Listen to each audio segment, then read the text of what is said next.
programa a seguir é livre para todos os públicos.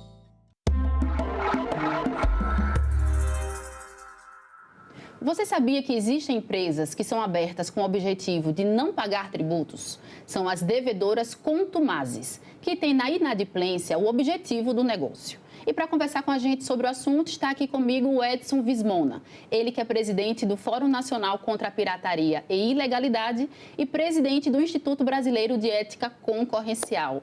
Muito obrigada, Edson, por estar aqui com a gente. Esse que é um assunto tão importante que recentemente teve repercussão aqui no Congresso Nacional. E eu gostaria de já começar perguntando ao senhor o que é uma empresa devedora contumaz. O que significa essa palavra, essa expressão?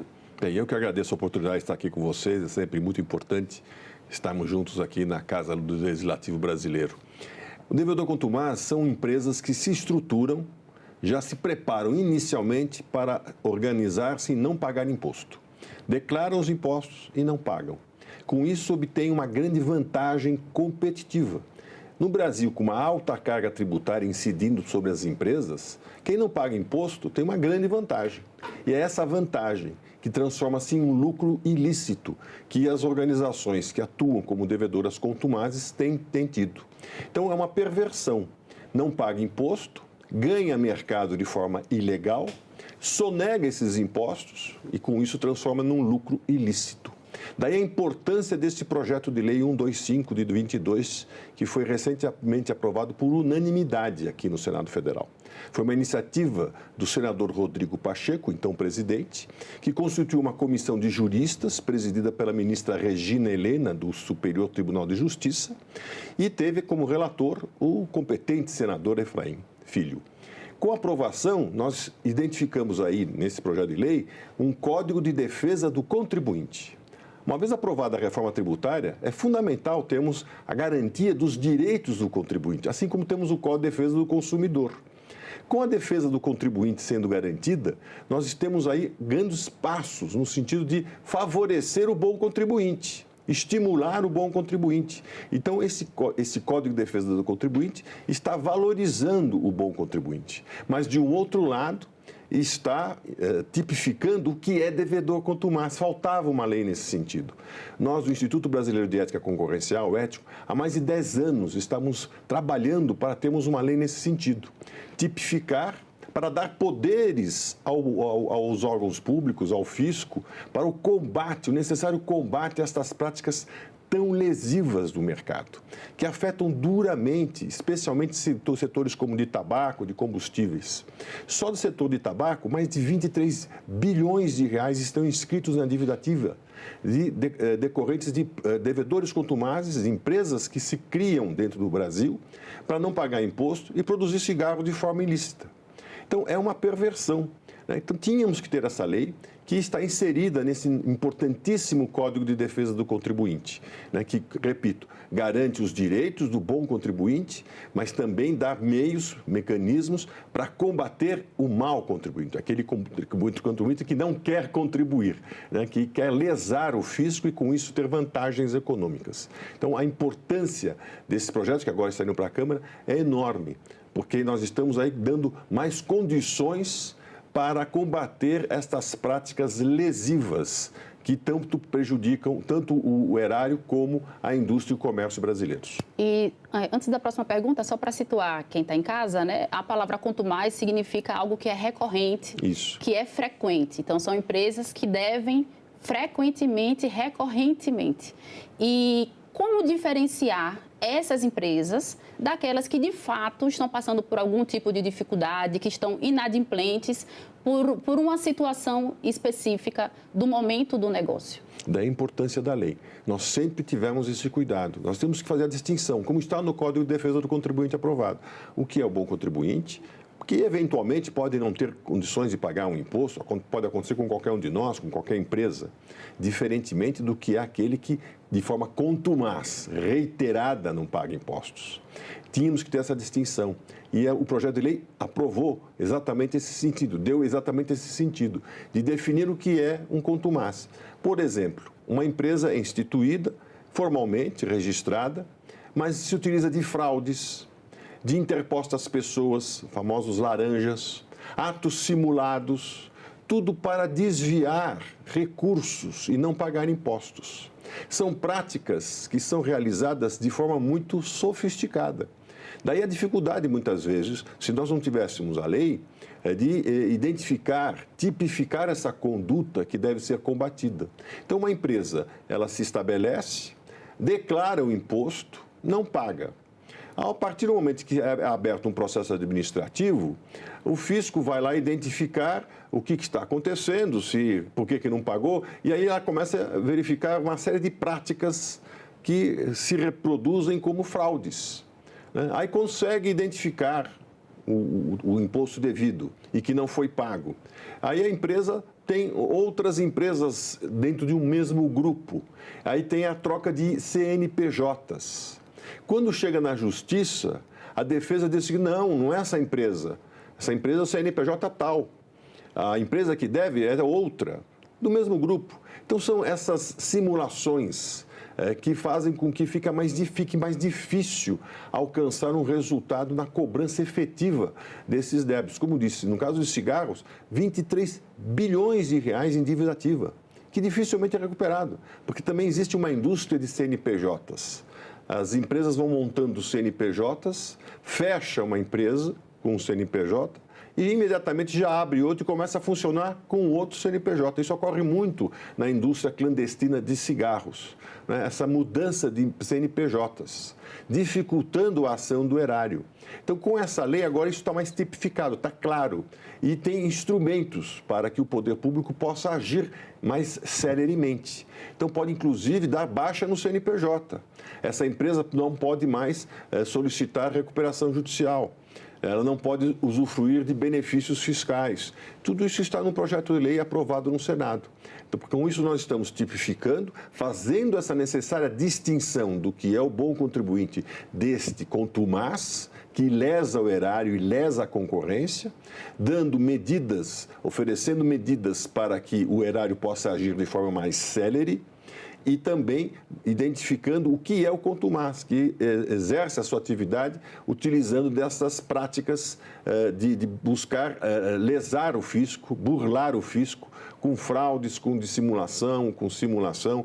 Enfim, a lei está claramente tipificando essas condições. Isso é um avanço importantíssimo e que nós agora esperamos que seja rapidamente também aprovado na Câmara. Como disse, é muito importante, com a reforma tributária, que tenhamos esse Código de Defesa do Contribuinte. E aproveitando que o senhor falou sobre cigarro, existe um dado que mostra que na indústria do tabaco, cerca de 9% das empresas já operam na ilegalidade. Mas quais outros mercados, além do tabaco, são diretamente ou mais afetados por esse tipo de negócio ilegal?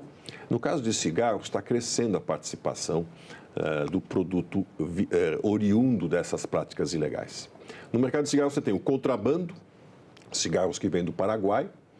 Você tem devedores contumazes, empresas registradas, que aparentemente são legais, mas que se utilizam desses subterfúgios para nunca pagar imposto.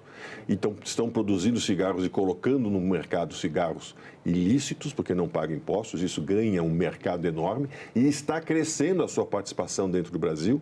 E também as fábricas clandestinas. Essas não têm registro, né? São fábricas criadas dentro do Brasil para produzir cigarros de forma absolutamente legal, sem qualquer registro, e com isso ganhar mercado. Então, é um mercado ilícito que cresce. Algo mais significativo ainda, além dos prejuízos para o erário, para o consumidor, porque esse produto não atende às normas fitossanitárias da Anvisa, para a competitividade da indústria e comércio que pagam os impostos que geram empregos, você tem também a questão da segurança pública. Estão operando cada vez mais como devedores contumazes e fábricas clandestinas de cigarros, organizações criminosas.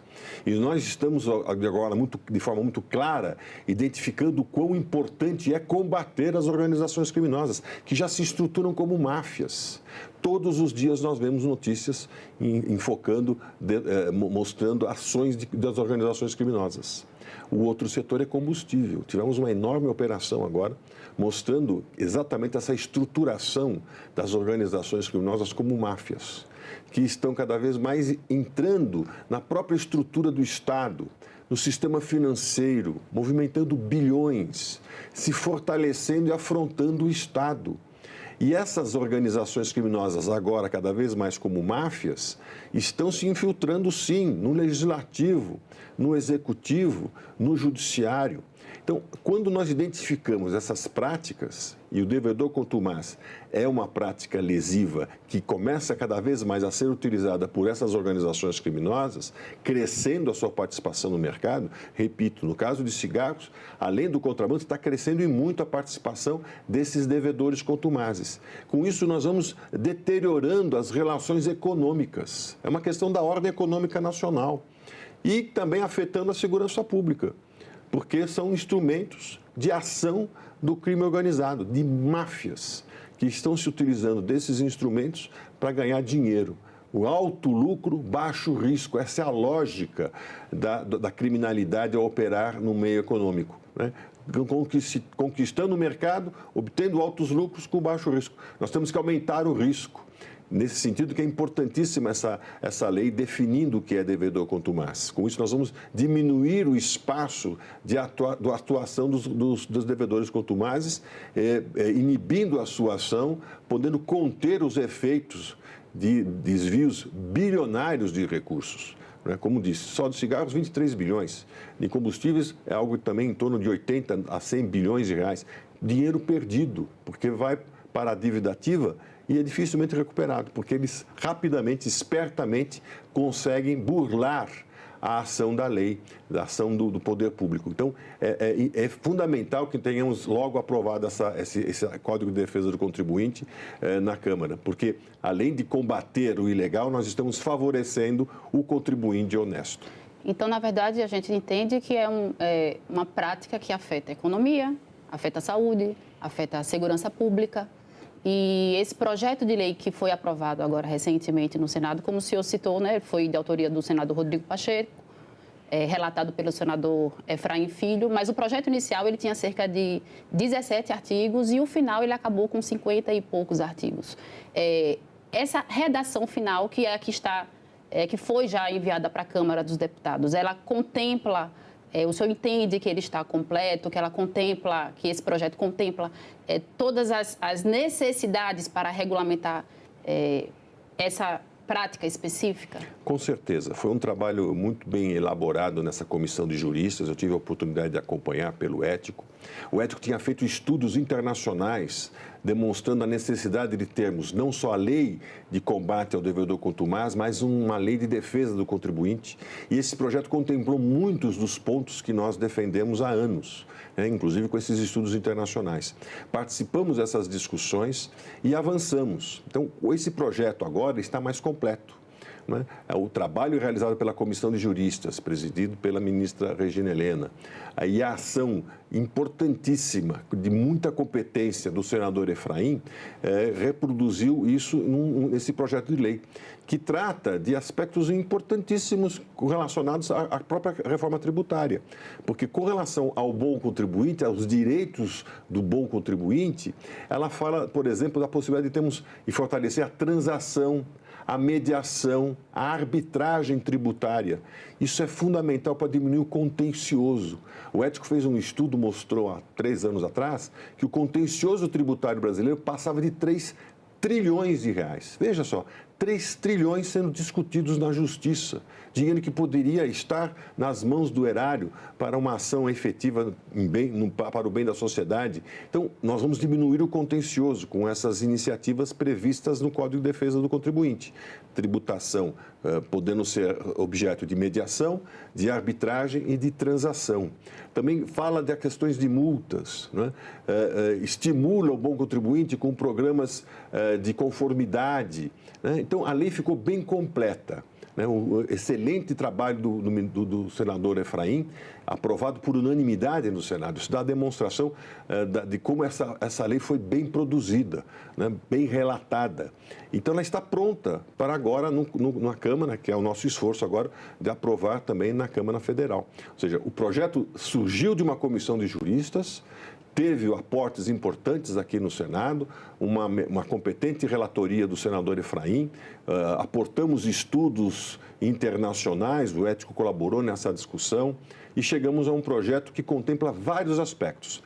Repito, defende o bom contribuinte, aquele que paga, que quer pagar, cumprir as suas obrigações, facilitar o cumprimento dessas obrigações, diminuir o contencioso e, de outro lado, tipificar, definir claramente o que é contumaz e combater essa prática lesiva ao erário, à concorrência, ao consumidor e que também está estimulando a nossa insegurança pública, porque via devedor contumaz, as organizações criminosas, milícias, máfias estão se utilizando desses mecanismos para obter o lucro fácil.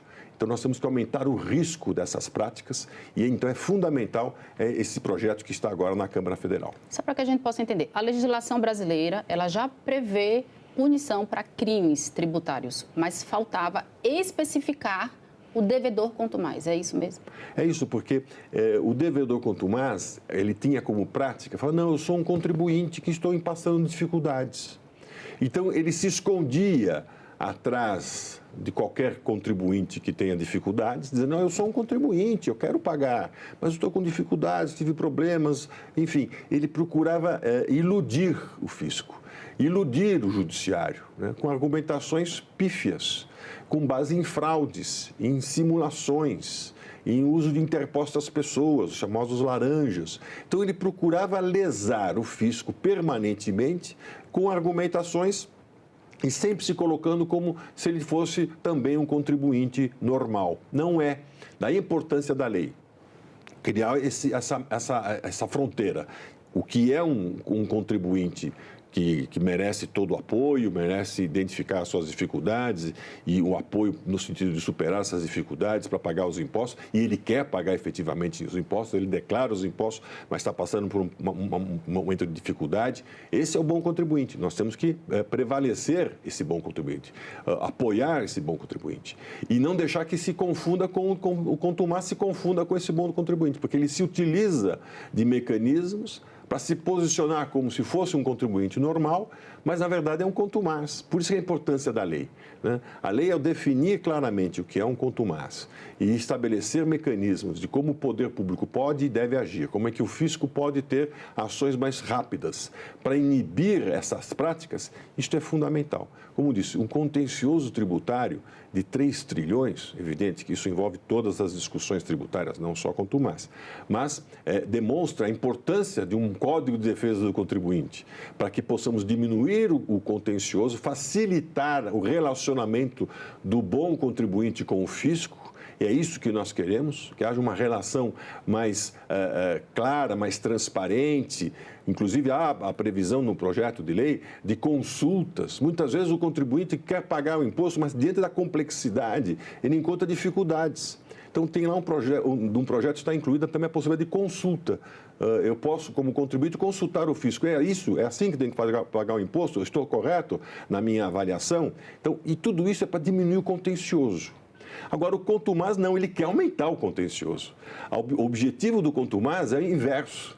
Ele quer que o contencioso se estenda, porque é aí que ele ganha dinheiro, é aí que ele obtém vantagens. Quanto mais tempo ele ficar discutindo na justiça, melhor para ele, porque ele vai empurrando essa dívida, né? Então, é exatamente o inverso do bom contribuinte. O contribuinte quer resolver claramente e rapidamente a sua condição junto ao erário. O erário também quer isso. O contumaz não. Ele quer empurrar, delongar, levar à frente essas discussões, porque quanto tempo mais demorar, mais ele ganha com isso. Então, essa distinção é fundamental e é o que o projeto de lei fez, né? O combate ao contumaz, a estas práticas lesivas que atuam diretamente no nosso mercado, especialmente nos segmentos de cigarros e combustíveis, né? E que está crescendo. Esse é um alerta importante, né? A prática do contumaz está crescendo no nosso mercado. Tal a vantagem que quem opera nessa prática ilegal, ilícita, contumaz, está tendo, né? É muita vantagem, muito lucro. Então, isso está atraindo a ação criminosa, inclusive de máfias. Por isso que é fundamental essa lei, veio no momento corretíssimo, logo após a aprovação da reforma tributária, temos um Código de Defesa do Contribuinte para combater o que é errado, o que é ilegal, para diminuir o espaço dessa ilegalidade que corrói a nossa própria economia. Eu tenho duas perguntas em uma agora. Existem outros projetos aqui no Congresso, um aqui no Senado Federal, do senador veneziano Vital do Rego, e um da Câmara dos Deputados, que também tratam sobre esse assunto. Então, qual é a necessidade desses outros projetos, desse complemento ou não? E qual a expectativa dessa discussão agora na Câmara dos Deputados do projeto já aprovado aqui no Senado? Acho que nós podemos conciliar aspectos que são colocados nesses outros dois projetos. O projeto de lei número 15 foi apresentado pelo próprio governo, mas tinha uma dificuldade, ele só vale para impostos federais. O que foi aprovado envolve todos os impostos, isso que é importante. Nós temos um envolvimento de todos os impostos estaduais e também municipais, que com a reforma tributária isso vai ficar ainda mais importante, mais latente. O projeto do senador veneziano, nós participamos diretamente. Na verdade, é um projeto que já vinha sendo debatido desde 2017. Um projeto que foi apresentado pela senadora Ana Amélia, foi relatado pelo senador Ricardo Ferraço, quase foi aprovado, mas aí depois, pelo decurso de prazo, ele foi arquivado. E aí o senador Jean Paul Prats reapresentou esse projeto em 2022, que começou a tramitar com o senador veneziano como relator, que exatamente tem esse mesmo foco. Então, em muitos aspectos, ele é muito coincidente com o que está posto no projeto do Código de Defesa do Contribuinte. Já contempla, em grande parte, todas as nossas preocupações, mas sempre pode ser aperfeiçoado. O importante é que tenhamos celeridade, identificando eventuais melhorias, para que esse projeto tenha esse condão que já está posto no Código de Defesa do Contribuinte, aprovado recentemente, repito, por unanimidade. Então, o que já está posto já é adequado. Pode ser aperfeiçoado, evidentemente, mas esses outros projetos estão indo no mesmo sentido. Vinham anteriormente sendo apresentados, sendo discutidos, e com o Código de Defesa do Contribuinte, uma lei complementar, isso teve uma outra dimensão. Para quem está acompanhando a gente em casa, qual o impacto na vida do consumidor final, do cidadão, com essa nova legislação? O impacto, como cidadão, ele é contribuinte. Então, ele vai ter possibilidades de ter de forma mais transparente discussão dos seus tributos junto ao fisco. Como disse, ele poderá recorrer da mediação, da arbitragem, da consulta. Ele terá uma outra dimensão na defesa dos seus direitos como contribuinte. Isso é fundamental. Uma legislação complexa como nós temos, o contribuinte muitas vezes se sente perdido. Então, o Código de Defesa do Contribuinte é imprescindível para que o cidadão contribuinte de impostos tenha garantido os seus direitos, que é pagar imposto. É um dever pagar imposto, mas ele tem direitos. E esses direitos serão exercidos por conta do que está disciplinado no Código de Defesa do Contribuinte. Então, é um ganho para o cidadão, importantíssimo. Porque você está, assim como o Código de Defesa do Consumidor garante os direitos, dos nossos direitos como consumidores, nós precisávamos de uma lei que garante os nossos direitos como contribuintes. Então, nós vamos ter outros mecanismos para poder, junto ao fisco, resolver as nossas questões, pagar os impostos devidos e justos. Por isso é importante a consulta. É correta a minha interpretação? É esse mesmo imposto que eu devo pagar? Para evitar que ele seja punido, que ele seja penalizado, multado. Então, preventivamente, ele vai poder exercer esse papel e é essa a obrigação do fisco, dar suporte ao contribuinte que quer pagar o imposto correto, o imposto que é justo. Então, é muito importante para garantir os direitos do contribuinte. Do outro lado, ao combater o contumaz, você vai aumentar a arrecadação. Então, em benefício também da sociedade. Esses bilhões de reais que não estão sendo pagos, que estão na dívida ativa, vão voltar, vão entrar efetivamente para o erário, que poderá, então, reverter isso em benefícios, que é o que a gente sempre espera, os impostos revertendo em benefícios para toda a sociedade. Então, sobre os dois aspectos, ao defender os direitos do contribuinte, é uma grande vantagem para o cidadão, ele precisava desse instrumento de defesa e também combater aquele que perverte a ordem tributária. E com isso também ele vai ter ganhos, porque aí o fisco vai poder receber recursos que não estão sendo pagos de forma indevida. E a gente já está encaminhando para o final do programa, seu Edson, e eu gostaria que o senhor desse uma mensagem final para quem está em casa, poder ter o cerne dessa questão, né, para que fique um fechamento de tudo que a gente conversou aqui, se eu puder resumir e deixar uma mensagem central para quem está Acho vendo que a gente é em casa. importantíssima a iniciativa do nosso legislativo no sentido de garantir os nossos direitos e combater o erro, combater o ilícito, o ilegal, que vem crescendo no nosso país. Esse é um alerta que nós temos que fazer, né? Quando nós verificamos organizações criminosas atuando como máfias, se aproveitando do não pagamento de impostos, da sonegação para se fortalecer e combater o próprio Estado, afetando a nossa segurança, esse é um alerta muito importante. E o Legislativo dá essa contribuição, né, de diminuir o espaço da ilegalidade e favorecer a sociedade, aqueles que querem cumprir com os seus deveres e que têm necessidades e que devem ter respeitados os seus direitos. Então, esse é o processo para a construção de uma nação, né? Combater o que é errado e dar apoio a quem está certo, dar apoio a quem paga imposto, à empresa que gera empregos, que quer investir. É esse o Brasil que nós precisamos incentivar, mas combater o outro, que está crescendo. Esse outro lado do Brasil, né? Da ilegalidade, da criminalidade, que se aproveita de todas as formas para ter lucro, para alcançar poder, que é de forma indevida essa busca. Então, nós temos que combater o ilícito e favorecer quem está cumprindo a lei. A gente vai continuar acompanhando esse assunto e quando o projeto for aprovado, se virar realmente lei, a gente pode retomar esse programa e conversar de novo sobre o devedor contumaz. Muito obrigada por estar com a gente aqui no Cidadania e agradeço também a você que nos acompanhou até aqui. Este programa está no site senado.leg.br/TV e também no canal da TV Senado no YouTube. Aproveite, se inscreva no canal, curta o programa e garanta seu acesso à informação de qualidade. A gente se vê no próximo Cidadania.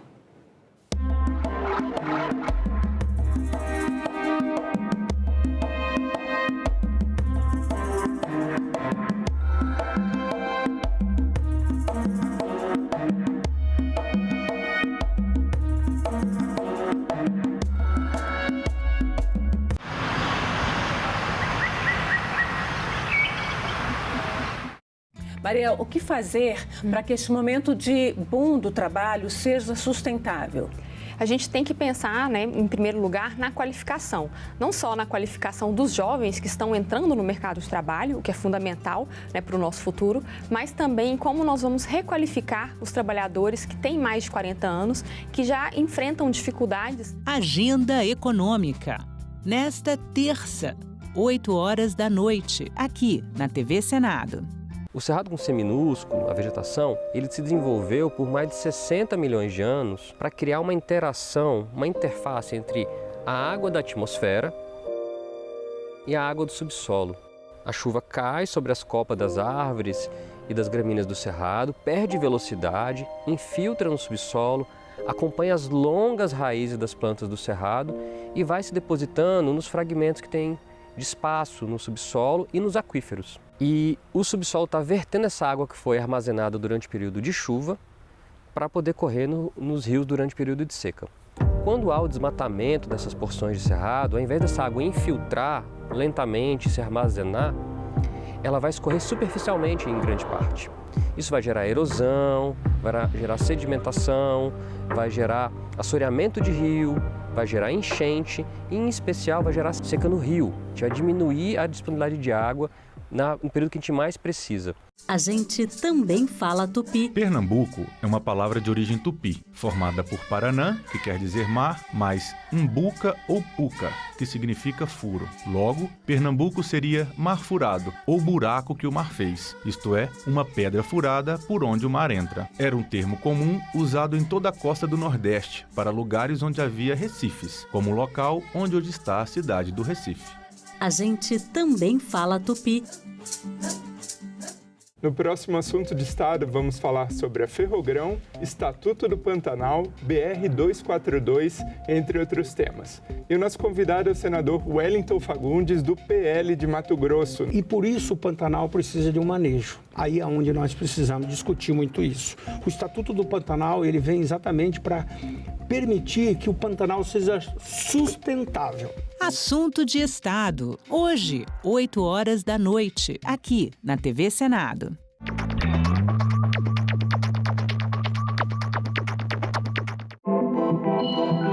site do Senado agora mostra projetos de lei em linguagem simplificada. É o Senado Explica, uma ferramenta de inteligência artificial combinada com revisão humana que torna mais fácil entender e acompanhar as leis em debate aqui no Senado. Na página de tramitação das matérias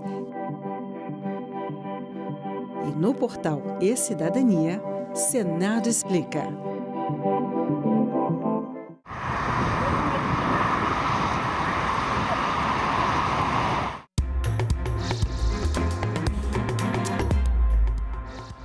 Olá, bom dia. Segunda-feira, 6 de outubro. O Senado Notícias está no ar.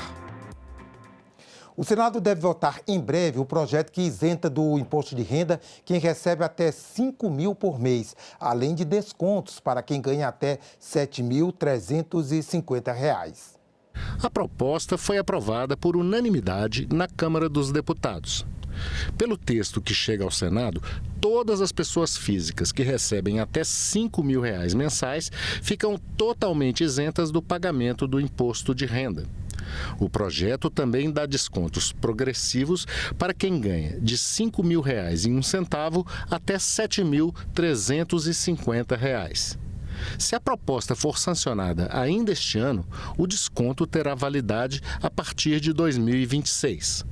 A medida deve beneficiar 16 milhões de brasileiros, mas vai diminuir a arrecadação federal em mais de 25 bilhões de reais no ano que vem. Como forma de compensação, o projeto cria um imposto mínimo sobre rendas acima de R$ 50.000 mensais. A alíquota desse imposto também será progressiva, chegando a um teto de 10% para quem ganha R$ 100.000 ou mais. Os assalariados, já descontados na fonte, não estão sujeitos a esse imposto, assim como rendas obtidas com heranças e caderneta de poupança, entre outras. É o principal projeto de justiça fiscal e tributária que já tramitou na história nacional.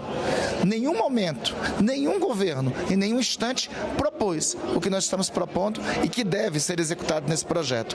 Aprovado esse projeto, nós vamos possibilitar que 90% dos brasileiros que pagam imposto de renda deixem de pagar imposto de renda ou passem a pagar menos.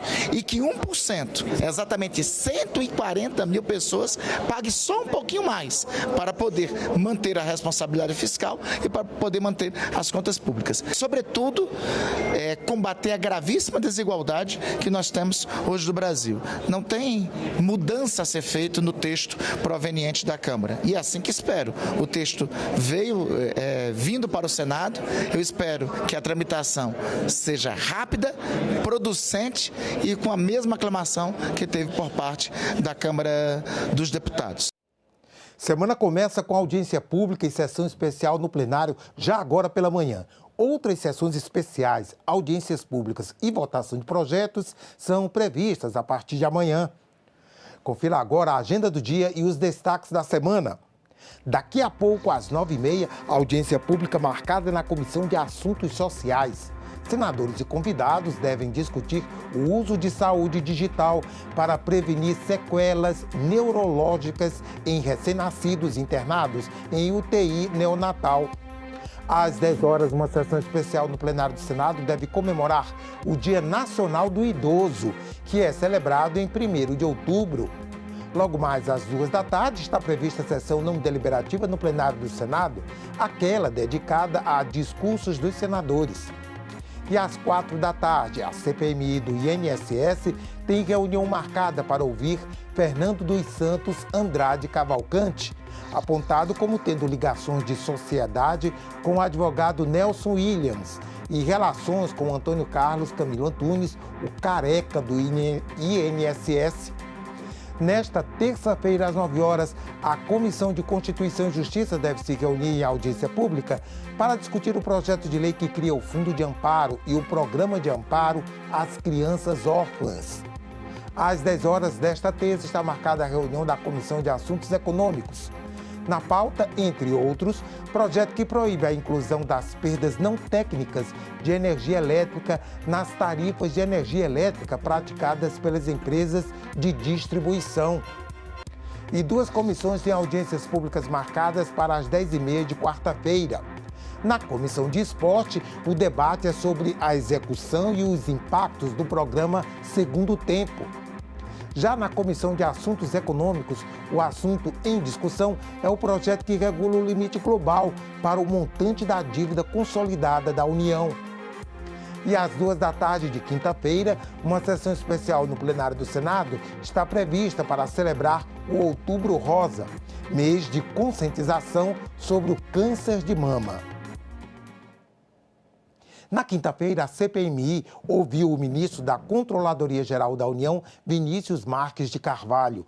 O relator da CPMI questionou a atuação da CGU na investigação do escândalo dos descontos indevidos dos aposentados. Vinícius Marques de Carvalho é o atual ministro da Controladoria Geral da União. Ele prestou esclarecimentos à CPMI na condição de convidado para explicar a participação da CGU na Operação Sem Desconto da Polícia Federal. Segundo ele, a CGU iniciou a auditoria em 2023 e recomendou ao INSS a suspensão desses descontos.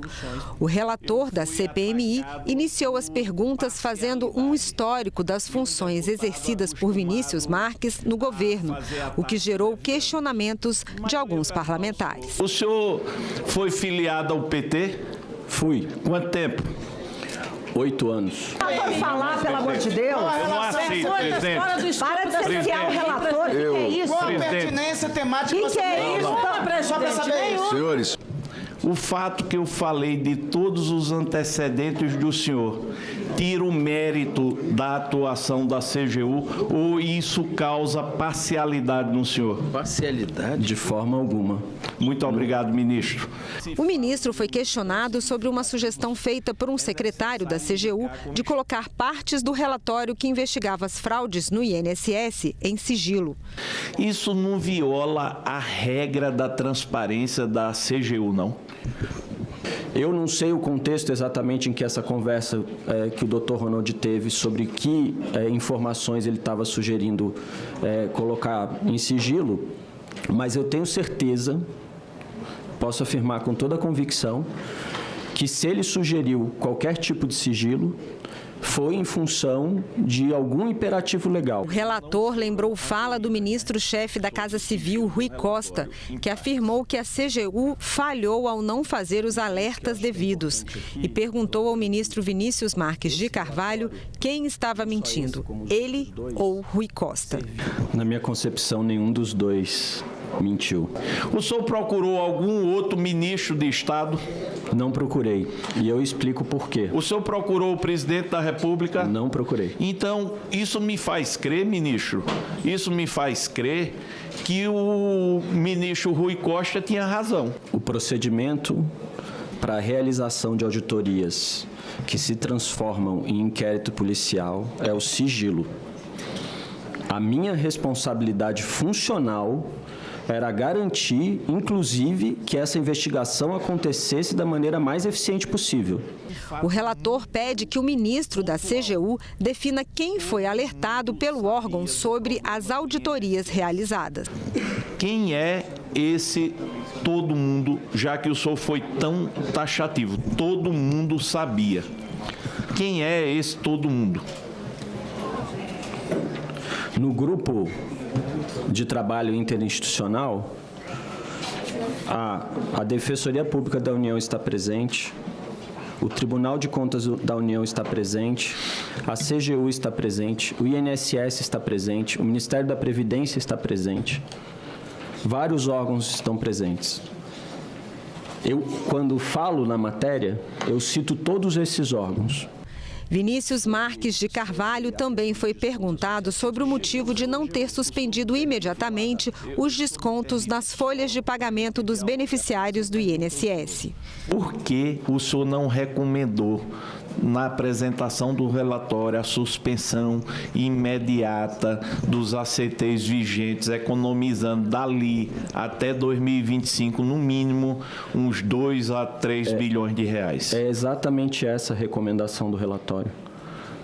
Aliás, do primeiro, do segundo e do terceiro relatório, são essas as recomendações. Ao ser questionado sobre a demora nas investigações e na tomada de providências, o ministro da CGU discordou e lembrou, inclusive, que em 90 dias após a operação da PF, os beneficiários lesados começaram a ser ressarcidos.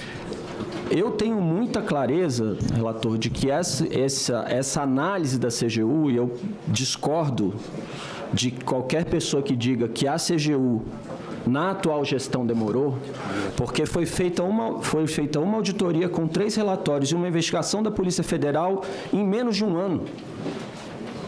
Desde que nós começamos isso, no começo de 24, até o primeiro pedido da Polícia Federal ao Judiciário, em dezembro ainda de 24, é menos de um ano.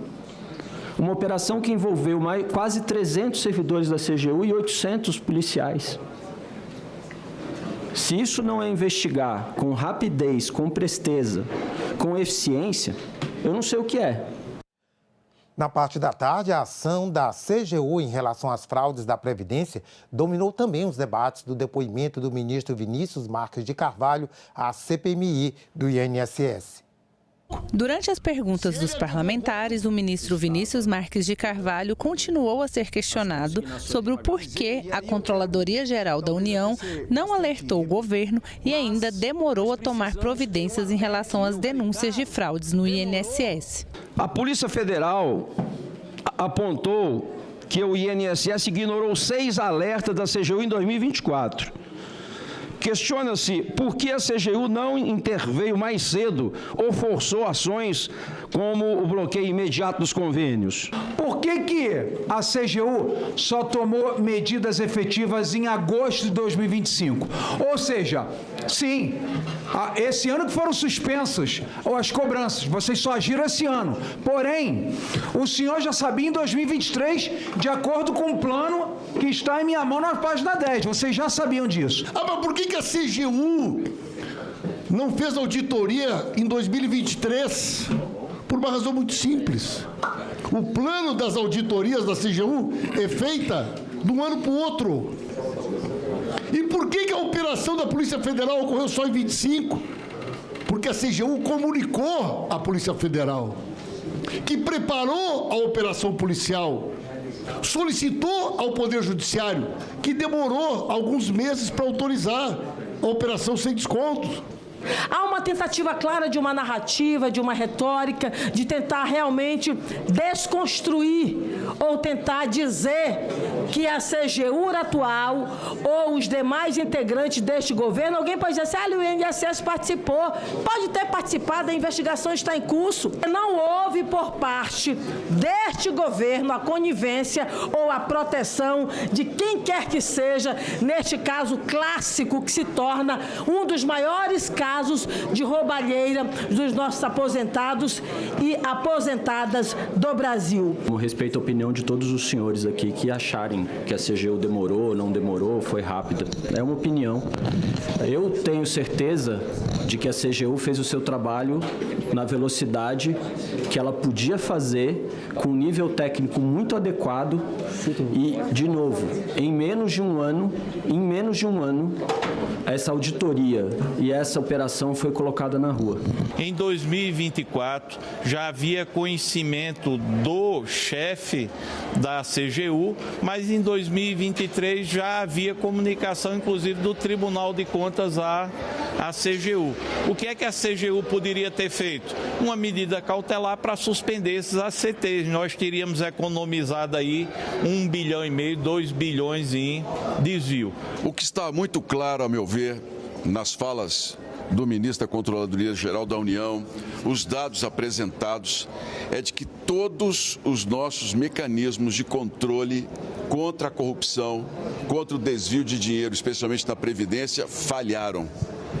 Está óbvio que se nós tivéssemos conseguido impedir as falhas nas ACTs, que são os acordos de cooperação técnica, as falhas nos descontos sem autorização dos aposentados e pensionistas, nós teríamos evitado que bilhões de reais fossem roubados dos nossos aposentados e pensionistas. Na última sexta-feira, o Senado realizou sessão especial em homenagem ao Dia Nacional da Musicoterapia e aos 30 anos da União Brasileira das Associações de Musicoterapia. Os convidados destacaram os benefícios da prática na recuperação da saúde física e emocional dos pacientes. O Dia do Musicoterapeuta é comemorado em 15 de setembro. Esse profissional utiliza a música no tratamento e reabilitação de pacientes. A data foi instituída em 1991 pelo então governador de São Paulo, Luiz Antônio Fleury Filho. 4 anos depois, em 1995, foi fundada a União Brasileira das Associações de Musicoterapia, a UBAM, que reúne entidades da área para fortalecer e estruturar a profissão no país. Nessa sexta-feira, o Senado realizou uma sessão especial em homenagem ao Dia Nacional da Musicoterapia e aos 30 anos da UBAM.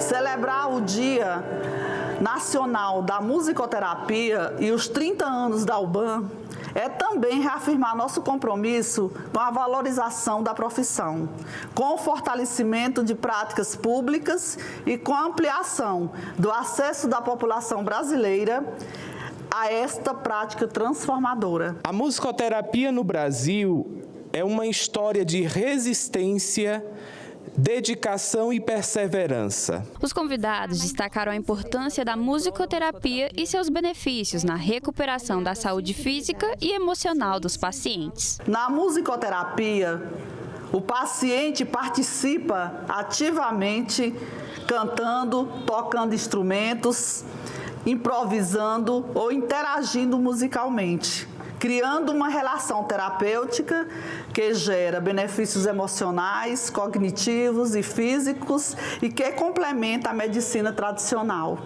A musicoterapia é uma prática de saúde que utiliza a música de maneira científica e planejada por profissionais habilitados para promover bem-estar físico, mental, emocional, social e cognitivo. 1 bilhão de pessoas têm problemas de saúde mental, que traz um impacto de 1 trilhão de dólares para o mundo. Então, nós temos um desafio que diz respeito a como viver e promover saúde e produzir vida. E as expressões artísticas, o corpo, som, movimento, eles são fundamentais para que isso possa acontecer. Durante a sessão, pacientes do Hospital da Criança de Brasília, José Alencar, se apresentaram tocando diferentes instrumentos musicais.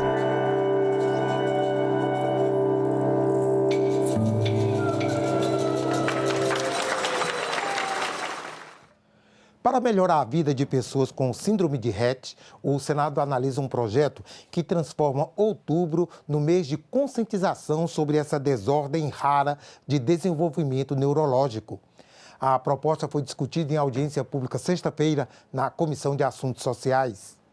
A Comissão de Assuntos Sociais discutiu com especialistas um projeto de lei do senador Romário que pode transformar outubro no mês de conscientização da síndrome de Rett, para levar mais informações às famílias e aos profissionais de saúde, prolongando e melhorando a qualidade de vida das pessoas com essa síndrome. Síndrome de Rett é uma desordem rara de desenvolvimento neurológico que atinge quase exclusivamente meninas. Os sintomas começam a surgir entre 6 e 18 meses de vida.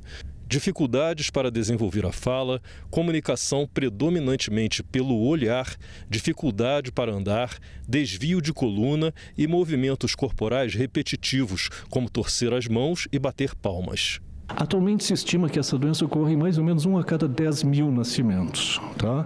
E se estima que mais ou menos 9 mil pessoas com síndrome de Rett vivem hoje nos Estados Unidos. Se a gente usar essa mesma taxa de prevalência, pressupondo que a frequência da doença é igual em diferentes populações, é possível estimar que a cada 3 a 5 dias nasce uma criança com síndrome de Rett no Brasil, certo?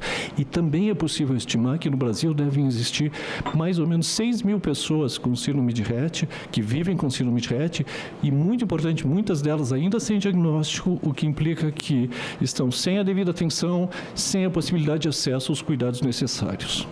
A gente já propôs uma capacitação para os profissionais de saúde aqui do Distrito Federal e a gente estava, a nossa esperança é que essa capacitação de profissionais do Sistema Único de Saúde aqui do Distrito Federal reverberasse por outros estados, né? Que no Brasil se tornasse isso uma política nacional. Por que um mês de consciência?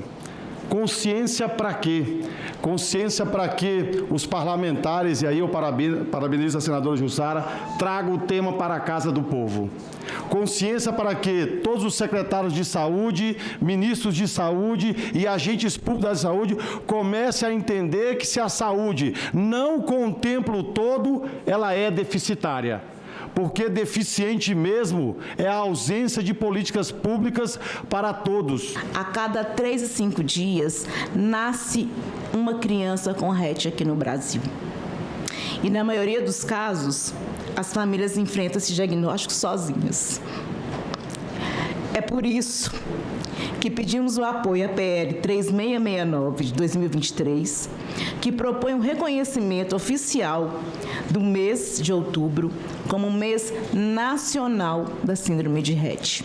Nosso objetivo aqui hoje é muito claro: dar visibilidade à causa e contribuir para formar uma rede de apoio e de conhecimento.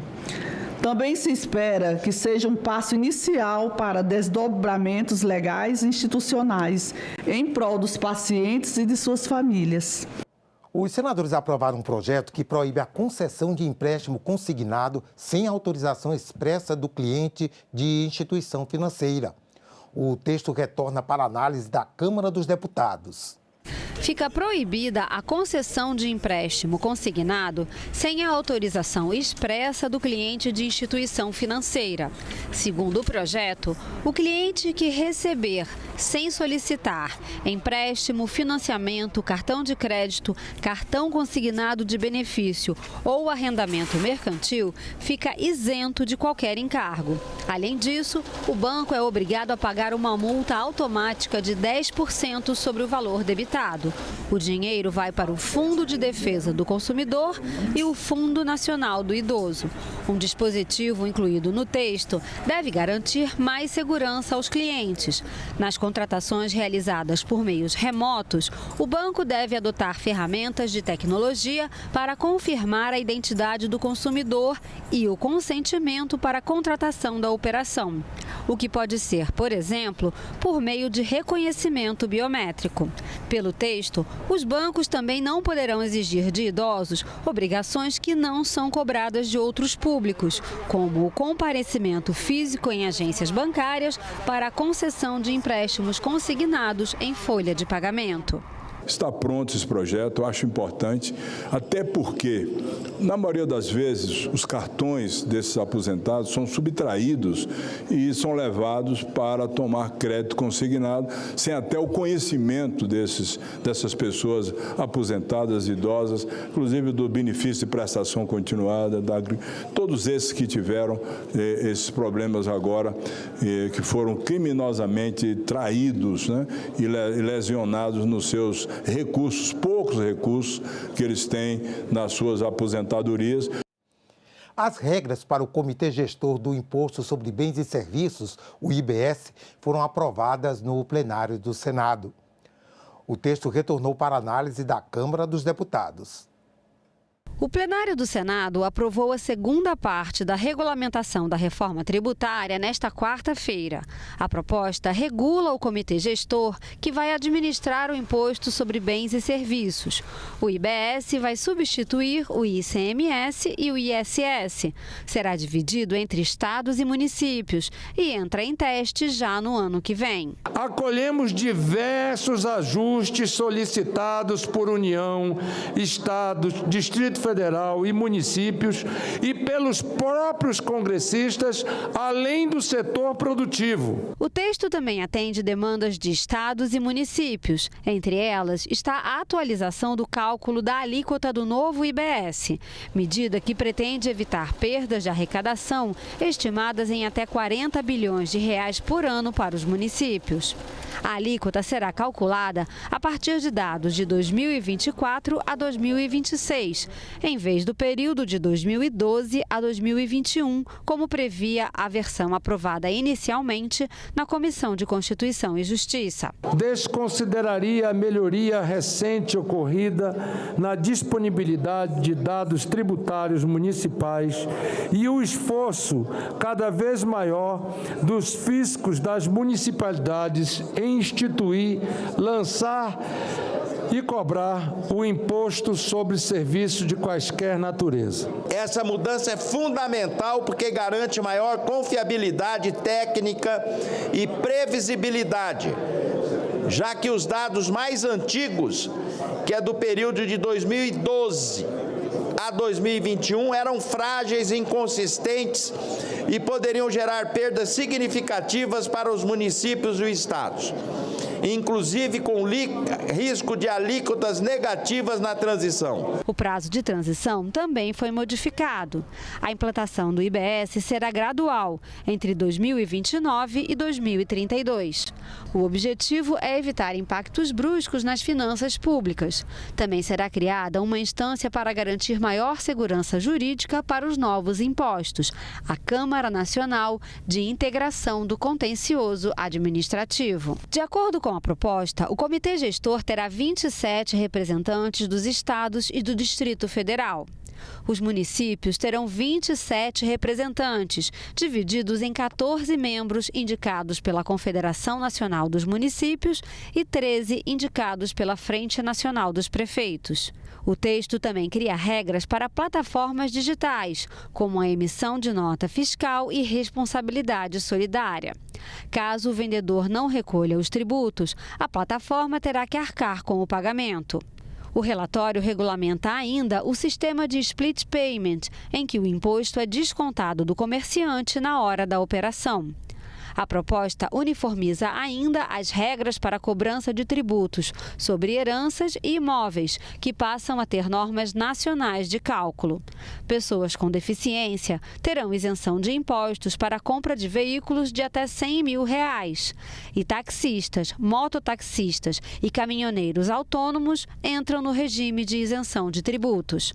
O novo regime tributário começa a valer em 2033. Juntou-se letras, IBS e tudo, mas vai continuar quem ganha muito pagando pouco e quem ganha mais, menos pagando. O PLP 108 de 2024 concentra um excessivo poder em um órgão nacional único, reduzindo a autonomia federativa e abrindo espaço para disputas políticas na gestão de receitas. Eu acredito que nós tomamos uma grande e acertada decisão em avançar com a reforma tributária.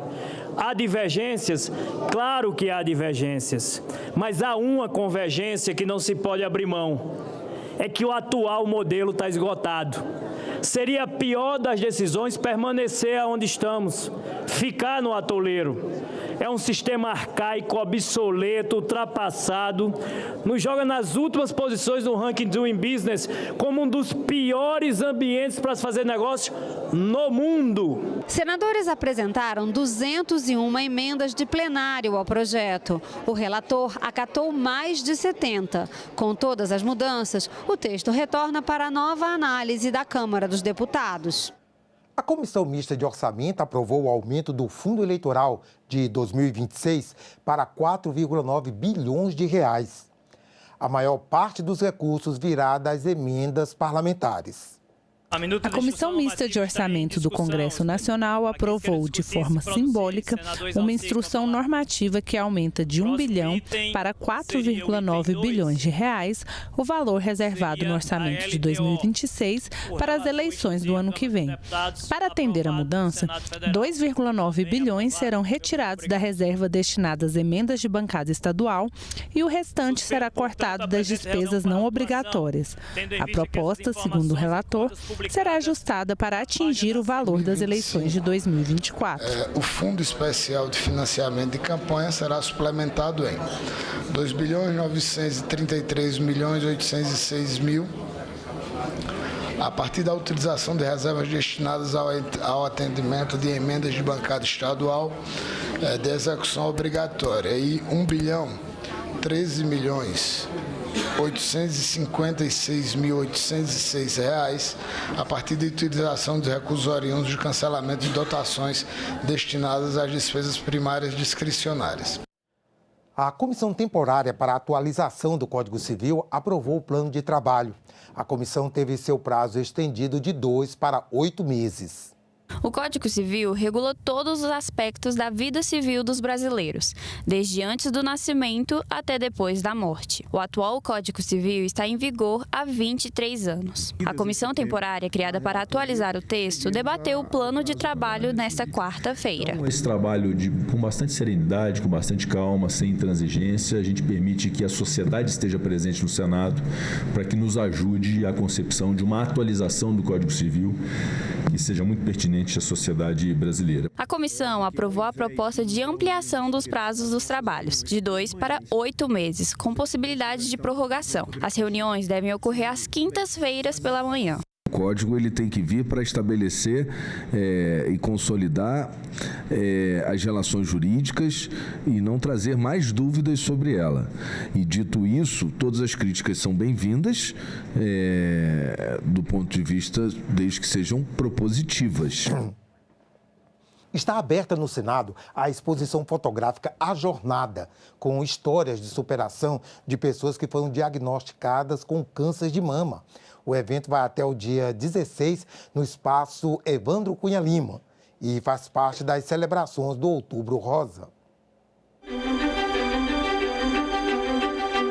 Mais do que retratos, cada fotografia é um convite à empatia e à reflexão. A exposição A Jornada faz parte das celebrações do Outubro Rosa. São testemunhos visuais que mostram a jornada do paciente oncológico diagnosticado com câncer de mama. Histórias de superação de mulheres, conhecidas e anônimas, e também de um homem diagnosticado com a doença. Tem um câncer de colo de útero ou de mama, não é uma sentença de morte, desde que diagnosticado precocemente e tratado precocemente. Quanto mais cedo a gente descobre, menos invasivo é o tratamento e as chances de cura são muito maiores. Então, aproveitar esse mês para conscientizar o máximo de mulheres possíveis que é necessário se cuidar, se tocar e descobrir o mais cedo possível. Eu descobri no estágio que se eu tivesse esperado um pouco mais, era um câncer incurável. E hoje, um ano e 2 meses depois,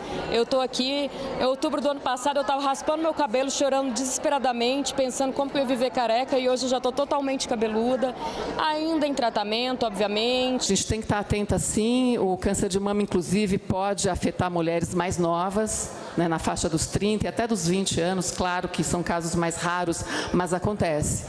Então, que nós estejamos cada vez mais atentas à nossa saúde, né, à saúde feminina, que é tão importante e precisa ser levada a sério cada vez mais. Como o próprio nome diz, ser uma jornada, ela passa por diversas etapas, né? Não é uma coisa que surge de repente, e a gente passa por quesitos emocionais, por quesitos físicos, familiares, e tudo isso reflete na vida de nós todas brasileiras. A exposição, promovida pela Recomeçar, Associação de Mulheres Mastectomizadas de de Brasília, também é um lembrete da importância do diagnóstico precoce do câncer de mama e do fortalecimento de políticas públicas de enfrentamento à doença. Essa exposição não é só apenas arte, é conscientização, é mobilização social.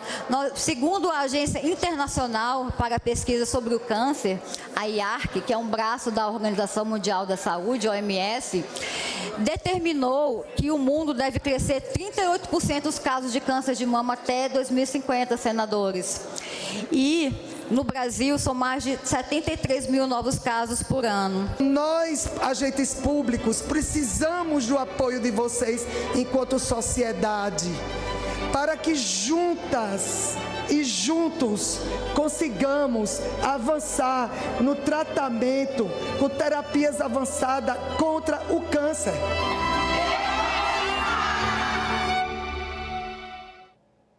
É isso. Ficamos por aqui. Você pode rever as reportagens desta edição na nossa página na internet, senado.leg.br/TV. Obrigado pela companhia. Continue sintonizado aqui na TV Senado.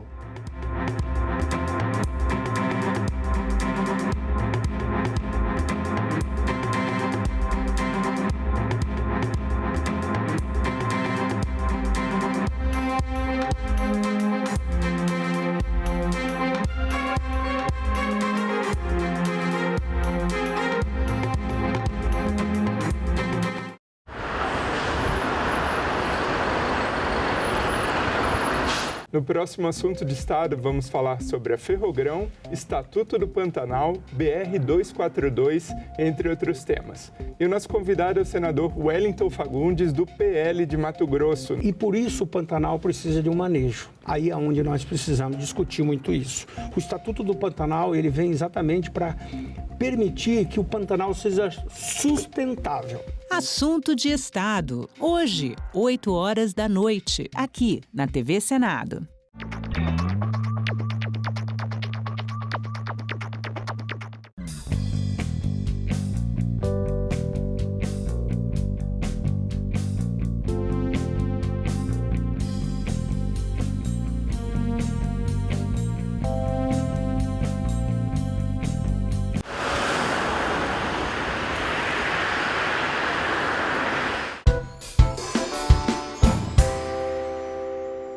Havendo número regimental, declaro aberta a segunda reunião da Comissão Temporária para examinar o projeto de lei número 4 de 2025, artigo 374 do Regimento Interno do Senado Federal, da terceira sessão legislativa ordinária da 57ª legislatura, que se realiza nesta data, 1º de outubro de 2025. Comunico a vossas excelências que o prazo para a apresentação de emendas ao PL 4 de 2025 perante esta comissão encontra-se aberto. As emendas deverão ser elaboradas por meio do Lex Edit e encaminhadas por meio do sistema CEDOL e COSET, coordenação de comissões temporárias e parlamentares de inquérito. Antes... Não. Aqui? Acho que é, né? Aprovar a ata anterior, né?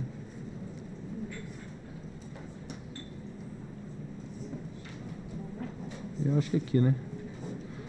Pode submeter a deliberação do plenário, né? Submeto à deliberação do plenário a dispensa da leitura e aprovação da ata da primeira reunião realizada em 24 de setembro de 2026. As senhoras senadoras e os senhores senadores que aprovam permaneçam como se encontram. A ata está aprovada e será publicada no Diário do Senado Federal. Conforme pauta publicada, essa reunião se destina à apresentação do plano de trabalho da comissão. Concedo a palavra ao eminente senador veneziano Vital do Rego, relator do projeto. Nosso estimado presidente, querido e pessoal amigo senador Rodrigo Pacheco, eu renovo aqui as minhas estimas, o meu reconhecimento, o meu agradecimento pela sua gentileza, reservando-me a condição de poder relatar esse trabalho de fôlego, se não a mais importante que nos foi reservada nesse período de 6 anos e 8 meses que encontro-me a ocupar uma cadeira no Senado Federal. Eu já tive a oportunidade de fazer as devidas menções, nos envolveremos e nos deteremos a um trabalho que particularmente me chama a atenção por todas as oportunidades que terei de poder voltar a estar convivendo com uma realidade que foi uma realidade que outrora eu pude desfrutar. Eu apresentei, presidente Rodrigo Pacheco, assim como havíamos nos comprometido na semana próxima passada, com Vossa Excelência, com o senador Efraim Moraes e com os demais outros integrantes, de uma proposta que não está acabada, evidentemente não significa dizer que outros companheiros, que outras companheiras, alguns destes que estiveram entre nós já naquela data e outros, saudando aqui ao ofegante senador Carlos Portinho, que vem com certeza de outras missões, meu irmão, veio correndo, sim, mas Vossa Excelência tem um histórico atlético, sem querer fazer reminiscências, né? Mas, senador Carlos Portinho, nós apresentamos, eu dizia ao presidente Rodrigo Pacheco, uma proposta que não está acabada. Evidentemente, aqui às Vossas Excelências, aos que e às que estiveram presentes no momento em que o presidente Rodrigo Pacheco, o senador Davi Alcolumbre, abriam e instalavam esta comissão, propondo inclusive os nomes do senador Efraim Moraes como companheiro vice-presidente e ao nosso nome na condição de relator, nós fizemos aqui uma proposta que dá a cada um de Vossas Excelências condições de poder observar naquilo que houver sugestões a serem propostas. Nós temos diversas entidades e algumas destas, inclusive, que já estiveram se dirigindo a mim mesmo e, de certo, a Vossas Excelências, para que alguns nomes possam falar, possam expor as suas ideias, compreensões, entendimentos a respeito do trabalho que os eminentes senhores e senhoras juristas puderam fazer e apresentar ao cabo ao presidente Rodrigo Pacheco, que subscreveu como autor principal a proposta de atualização do nosso Código Civil.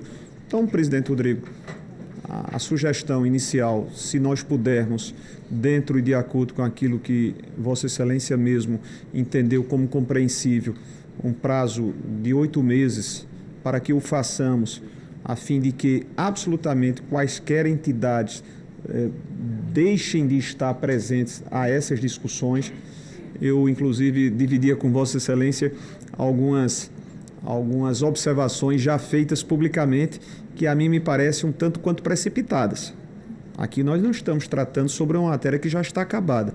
O que o presidente Rodrigo Pacheco assinou na condição de autor é uma proposta que passará pelo crivo da sociedade brasileira através dos seus representantes.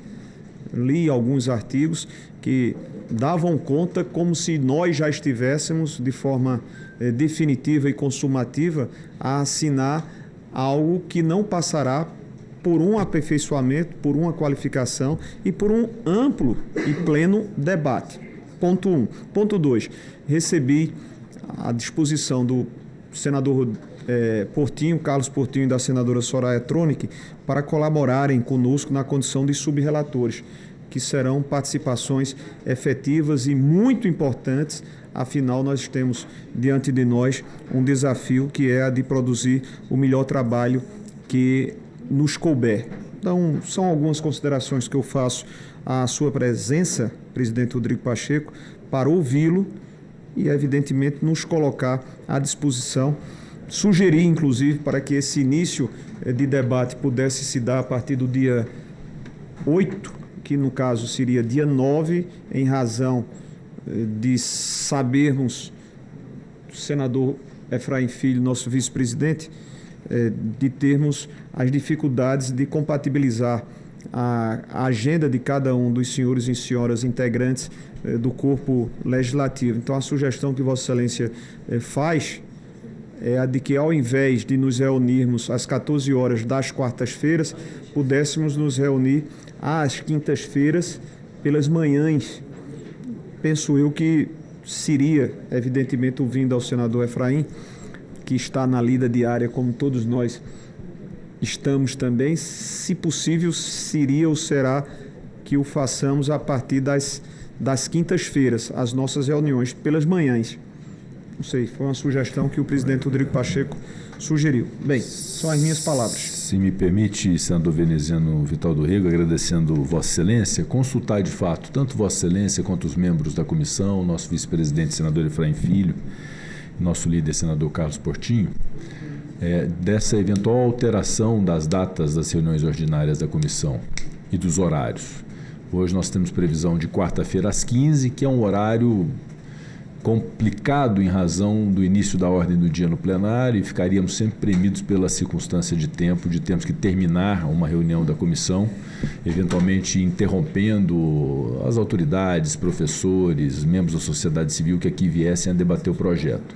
Então a proposta é que possamos mudar para quinta-feira às 10 da manhã, e aí, naturalmente, sem essa pressão do tempo, podendo eventualmente alongar as reuniões das comissões nos debates públicos que aqui faremos. Então essa é uma primeira proposta de alteração de dia e hora das reuniões ordinárias, sem prejuízo de reuniões eventualmente extraordinárias, tanto no ambiente do Senado, quanto em atividades externas também em outros estados que porventura comportem na comissão, em outras datas e em outros horários. Portanto, a primeira proposta é essa, da alteração da data e do horário da reunião ordinária da comissão. E a segunda proposta é consultá-lo se podemos votar também a aprovação do prazo quadruplicado da comissão, para que tenhamos, ao invés de 2 meses, 8 meses, para que aqui seja um ambiente de profundo debate, trazer não só aqueles que sejam entusiastas do projeto, os membros da comissão de juristas, mas trazer também aqueles que sejam críticos ao projeto. É muito importante que haja essa possibilidade de dialética, de debate, daqueles que sejam a favor, que sejam contra, vários pontos que estão aqui contemplados. Esse é um ambiente de diálogo que tem que ser aberto à sociedade de maneira muito democrática.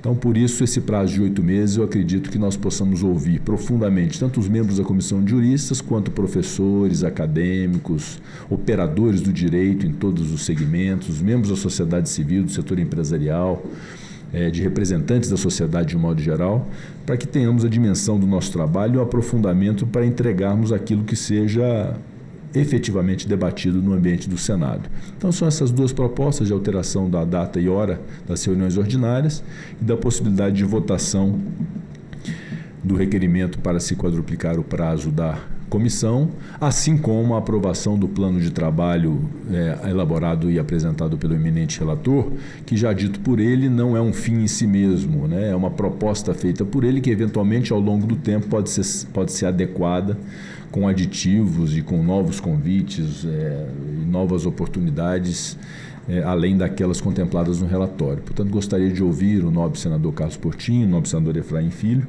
acerca dessas propostas. Senhor presidente, primeiro, muito bom iniciar aqui com os colegas a discussão do novo Código Civil, que é óbvio, geralmente o que chega são as críticas primeiro, e é natural, porque assim a sociedade se manifesta, né? E no sentido de preservar o que ela entende, alguns setores, o que é melhor. Eu acho que o grande norte nunca poderá de ser outro a não ser garantir segurança jurídica. Tudo aquilo que não der segurança jurídica, seja qual for o tema, eu acho que a gente deve evitá-lo se não for possível conferir essa segurança, né? O Código ele tem que vir para estabelecer e consolidar as relações jurídicas e não trazer mais dúvidas sobre ela. E dito isso, todas as críticas são bem-vindas, do ponto de vista, desde que sejam propositivas, que o nosso papel aqui é ser propositivo. Então, dito isso, com relação ao calendário das sessões, eu não tenho nenhuma objeção que seja às quintas-feiras, faço apenas a ressalva de receio para não esquecermos que há as reuniões de liderança, embora não tenha acontecido com muita frequência, mas ela tem um espaço geralmente na manhã, né? Geralmente acaba antes das 10. Então, acrescentaria apenas, fosse na quinta-feira como sugestão, entre 10 e meio-dia, né? Depois tem sessão ou tem agenda naturalmente nos seus domicílios. Obrigado, senador Carlos Portinho. Senador Efraim Filho. Senhor presidente Rodrigo Pacheco, senhor relator senador veneziano, ainda terminando de folhear aqui a proposta do nosso querido senador veneziano, vamos aprovando a questão da quadruplicação do prazo, o que significa que não sei se está mantido, e aí eu já pergunto, não sei se Vossa Excelência já fez a leitura completa aqui do plano de trabalho? Já, só porque como eu cheguei eu não sabia se tinha começado a discussão por esse debate ou não.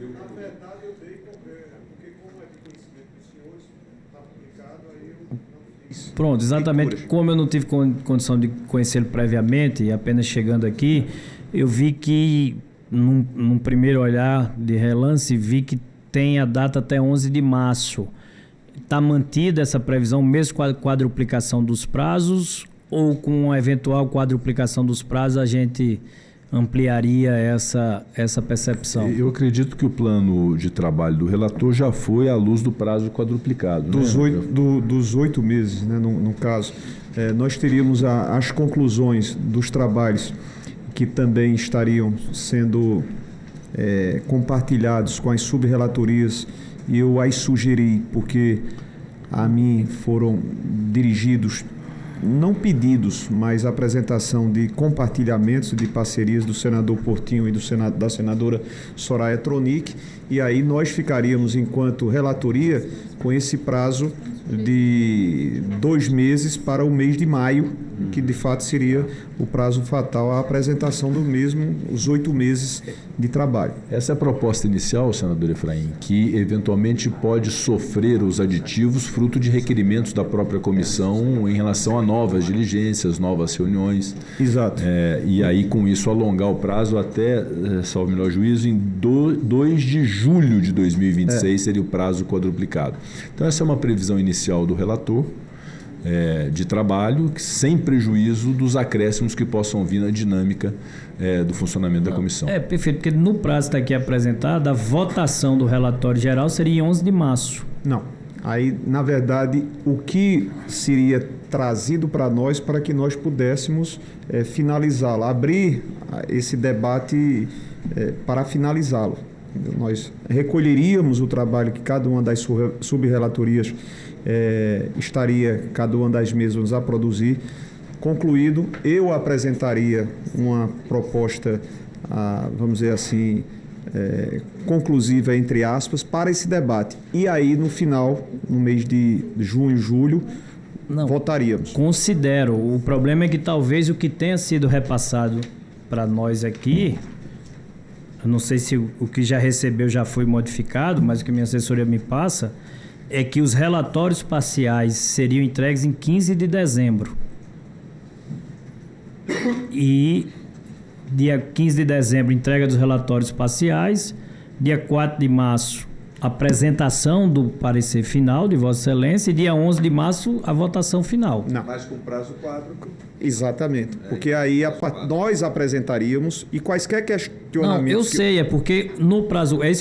por isso foi minha primeira pergunta. Se o cronograma aqui apresentado já está na percepção de prazo quádruplo, que já não está no prazo original da comissão, que é o prazo de 60 dias. Não, 60 dias... Aí no prazo quádruplo, está colocando que a entrega dos relatórios parciais 15 de dezembro. Certo. Aí eu terei um tempo para produzir uma proposta. Essa proposta será apresentada aos senhores para que aí sim, depois desse debate em relação ao que nós produzirmos em termos de sugestões, conferidas esse tempo à relatoria, cheguemos ao prazo final, que é julho. 2 de julho. A dúvida é porque, de fato, no plano de trabalho há uma previsão da discussão e votação do relatório geral em 11 de março de 2026.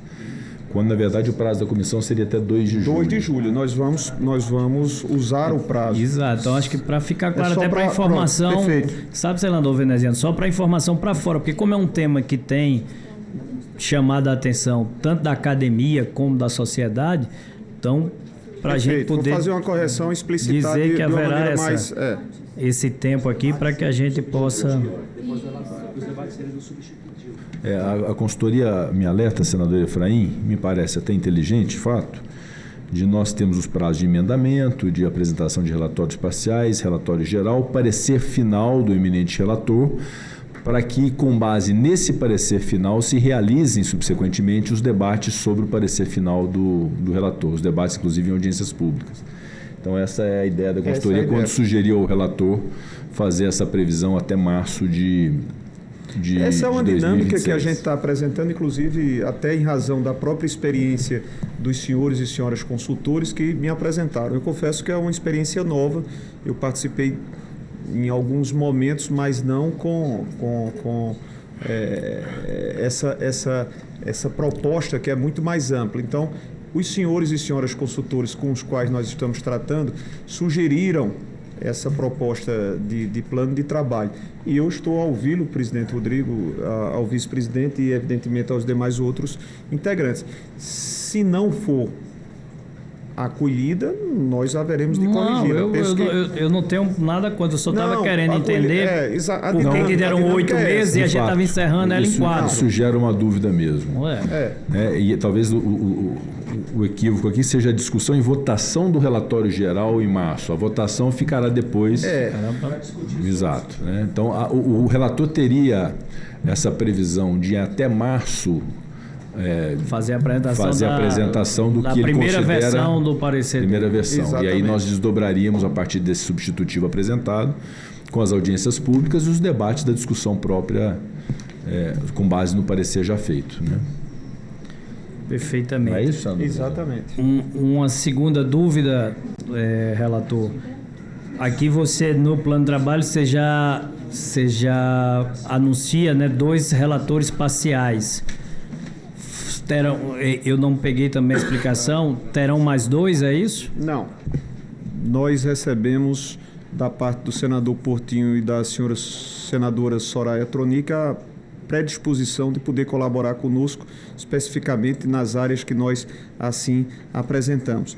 Isso significa dizer que outros companheiros que assim desejem compartilhar na condição de subrelatores também não o façam. Para mim, inclusive, seria de bom grado fazer esse compartilhamento, mas até esse instante, 2 companheiros assim se predispuseram a participarem na condição de subrelatores, o senador Carlos Portinho e a senadora Soraya Tronic. Que foi na de responsabilidade civil, o senador Carlos Portinho e sucessão de família, senadora Soraya.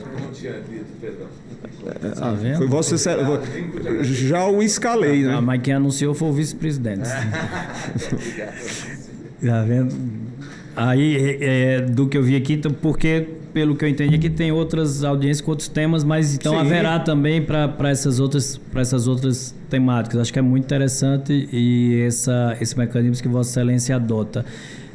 Sobre os nomes, eu vi que alguns nomes aqui, esses nomes das audiências públicas, que já estão bem numerosos, Vossa Excelência vai aceitar sugestões para que possa compor. Eu vi que alguns nomes aqui se repetem. Depois eu acho que na questão de otimizar, de repente a gente vê, né? Talvez até você, porque senão vai ficar muito extenso. Às vezes tem 3, 4 nomes aqui que estão em 4 ou 5 audiências públicas. Imagino do relator, do professor Flávio Tartucci. Sim. Lembrando que a professora Rosa também foi relatora. Também foi.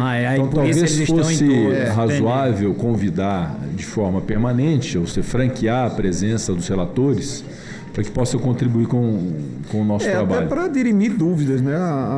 Não sei, a intenção nossa é a de podermos trazer... Só para esclarecer dúvidas, segundo a consultoria está nos informando, não é para se pronunciar em todas as audiências. Não. É em esclarecimento de dúvidas com força dos mesmos e das mesmas terem sido responsáveis pelo trabalho preliminar. Essa é a intenção nossa de... Perfeito. E a propósito, meu querido amigo conterrâneo, senador Efraim, antes da sua chegada, eu fiz questão de dizer, aqui é uma sugestão que não deixa de estar como de fato deve estar, aberta aos aperfeiçoamentos. Aqui nós não estamos dizendo nenhuma outra entidade deixará de estar, enfim, aqui nós vamos acoplando, nós vamos aditivando, vamos dizer assim, novas sugestões que possam ser conferidas da parte dos senhores e das senhoras.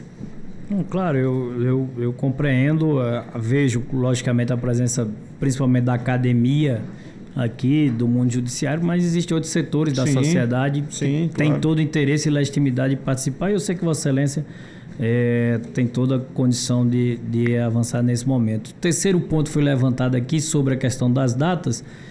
Eu e o Portinho também exercemos o papel de líder de bancada, coincide também muitas vezes com o horário da quinta pela manhã, mas considero que o horário da quinta pela manhã é o horário mais viável, porque em tese também serão participações um pouco mais extensas e que tem que ser dado tempo ao orador para que ele possa expor essas situações. Então, concordo, mesmo sabendo que exercerei algum tipo de dificuldade enquanto for concomitante com as reuniões de liderança, que sob o comando de Dr. Senador Rodrigo Pacheco tinham um pouco mais de frequência no seu ocorrer. Então, quem sabe ficará mais tranquilo para que a gente avance. E, nesse sentido, sugeri, presidente Rodrigo Pacheco, que, em virtude desse calendário nosso, até bastante atribulado de todos, a possibilidade da gente ter segunda e terceiras vice-presidências. Porque, num caso em que Vossa Excelência, numa quinta, não possa estar presente, eu esteja na reunião de líderes, a gente poderia ficar descoberto, levando o caso concreto.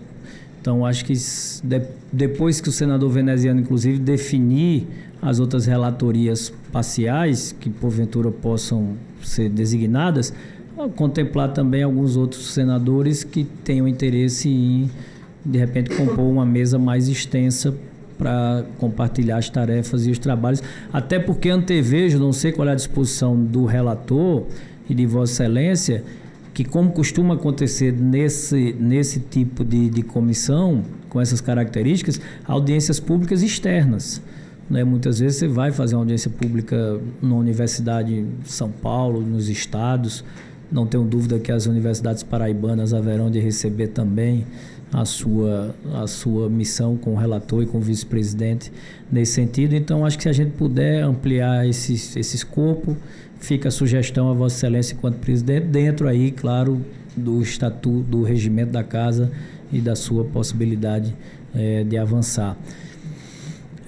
Acho que fica nesse sentido. Os eventuais nomes, a gente pode fazer já designação por escrito para compor as audiências públicas, como proceder já? O senador Efraim, os requerimentos podem ser apresentados pelo sistema informatizado e virão para a presidência, e certamente haverá sempre a pertinência para adequarmos dentro da data da rotina das reuniões. Perfeito.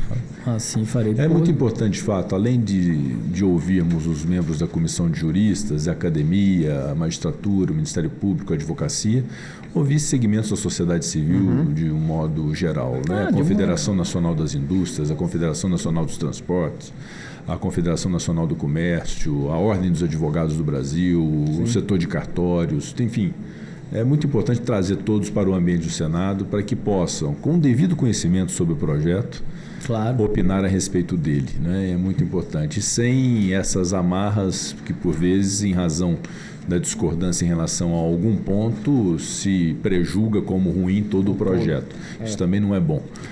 O que eu tenho muita convicção, senador Efraim, senador Portinho, senador Veneziano, é que em pleno ano de 2025, depois de muito significativas transformações na sociedade, sobretudo com o advento da internet, da comunicação digital, da mudança de comportamento da sociedade de modo geral, é evidente que adequações ao Código Civil precisam ser feitas. Os últimos 25 anos da vida do Brasil e da vida do mundo foram muito significativos em termos de mudanças. Tivemos o advento de uma pandemia, que foi algo inédito, inusitado na vida de nós todos. Tivemos, repito, o advento da tecnologia, do mundo digital, que muda o comportamento e muda as relações jurídicas. Então é evidente que dentro desse projeto, se não todo ele, boa parte deve ser aproveitado. E repito, sem intransigência, porque eu sei que na comissão de juristas, muitos institutos que estão contidos no projeto, e faço aqui o parêntese de que apresentei ipsis literis o que me foi apresentado pelo anteprojeto, justamente para permitirmos o debate em respeito à comissão de juristas, mas muitos institutos ali contidos tiveram uma votação muito apertada na comissão de juristas, com diferença de 1 voto, de 2 votos. É evidente que essa polêmica e esse dilema em relação a um instituto dessa natureza, que teve tão apertada a maioria na discussão da comissão de juristas, haverá um tratamento de nossa parte muito especial em relação a isso. Se eu mantiver essas dúvidas, é melhor então não votar e amadurecer melhor num projeto apartado. Então, nós não temos intransigência em relação a isso. Permite uma parte? Pois não.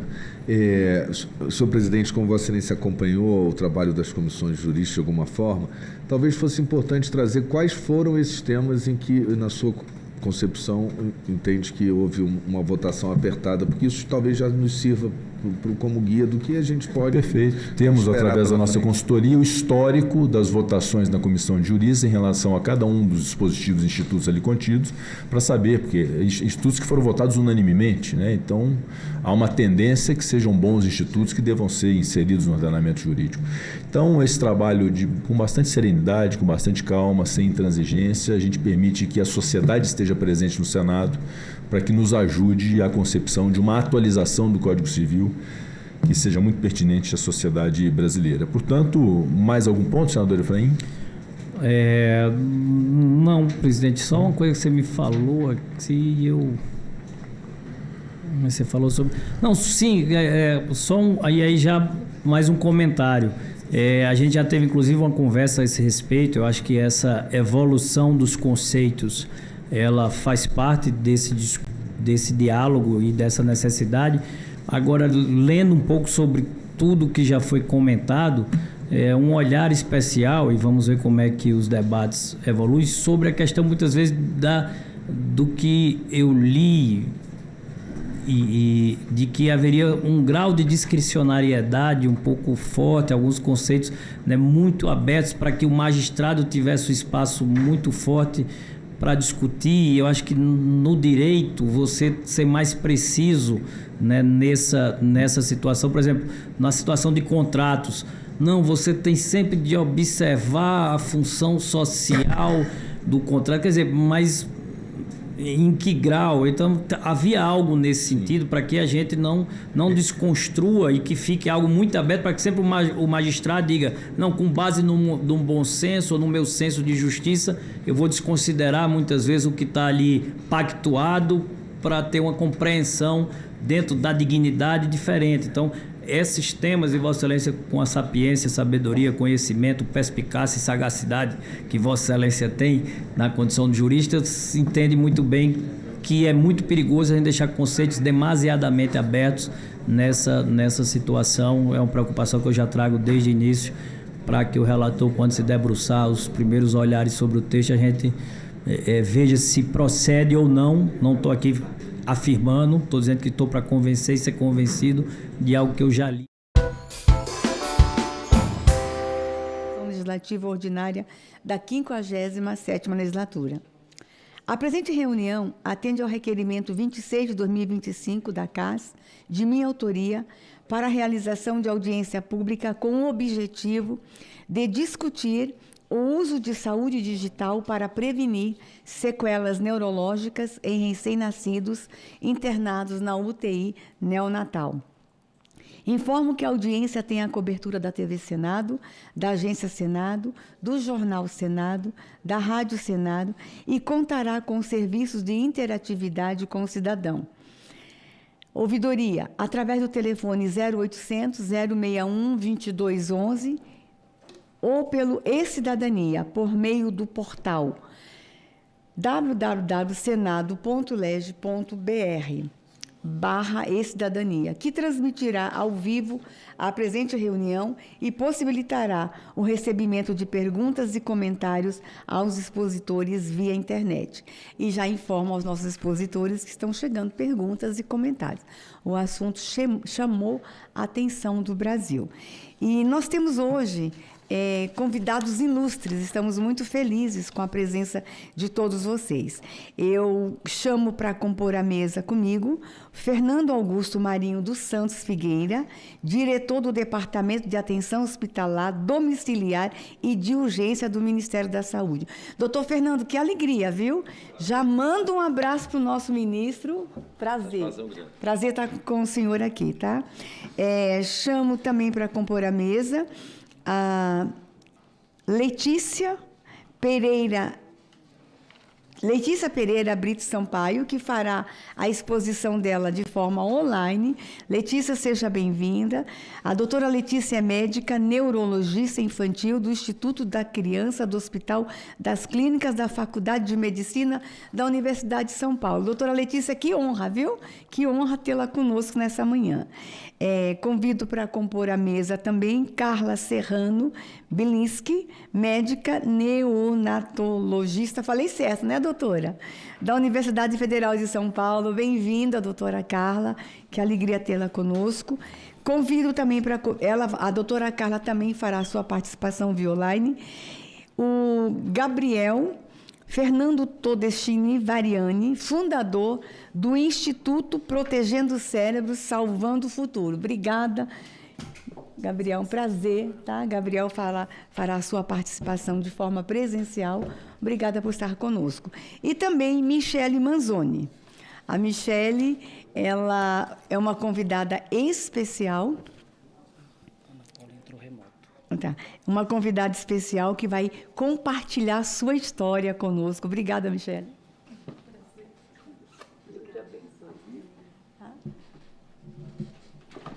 E também compõe a nossa mesa a Ana Paula Feminella, doutora Ana Paula.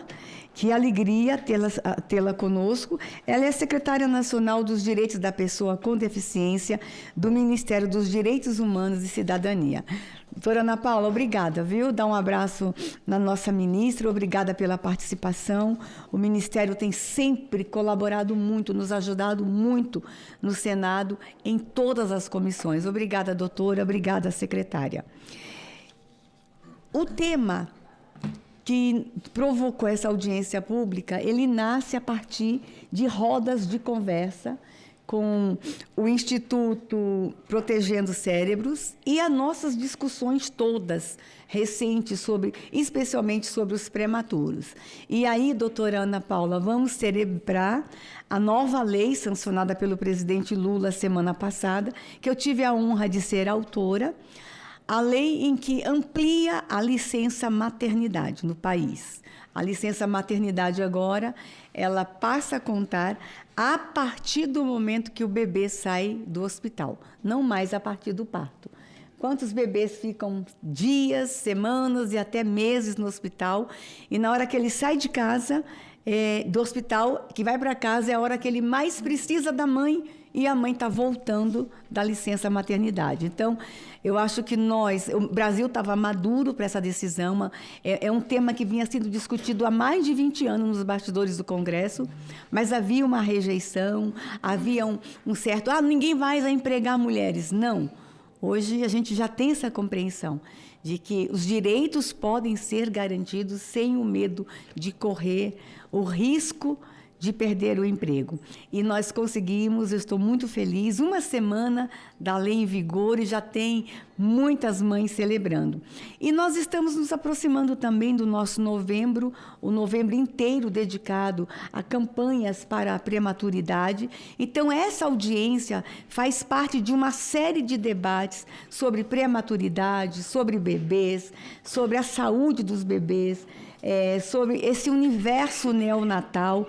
Então, essa é uma audiência de muitas que vão acontecer até o final de novembro.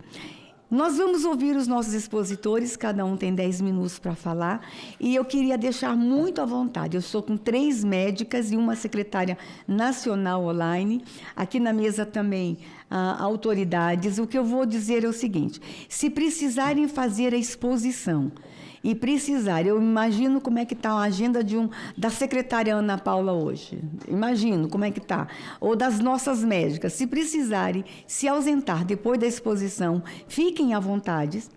E se chegar perguntas direcionadas às senhoras ou aos senhores, a gente encaminha via e-mail. Tudo bem assim? Mas se ficarem até o final, depois da sua fala, ainda daremos mais 3 a 5 minutos de considerações finais, agradecimentos. Então, seria interessante ficarem até o final, mas a gente conhece a agenda e as emergências aí na área médica acontecem a todo instante. Nesse sentido, nós vamos ouvir primeiro, eu acho que por uma questão da gente entender o que está acontecendo, e a partir da fala dele, a sociedade médica, a sociedade civil pode fazer o contraponto. Nós vamos ouvir primeiro Dr. Fernando Augusto Marinho dos Santos, diretor do Departamento de Atenção Hospitalar Domiciliar e de Urgência do Ministério da Saúde. Dr. Fernando, obrigada por estar conosco. Bom dia a todos, a todas. Inicialmente queria cumprimentar a senadora Damares, em nome da qual parabenizo o Congresso por estar nos chamando enquanto representantes aqui do Ministério da Saúde para discutir um tema que é tão rico e que é tão prioritário dentro da pauta que tem sido executada pelo ministro Alexandre Padilha e particularmente dentro da Secretaria de Atenção Especializada pelo secretário Mozar Salles e dentro do Departamento de Atenção Hospitalar, Urgência Domiciliar, onde a Rede Aline, que é uma evolução da atenção da Rede Cegonha, onde se preconiza, então, que se desenhe e que se mapeie uma política mais equitativa de distribuição de recursos, com objetivos muito explícitos de melhorar os indicadores de atenção materno-infantil, com foco em diminuição de mortalidade materna, com foco em diminuição de mortalidade infantil, principalmente a mortalidade perinatal. Cumprimento também o Gabriel, meu colega médico, e aí eu já abro um colchete aqui, senadora, para me apresentar. Eu também sou médico, embora não atue na área pediátrica, eu sou cirurgião cardiovascular, estou aqui no Ministério da Saúde com muita honra coordenando esse departamento, mas tive a felicidade de conhecer o Daniel há 3 ou 4 anos atrás, porque eu estava trabalhando em serviço num hospital lá no Nordeste brasileiro, em Recife, e o Gabriel, fomos apresentados, e quero dizer que desde o primeiro instante me encantou a tecnologia, e tivemos a sorte e a felicidade de, há 3 semanas atrás, né, Gabriel, termos um despacho no Ministério da Saúde sobre o tema, e houve um compromisso nosso de chamar o Gabriel, bem como outros entes que porventura possam colaborar para o trabalho de discussão de ações e que minimamente a gente possa ter a oportunidade também de apresentar o que o Ministério tem desenvolvido no âmbito da Rede Aline. Então já deixo o meu conflito de interesse por conhecer o Gabriel, entender a seriedade e o potencial que essa tecnologia está posta. Cumprimento também a Michele, é um prazer, Michele, ter aqui como representação popular, tá? A mãe de uma criança que foi beneficiada por um cuidado adequado e que isso sirva de espelho para que isso daí possa ser expandido para outras crianças que porventura possam se beneficiar. Eu aproveito para cumprimentar também as pessoas que estão aqui nos acompanhando online, mas principalmente a Ana Paula, nossa colega do Executivo, a Secretária Nacional dos Direitos de Pessoa com Deficiência, do Ministério dos Direitos Humanos e da Cidadania, a doutora Letícia, minha colega médica, neurologista infantil do Instituto da Criança, do Hospital das Clínicas da Faculdade de Medicina da Universidade de São Paulo. Eu tive o prazer de concluir meu doutorado em Ciências Médicas, então me sinto copartícipe, colega seu de Brasão. E a colega médica também, a Carla Serrano Bilinski, que é médica neonatologista, que eu aprendi, senadora, que existe espaço e direito de fala. Então, gostaria muito de escutar o Gabriel e a Carla enquanto especialistas, tá? Embora eu médico não sou especialista em neonatologia. Bem, eu acho que é importante a gente falar um pouco sobre o que tem sido feito em relação ao Plano Nacional de Atenção Integral à Saúde da Criança, e que justamente no primeiro eixo dessa política se preconiza a promoção de uma atenção humanizada ao recém-nascido, com incentivo ao aleitamento materno, entre outros aspectos. Dentro de um componente mais amplo, foi desenhado um modelo de estratégia chamada Qualinel. E essa estratégia Qualinel, ela versa sobre medidas de neuroproteção, através de reanimação neonatal adequada, o método canguru, que particularmente da instituição de onde eu fui formado, né, como médico e como gestor, empregado já há 40 anos, e a gente fica muito satisfeito com o resultado. E observe que não é necessariamente, senadora, tecnologia é algo que transcende o tecnológico. A metodologia do canguru não tem 0 fio, 0 chip, 0 inteligência artificial, 0 energia elétrica. É calor humano. E a gente observa a diferenciação na qualidade, na evolução desses pacientes quando eles são acompanhados em séries de longo prazo. Inseridos ainda nessa estratégia do Qualinel, o programa de reanimação neonatal, ele preconiza uma padronização nos protocolos assistenciais de unidades de terapia intensiva, que são fundamentais, obviamente, para a redução do dano neurológico. E esse programa é uma parceria com a Sociedade Brasileira de Pediatria e vai tratar, e trata já, de toda a diretriz que capacita os diferentes profissionais. E aí eu faço um apelo e que a gente expanda a capacitação para além do médico. E sendo filho de enfermeira, eu sei qual é a significância da avaliação multiprofissional dentro do cuidado de medicina intensiva, especialmente no cuidado de medicina intensiva pediátrico, e como é importante que a gente tenha nesse ambiente um ambiente plural, dominado inclusive por mulheres, o que significa que a gente já herda naturalmente uma essência materna desse cuidado, e não é à toa que isso mexe e é tão pujante na atenção pediátrica. Também inserido na estratégia Qualinel, no seu passo 7, a gente já falou do método canguru, né, e as medidas neuroprotetoras, que, para além do pensamento e do monitoramento do EEG, que tem seu espaço, a gente pode debater um pouco sobre ele, tá? A gente também entende que o contato pele a pele, o controle da dor e do estresse neonatal, esse tripé, ele é um componente importante com medidas de neuroproteção, tá? E ainda na estratégia Qualinel, existem medidas indiretas para a proteção cerebral, e aí eu paro para fazer um adendo. Toda medida, a gente pode dividir em medidas terapêuticas e medidas diagnósticas. Eu acho que isso é muito relevante, né, Gabriel, Michele, Carla também está nos acompanhando, e a outra colega. Qualquer medida que venha a despertar ou aumentar a sensibilidade e especificidade de métodos diagnósticos, né, elas propriamente, por si só, elas não são terapêuticas. Isso está muito posto. O que significa que, quando a gente pensa a linha de atenção de cuidado, na prevenção dos cuidados, principalmente das sequelas hipoxêmicas ou das sequelas ou eventos que podem provocar uma neuromodulação negativa, a gente tem que imaginar que esse neonatal, ele muito provavelmente está sendo alvo de injúrias desde o período pré-natal.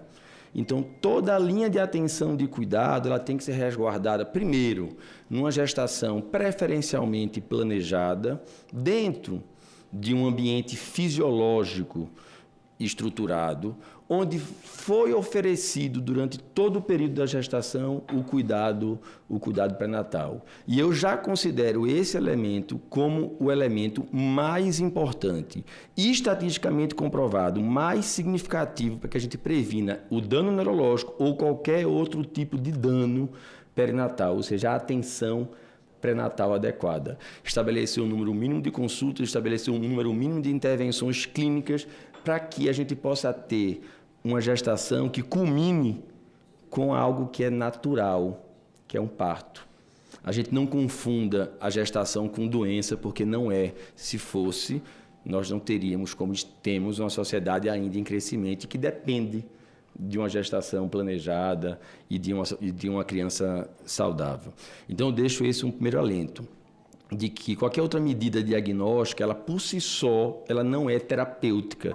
Não é a implementação de uma medida diagnóstica que vai promover a ação.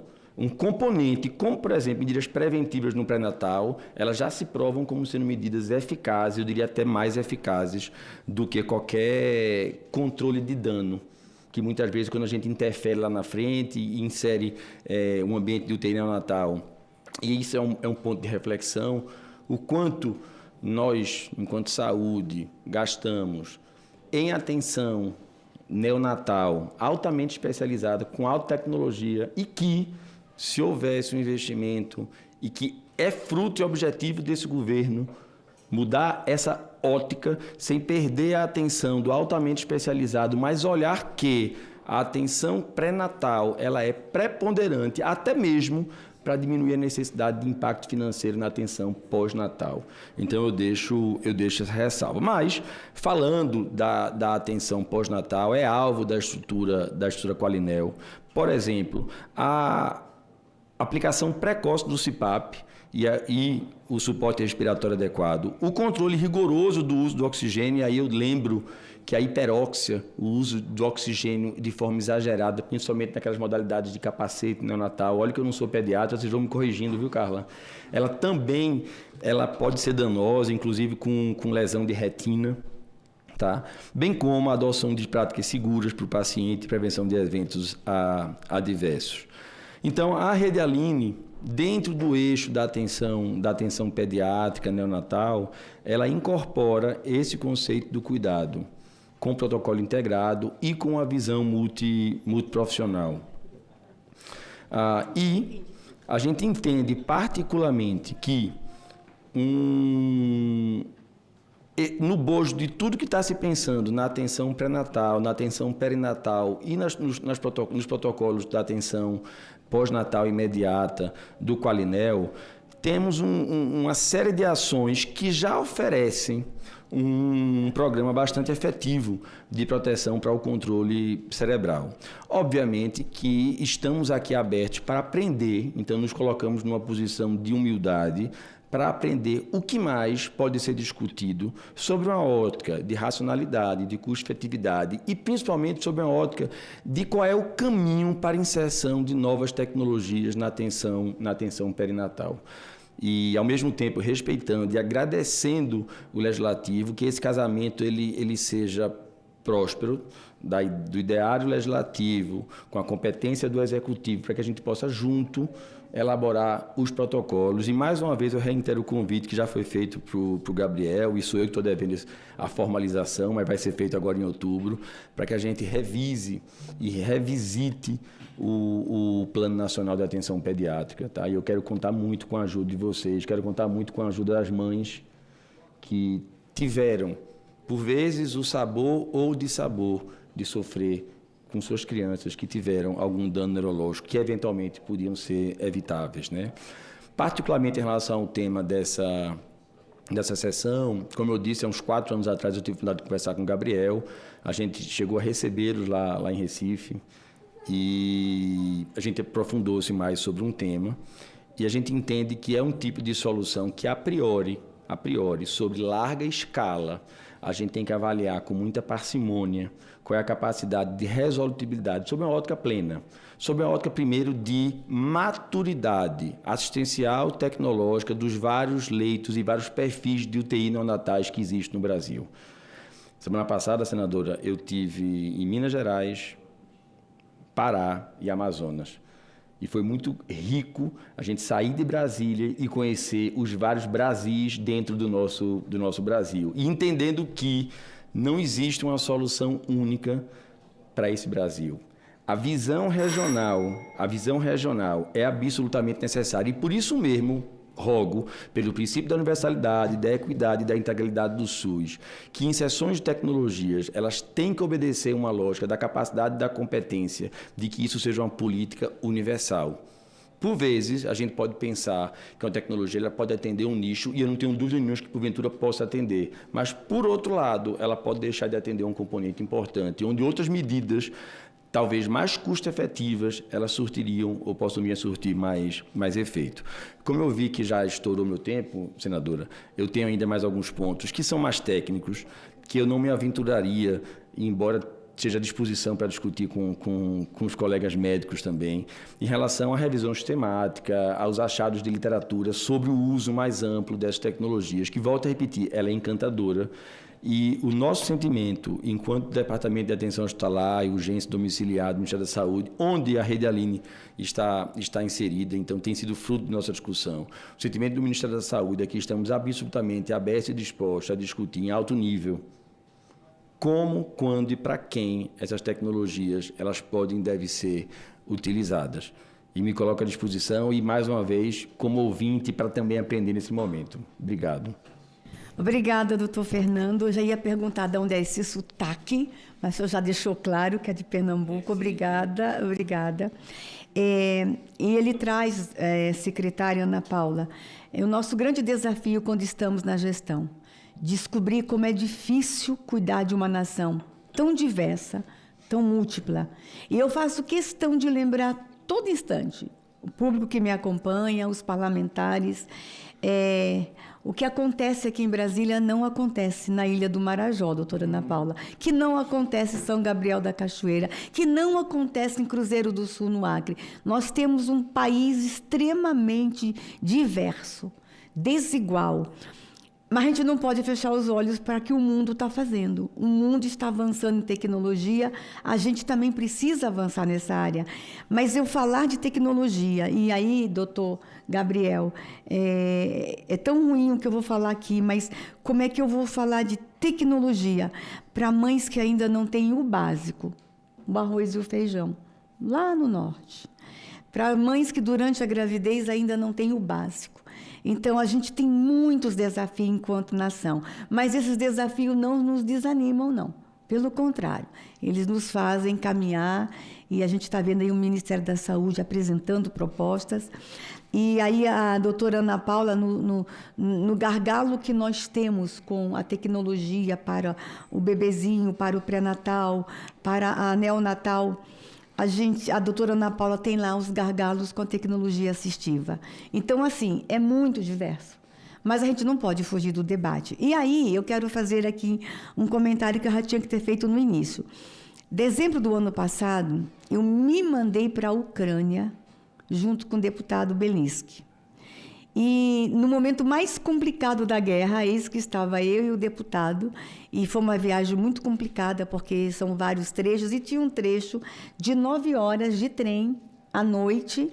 Para vocês entenderem a gravidade que foi esse percurso, teve autoridades diplomáticas da Polônia que não entraram no trem com a gente, tipo, agora é por conta e risco. Mas nós tínhamos uma missão, que eram as crianças da Ucrânia que estavam sendo sequestradas pela Rússia. E o deputado Belinsky tem um amor muito grande por criança. Eu tenho uma relação com ele, ele tem um compromisso com a proteção da infância. E eu tive que ouvir a viagem inteira no trem sobre tecnologia para a prevenção de sequelas neurológicas em bebês. Deputado, o que o senhor tem a ver com isso? O senhor é um delegado. Não, mas eu quero, nós precisamos falar. Aí eu descubro que a doutora Carla Serrano, que está aqui com a gente, que é médica neonatologista, é esposa do deputado. Está explicado. Está explicado. O que você fez com ele, anos, ele fez comigo numa noite dentro de um trem. Tem que debater, tem que debater. Parabéns, doutora, pela influência que está tendo no parlamento, porque o deputado ousou, doutor Fernando, apresentar em 2024 o projeto de lei, secretária, 4727 de 2024, que vale muito a pena a secretaria se debruçar sobre ele. Esse projeto cria o Programa Nacional de Proteção Cerebral para a Prevenção de Sequelas Neurológicas em Bebês. E já aconteceram audiências públicas na Câmara por causa desse projeto de lei. Inclusive, ele agora foi devolvido para a relatora, ela tinha apresentado um parecer, está reformulando o parecer dela, e esse projeto vai chegar aqui no Senado. De acordo com a decisão da Câmara, eu vou lutar para ser relatora do projeto aqui no Senado. Então, agora eu entendi também, além do amor às crianças, doutora Carla, o desespero do deputado e a gente fazer também esse debate aqui no Senado. Na sequência, vamos ouvir a doutora Ana Paula Feminella, secretária nacional dos Direitos da Pessoa com Deficiência do Ministério dos Direitos Humanos e da Cidadania. Obrigada pela participação, doutora. Muito obrigada. Bom dia a todas e todos. Aqui quem fala é Ana Paula Feminella. Sou uma mulher branca, de meia idade, cabelo curto, escuro, tá virado para o lado, estou com óculos de grau, batom vermelho, um blazer azul marinho, e sou uma mulher cadeirante, uso cadeira de rodas e também mãe. E tive a experiência de ser uma mãe cadeirante, né? Então, quero saudar a senadora Damares e a todos os senadores aí presentes da comissão, que nos saúdam aí com essa oportunidade de diálogo sobre um tema tão importante para as nossas existências, né? A deficiência ainda precisa ser reconhecida como uma variável fundamental para a efetividade de toda e qualquer política pública. E, enquanto Ministério dos Direitos Humanos e da Cidadania, a gente se coloca aqui à disposição para contribuir com esse debate. Quero saudar ao Dr. Gabriel, aí presente, que nos antecedeu na sua fala, essa importante fala, né, que representa aí o compromisso do ministro da Saúde, do Ministério da Saúde, Alexandre Padilha, o secretário Mozart, e tantos profissionais como o secretário, como o coordenador geral, né, de saúde da pessoa com deficiência, nosso grande parceiro Arthur Medeiros, que colabora muito para o desenvolvimento dessa pauta pela perspectiva de direitos humanos. É importante apontar, como disse a senadora Damares, essa conquista da lei de ampliação da saúde, da licença maternidade, e reconhecer que o Brasil ainda tem uma dívida para garantir que esses cuidados do bebê eles sejam também divididos com os pais.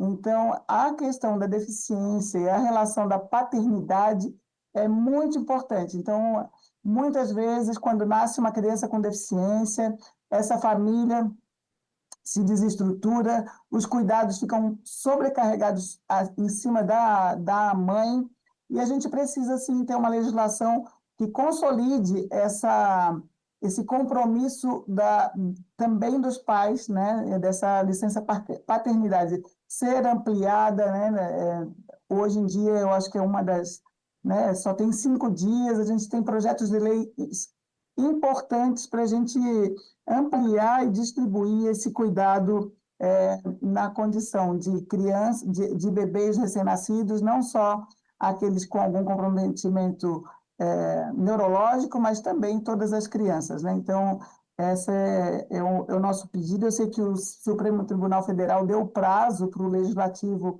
resolver essa situação até julho, né? E eu não sei em que situação está, senadora Damares, mas é importante a gente agregar também, né, os pais nesse cuidado, né? A gente tem aí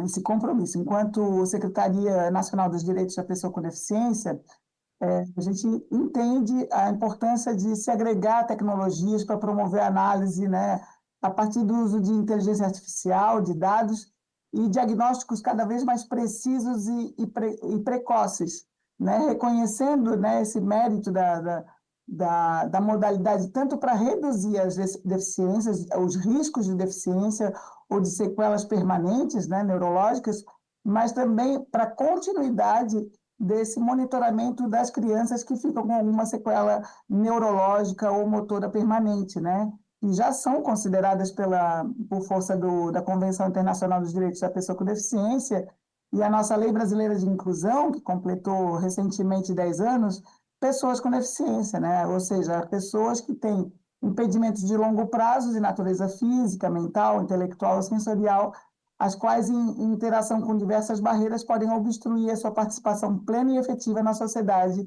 em igualdade de condições com as demais pessoas. Então, nesse contexto, essa questão é premente, né, de refletir sobre as oportunidades de se integrar as crianças, né, nessas condições, né, tanto garantindo as condições de diminuição dos riscos de uma sequela permanente, mas também havendo este comprometimento neurológico da devida atenção e pontuação da condição específica desse indivíduo, desse recém-nascido, né? Então, a gente pensar essa perspectiva da Convenção e da LBI é pensar numa mudança de paradigma, né? Então, considerar as tecnologias em saúde como avanços, né, para garantia de direitos humanos, né? E reconhecer aí tantas políticas necessárias como a Política Nacional de Cuidados, instituída pela Lei 15.069 de 2024, né, que promove o reconhecimento, a redução e a redistribuição do trabalho não remunerado do cuidado, realizado primordialmente por mulheres, né? Promover o enfrentamento das múltiplas desigualdades estruturais no acesso ao direito ao cuidado, de modo a reconhecer a diversidade de quem cuida e de quem é cuidado, né? Porque muitas mulheres com deficiência também são cuidadoras, né, mulheres e homens também, né? Mas especialmente as mulheres, aqui colocando, são cuidadoras, né? Então, pensar nessa perspectiva, né, do papel dos direitos humanos nessa agenda é fundamental. Nesse sentido, eu achei muito pertinente, senadora, falar sobre as demandas de tecnologia assistiva, né? Tecnologias assistivas que atendam também os domicílios. E para isso, né, tecnologias assistivas que cuidem também da saúde de quem é cuidadora, né? De quem é cuidador, né? Que efetive esses direitos, né? Tanto para quem cuida quanto para quem é cuidado, né? Percebendo a ética do cuidado como primordial, ou seja, o direito de construir essa autonomia, né? Desde o diagnóstico precoce, para a gente conseguir entrar com políticas públicas efetivas para esse público é fundamental, né? Então, a efetivação desses direitos é fundamental. Deixa eu ver aqui sobre outros tópicos, né? O acolhimento, né, qualificado às mães cuidadoras, né, muitas vezes é ainda precário em muitos territórios, né? É importante apontar, né, os desafios dos territórios mais vulnerabilizados. Quando eu tive a minha filha há 13 anos, com uma gravidez de risco, e a gente encontrou também muitos desafios, né, sendo uma mulher com deficiência, cadeirante, parturiente, né? Então, e tendo os cuidados aí de perceber que mesmo na nossa capital do Brasil, a gente ainda encontra profissionais não capacitados para fazer o devido atendimento tanto as crianças, né, com alguma condição neurológica, mas crianças com deficiência, ou mães ou cuidadores familiares que têm o direito de cuidar também, né? Então, a formação continuada de profissionais em distintas equipes de saúde é fundamental, né? E nesse sentido, o Ministério da Saúde tem avançado muito, né? Tenho acompanhado, e semana passada, se eu não me engano, foi feita a aula inaugural do curso de especialização da rede de cuidados em saúde da pessoa com deficiência, né? Então, são 270 novos profissionais do SUS atuando, do SUS e dos servidores públicos, atuando nessa agenda de inclusão no espaço da saúde da pessoa com deficiência. Entendendo que essa agenda não pode se restringir à saúde especializada, mas também à atenção primária em saúde, né? Porque muitas vezes é já na porta do posto de saúde que nos é negado o direito, né? Então, o desenvolvimento de estratégias intersetoriais para superar esses desafios é fundamental, por isso que a gente tem lançado aí a campanha de combate ao capacitismo, né, junto com o Ministério da Saúde, a Escola Nacional de Saúde Pública, e quer tornar cada vez mais público o debate, né, e popularizado o debate sobre o que é capacitismo e o quanto o capacitismo, ou seja, a discriminação em razão de deficiência, ainda está internalizado em muitas instituições, sejam públicas, sejam privadas, porque a gente vive numa sociedade cuja cultura ainda privilegia a corponormatividade, né? O desafio é superar essa ideia de que existe um corpo normal e que todos os outros, as outras pessoas que fogem desses padrões corporais ou comportamentais ficam mais vulnerabilizados pela estrutura social que vivemos e não pelo próprio impedimento em si, né? Então, apontar, né, que essas sequelas neurológicas, né, que podem... 15 segundos. Obrigada. Pode atingir aí os impedimentos, né, chegar a algum impedimento de ordem cognitiva, acaba vulnerabilizando pelas estruturas sociais que a gente vive, e a gente tem que falar de um grande tabu, que é a violência sexual contra pessoas com deficiência intelectual, né, que a gente tem ainda presente, né, e subnotificada na nossa sociedade. Então, finalizo aqui agradecendo a oportunidade, nos colocando à disposição para a gente dar continuidade e atuar conjuntamente nessa agenda tão fundamental, né, e valorosa que tanto o Executivo, o Judiciário e o Legislativo estão mobilizados. Muito obrigada. Secretária, obrigada. É automático esse alerta, 15 segundos, mas eu sou bem generosa. Se a senhora quiser continuar, fique à vontade. Secretária, a minha sugestão é que o Ministério, especialmente a Secretaria, acompanhe a tramitação do projeto, porque construir uma política nacional sem a participação da Secretaria, eu acho temeroso. Eu fui a ministra da pasta, eu sei, é uma secretaria, gente, que não tem dinheiro. E se a gente pudesse ter todo o dinheiro que a gente quer nessa secretaria, né, secretária? Mas é a secretaria da articulação, é a secretaria das grandes discussões, é a secretaria que estão lá dentro os grandes pensadores. Então, eu sugeriria, secretária, que, quem sabe até já um encontro com a relatora do projeto, está em fase inicial, dá para a gente trazer todas as adequações ao PL, né, e já começar a discussão certinha na Câmara para chegar no Senado, a gente fazer só a revisão. Secretária, eu quero agradecer muito. Né? Nossa assessoria parlamentar está aí presente. Sim. E com certeza a gente vai acompanhar, sim. Muito obrigada. Obrigada. Secretário, obrigada pela participação. A senhora fique à vontade, se precisar se retirar. E se chegar alguma pergunta direcionada à senhora, eu envio depois. Muito obrigada. Na sequência, vamos ouvir Letícia Pereira de Brito Sampaio, médica neurologista infantil do Instituto da Criança do Hospital das Clínicas da Faculdade de Medicina da Universidade de São Paulo. Doutora Letícia, seja bem-vinda. Muito obrigada por gastar esse seu tempo precioso conosco hoje de manhã.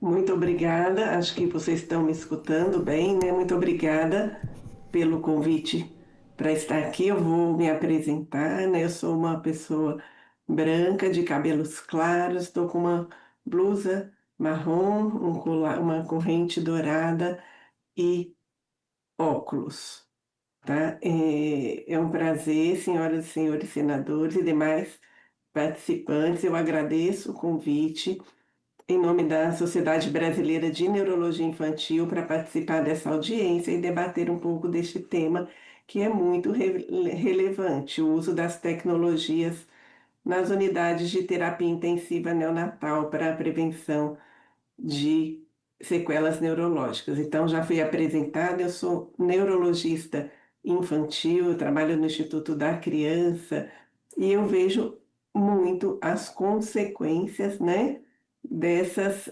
intercorrências que acontecem no período neonatal com essas nossas crianças. E é principalmente isso que me move, né, para poder estar aqui, para ver se a gente consegue uma evolução nesse sentido. O nosso país ele tem avançado muito na sobrevida, né, dos recém-nascidos mais graves, e hoje a mortalidade neonatal ela é menor do que há 2 décadas atrás, por exemplo, mas o desafio que se impõe é a qualidade dessa sobrevivência das nossas crianças, né? As crianças nascem prematuras, com hipóxia perinatal, infecção, malformação do sistema nervoso central e muitas vezes sobrevivem, mas com um risco elevado de desenvolver epilepsia, paralisia cerebral, distúrbios cognitivos e do neurodesenvolvimento, e isso traz um impacto muito grande na vida da criança e de todo mundo que está em volta dessa criança, né? Então, é nesse contexto que o conceito da UTI neonatal neurológica, ela traz uma proposta onde vai aliar neurofisiologia, tecnologia da informação, para garantir o monitoramento cerebral contínuo, remoto e integrado dessas crianças, né? As lesões cerebrais neonatais, elas são dinâmicas, né? Muitas ocorrem nas primeiras horas ou nos primeiros dias de vida e podem ser minimizadas ou revertidas se identificadas precocemente. Mas na prática o que acontece é que muitos desses eventos eles vão passar despercebidos porque o cérebro do recém-nascido não se manifesta clinicamente como o de uma criança maior ou o adulto, né? Então, as crises, né, as crises epiléticas que vão trazer muito dano estão ali, elas podem ser sutis, e os sinais de sofrimento cerebral, eles são mais inespecíficos. Então, a monitorização eletroencefalográfica contínua, né, com a oximetria cerebral e a integração, né, desses sinais da plataforma digital com plataformas inteligentes, vão permitir que mais e mais crianças sejam avaliadas, né, levando à detecção precoce das crises epiléticas, da hipóxia, das flutuações metabólicas cerebrais, e isso vai permitir, em tempo real, intervenções mais rápidas para ajuste de ventilação, tratamento de crise, medicações que podem reverter ou tornar esse dano cerebral menor. Eu acho que experiências internacionais, né, de outros países já nos mostram que isso reduz os riscos das sequelas neurológicas a longo prazo, né? E eu acho que o impacto clínico ele é muito importante. Então, isso vai criar uma base de dados muito grande também para pesquisa científica e inovação contínua, né? Então, a gente vai poder identificar padrões, prever desfechos, desenvolver protocolos de neuroproteção personalizado para as diferentes partes do nosso país, porque todo mundo já falou aqui, né? É muito extenso, muito diferente, diferentes regiões, a gente vai ter muitas realidades diferentes, eu acho que isso tem que ser adaptado para cada realidade, né? Mas eu acho que um pouquinho em cada realidade isso vai acabar ajudando muito, né? Porque a gente sabe que o cérebro do recém-nascido, ele é plástico, mas ele é também vulnerável. Então, cada minuto de atraso do diagnóstico, e de uma crise epilética, de uma hipóxia, da disfunção metabólica, isso vai significar uma diferença muito grande no potencial de desenvolvimento da criança, né? Então, acho que é muito importante esse projeto, e acho que a minha parte aqui é falar principalmente desse segmento que depois a gente acaba vendo as crianças acompanhando a dificuldade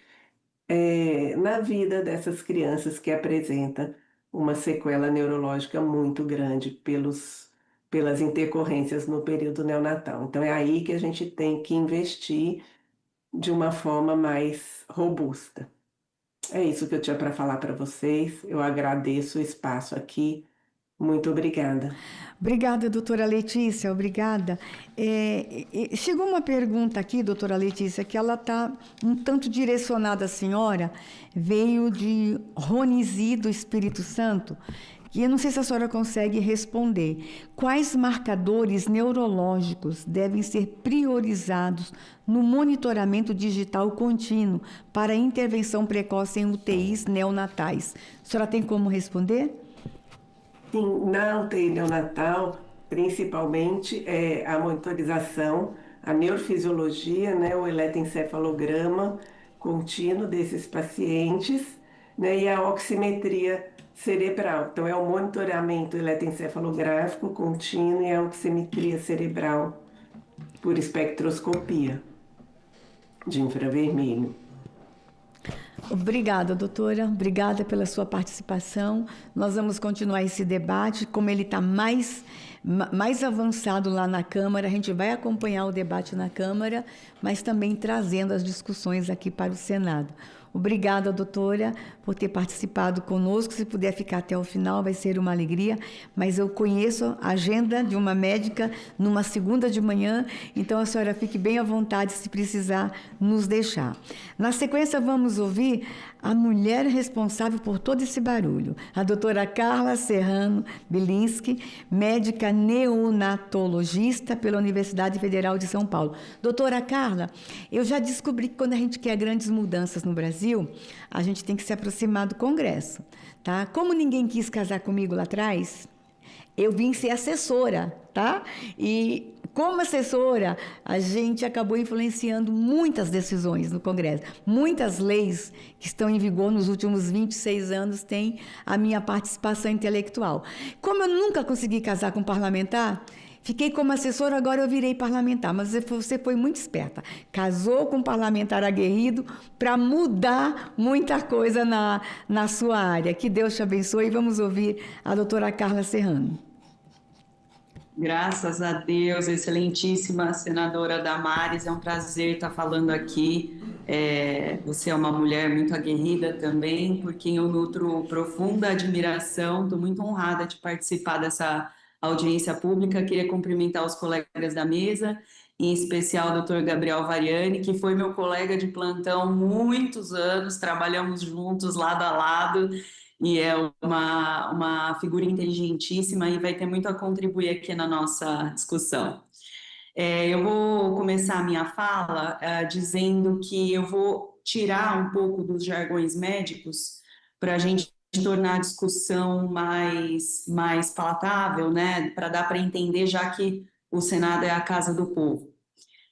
Quando a gente fala de bebês prematuros, a prematuridade ela é definida como nascimento ocorrido antes das 37 semanas de gestação. Então, a gente classifica como prematuridade todos os bebês que nascem abaixo de 37 semanas. Esses bebês, eles não estavam prontos para nascer ainda. Então, tem uma série de repercussões que a própria prematuridade pode causar nesses bebês, e daí eu vou chegar a falar das lesões neurológicas que podem acontecer. E o nosso público-alvo de maior risco dentro da UTI neonatal são os prematuros extremos. E daí a palavra extremo, a gente classifica o bebê quando nasceu abaixo de 28 semanas. Ou seja, eles são muito pequenininhos, muito frágeis, e segundos ou minutos de injúria pode tornar esse bebê vulnerável para ter uma sequela permanente. A magnitude dos nascimentos prematuros resulta sendo a principal causa de óbito entre crianças menores de 5 anos. No Brasil, entre os anos de 2012 a 2022, ou seja, nessa amostra de 10 anos que a gente tem de dados populacionais, foram registrados quase 32 milhões de nascimentos. Desses 32 milhões, um total de 3 milhões e meio são bebês prematuros, o que dá uma taxa de quase 12% de nascimentos de bebês prematuros entre os nascidos vivos.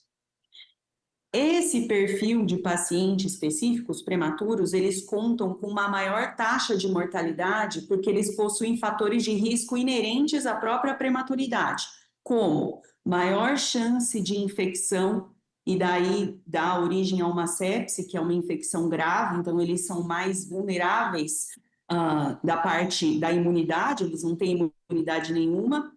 Estão vulneráveis também em relação a sequelas neurológicas, já que eles podem apresentar hemorragia cerebral, justamente pela fragilidade vascular que o cérebro do prematuro tem, e daí essa hemorragia cerebral pode dar origem a um quadro convulsivo, por exemplo, e a própria instabilidade hemodinâmica causada pela prematuridade. Então, o bebê, quando nasce, ele tem que fazer uma série de adaptações da vida dentro do útero da mãe para a vida extrauterina, para a vida fora, aqui, no mundo aqui fora. E essa adaptação, ela pode gerar uma série de instabilidade cardíaca, pulmonar e também dar origem a quadros convulsivos. Isso em relação à prematuridade. Tem um outro quadro aqui que eu vou explicar para vocês, que é de fundamental importância para a gente saber por que é que a tecnologia ela ajuda a gente a prevenir sequela neurológica, e se chama asfixia perinatal. A asfixia acontece quando o bebê fica sem oxigenação nos momentos que antecedem o parto, durante o parto ou minutos após o parto. Estima-se que no Brasil aproximadamente 20 mil crianças nasçam com falta de oxigenação cerebral em um período de 1 ano. E segundo a OMS, a Organização Mundial da Saúde, essa condição ocupa a terceira causa de morte neonatal, representando 23% dos óbitos de recém-nascidos. Isso a nível mundo, né? Além de estar, a asfixia perinatal está entre as principais causas de lesão cerebral permanente nos bebês nascidos a termo, ou seja, além de 37 semanas, os bebês que estavam prontos para nascer. Dentre as sequelas neurológicas, a gente pode destacar déficits que entram como consequência desse agravo no início da vida, como paralisia cerebral, deficiência cognitiva, cegueira e surdez. O sistema nervoso central é o mais acometido no recém-nascido com asfixia perinatal. Sendo assim, o monitoramento neurológico ele apresenta a máxima importância dentro da UTI neonatal. E daí engloba tanto a avaliação clínica do neonatologista beira-leito, olhando para aquele bebê de risco, quanto a tecnologia da neuromonitorização cerebral, já que a asfixia é a principal causa de crise convulsiva no período neonatal, chegando a representar de 40% a 60% da etiologia das crises. Então, de 40% a 60% dos casos de crise convulsiva, a origem está na asfixia perinatal. Então, nos recém-nascidos, a presença da crise epilética ela é de difícil diagnóstico. Cerca de 80% dos casos de crise convulsiva são subclínicas. E o que isso significa? Significa que o pediatra está ali olhando o bebê na incubadora ou no berço e a gente não consegue perceber que o bebê está convulsionando. Isso é muito sério, porque no período neonatal a crise ela se manifesta diferente de, por exemplo, na fase de um lactente, né, que é um bebê um pouco mais velhinho, ou na primeira infância, ou na adolescência ou na fase adulta. Então, no período neonatal, o bebê pode não apresentar nenhum movimento, não mexer o olho, não mexer um dedo, ele pode ficar quieto, mas ele está convulsionando. E a convulsão, ela, quando prolongada, né, ou mesmo um insulto, pode gerar sequelas neurológicas irreversíveis. E daí a gente está falando não só do impacto para a vida daquele indivíduo que deve ser protegida, mas também o impacto familiar, porque o cuidador dessa criança provavelmente não vai conseguir mais trabalhar, não vai conseguir gerar renda para a família, porque uma criança com paralisia cerebral ela demanda uma atenção enorme em relação da família e também em relação ao impacto previdenciário. Já que daí essa criança vai, por exemplo, ter múltiplas internações, ela vai ter que fazer múltiplas terapias de reabilitação, e daí a gente está falando do impacto previdenciário em relação ao SUS. Portanto, aqui eu defendo como parte fundamental do manejo do recém-nascido com asfixia a aplicação do protocolo de monitorização cerebral contínuo, porque permite uma avaliação precisa da atividade elétrica cerebral. E isso ajuda o neonatologista tanto na prevenção da crise, quanto na medicalização de uma forma correta da crise. Porque o que acontece na prática? Quando a gente olha um movimento estranho do bebê, o neonatologista acha que está convulsionando, não tem como ter certeza, porque está sem a monitorização cerebral, a gente acaba medicando. Só que em muitos casos a gente supermedica, porque aquele movimento que o bebê fez não era necessariamente uma crise convulsiva. Então a gente age na prevenção, no tratamento correto e na diminuição das sequelas, porque você impede que o bebê entre numa crise e continue convulsionando e destruindo seus neurônios e futuramente tendo sequelas neurológicas. Eu acho que a minha fala aqui englobou as causas, né, aí da necessidade da monitorização neurológica, e eu espero de verdade, como causa de vida aí da minha vida profissional, que essa discussão avance, e eu queria mais uma vez agradecer à senadora Damares por propiciar essa discussão tão rica. Obrigada. Obrigada, doutora Carla, muito obrigada. Tem uma pergunta aqui direcionada à senhora, mas acho que a senhora já respondeu em toda a sua fala. Como a saúde digital pode integrar o cuidado neonatal ao pós-alta? Já não está falando mais do bebê lá no hospital, para prevenir e reduzir sequelas neurológicas em recém-nascidos. Quer falar ainda sobre isso, doutora? Perfeito, eu acho que eu acabei contemplando isso na minha fala, mas o pensamento é o seguinte: quando a gente tem como aliado a neuromonitorização cerebral, a gente consegue fazer com que aquele bebê, quando entra em crise, a gente perceba mais rápido. E cada vez que ele entra em crise, mais neurônio é destruído, ou seja, maior a chance desse bebê ter sequela. Então, a tecnologia, ela ajuda a prevenir e a tratar melhor, diminuindo as sequelas a longo prazo. Então, esse bebê ele pode ter uma maior qualidade de vida, já que a gente conseguiu diagnosticar e tratar o quanto antes as crises. Obrigada, doutora Carla. A pergunta que eu lhe fiz veio de Sara de Goiás. Tem uma outra da GCL de Santa Catarina que também seria direcionada à senhora, mas eu acho que a senhora já respondeu. Como incluir a fisioterapia e a terapia ocupacional nessa pauta? Eu acho que é óbvio, tendo tecnologia, eles serão os profissionais que vão ser treinados para a aplicação da tecnologia. Obrigada, doutora. Obrigada pela participação. Na sequência, nós vamos ouvir agora. Gabriel, eu posso fazer uma inversão? A gente ouvir a Michele sobre os desafios dela, e aí, quem sabe, na fala dela, você também traz alguma coisa para a sua fala. Pode ser assim? A gente ouve o Gabriel no final. Ele me pediu 2 minutos a mais. Gabriel, eu vou te dar 5 a mais. Fica tranquila, 5, tá bom? Então, nós vamos ouvir uma mãe que passou por uma experiência, a Michele Manzoni, a experiência do tema que nós estamos discutindo na nossa pauta hoje, que é o uso da tecnologia para prevenir sequelas neurológicas lá na fase neonatal. Bem-vinda, Michele, e obrigada por compartilhar sua história com a gente. Eu que agradeço.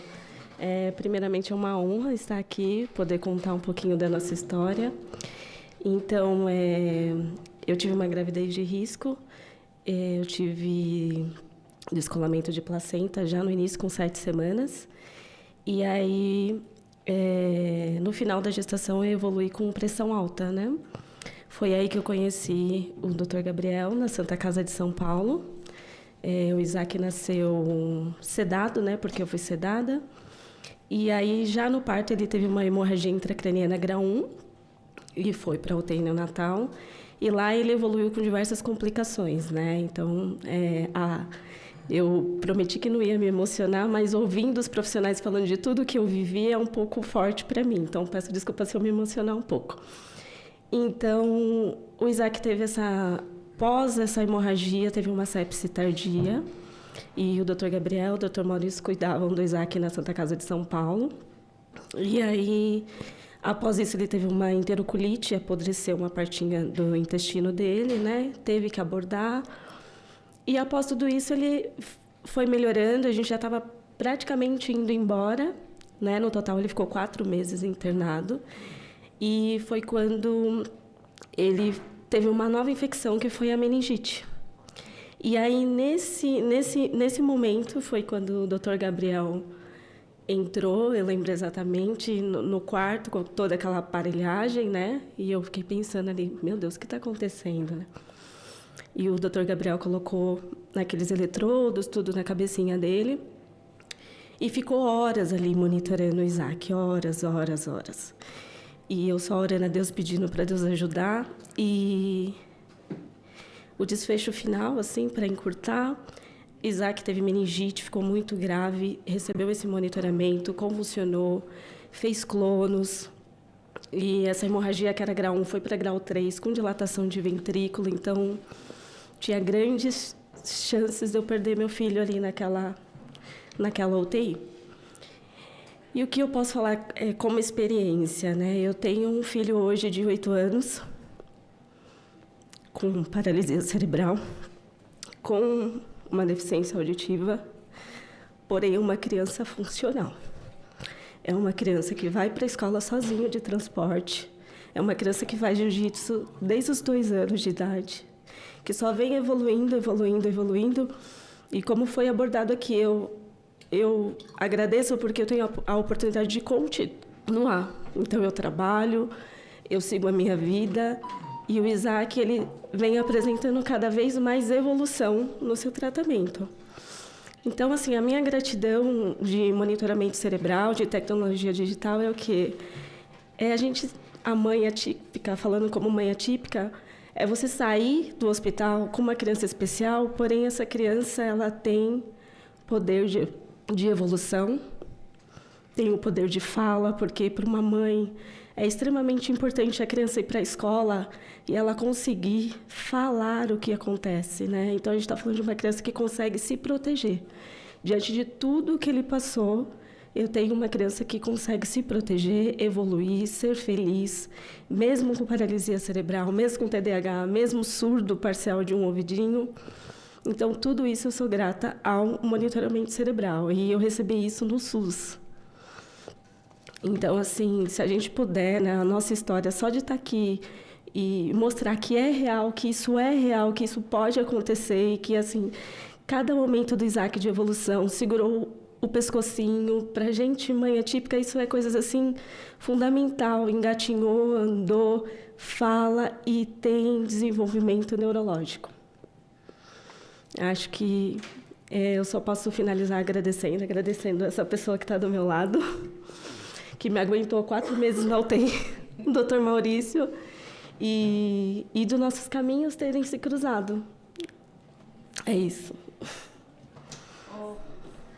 Michele, eu quero que você imagine quantas mães estão nos acompanhando agora e se viram em você, tá? E você vir contar a sua história e dizer como... É o nome do menino? Isaac, que nome lindo. Como Isaac está bem. Isso me emociona muito. Você é daqui de Brasília? Não, sou de São Paulo. Você veio de São Paulo para compartilhar sua história com o Brasil. Que incrível, que incrível. Muito obrigada, Michele. Eu que agradeço. Que o recado para as mães lá na ponta. Ânimo, né, doutor Fernando? Ânimo.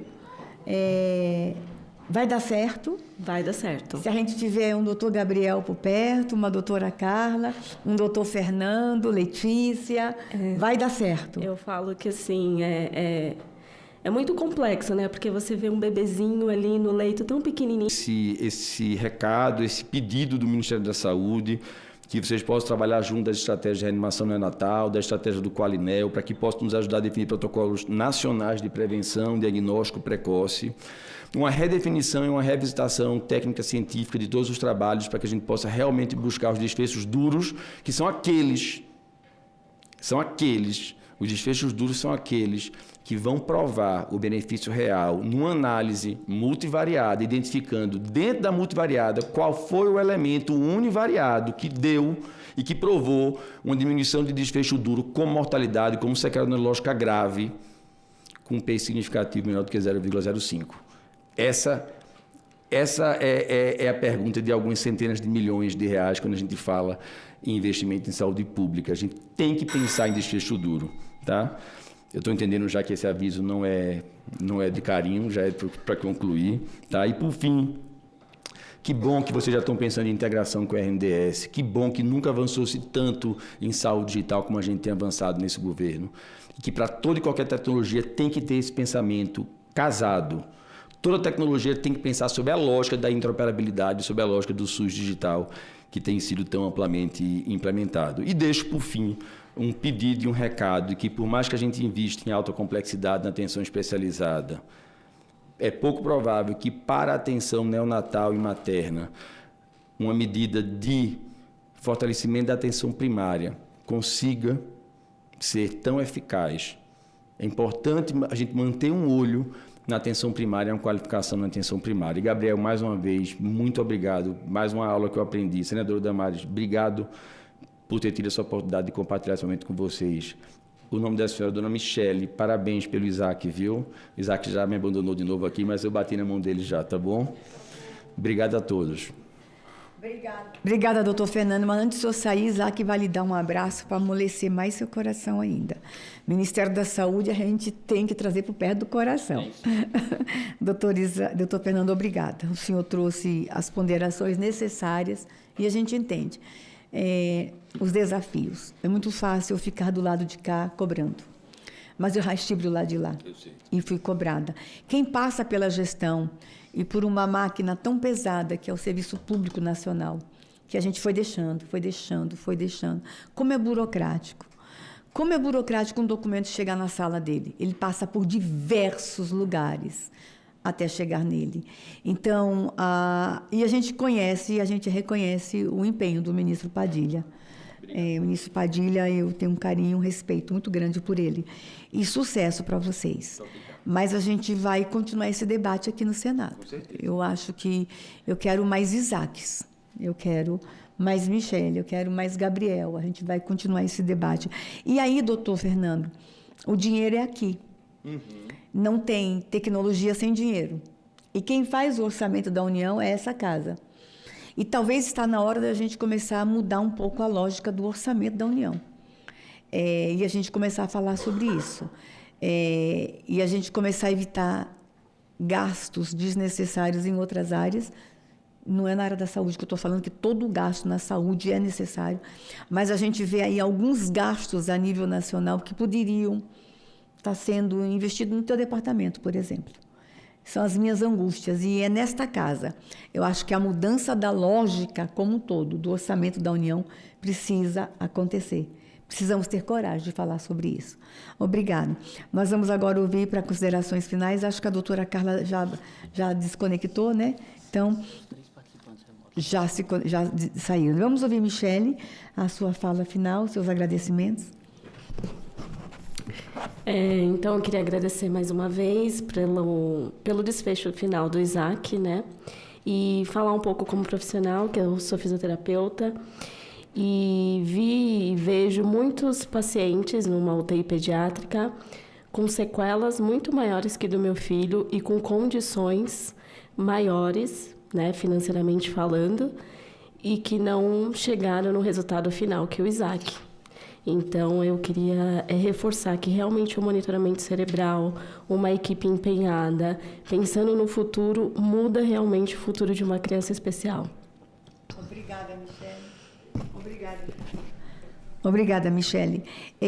Está online com a gente, esteve a Lilian de São Paulo, que fez o seguinte comentário: importante considerar o aumento de leitos e profissionais, além de aperfeiçoamento dos médicos e enfermeiros atuais. Adrile do Paraná. Com o uso de um modelo de saúde digital, é possível agregar uma série de tecnologias para promover a análise inteligente dos dados. Fagner do Pará. A saúde digital em UTIs neonatais fortalece a prevenção de sequelas neurológicas e aprimora a qualidade e eficiência do cuidado neonatal. Denise do Paraná. Considero bem relevante o uso de novas tecnologias na prevenção de sequelas, mas a humanização do cuidado também é importante. Sérgio de São Paulo. A intenção é muito boa, mas acredito que esse investimento poderia ser aplicado na melhoria do SUS, que hoje ainda é deficitário. Doutor Gabriel, para considerações finais, agradecimentos, respostas, fique à vontade. Não, na verdade, eu acho que a minha consideração é de muito agradecimento, né, de ter a oportunidade de promover essa discussão, e reforço que fico muito entusiasmado, doutor Fernando, com os próximos passos, que é de literalmente ter essa discussão em conjunto, né, tanto do ponto de vista científico, do ponto de vista econômico, do ponto de vista clínico e assistencial, junto, né, agradeço mais uma vez, né, senadora Damares, pela oportunidade de também, né, discutir toda essa importante pauta com o Legislativo. Michele, né, você, o Isaac, eu acho que representam o grande motivo dessa discussão, repeti isso algumas vezes, né, e com certeza tem muita gente, né, em várias instâncias, né, olhando para a saúde neonatal. Tem tanta coisa boa, né, já realizada no nosso país, e eu realmente admiro demais, né, tudo que já vem sendo feito de forma muito, muito bonita, né, a estratégia Palinel, a Rede Alinho, o programa, todos esses a gente, né, é colega, amigo, discute, né, intensamente, e ter a oportunidade de ter essa discussão de forma aprofundada, de forma que seja factível, que estude de forma gradual o impacto de toda essa metodologia, eu acho que é a grande razão. Eu não podia deixar de agradecer estar nessa sala aqui com a gente o Dr. Maurício Magalhães. Dr. Maurício Magalhães é o chefe da Santa Casa, da UTI neonatal na Santa Casa de São Paulo, que foi a primeira pessoa, desde quando eu era aluno da faculdade, que me ensinou sobre neuroproteção, que me ensinou sobre essa paixão, e com certeza não podia deixar de agradecer, né? Porque a senhora com certeza é um dos mentores, se não o mentor mais importante da minha vida. Obrigado também por estar aqui nesse dia de hoje. Nós estamos chegando ao encerramento. Eu já podia encerrar, mas o Dr. Maurício acompanhou a gente desde o início e eu acho que ele pediu para falar um pouquinho, 5 minutos para o Dr. Maurício, tudo bem, os expositores? Dr. Maurício, obrigada por ter vindo de longe participar dessa reunião, dessa sessão de audiência pública, e acredite, é o pontapé inicial de um grande debate aqui dentro do Senado. Dr. Maurício, que honra tê-lo conosco. Obrigado. Senadora Damares, muito obrigado pelo... Doutor Fernando, muito obrigado pelo espaço de 5 minutos, mas eu sou um médico pediatra neonatologista, há 40 anos. Então, assim, eu vivo há 40 anos dentro de uma UTI neonatal, vendo essas crianças, cuidando dessas crianças e vendo a evolução delas, né? E me doía muito entregar para uma família uma criança que eu não estava enxergando o que estava acontecendo no cérebro dessa criança. Eu tinha um monitor cardíaco, tinha um monitor de saturação, de pressão arterial. E o cérebro eu ia enxergar quando eu acompanho essa criança lá no ambulatório de segmento. É aí que eu vou enxergar o que aconteceu. Hoje, com essa tecnologia, desde 2013, a gente consegue enxergar em tempo real, no momento exato, o que está acontecendo com a função desse cérebro, e se ele estiver piorando a função cerebral, eu posso ver, eu posso enxergar. Então, muda muito o tratamento à beira-leito, muda totalmente o tratamento à beira-leito. Hoje, os médicos que usam vamos chamar de tecnologia, que não é só tecnologia, né? Educação continuada, aperfeiçoamento, não é só tecnologia. Então, hoje eu consigo ver e mudar destino das crianças fazendo isso. Então, eu queria só deixar realmente aí o meu parecer sobre isso, que eu acho... Parabéns pela sessão de vocês, e quero falar para vocês que existe a Newborn Brain Society, que é a principal sociedade mundial de neuroproteção e neuromonitoramento, né? Até o ano passado, o presidente da Newborn Brain Society era o Dr. Mohamed Al-Dibi, que é da Universidade da Harvard, tá? E foi eleito um novo presidente da Newborn Brain Society. E esse novo presidente da Newborn Brain Society é o Dr. Gabriel Variani. Por quê? Porque o mundo está olhando para o Brasil. O que nós estamos fazendo? A gente está mudando a vida de muitas crianças. Então, muito obrigado e vamos em frente, porque realmente a gente tem muito a fazer e isso vai mudar a vida das crianças, da família e da sociedade. Muito obrigado. Doutor Maurício, que bom que o senhor falou. O senhor trouxe tanto ânimo, eu estava tão triste, o senhor trouxe tanta esperança na sua fala. Eu estava triste, Isaac. Gente, Isaac conseguiu nos achar no YouTube. Vocês acreditam nisso? Ele foi no YouTube e nos achou. Você viu ele no YouTube? Foi, Isaac? Olha lá. Gente, que incrível. Que menino incrível, que menino incrível. E o senhor nos trouxe esperança com a sua fala, que o mundo está vendo o que nós estamos fazendo aqui. E a gente pode, doutor, investir em pesquisa, e essas pesquisas, essas novas tecnologias, esses novos meninos que estão chegando na universidade, desenvolverem tecnologia nossa, nacional, e a gente depois exportar. Não só salvarmos os nossos meninos, as nossas famílias, mas a gente também exportar tecnologia. Obrigada, doutor Maurício. 40 anos numa UTI neonatal, quantas histórias, quantas vidas salvas e quantas angústias, né? Que o senhor devolveu crianças, sem o senhor saber o que tinha lá dentro do cérebro. Que fala incrível. E vou lhe dizer uma coisa, doutor, se eu estivesse presa hoje, a um problema numa cadeira de roda, e se eu tivesse a consciência de que um aparelho poderia ter me tirado de lá, eu estaria muito brava. E eu acho que é o que muitas mães estão sentindo. Será que um aparelhinho não teria salvo a vida do meu filho, dado qualidade de vida? Eu acho que a gente deixa essa mensagem hoje. Mas vamos deixar uma mensagem de esperança, né, doutor Fernando? Estamos avançando. Isaac, depois você dá um abraço bem apertado aqui no tio, tá? Esse tio precisa de um abraço, vocês entenderam, né? A gente sai daqui hoje com esperança, felizes. E eu quero agradecer à secretaria, ao presidente dessa comissão, que é o nosso senador Marcelo Castro. Essa comissão tem ex-ministros da saúde, membro dessa comissão. Provocar esse debate aqui, ele é mais que necessário. Nós temos aqui pais e avós que têm pessoas na família que estão com problemas, que poderiam, quem sabe, ter evitado. Nós temos ex-governadores nessa comissão. Essa é a comissão do debate, é a comissão que o que vocês trouxeram aqui, com certeza, vai ser compartilhado com os gabinetes. Os gabinetes estão online nos assistindo, senadores do Estado acompanhando a audiência. Eu só quero agradecer a todos vocês. A secretaria pela organização, o doutor Fernando por ter ficado até aqui, o que mostra compromisso do Ministério da Saúde com a pauta. Obrigada, doutor Fernando. E entendendo que o objetivo da audiência foi alcançado e nada mais havendo a tratar, declaro encerrada a presente reunião. Muito obrigada.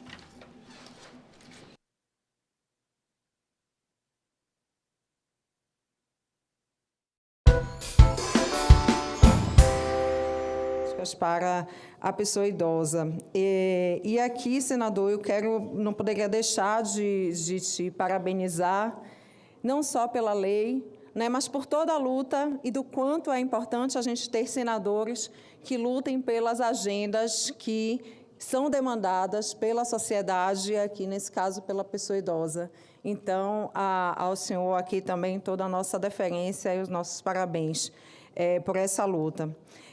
Cumprimento também todas as demais autoridades que compõem, né, não só aqui, que estão aqui presentes, mas aqui como representantes da Fiocruz e também do nosso presidente, Mário Moreira.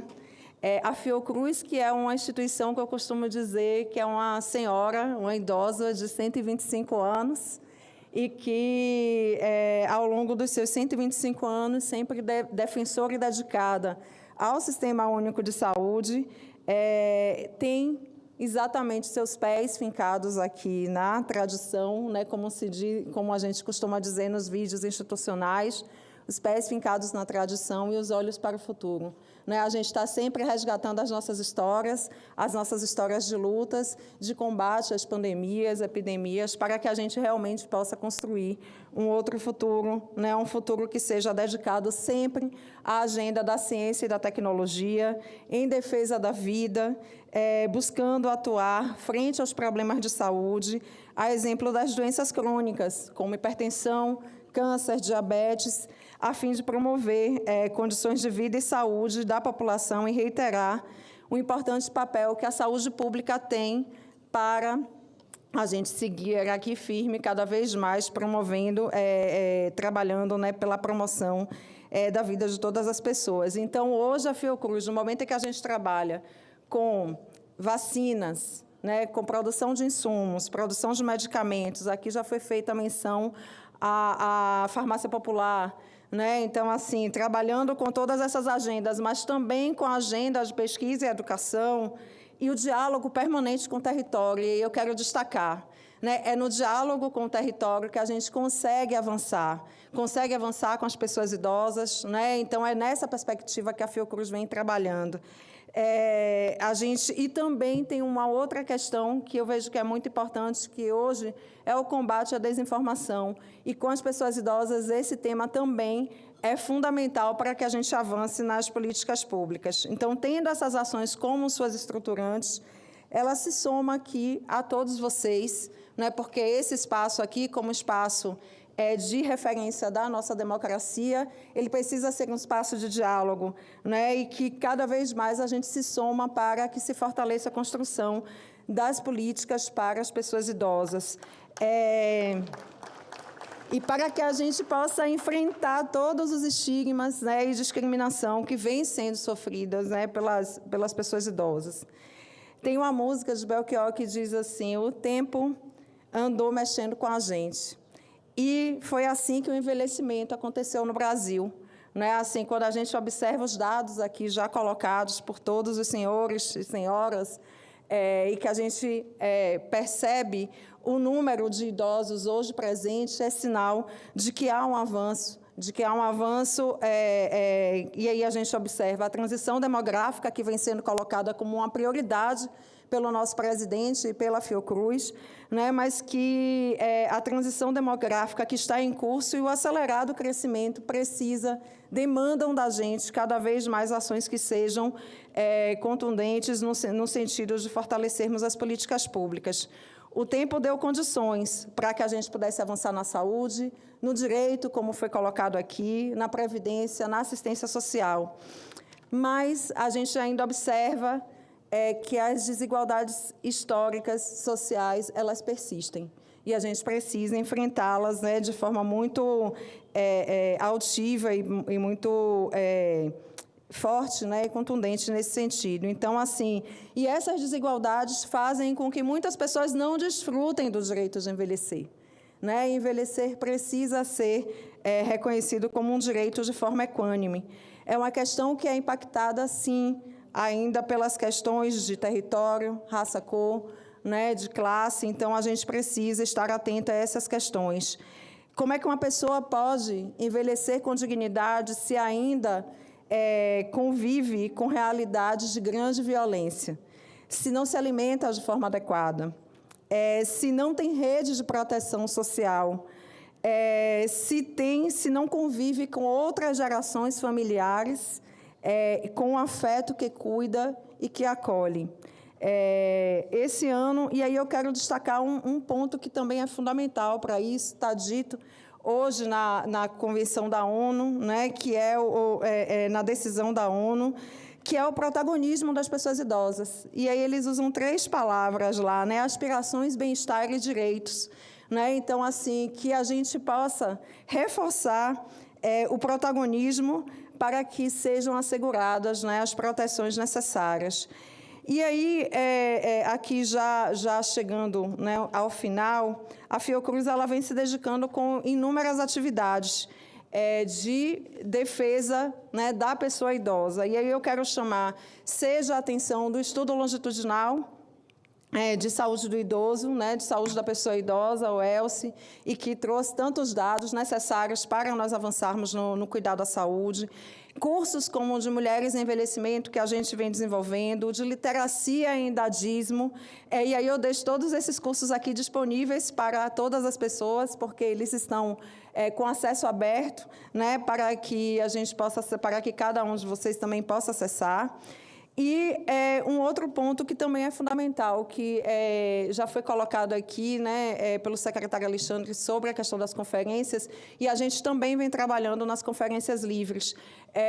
Realizamos uma conferência livre contra todo e qualquer tipo de discriminação e a favor da equidade, né, que foi realizado também esse ano, e de educação digital. E aí nós reunimos, só na de educação digital, aproximadamente 500 pessoas, pela importância do tema e por reconhecermos que reconhecermos coletivamente como as pessoas idosas, que a educação digital é um tema central para acesso a todas as políticas. Então, se a gente não tem educação digital, não consegue acessar não consegue acessar o SUS, não consegue acessar o SUAS e não consegue acessar outros benefícios. Então, é preciso respeito. É preciso, acima de tudo, respeito às pessoas idosas, enfrentar todas as formas de preconceito, construir ações permanentes que valorizem a participação efetiva das pessoas idosas, respeitar a autonomia das pessoas idosas, olhar um ponto que, para mim, é importante, quando eu olho o auditório aqui, a gente pode reforçar, que é a feminilização na velhice, como é que cada vez mais a gente destaca e sustenta o cuidado pós-saúde reprodutiva. enfrentar todas as formas de violência pelas pessoas idosas, vivenciadas pelas pessoas idosas, construir estratégias de cuidado para doenças crônicas não transmissíveis, né, e suplantar a ideia de que a idade é uma barreira. Então, com esse espírito que eu termino aqui, reiterando o compromisso e colocando a Fiocruz aqui à disposição para colaborar cada vez mais com que a pauta da pessoa idosa se fortaleça. Né? Olhar para o futuro, né? mas bebendo e se alimentando das memórias e das histórias, né? E de todas as dificuldades e daquilo que a gente pode fazer para seguir adiante. Que haja o fortalecimento das políticas públicas, senador, para que todas as pessoas idosas tenham o direito de sonhar. Obrigada. Muito bem, muito bem. Senhora Maria Fabiana Damasio, diretora da Fundação Oswaldo Cruz, Fiocruz, meus cumprimentos. Também deixou uma série de sugestão. Eu já estou ficando tão empolgado aqui com nossos painelistas, todos de alta qualidade, que eu já me comprometi a fazer uma cartilha do debate da pejotização. Eles foram brilhantes que falaram aqui. Tantos que falaram aqui, tantos que falaram à distância. Mas hoje vai na mesma linha. Então, eu assumo o compromisso de construir uma cartilha, encaminhar para o UNB e fica aí, claro, impressa, né? E ficará também na minha página, ela em sistema virtual. Quer a cartilha? Está assegurado, então. E só dizer para vocês, essa cartilha aqui está linda. Só que a gráfica não conseguiu imprimir, eu entendo, muitos pedidos, mas deve chegar, porque eu faço na minha cota, né? Quem paga no fundo é vocês, viu? Porque tudo que nós temos aqui na mão foi vocês que pagaram. Pagaram, eu digo, a sociedade. Eu me comprometo com a UNB e as entidades que organizaram esse momento, que eu darei tantas cartilhas forem necessárias para vocês que estão aqui, né? Se não for para todos, eu vou precisar de milhões de cartilhas. Então, quem é da UNB, que é um dos coordenadores aqui? Diga o nome aí. Quem é um dos coordenadores? Passem para mim a assessoria o nome, que eu me comprometo, logo que as cartilhas cheguem, de mandar para vocês distribuir para todos os participantes desse momento tão bonito que vocês são. O cenário mais bonito não é nós aqui em cima, não. É vocês aí, viu? Fica acertado, então. Concedo a palavra com muita satisfação o Ivair dos Santos, sociólogo, um pensador, um articulador, um homem que sempre esteve do lado daqueles, como todos aqui na mesa, né? Que fazem o bem sem olhar quem. Vai lá, meu amigo. Eu queria pedir permissão para, como a colega me falou, ficar aqui na mesa para poder mexer nas minhas anotações e poder conversar com vocês. Confesso para os senhores e para as senhoras que eu também estou um pouco emocionado pelas falas que me antecederam. Inicialmente, quero agradecer ao senador Paulo Paim, aos senadores Alci Lucas, que nos esteve aqui presente, ao Leonardo Cardoso de Magalhães, que já está fazendo história por ser o primeiro defensor negro e tal, ao companheiro Alexandre Silva, que é um amigo de São Paulo, amigo da família, à professora Maria Fabiana Damasio e aos demais membros da mesa, ao pessoal da Fiocruz, que tanto estimo e tal. Me permitam fazer algumas breves considerações sobre uma pessoa pública que eu comparo a trajetória dele, que é mais brilhante que Martin Luther King. Vai falar, mas quem é essa pessoa? Paulo Paim. Paulo Paim é autor do Estatuto da Pessoa com Deficiência. É autor do Estatuto do Idoso. Foi relator do Estatuto da Juventude. É autor do Estatuto da Igualdade Racial, que eu acompanhei, mesmo vindo aqui e tal. Eu conheço o Paulo Paim há mais ou menos 40 anos. Eu frequento as dependências aqui do Congresso há quase 50 anos, fazendo militância sempre na luta contra o racismo. E a gente sempre, nesses últimos 40 anos, sempre teve um farol, uma pessoa que nos orientava. O primeiro parlamentar que escreveu sobre a necessidade de ensinar a história do negro, a história da África, foi Paulo Paim. Essa é uma das... Permite? Vou passar para ti o desconto. Essa lei, pessoal, muito interessante. Eu era deputado, um dos poucos naquela época, negro. A bancada negra era Benedita, Caó, já falecido, Edmilson e eu, desde a Constituinte. E terminou a Constituinte, o movimento negro me trouxe essa ideia. E eu apresentei e aprovamos no Senado, na Câmara por unanimidade. Mas, infelizmente, naquela época, ela foi engavetada aqui. Que se contasse a verdadeira história daqueles que construíram a caminhada nesse país. Mas depois Esther Gross e Ben-Hur, sob a orientação de vocês, reapresentaram e disseram, vamos aprovar, pai. E aprovamos. Então, ao mesmo tempo que eu me sinto homenageado com essa história que poucos contam, você estudou mesmo, eu queria também dar uma salva de palmas a Esther Gross e Ben-Hur, porque eles foram fundamental, reapresentaram, ficaram muito indignados de terem engavetado. Vamos reapresentar, pai? Reapresentar. Então, Esther Gross e Ben-Hur, uma salva de palmas desse plenário, nessa lembrança aqui tão bonita do nosso querido Ivair dos Santos. Estamos colocando teu tempo de volta. E eu prometo não falar mais. Então, não é uma trajetória de dias, é uma trajetória de décadas de convivência. E o Congresso não é um espaço fácil de trabalhar. Você tem uma aridez, você precisa estar ali conversando com as pessoas, muito chá de cadeira e tal, uma coisa bem difícil. E confesso para os senhores e para as senhoras que eu, quando a Isabel, que é uma colega, funcionária aqui do Senado, me fez contato para participar dessa cerimônia, eu fiquei meio em estado de choque. Sabe por quê? A vida inteira eu militei como negro e tal, né? E agora eu tenho que falar como negro idoso, né? Eu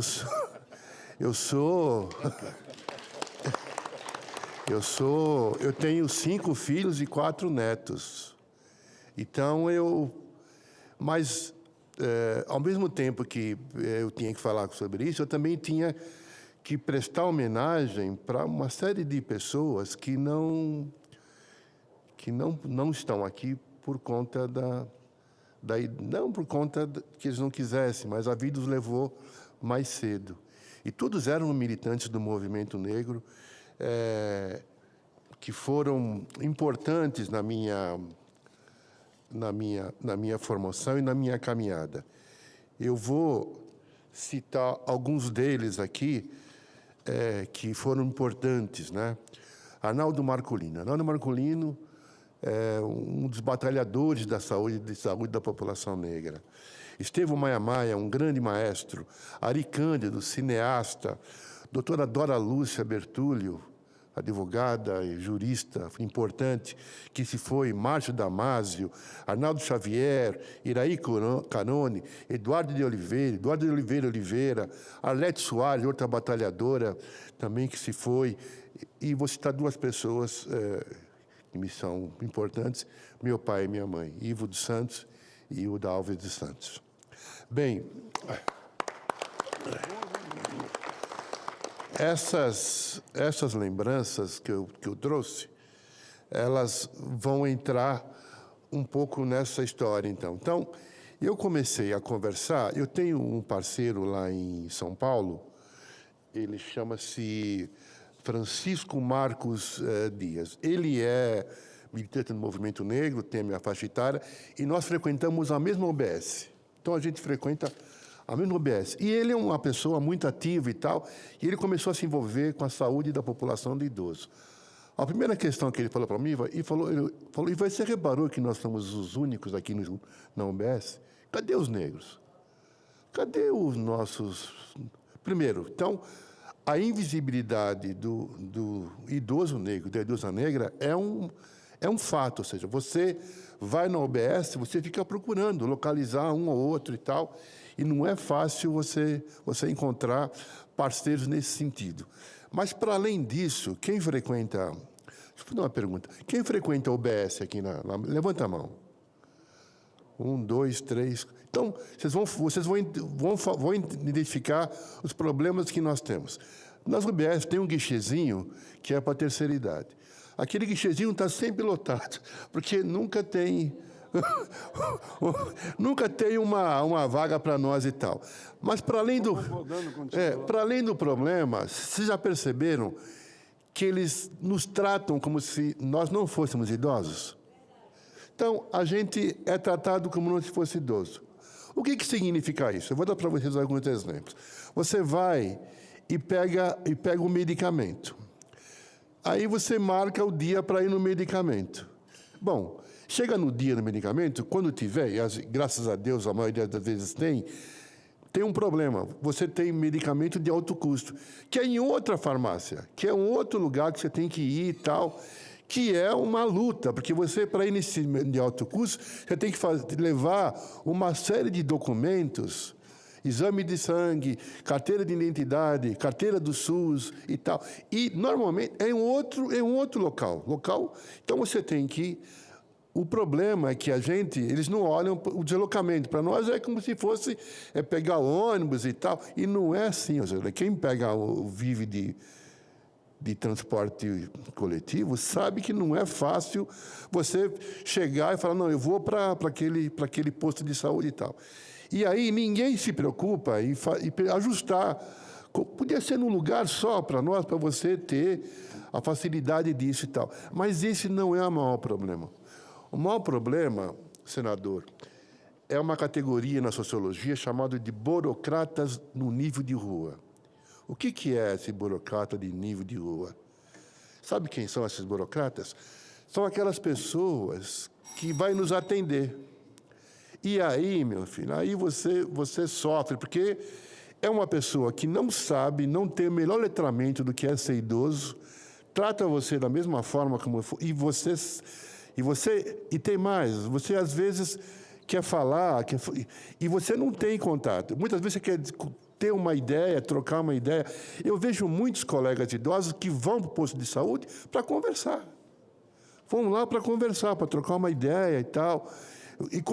E trocam as ideias com o segurança, tratam a ideia com o servente.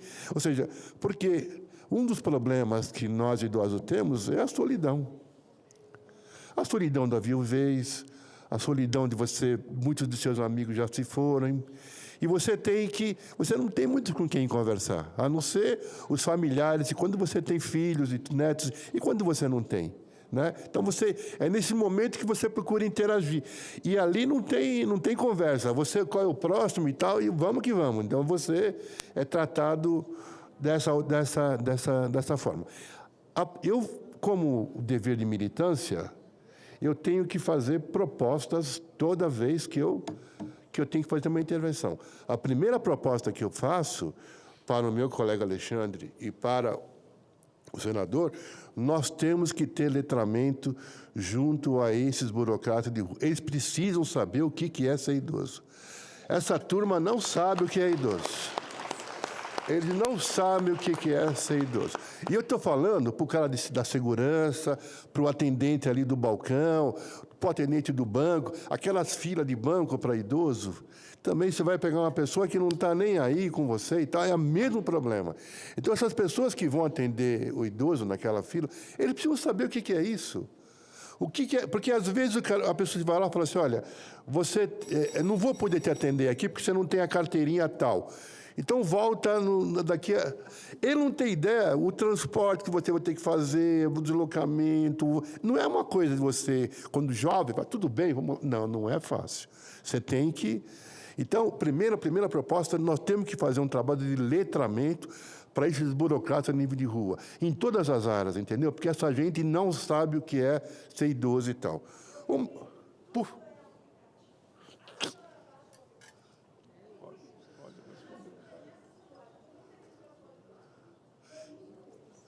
E agora, lá em São Paulo, eu sou funcionário do IANSP. Inventaram de um tal de aplicativo para você marcar consulta. E aquele negócio, você olha aquele negócio não funciona. Você tenta marcar, mais você pede para ajuda, pede para o filho, pede para o neto, e o neto sempre me ajuda. É sempre ele que fala, não, faz isso, vô, e tal. Esses aplicativos, eles fazem como se a gente não tivesse a idade de um jovem de 10, 12 anos. E aquilo é chato. Você faz o teste, faz a fotografia e nada e tal. Então, outra proposta que nós temos. O letramento digital para nós hoje é vital. A gente não tem essa possibilidade. A gente não tem essa facilidade que tem. E tudo que faz é banco, tudo precisa de saber digital. E fora os golpes, que eu já fui vítima, inclusive, recebe uma informação de um filho dizendo, olha, pai, com foto da sua filha, pai, manda um dinheiro para você e tal. E você, naquela cidade, manda, e quando vai ver um golpe. Eu já passei por isso, gente. Não é uma tristeza você passar por essas questões e tal. Mas sabe que eu descobri uma coisa, senador, que me deixou chocado? É o seguinte, eu comecei a rever todos os documentos do movimento negro e as pautas que ele levava, na educação, na saúde e tal. Sabe o que eu descobri? Que não tem a terceira idade. É que nós éramos jovens, achávamos que nós não íamos chegar à terceira idade. Então, na pauta do movimento negro, que eu lutei a vida inteira, não tem a questão da terceira idade. Não tem, não sei. Então, eu estou sugerindo outra proposta. Sabe como é que é a militância? Tem que fazer e fazer a proposta. Pô, Alexandre, tem que chamar uma reunião com o senador Paulo Paim, com a liderança negra, para dizer, você tem que começar a pautar a questão da terceira idade. Tem que pautar, porque nos documentos que vocês estão fazendo, não existe a terceira idade. Não existe. Agora, imagina, senhoras e senhores, um quilombola, um calunga da terceira idade. Esse indivíduo tem informação? Como é que faz? Então, estou falando de direito de quilombola e tal. Como é que eu chego nesse quilombola da terceira idade? E aí você começa a ver as suas limitações. Eu lutei a vida inteira pela quilombola, mas o quilombola já, agora da terceira idade, é outra conversa. É outra conversa. Você tem que ter uma pauta nesse sentido também. E a outra questão que eu gostaria de chamar a atenção dos senhores, eu fui diretor do Departamento de Direitos Humanos da Presidência da República durante 20 anos. Hoje eu fui rever a Declaração Universal dos Direitos Humanos. Eu vou ler para vocês o artigo 2º.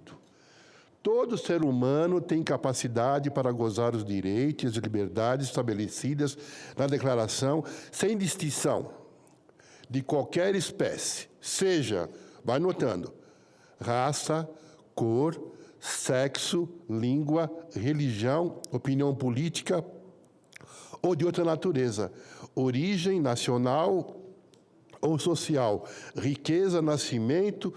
Bom, o que está faltando aí? A idade. Então, na Declaração Universal de Direitos Humanos, no seu artigo 2º, que foi escrito em 1948, não se pensava na idade. A idade não entrou na Declaração Universal de Direitos Humanos.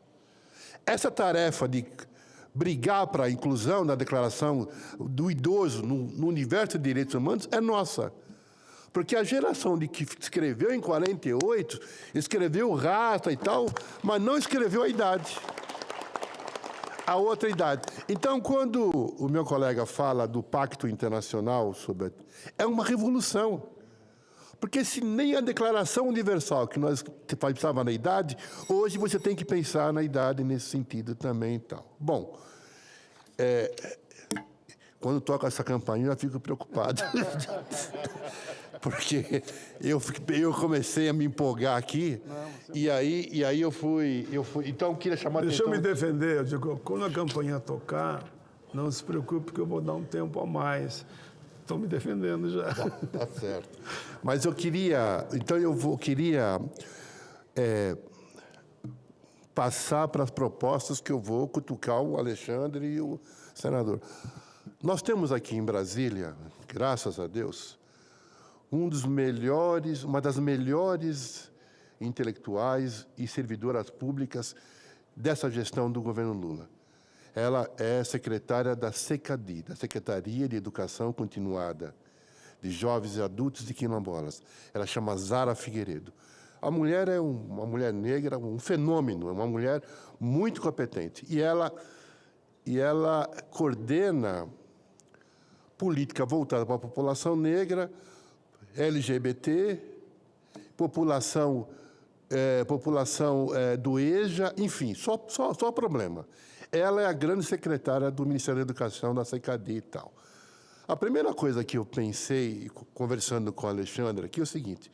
Alexandre, você já reparou que toda vez que a gente fala de analfabetismo, há uma parcela de idosos negros que não estão alfabetizados ainda?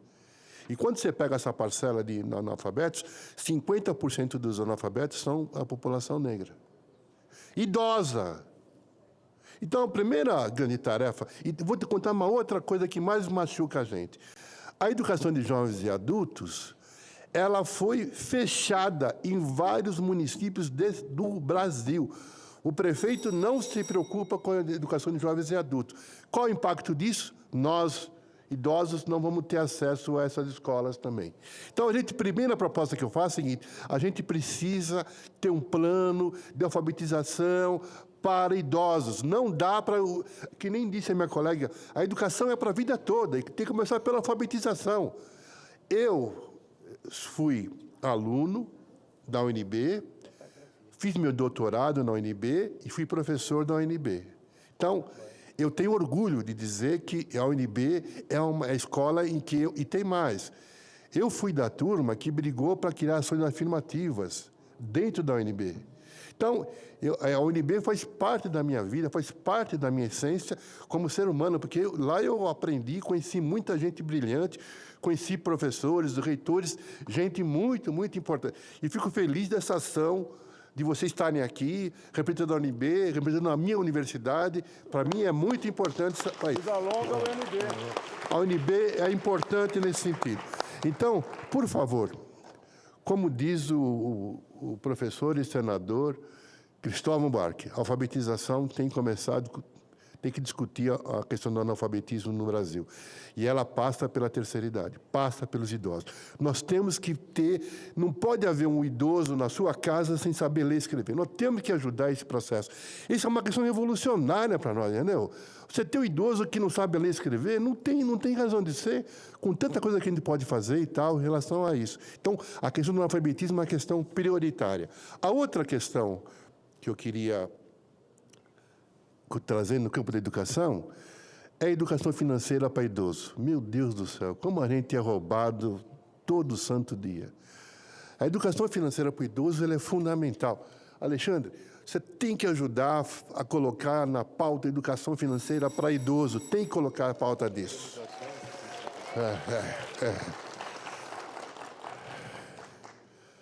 Olha,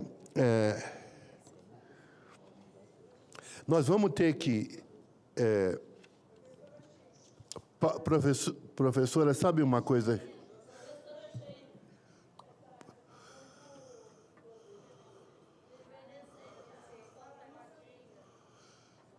Muito bem, muito bem. Sabe o que eu sinto falta nessa plateia? Sinto falta de mais homens negros. E aí, eu sei por que muitos deles não estão aqui. Uma, porque faleceram antes. Outra, a questão do acesso à informação, né? Se ele tem uma companheira, a companheira até o carrega para trazer aqui. E sinto falta, sabe de quem também aqui? Das elorixás. As elorixás, elas são fundamentais na nossa história, na nossa ancestralidade, e elas são idosas na sua maior parte da vida. E a gente precisa valorizar esse conhecimento tradicional que elas trazem, o cuidado que elas trazem em relação a isso. Por que eu digo isso? Eu ainda trabalho com na área da saúde, mas saúde do trabalhador. E uma das áreas que mais eu tenho percebido o crescimento é na saúde mental. E quando eu vejo esse projeto, essa lei do Alzheimer, senador, você não faz ideia o que é ter uma pessoa em casa com demência. Não é fácil. Primeiro que você precisa ter pessoas que cuidem dela todo o tempo e tal, te acompanhando. E se é uma família pobre e tal, você não tem um cuidador para... Muito delicado e tal. Então, essa questão do cuidador, e tem mais, do cuidador, né? Porque muitos cuidadores são idosos, que é outro problema que nós temos que dar uma olhada com mais atenção em relação a isso e tal. Então, eu quero prestar minha homenagem às orixás, a questão da terceira idade delas é uma questão que nós temos que olhar. E aí é uma questão que eu sei que muitas pessoas têm uma religião que muitas vezes não concilia com a religião de matriz africana. Mas essas mulheres são fundamentais nas nossas comunidades. São elas que dão a diretriz, são elas que são nossos guias, são elas que nos orientam, são elas que nos acolhem, e elas são idosas. A grande parte delas são idosas, são pessoas que precisam de um tratamento em relação a isso e tal. Bem, eu queria... Bom, eu vou passar para finalmente, porque duas coisas acontecem com a gente que é da militância. Querer falar muito, né? E aí, mas tem um aspecto que eu queria tocar. Acesso ao trabalho. Eu estou espantado com pessoas da minha faixa etária com uma perfeita capacidade de trabalhar, de intervir, mas, gente, a discriminação em relação a nós não é fácil. A gente passa nós temos experiência, temos conhecimento, a gente leu, estudou, mas quando fala você é aposentado, é como se a gente não tivesse mais nenhuma capacidade nenhuma de intervenção. E o mais maluco de tudo é que eu tenho colegas engenheiros, colegas químicos, colegas físicos, que as pessoas poderiam dar uma bela de uma intervenção e não se dão. Todas as políticas pensadas para a participação de conselho de administração de empresa, idoso não entra na história. É como se aquela experiência toda não fosse suficiente e tal. Então, a questão do trabalho, e tem mais, agora, com 45 anos, a pessoa já vira idosa. Quem está trabalhando? Eles pedem, você conhece tal programa, tal software, tudo bobagem, que a gente sabe que esses programas você aprende rapidinho. Não tem mistério. As pessoas botam aquele nome, você vai ver, são vários comandos que você tem que dar e pronto. Quem é que não sabe fazer aquilo? Todo mundo sabe, aprendeu a ler e escrever, sabe fazer isso. Mas nós carregamos o peso da idade no acesso ao trabalho e ao emprego. E eu quero finalizar a minha fala com a fala de uma grande liderança negra chamado Luiz Gama. Luiz Gama foi um grande que morreu precocemente, morreu com 52 anos de idade, há 6 anos antes da abolição. Morreu em 1882. E ele escreveu Ele escreveu muito. Hoje você tem uma descobertas e mais descobertas, livros e livros do Luiz Gama. Mas eu queria encerrar minha fala prestando uma homenagem a ele, porque ele morreu com 52 anos, sabe do quê? De diabetes. Aquilo que boa parte dos meus irmãos negros estão morrendo hoje. Boa parte dos meus irmãos negros da periferia, da cidade de São Paulo, onde eu vivi, morreram de quê? Diabetes. E Luiz Gama morreu aos 52 anos de diabetes. Então, eu resolvi prestar minha homenagem a uma pessoa que podia ter vivido muito mais e tal, né?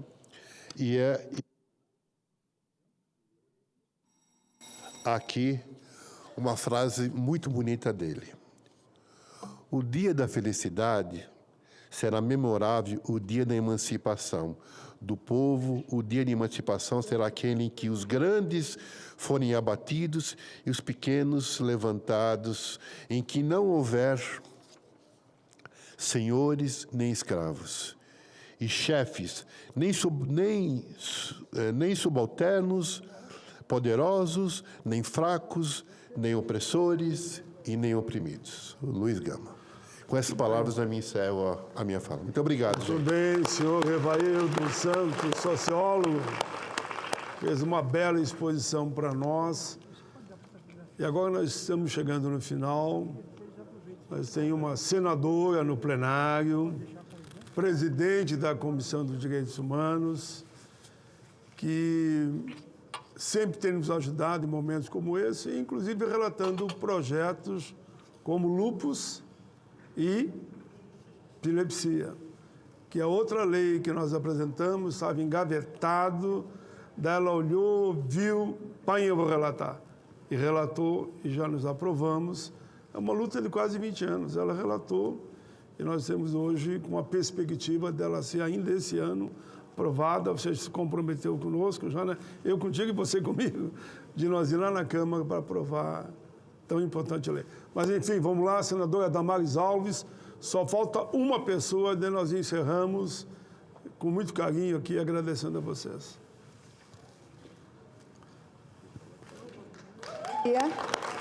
Bom dia, bom dia. Presidente, que alegria estar nessa sessão. Vim correndo, estava dirigindo uma outra. Quero cumprimentar a mesa. Que bom saber que Ivaí envelheceu. Faz tanto tempo que eu não vi ele pessoalmente. Olha o cabelinho branco dele. Cumprimento todos na pessoa do secretário. Esse secretário, que a primeira vez que eu vi o secretário, gente, ele entrou numa audiência, eu falei, tem certeza que o senhor está na audiência certa? O senhor não é o secretário da Juventude?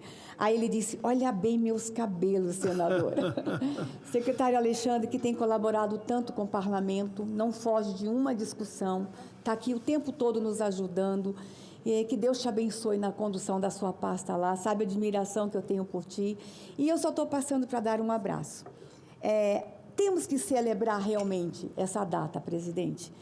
Eu cheguei, e olha como eu cheguei linda e maravilhosa. E eu não imaginava que eu seria tão feliz nessa faixa etária. E os jovens, às vezes, não nos entendem. Por que a gente tem tanta exuberância, tanta alegria nessa faixa etária?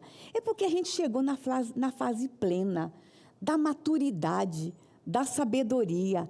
E quanto a gente pode colaborar com essa geração? A gente pode colaborar muito. E é isso que nós estamos fazendo aqui.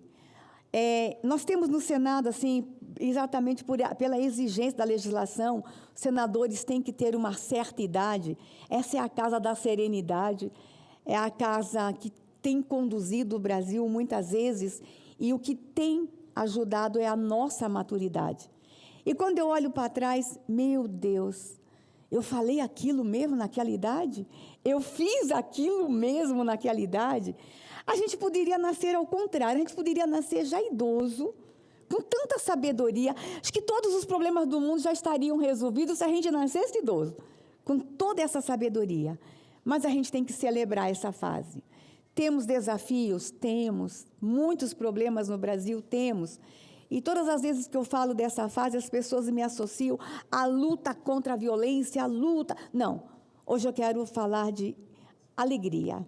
Somos a fase da alegria, da exuberância, da maturidade, da sabedoria. Somos a fase das mulheres que amam. Sim, nós amamos. Nos apaixonamos e sabemos amar, gostamos de ganhar flores. E, por favor, mandem flores para nós. Nós somos românticas, nós dançamos em baile de salão, sim, sabemos dançar. Nós nos apaixonamos e, às vezes, aproveitam desse nosso coração apaixonado. Nós somos a idade da alegria. Presidente, e precisamos celebrar cada vez mais. Que Deus abençoe vocês. E hoje nós estamos aqui com esse projeto lindo da universidade, envelhecer, esse projeto maravilhoso. Eu quero mais e mais projetos como esse no Brasil. Mas que Deus abençoe todos vocês. Todos os dias nessa casa é o dia da pessoa idosa. Nós não temos só um dia, todos os dias. Parabéns, senador Paim. Quando vocês quiserem me achar no Senado, procure ver onde o senador Paim está, porque eu estou lá junto com ele.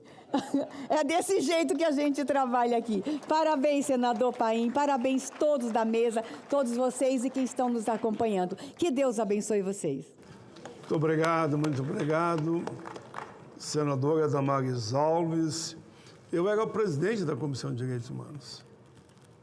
Mas aqui, cada 2 anos tem que trocar. Então, eu estava saindo e ela estava chegando naquela comissão, indicada por ampla maioria, né, dos partidos, para presidir. E está fazendo um trabalho com muito equilíbrio, muito diálogo, e alguns temas polêmicos, e nós conversamos às vezes antes, e daí, como é que vamos administrar? Um diz para o outro. E administramos. Ela está fazendo um belíssimo trabalho, parabéns, senadora Damares. Agora nós vamos, os meninos que estão nesse momento saindo, quero cumprimentá-los. Registramos a presença na galeria dos alunos do ensino fundamental da Escola Adventista de Valparaíso, Goiás. Salva de palmas a vocês, meninada. Vocês são o nosso futuro. Encerrando, agora vamos encerrar. É a última convidada. Concedo a palavra à senhora Antônia de Maria Farias, integrante do projeto Viver Bem. Bom dia a todos, a todas. Bom dia, senador Paim. Quero agradecer ao senhor pelo convite e à senadora Leila também, né? Para mim é muito importante estar aqui. Eu estou emocionada de estar aqui.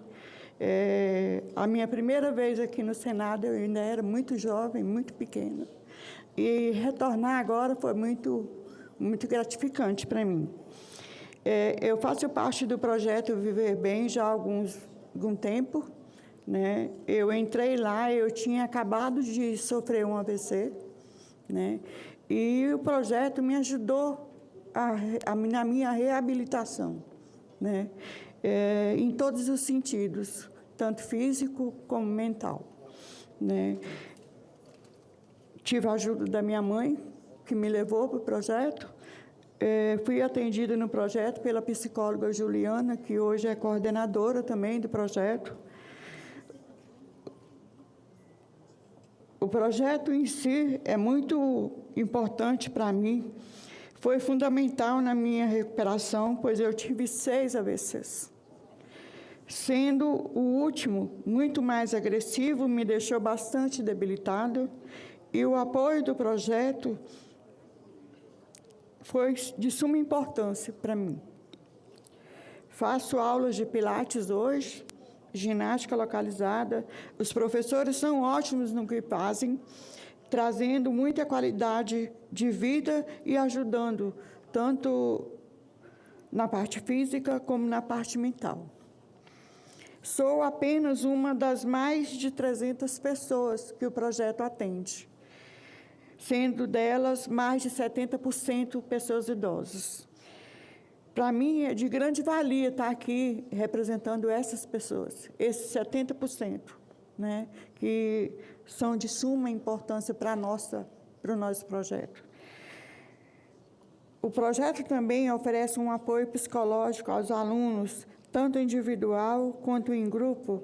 Oferece também arte-terapia, aulas de violão para a terceira idade, aulões de ginástica com café da manhã coletivos, eventos culturais, como Feira de Viver Bem, a festa dos anos 60, tudo para agradar os nossos idosos. Uma forma de tirá-los de casa, né, para se divertirem, para sentir outros ares, né? Passeios, né, na água mineral, em outros lugares também. A interação, como jantar do Dia das Mães, Natal, e ainda uma roda de conversa com conscientização sobre a saúde mental, o câncer de mama. Dentre as muitas memórias boas que o projeto oferece, a vivência com as pessoas proporcionou e me marcou o único dia, o dia que eu retornei ao projeto, né, eu tinha estava voltando do AVC. A maneira como eu fui recebida pelos meus colegas, pela hospitalidade, pelo apoio e o carinho, né, marcou demais.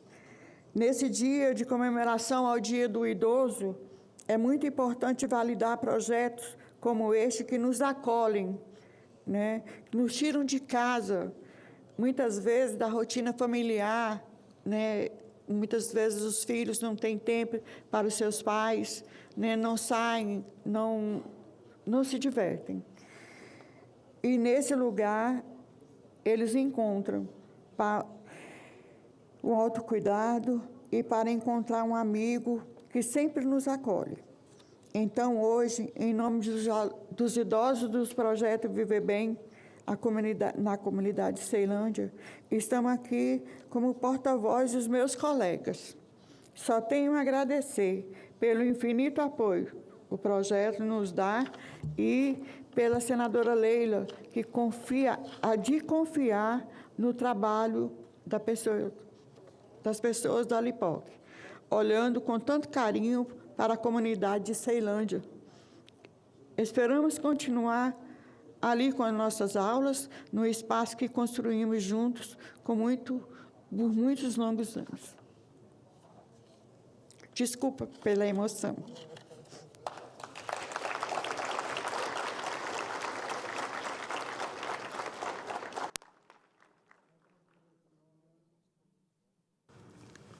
Antônia de Maria Farias, integrante do projeto Viver Bem, e com muita emoção ela concluiu a sua fala. Muita emoção que a gente vê em inúmeros idosos no nosso país, viu? Ela que representou, na verdade, como se fosse um dos nossos idosos mesmo falando. Parabéns, viu? Valeu. Eu queria, antes de encerrar essa sessão, nós vamos ter uma foto coletiva aqui, hein? Eu não abro mão dessa foto. Eu queria muito agradecer ao Marcelo Pugetti Monteiro, chefe de serviço de transporte, que conseguiu liberar transporte para que vocês pudessem chegar aqui. Também a Aliata Oliveira Maia, funcionária do serviço de transportes. Agradeço também o lanche que foi dado a nós todos aqui, né? A diretora-geral Ilana Trombeca, a servidora da diretoria-geral Luciana Vega e a funcionária Francinete Brito do SENAC. Pessoal, atingiu todos os objetivos aqui a nossa sessão.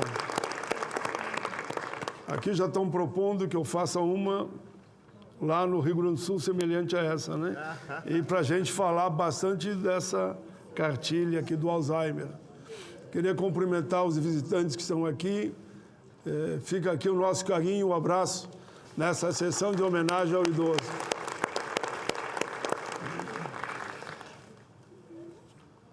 Só dizer a vocês, pessoal, que o compromisso que eu assumi foi esse. Foi tão bom esse debate nesse dia que eu considero histórico, que nós vamos fazer, de fato, a cartilha com a fala de todos aqui e vamos botar à disposição na internet e que, naturalmente, vamos imprimir também. Não dá para imprimir muitas, né, mas umas 1.000, 2.000 dá para imprimir. Eu sei que o horário de vocês já está estourando, né? Todos têm que se deslocar ainda e almoço. Só queria agradecer muito, muito. E aqui eu vou me fixar, além de outros que ajudaram a organizar o UNB. A UNB é uma referência para todo o país. Foi na UNB, principalmente, que iniciou o debate da política de cota. Foi no Rio de Janeiro, mas também na UNB, né? A gente lembra o Rio de Janeiro. Então, a UNB é uma referência para todos os brasileiros e brasileiras, brancos, negros, índios, idosos, jovens. Eu termino só dizendo vida longa aos idosos de todo o nosso país, vida longa ao UNB, vida longa a todos os homens e mulheres e governantes que efetivamente se preocupam com os idosos e os idosos. Nós seremos, quem não é, vai ser o idoso de amanhã. Eu já sou. Os mais jovens que olham nós nesse momento, e às vezes não têm o respeito devido com os idosos, é bom lembrar que eles também serão idosos. E a vida nos ensinou que a forma como você trata os idosos quando é jovem vai ser a forma como você será tratado quando envelhecer. E eu quero só alegria, como foi dito aqui, felicidade para a nossa juventude de hoje, que será o idoso de amanhã. Cada um de nós que faça a sua parte. Permite que eu diga isso, porque falou-se muito aqui em educação, e com isso eu vou terminar, porque eu não quero que a emoção também tome conta de mim. Meu pai e minha mãe já faleceram, ambos analfabetos, que vieram do campo, e eles nos disseram só uma coisa, que eu via quase todo dia: 10 irmãos, estudem, trabalhem e sejam honestos. Estudem, tem que trabalhar, não tinha jeito, 10 irmãos, né? Eles ganhavam o salário mínimo. Estudem, trabalhem e sejam honestos. Com essa pequena história, eu falo da situação de muitas histórias, milhares, que poderiam ser contadas nesse país. É bom poder dizer que a gente ama os idosos com muito carinho, com muito esforço, para a vida toda, para a vida toda. O senador Guigan está presente aqui, senador Guigan. É bom vê-lo aqui, nossas palmas, me informaram agora. Fica aqui para tirar foto com a gente, senadora. Já vem para cá, então tá bem. Pessoal, um abraço a todos vocês. Estamos juntos. Uma salva de palmas de pé a todos os idosos do Brasil e do mundo.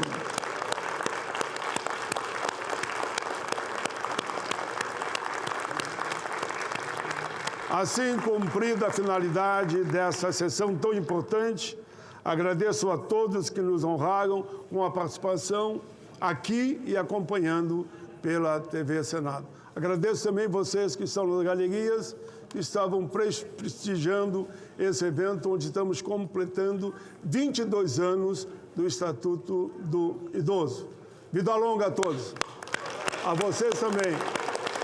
Pessoal, encerrados os trabalhos, nós vamos tirar uma foto coletiva que vai para a minha biografia, pode ter certeza. Nós vamos descer aí para tirar a foto aí embaixo. Vamos lá.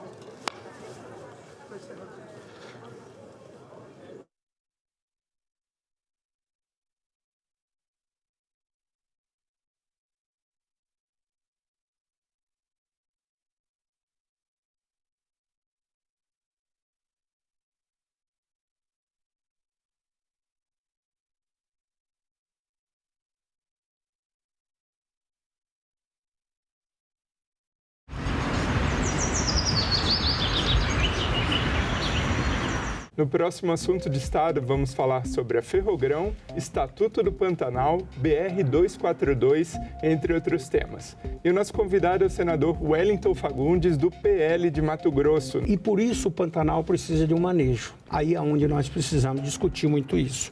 O Estatuto do Pantanal, ele vem exatamente para permitir que o Pantanal seja sustentável. Assunto de Estado. Hoje, 20h, aqui na TV Senado. O cerrado com C minúsculo, a vegetação, ele se desenvolveu por mais de 60 milhões de anos para criar uma interação, uma interface entre a água da atmosfera e a água do subsolo. A chuva cai sobre as copas das árvores e das gramíneas do cerrado, perde velocidade, infiltra no subsolo, acompanha as longas raízes das plantas do cerrado e vai se depositando nos fragmentos que tem de espaço no subsolo e nos aquíferos. E o subsolo está vertendo essa água que foi armazenada durante o período de chuva para poder correr nos rios durante o período de seca. Quando há o desmatamento dessas porções de cerrado, ao invés dessa água infiltrar lentamente e se armazenar, ela vai escorrer superficialmente em grande parte. Isso vai gerar erosão, vai gerar sedimentação, vai gerar assoreamento de rio, vai gerar enchente e, em especial, vai gerar seca no rio, que vai diminuir a disponibilidade de água no período que a gente mais precisa.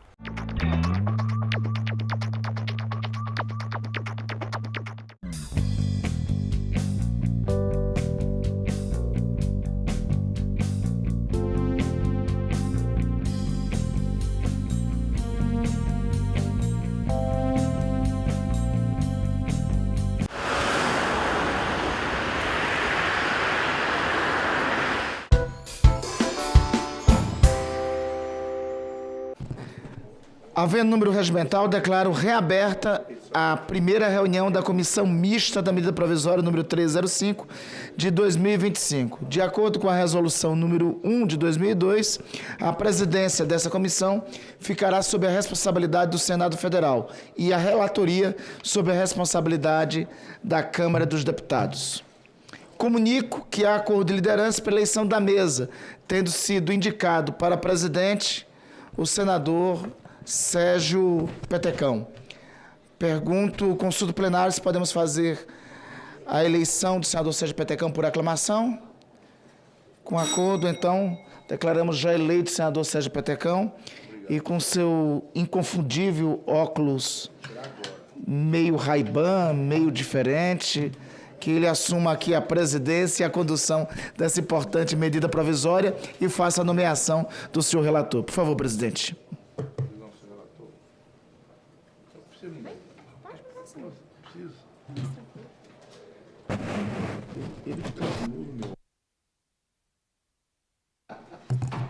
Eu perco amigos, mas a piada nunca.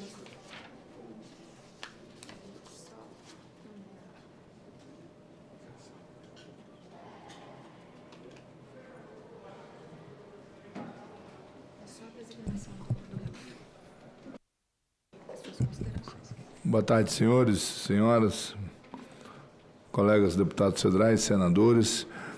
Como foi dito aqui pelo nosso líder Randolfo, como houve um acordo para a indicação desta presidência, da mesma forma também houve um acordo para que nós pudéssemos indicar o nosso relator.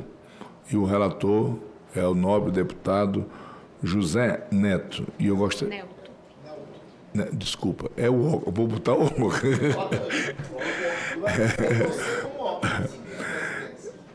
Desculpa. O relator é o nosso querido deputado José Nelto. Por favor, deputado, assuma aqui a sua relatoria.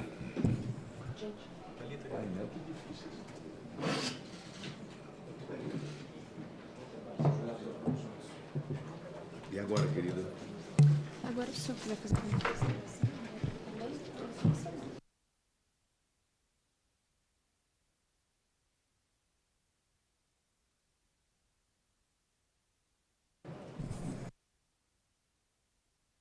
Deputado, Vossa Excelência gostaria de fazer alguma consideração? Fique à vontade. Viu?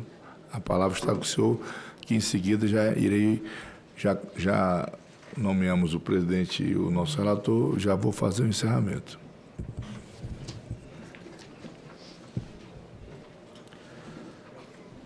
Excelentíssimo senhor senador, nosso presidente da medida provisória 1305 de 25, da isenção de taxa para verificação de taxímetro. Agradeço a confiança de Vossa Excelência, senador Petecão, a confiança dos senhores senadores da República, a confiança dos deputados, a indicação do presidente da Casa, da Câmara Federal, deputado Hugo Mota, nosso presidente.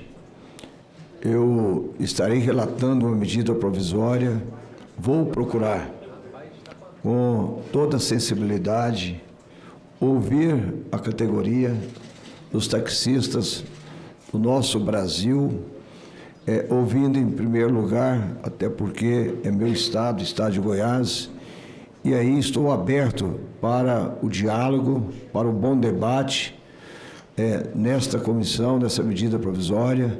Nós vamos conversar com o governo, conversar com esses taxistas que têm história no nosso país. Antes do Uber, nós defendíamos muito os taxistas. Nós sabemos do trabalho que eles fazem e que têm feito. Então, é preciso de aprimorar e avançarmos para que eles possam continuar trabalhando dentro do seu trabalho, que é mais digno para o ser humano, é o seu trabalho. E jamais nós poderemos tirar o direito de qualquer categoria, de qualquer trabalhador de trabalhar. Agora, o mundo é moderno, o mundo está avançando. É preciso que haja também, através dessa medida provisória, avanços na área da tecnologia, para que eles possam ter também o mesmo tratamento, ou tratamento também das suas ferramentas tecnológicas, para que eles possam se manter no mercado, ter concorrência e ajudar aquilo que nós queremos, o passageiro. Lá no final, nós queremos o melhor para os passageiros, que tenha um taxista que tenha confiança do nosso povo brasileiro, que ele possa realmente prestar um bom serviço, porque tem uma parte da sociedade, senador, que ela é conservadora, ela não gosta do Uber, ela acredita no taxista, ela gosta de pegar um táxi, tanto no aeroporto como o táxi ir na sua casa, na sua residência, no seu prédio, no seu comércio. Então, é um momento que eu estou aberto para todos os senadores e deputados para apresentar o melhor texto. O texto que eu irei apresentar, senhor presidente, não será o texto do deputado federal José Nelto, é o texto de toda a comissão mista dessa medida provisória 1305. Vamos juntos construir um texto que seja bom para o Brasil. Então, eu agradeço a confiança de Vossa Excelência, a confiança de todos os senadores e deputados por ocupar mais uma vez um cargo tão importante da medida provisória 1305. E pode contar com o nosso trabalho, estou aberto para a gente fazer um texto à altura do Brasil. Muito obrigado.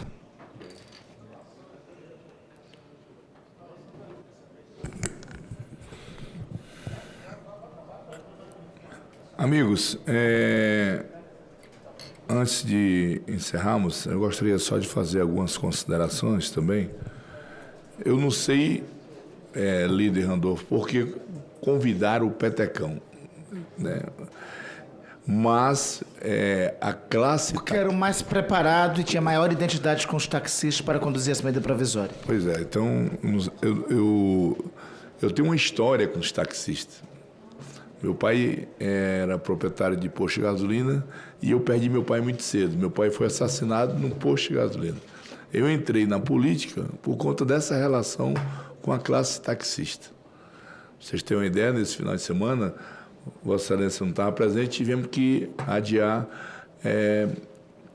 a nossa posse, a minha posse e a sua posse como relator. E já fiz uma reunião com os taxistas lá do meu estado. Eu tenho uma relação muito próxima. Quando chego no aeroporto, eles sempre estão ali, a gente brinca. E o destino me deu essa oportunidade, né? Porque às vezes, porque a classe de taxista é meio de vida, eles vivem disso. Que às vezes o Uber, né, que nos ajuda e ajuda muito, o Uber ele trabalha e faz um bico de Uber. Mas o taxista não, né? É uma classe que vive disso. Então, eu queria até parabenizar, né, Vossa Excelência, parabenizar o governo federal por essa iniciativa, que é uma coisa que parece pequena, mas não é pequena. É um benefício que vai ajudar e ajudar muito. Eu conversei com alguns taxistas para me entender as taxas que o Inmetro cobra na avaliação dos taxímetros. E eu penso que essa medida provisória, nós podemos sim discutir aqui outras alternativas de como poderíamos ajudar os nossos queridos taxistas. Então, eu fico muito grato, queria agradecer ao governo por me dar essa oportunidade de presidir essa medida provisória, que, para mim, ela tem, além da simbologia, por conta dessa relação que eu tenho com a classe, porque o taxista é o seguinte: você chega numa cidade, ou chega no Rio, chega em São Paulo, chega lá em Goiânia, se você quer saber como é que está a cidade, você pergunta para o taxista, né? E aí, como é que está? Quem é que ganha a eleição aqui? O Caba é o melhor instituto de pesquisa que tem.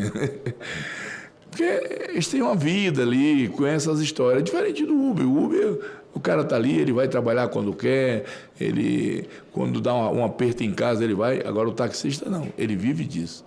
Então, eu acho que nós temos uma ferramenta, nós temos aqui um instrumento, essa medida provisória, que é a 1305, um instrumento que nós podemos, sim, discutir, né, ouvir a classe, abrir alguns debates aqui para que nós possamos ver de que forma.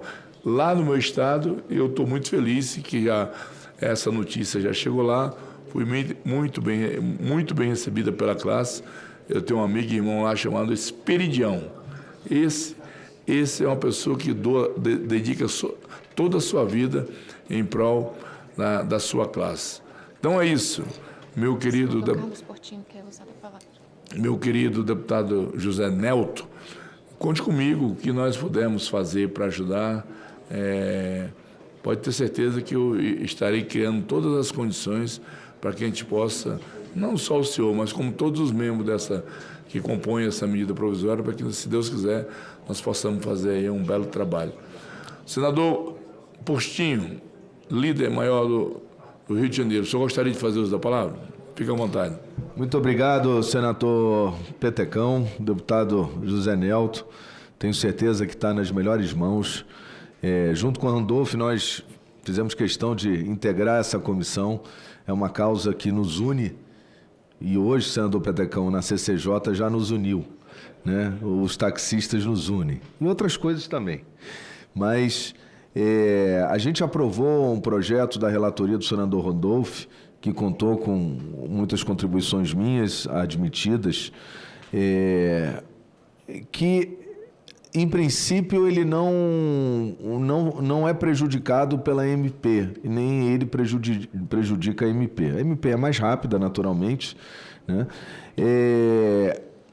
Mas eu vi, deputado Zé Nelto, que tem uma emenda número 3, que é muito semelhante à emenda que o senador Randolph, com toda a sua boa sensibilidade, acolheu, que era minha, que é a questão da sucessão, né, do taxista, né, e do direito sucessório, da concessão e tudo mais.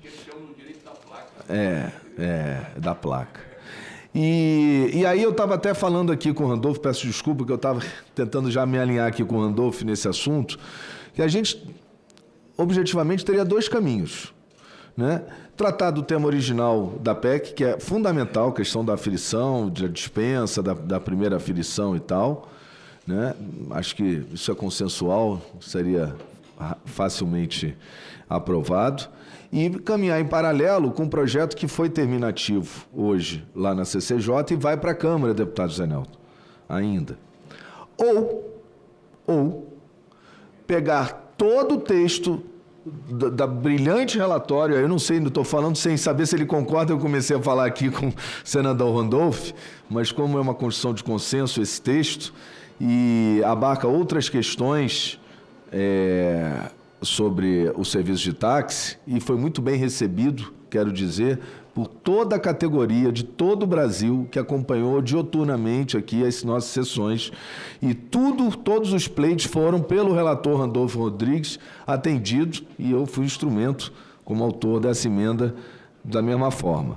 Mas cogitar, aí deixo aí a condução ao senador Randolph, se para a gente ganhar tempo, se a gente pegar esse texto que a gente aprovou, incluísse a questão original da aferição, mas como tudo trata de táxi, não tem jabuti nenhum nisso, né? E pegaria esse texto, deputado Zé Nelto, e transportaria ele para dentro da MP, porque uma vez aprovada, ela já passa a valer numa velocidade muito mais rápida do que esperar a tramitação ainda da Câmara, comissão e tudo mais.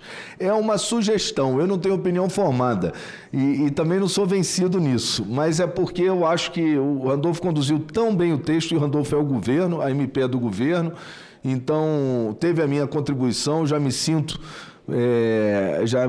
muito satisfeito de ter contribuído nas emendas várias que o senador Randolph acatou e que, eventualmente, se for do consenso, deputado, e aí a relatoria cabe a Vossa Excelência, eu respeito, não admitir só a emenda número 3, porque aí vai tirar um pedacinho lá e vai continuar o projeto tramitar com um pedaço aqui. Era pegar todo esse texto que foi por consenso aprovado hoje e colocar dentro dessa medida provisória.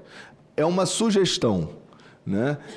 Não há nem emenda com relação a isso, até porque a gente estava tramitando essa medida lá na CCJ e, em paralelo, veio a MP 305, mas ouvindo naturalmente o relator, que é autor do texto aprovado na CCJ, se há pertinência nisso, lógico, desde que o relator aqui dessa MP concorde em absorver no seu relatório, porque não há mais prazo de emenda, e eu acho que a gente fazer picado, talvez, aceita a emenda número 3, e aí fica uma perna aí também, uma insegurança. Minha preocupação é dar segurança jurídica o mais rápido ao taxista. Randolfo, não sei o que você pensa, que a gente não concluiu aqui a conversa. Não quero constranger de forma alguma, nenhum nem outro. Caríssimo senador... Senhor presidente? Claro, Randolfo. Claríssimo senador Portinho, primeiro cumprimentar tanto o deputado Zé Nelto pela relatoria dessa medida provisória, quanto o senador Petecão. Não poderia ter quadros melhores, tanto do Senado quanto da Câmara, gabaritados para tratar de um tema tão importante quanto os taxistas, como ambos, né?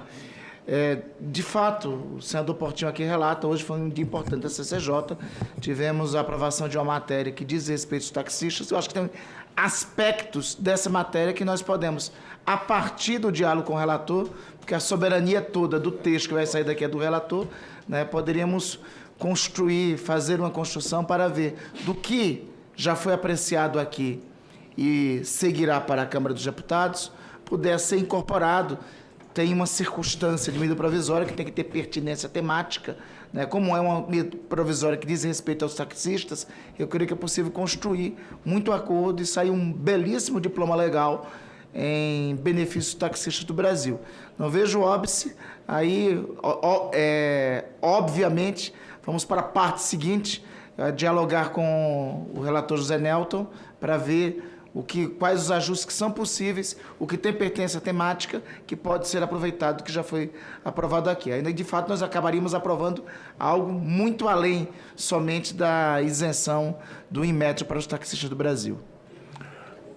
Relator, se me permite, é aquilo que eu disse. Nós estamos aqui com uma ferramenta na mão, um instrumento na mão, que nós podemos sim, lógico, dentro de um diálogo, dentro de um consenso aí com o governo, que é a medida provisória do governo, e tudo que nós fizermos pela essa classe, eu penso que ainda é pouco, mas o passe que nós vamos dar com essa proposta do colega Portinho ajuda e ajuda muito, que também não tem... lógico que essa questão do taxímetro é muito importante, mas se nós pudermos ampliar através dessa medida provisória, sem criar qualquer tipo de jabuti, de mecanismo aqui que venha tirar o foco da medida provisória. Não é isso. Nós estamos com uma ferramenta na mão que nós podemos ajudar e ajudar muito a nossa classe dos taxistas. É o que eu penso por enquanto, mas a caneta está na sua mão, relator. Eu respeito.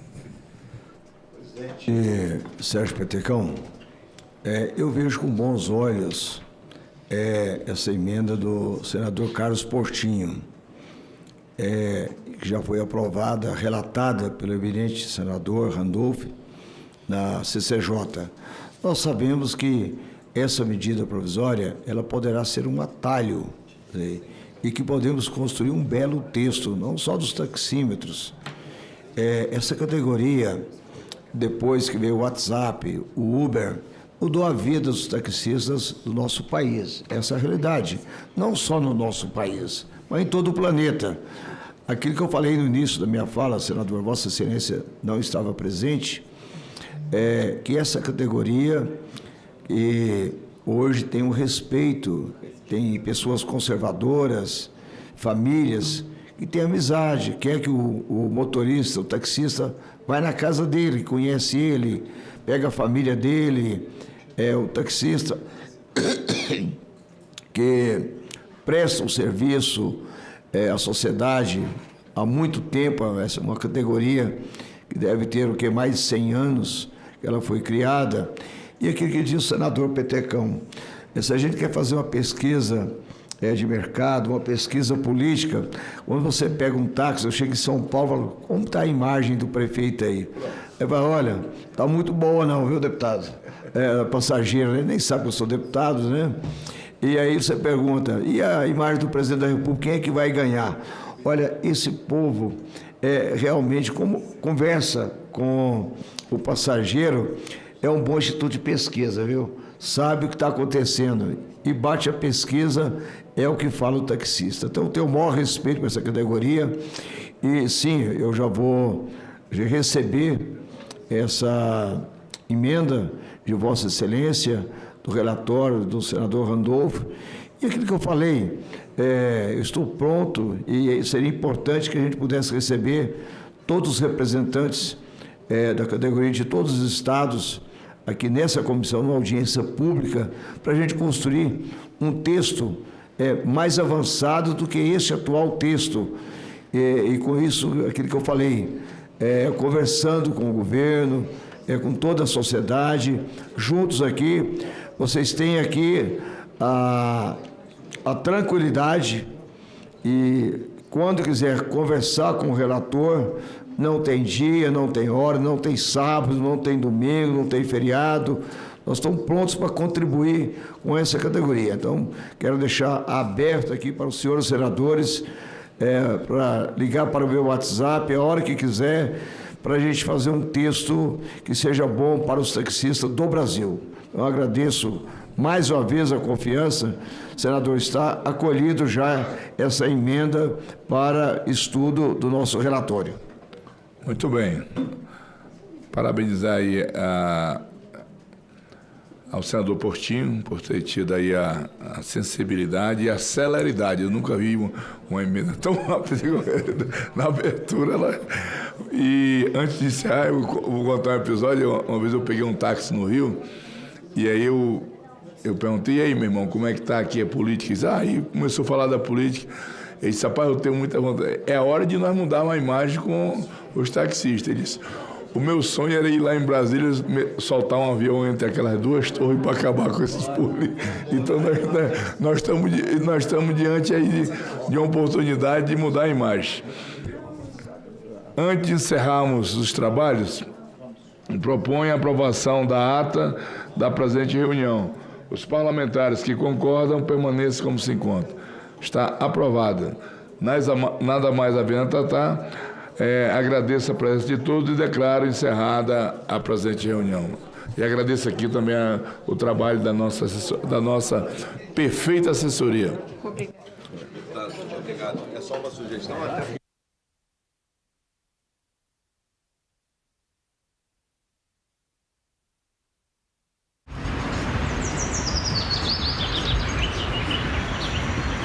No próximo assunto de Estado, vamos falar sobre a Ferrogrão, Estatuto do Pantanal, BR-242, entre outros temas. E o nosso convidado é o senador Wellington Fagundes, do PL de Mato Grosso. E por isso o Pantanal precisa de um manejo. Aí é onde nós precisamos discutir muito isso. O Estatuto do Pantanal, ele vem exatamente para permitir que o Pantanal seja sustentável.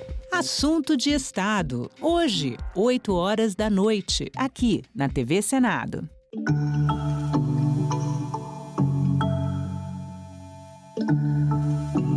Para despertar o conhecimento também das crianças e dos jovens, a gente precisa trabalhar melhor isso, né? Trazer para as escolas e levar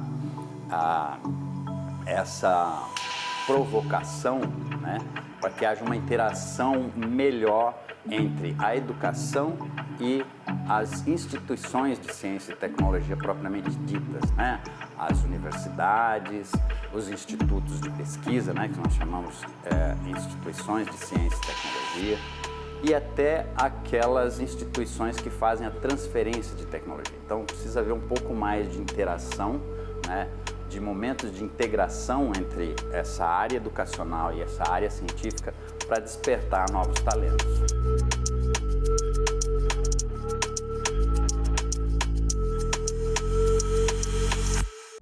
Agora é lei.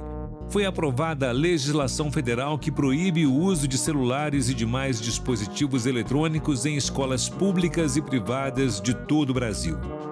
A medida surge em resposta ao debate sobre o uso desses aparelhos nas escolas devido aos impactos negativos no aprendizado, na concentração e na saúde mental dos jovens.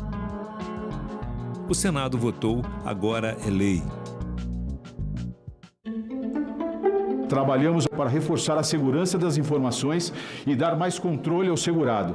Um exemplo disso foi a ampliação das funcionalidades do aplicativo do meu INSS, que passou a permitir a contestação de descontos diretamente pelo aposentado, algo inédito até então. A CONTAG dizia que havia mais de 30 mil pessoas que deram autorização e estavam numa fila e não eram atendidas pelo INSS. Foi feita uma auditoria e a auditoria detectou que isso não era verdade. E o senhor autorizou essa inclusão para a CONTAG. O senhor recorda que mesmo a justificativa não sendo condizente com a verdade dos fatos, o senhor falhou nessa autorização?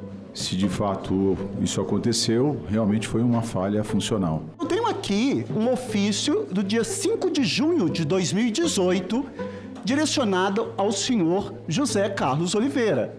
Procedimento preparatório em epígrafe foi instaurado nesta Procuradoria da República a partir de representação efetuada por cidadão narrando a ocorrência de descontos irregulares em seu benefício previdenciário sem consentimento.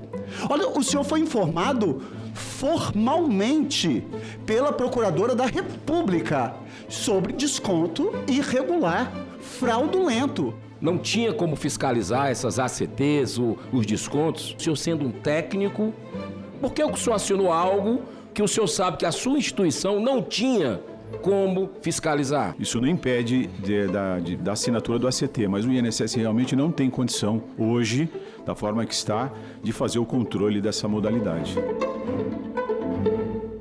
Tudo é criminalizado no Mato Grosso por falta de lei. Por isso é a aprovação do Estatuto do Pantanal.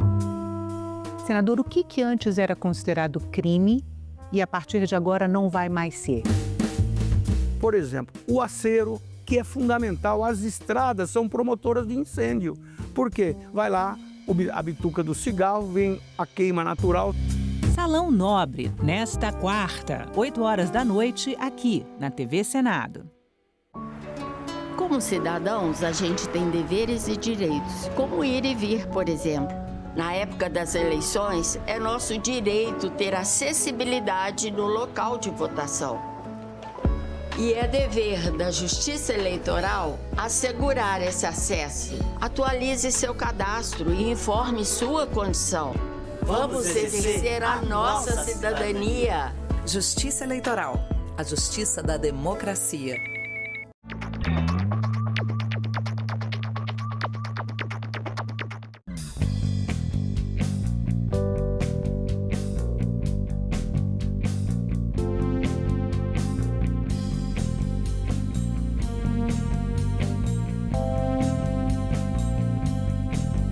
Meu nome é Lara Torres, eu nasci em 1985, sou empreendedora no mercado de vinhos.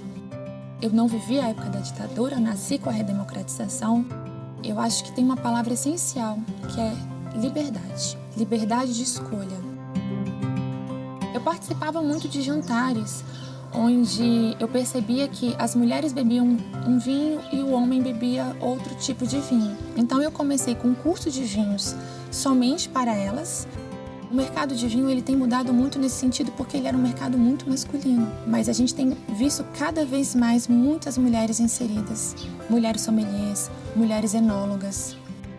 A democracia para mim é o alicerce. É muito gratificante saber que de alguma forma eu estou colaborando para que as mulheres se tornem mais independentes. Meu nome é Lara e eu nasci com a democracia.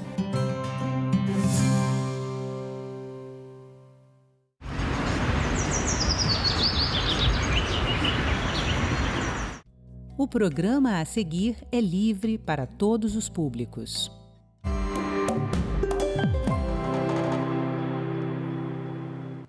Olá, neste Agenda Econômica, o tema da conversa é a relação comercial entre Brasil e Estados Unidos.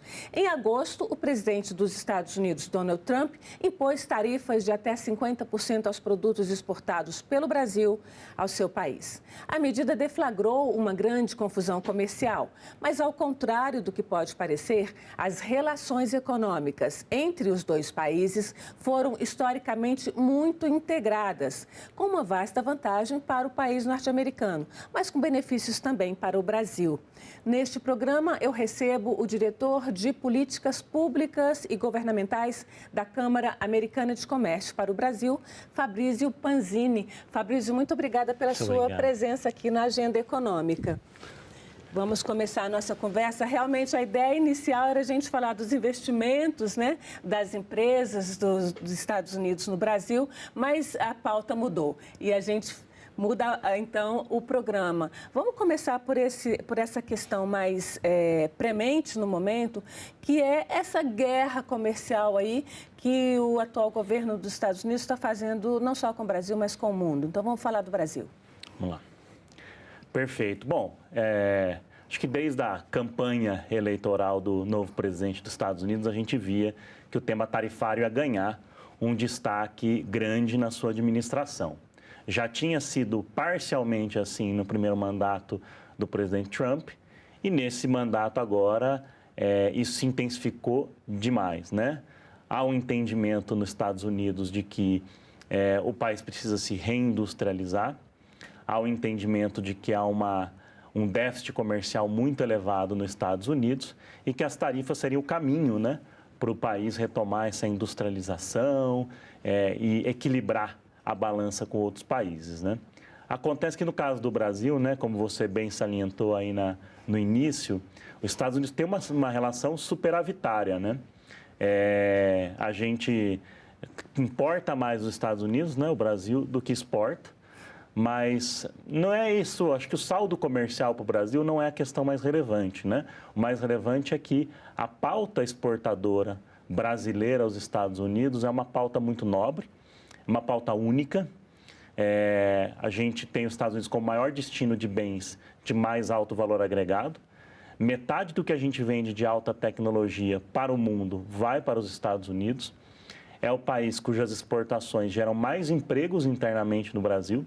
3,2 milhões de empregos estão associados a vendas para os Estados Unidos e tem maiores salários, né? Então, a gente quer demonstrar que esse superávit comercial que eles têm, na verdade, já mostra que é uma relação positiva para eles e positiva para os dois lados. Você é o diretor da Câmara de Comércio dos Estados Unidos, né, no Brasil. Como é que é fazer essa interface aí? Porque é uma instituição privada e vocês fazem a interface entre as empresas norte-americanas e as empresas brasileiras. Como é que é fazer essa interface e como é que está neste momento? Eu acho que no momento que a gente tem uma fricção comercial, né, seja ela razões políticas ou econômicas, o setor empresarial, né, entra em campo. E a gente tem consciência desse papel protagonista que o setor empresarial tem que ter nesse momento para demonstrar, né, essa relação profícua que os dois países têm, uma relação que tem mais de 200 anos, uma relação que gera e gerou, né, benefícios econômicos e sociais dos dois lados ao longo de todos esses anos. um volume de investimento americano no Brasil muito alto, volume brasileiro de investimento nos Estados Unidos também, trocas comerciais equilibradas ao longo do tempo em bens de alta tecnologia, cadeias muito integradas, se a gente pegar aeronaves, né? Compramos muitas peças dos Estados Unidos, vendemos aviões, máquinas, equipamentos, vendemos muitas peças, compramos máquinas. Então, uma série de setores que são muito integrados. Então, no momento que você tem uma fricção dessa, a Câmara passa a ter um papel ainda mais relevante para demonstrar para as autoridades brasileiras e para as autoridades dos Estados Unidos, né, o benefício que essa relação traz e a necessidade que nós temos de buscar soluções negociadas, de buscar o diálogo para, então, eliminar essa tarifa que hoje a gente tem acima do mundo, né? Vou pedir então ao Daniel, nosso diretor de gravação, para colocar aqui na tela um pequeno gráfico que nós montamos a partir de dados do Comextat, que é um site de números, né, grandes números mesmo do Ministério de Desenvolvimento, Indústria e Comércio, sobre essa questão exportação e importação. E a gente vê aí que os dados de 2025 são até agosto, né, que são os dados mais recentes. Todos esses dados são bastante atualizados. 2022, a gente importou mais de 503 bilhões de dólares, aí é tudo dólar a unidade, né? E nós exportamos 34 bilhões, ou seja, isso aí dá quase 20%, 30%, né, a mais de importação do que exportação, né? 2023, exportamos 36,9, importamos 38, diferença pequena, mas já ainda é positiva. 2024, essa diferença foi menor, mas ainda positiva para os Estados Unidos. Se a gente for mais para trás, essa diferença é maior. E neste ano de 2025, mesmo com todas as questões, a gente exportou ainda menos de estar importando, continua importando mais. E isso aí, o que você disse é que a maioria dessa exportação e importação é de produtos industrializados, mas os Estados Unidos também eram grandes consumidores de commodities brasileiras. Também. E uma das vantagens, né, e o que torna, né, como eu disse no início, os Estados Unidos um destino único, é porque as nossas vendas para lá têm uma característica também que é a diversidade, né? A diversificação de produtos que nós vendemos aos Estados Unidos. Então, os Estados Unidos, ao mesmo tempo que ele é o maior destino nosso de bens de alta tecnologia, como eu mencionei aqui, aviões, mas poderia também colocar medicamentos e algumas outras máquinas, né, de mais alta tecnologia, ele também é o maior destino das nossas vendas de café, né? De café, né, bruto, que é manufaturado, que agrega valor nos Estados Unidos, ou também de celulose, por exemplo, e também de carne bovina. Nos últimos anos, os Estados Unidos ganhou, né, uma proeminência muito grande, ganhou um destaque muito grande nas nossas exportações. Então, diferente de outros países, né, que 3, 4 produtos acabam representando 90% da nossa pauta exportadora, nos Estados Unidos são mais de 200 produtos, né, que representam aí 80%, 90% da nossa pauta exportadora. Então, de fato, é isso. Tem tanto a indústria como uma muito importante, quanto alguns bens agrícolas também. Esses bens agrícolas a gente consegue substituir o mercado com maior facilidade, né? Migrar de vender para os Estados Unidos para vender para outros países. O mercado árabe está se abrindo, China está se abrindo, né? Mesmo a África, que compra muito pouco, mas já começa a ampliar as nossas compras. Agora, da parte de industrializados, não. Como é que vocês pretendem fazer essa transação? Essa negociação, na verdade, né? Recentemente, parece que começa a haver uma possibilidade de conversa entre o presidente brasileiro e o presidente norte-americano. Os bens industriais mais alto valor agregado, você tocou num ponto importante, eles são a maior preocupação. Não que, né, bens agrícolas também não sejam, alguns bens agrícolas também menos, né, de menor porte, digamos assim, em termos de volume de exportação, como frutas, mel, por exemplo, que o Brasil vai precisar continuar trabalhando para reabrir o mercado dos Estados Unidos. Mas como você colocou, às vezes nas commodities que o Brasil tem um acesso a mercado global maior, ele pode trabalhar para abrir mercado. E um outro movimento que acontece é que, ao passo que o Brasil perde exportações aos Estados Unidos, outros países que substituíram o Brasil nos Estados Unidos deixam o mercado para o Brasil ocupar também em outros locais. Então, na parte de commodities, acho que você tem razão, você consegue um pouco mais alocar. Na parte de bens industriais, o que a gente tem defendido muito, não só com o governo brasileiro, mas com o governo dos Estados Unidos, nós estivemos em Washington já 3 vezes esse ano e levamos essa pauta, é que há uma integração muito grande de empresas do mesmo grupo. Então, empresas americanas de máquinas instaladas no Brasil, que vendem essas máquinas para os Estados Unidos, elas prepararam esse produto, inovaram esse produto e montaram ele para atender as especificidades do mercado americano, questões regulatórias ou até demandas específicas daquela planta produtiva. Para você ter uma ideia, 1/3 do comércio Brasil-Estados Unidos é feito entre empresas do mesmo grupo. Então, que estão nessa categoria de bens mais industrializados, que a gente precisa ter uma atenção especial. Ou seja, empresas que têm uma matriz aqui e uma filial lá, ou o contrário, tem uma matriz lá e uma filial aqui no Brasil. Você pode citar empresas dessa... A Embraer, a gente já sabe, né, uma empresa originalmente brasileira, mas que tem capital aberto e tem também plantas lá. Pode falar de outras para a gente? Sim, se a gente pegar as brasileiras e depois comenta um pouco as americanas. Brasileiras, a Embraer é um exemplo, a WEG também, que é a maior empresa manufatureira do Brasil e tem diversas plantas industriais nos Estados Unidos. Ela produz muito lá, complementa a produção e partes e peças que vêm do Brasil. A própria Suzano, né, celulose, que também tem. Pegando do lado americano no Brasil, aí o volume é muito grande, né, mas dá para a gente pensar na Caterpillar, em máquinas, né, rodoviárias, na John Deere, em máquinas agrícolas, por exemplo, Johnson & Johnson, equipamentos médicos, né, que trocam. Produtos também, né? Produtos de consumo também. Enfim, é uma riqueza de pauta, né? Automotivo também tem, né? General Motors vende, né, ferramentas daqui para os Estados Unidos, para suas empresas lá.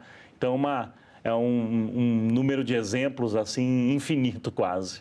É muito difícil, quer dizer, apesar dessa crise, esse comércio não vai deixar de existir. E pode mudar novamente com um outro padrão, por exemplo, de tarifas a ser implementado ou por esse governo ou por um outro governo no futuro. Uma tarifa de 50% ou 40% em alguns casos, ela é muito preocupante. Ela pode mudar esse padrão, então é por isso que a gente tem, né, salientado muito que não dá simplesmente para a gente, né, dizer, olha, conseguimos substituir os Estados Unidos, ou pelo fato de haver muitos investimentos bilaterais, os 50% não faz a diferença. Faz sim.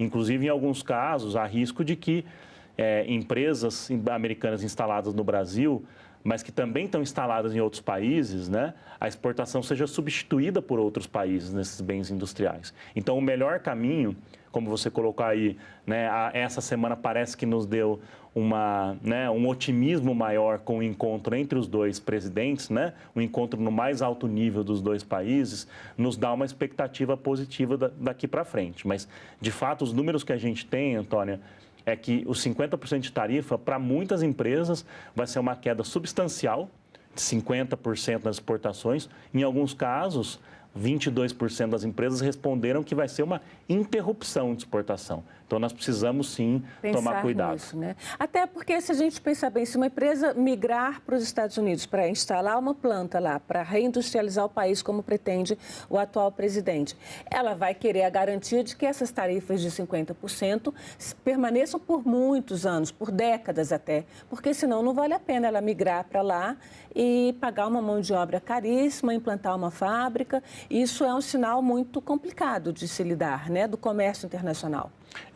As idas e vindas de medidas comerciais, elas trazem uma coisa que se chama imprevisibilidade, né? Eu acho que é algo que, para o setor empresarial, né, custos, muitas vezes ele consegue driblar, e a gente sempre precisa trabalhar na agenda de custo, mas quando há uma instabilidade muito grande, você acaba adiando projetos de investimentos, adiando trocas comerciais. Então, essa maior previsibilidade ela é muito importante. Agora, cada empresa, cada grupo vai buscar uma saída, né? Eu acho que não é tão binário, né? Se eu faço investimento nos Estados Unidos, eu deixo de comprar aqui, deixo de fazer lá. Não, os investimentos bilaterais, né? A história mostra muito isso, que ele, na verdade, puxa mais comércio. Então, se a gente for, algumas empresas usarem como estratégia investir mais nos Estados Unidos, isso vai ajudar, inclusive, o comércio bilateral. Tá, eu vou pedir ao Daniel para colocar um outro gráfico que nós montamos que fala exatamente desse estoque, né, de investimentos estrangeiros no Brasil. E aí são números também, são números de 2023, mas são os dados mais atualizados com os quais o MIDIC trabalha.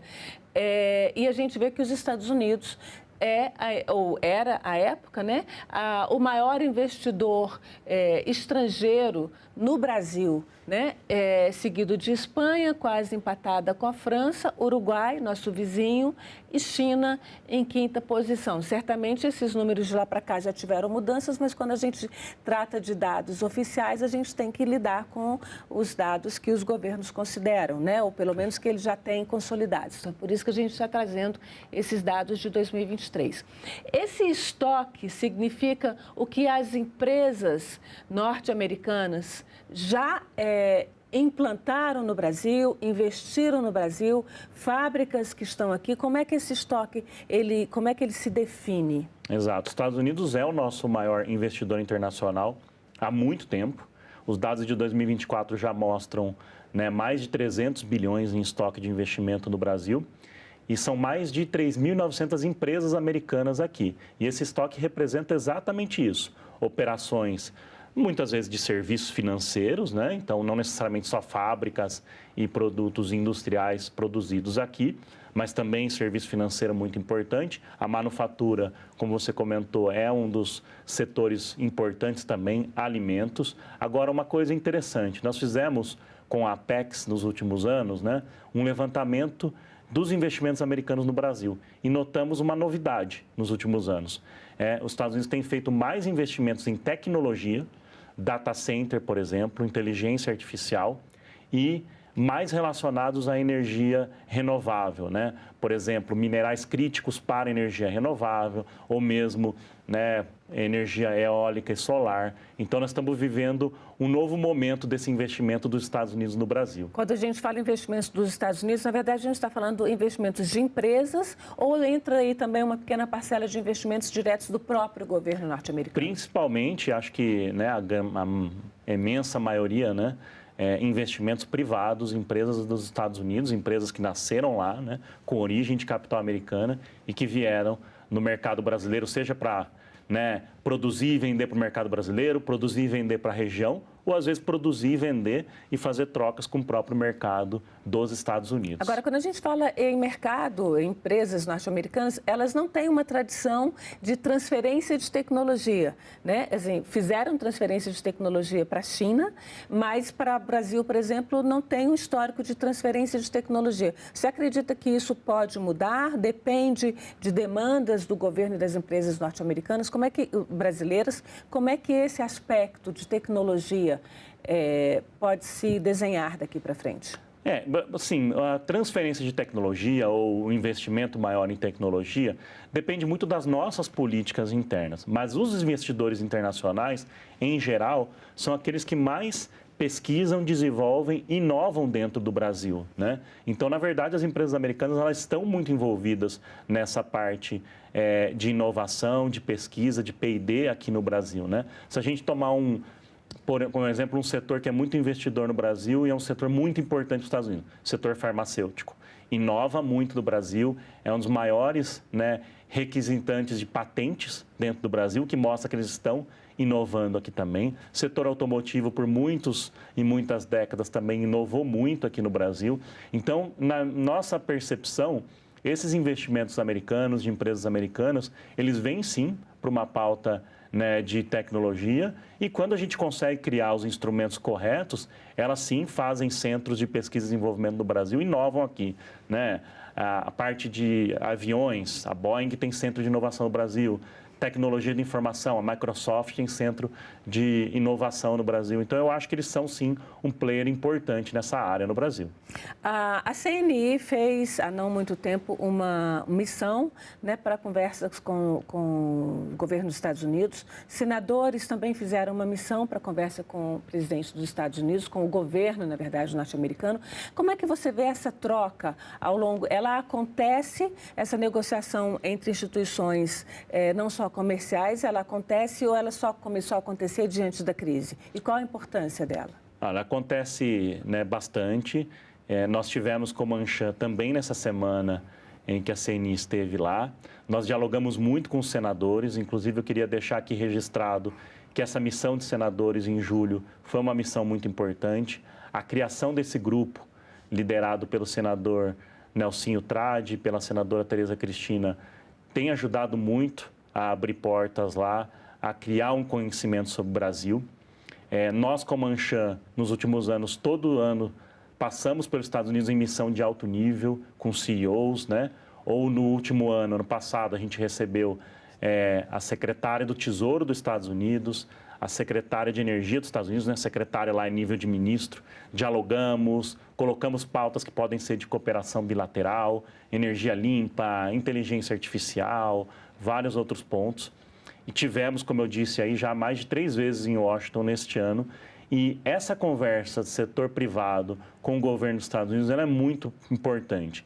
É um governo novo, então muitas pessoas que estão no posto ali não entendem necessariamente, né, os benefícios da relação bilateral com o Brasil, ou tem uma visão um pouco diferente, né, de que o Brasil impõe muitas barreiras comerciais aos Estados Unidos, o que não é verdade, né? Nossa taxa de importação dos Estados Unidos, nossa tarifa, em média de 2,7%. Agora, toda essa movimentação, ela se intensificou, obviamente, com o tarifaço, né? Então, já existiam muitas conversas, existem muitos diálogos, mas o tarifaço, de fato, levou a uma intensificação do setor privado para demonstrar e para dialogar com o governo dos Estados Unidos, dizendo, olha, precisamos de uma saída disso, os temas políticos devem ficar de lado, porque nós temos muito a ganhar trabalhando junto, cooperando em diversas áreas, agricultura, defesa, energia, mineração, uma série de assuntos. Então, eu acho que isso tem ajudado, né? Aquela história, água mole em pedra dura, né? Os senadores foram lá, levaram, né? CNI também, Anshan Brasil passou por muito tempo ali, várias vezes conversando, levando os números, né? Do quão importante o Brasil é como fornecedor de insumos para a indústria que os Estados Unidos querem fomentar, baterias, semicondutores, aço, o quanto tem desse comércio integrado, né? 1/3 de comércio entre empresas do mesmo grupo. Então, se eles colocarem barreiras ao Brasil, ou mantiverem elas por muito tempo, elas vão enfraquecer as empresas deles aqui, globalmente, né? E vários investidores brasileiros que querem investir lá, empresas brasileiras, e que não conseguem porque a tarifa está, de certa forma, impedindo eles de levar produtos ou levar maquinários para aumentar o investimento dos Estados Unidos. Então, a gente tem conscientizado e eu acho que isso tem feito a diferença. O mundo tem vivido, nesse momento, um estresse, digamos assim, por conta desse posicionamento do atual governo dos Estados Unidos. Como é que você vê organizações como a Organização Mundial do Comércio, né? Que foi criada aí nos anos 90, a partir daquele momento de globalização, e o interesse do atual governo é pela desglobalização, né? Como é que você vê assim esse futuro desse comércio, não só do comércio Brasil-Estados Unidos, mas desse comércio multilateral, sem que a gente tenha uma instituição também multilateral que possa servir de árbitro para essas dificuldades, para essas contendas? A OMC tem um papel muito importante. É inegável que ela está passando por um momento de crise, não é de agora, de alguns anos já. Que a negociação de abertura comercial mais ampla não tem funcionado tanto. Nos últimos anos, a notícia ruim é que o órgão de solução de controvérsias também, né, como um todo, a parte de apelação também está paralisada, mas todas as regras que foram negociadas na OMC, elas garantem um comércio mais estável, mais previsível. E talvez essa chacoalhada que o mundo está sofrendo nesse momento pode servir para que a OMC volte a ganhar protagonismo, volte a ganhar apoio de vários países, né? E ainda que os Estados Unidos não concordem com o que está acontecendo nesse momento, não concordem com algumas políticas, né, de alguns países asiáticos, da China, né, que podem violar normas e etc., eu acho que esse capítulo da nossa história pode servir como um capítulo que os países voltem a apostar na OMC para a estabilidade e previsibilidade do comércio. Fabrício, para onde você vê que caminha neste momento essa relação comercial entre Brasil e Estados Unidos? Acho que a gente está talvez entrando numa nova fase, e eu espero que a gente esteja entrando numa nova fase positiva, uma nova fase em que o alto escalão do Brasil e o alto escalão dos Estados Unidos, após o entendimento entre os dois presidentes essa semana, vão poder sentar na mesa, vão poder negociar temas econômicos e temas que interessam aos dois lados. Nós somos as duas maiores economias da América, as duas maiores democracias, ganhamos muito já com cooperação nos últimos anos e podemos ganhar muito mais. Então, ainda que talvez não seja na velocidade que a gente queira, eu espero que a gente esteja entrando numa nova fase positiva. Bom, vamos torcer por isso então, Fabrício. Muito obrigada pela sua presença aqui na Agenda Econômica. Muito obrigado pelo convite. Bom, e agradeço também a você que nos acompanhou até aqui. Este programa está no site senado.leg.br/TV e no canal da TV Senado no YouTube. Aproveite, se inscreva no canal, curta o programa e você ajuda dessa forma que essa informação chegue a mais pessoas. Até o próximo Agenda Econômica.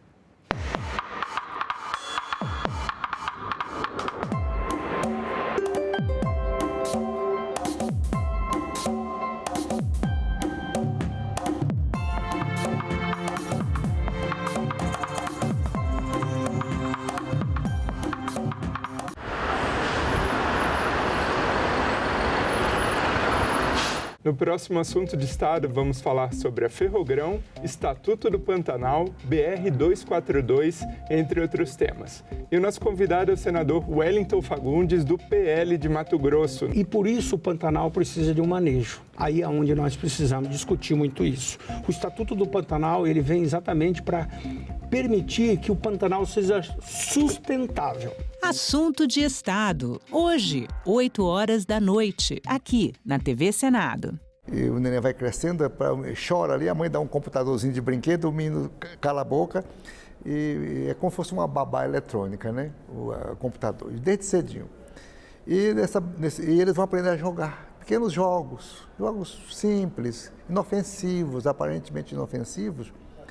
E ali no meio desses jogos, aí entram propagandas, entram coisas que a criança não estava preparada para receber.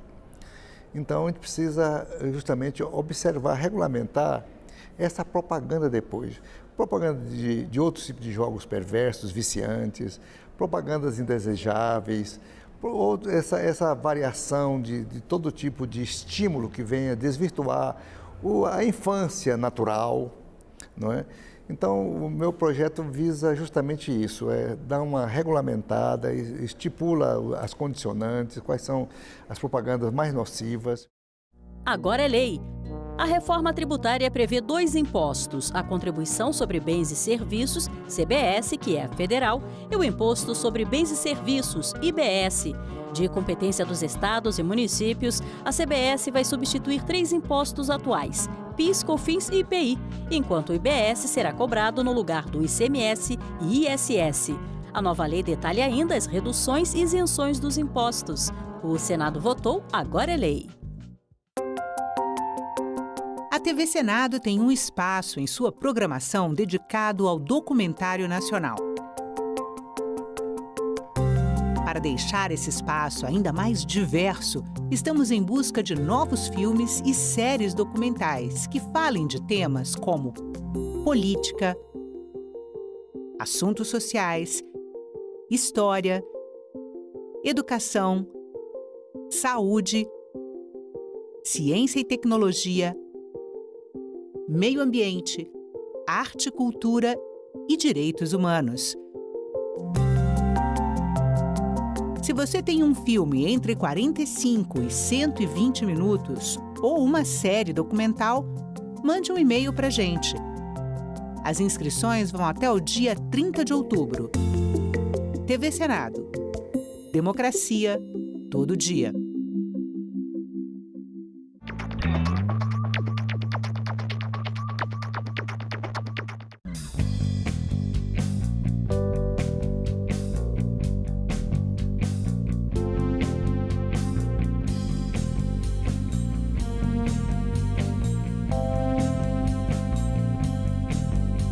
nome é Rogério de Souza Eustáquio, nasci em 1985, trabalho de auxiliar de serviços gerais no Senado Federal. Tem uma banda que eu toco, que é a banda de forró. A música é algo que me move, né? Porque eu amo tocar. Quando eu vejo as pessoas dançando, vejo as pessoas felizes, eu amo muito o que eu faço. Sinto muito feliz por poder exercer a minha liberdade, né? Tanto cantando, quanto o meu poder ir, o meu poder vir. Em 8 de janeiro de 2023, eu trabalhei sim na limpeza, no Senado. Me deu uma tristeza no coração. Para mim, como se tivesse destruído algo que a gente demorou tanto para construir, né? Se eu tenho um acesso melhor à saúde, é através da democracia. Se eu tenho segurança hoje em dia, é também através da democracia. Meu nome é Rogério e eu nasci com a democracia.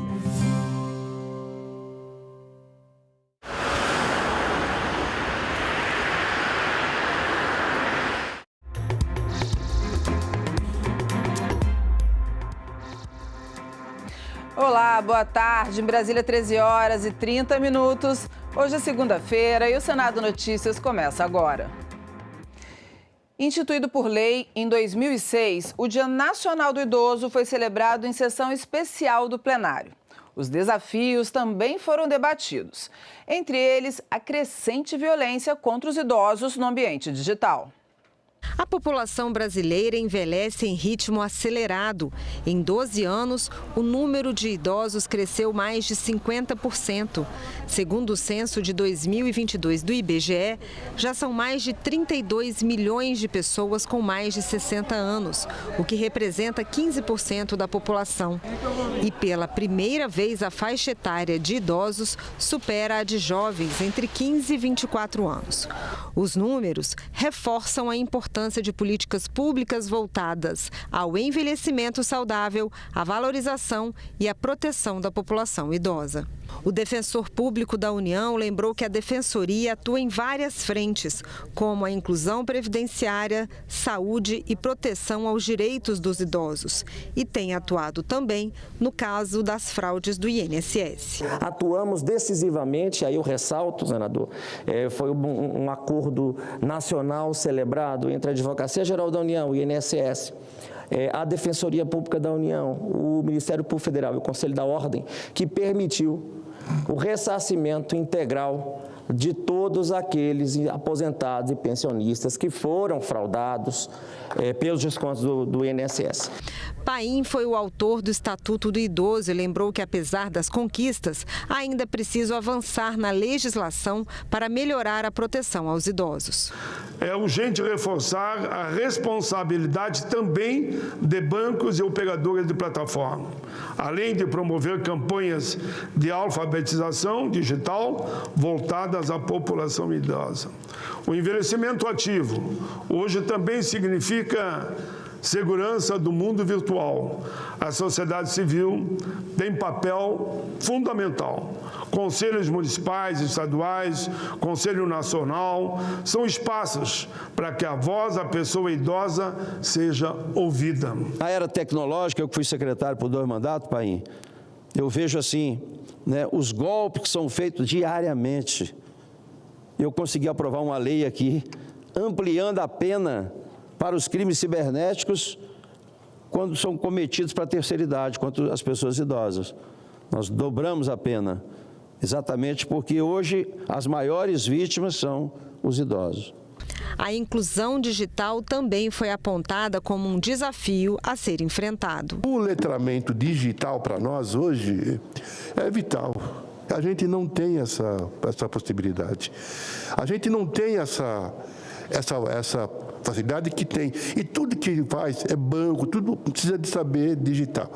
E fora os golpes, que eu já fui vítima, inclusive, recebe uma informação de um filho dizendo: olha, pai, com foto da sua filha, pai, manda um dinheiro para você e tal. E você, naquela cidade, manda, e quando vai ver um golpe.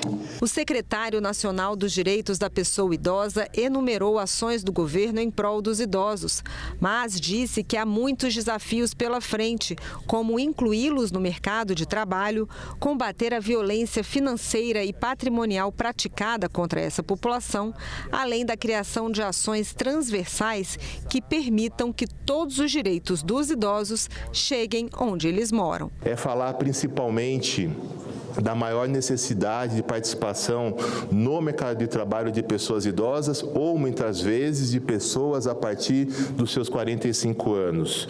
É fazermos uma discussão muito necessária e adequada para uma comunicação mais efetiva que vai desconstruindo estereótipos negativos sobre a pessoa idosa. O uso de novas tecnologias na prevenção de sequelas neurológicas em recém-nascidos foi tema na manhã de hoje na Comissão de Assuntos Sociais. Um projeto em tramitação na Câmara dos Deputados cria o Programa de Proteção Cerebral para a prevenção dessas sequelas em bebês. Todos os anos, 10 milhões de crianças no mundo nascem com alto risco de lesão cerebral permanente. O uso de tecnologias em UTIs neonatais, como monitoramento cerebral, podem reduzir e muito esses riscos. Michele Manzoni, mãe do Isaac, de 8 anos, sabe bem disso. Ele teve problemas sérios ao nascer, teve paralisia cerebral, ficou vários meses na UTI neonatal e correu riscos de nem sair do hospital. Tinha grandes chances de eu perder meu filho ali naquela UTI. E o que eu posso falar é como experiência, né? Eu tenho um filho hoje de 8 anos, com paralisia cerebral, com uma deficiência auditiva, porém uma criança funcional. É uma criança que vai para a escola sozinho de transporte. É uma criança que faz jiu-jitsu desde os 2 anos de idade, que só vem evoluindo. Existem vários diagnósticos dentro da UTI. São os bebês com asfixia, prematuros, com cardiopatia congênita, infecções, como, por exemplo, meningite. Isso representa aproximadamente 20 a 30% dos bebês internados de uma UTI. Só que esse grupo, né, ele representa sozinho importantíssima causa de mortalidade, morbidade, sequelas e esse custo, né, muito elevado a longo prazo. Hoje, a mortalidade neonatal é menor do que há 2 décadas. Apesar dos avanços, o desafio ainda é melhorar a qualidade de vida das crianças. O cérebro do recém-nascido não se manifesta clinicamente como o de uma criança maior ou o adulto, né? Então, as crises epiléticas que vão trazer muito dano e estão ali, elas podem ser sutis, e os sinais de sofrimento cerebral, eles são mais inespecíficos. Então, a monitorização eletroencefalográfica contínua, né, com a oximetria cerebral e a integração, né, desses sinais da plataforma digital com plataformas inteligentes, vão permitir que mais e mais crianças sejam avaliadas, né, levando à detecção precoce das crises epiléticas. A tecnologia, ela ajuda a prevenir e a tratar melhor, diminuindo as sequelas a longo prazo. Então, esse bebê ele pode ter uma maior qualidade de vida, já que a gente conseguiu diagnosticar e tratar o quanto antes as crises. O representante do Ministério da Saúde concordou com a necessidade de agregar tecnologia à política de atenção integral à saúde da criança. Toda a linha de atenção de cuidado ela tem que ser resguardada, primeiro, numa gestação preferencialmente planejada, dentro de um ambiente fisiológico estruturado, onde foi oferecido durante todo o período da gestação o cuidado pré-natal. E eu já considero esse elemento como o elemento mais importante e estatisticamente comprovado, mais significativo para que a gente previna o dano neurológico ou qualquer outro tipo de dano perinatal, ou seja, a atenção pré-natal adequada. Quando você colocar o custo, coloca esse custo a longo prazo também. A diminuição dos gastos da União com benefícios sociais, com cuidado com essa família, porque essa família vai estar bem, porque hoje essa mãe pode trabalhar. E semana movimentada. Confira agora a agenda do dia e os destaques. Daqui a pouquinho, às 14h, sessão não deliberativa no plenário do Senado. Aquela dedicada a discursos dos senadores. E às 16h, a CPMI do INSS tem reunião marcada para ouvir Fernando dos Santos Andrade Cavalcante. Ele é apontado por ter sociedade com o advogado Nelson Williams e relações com Antônio Carlos Camilo Antunes, o careca do INSS. Nesta terça-feira, às 9h, a Comissão de Constituição e Justiça deve se reunir em audiência pública para discutir o projeto de lei que cria o Fundo de Amparo e o Programa de Amparo às Crianças Órfãos. Às 10h desta terça está marcada a reunião da Comissão de Assuntos Econômicos. Na pauta, entre outros projetos que proíbem a inclusão das perdas não técnicas de energia elétrica nas tarifas de energia elétrica praticadas pelas empresas de distribuição. E na quarta-feira, 2 comissões têm audiências públicas marcadas para as 10h30. Na Comissão de Esporte, o debate é sobre a execução e os impactos do programa Segundo Tempo. Já na Comissão de Assuntos Econômicos, o assunto em discussão é o projeto que regula o limite global para o montante da dívida consolidada da União.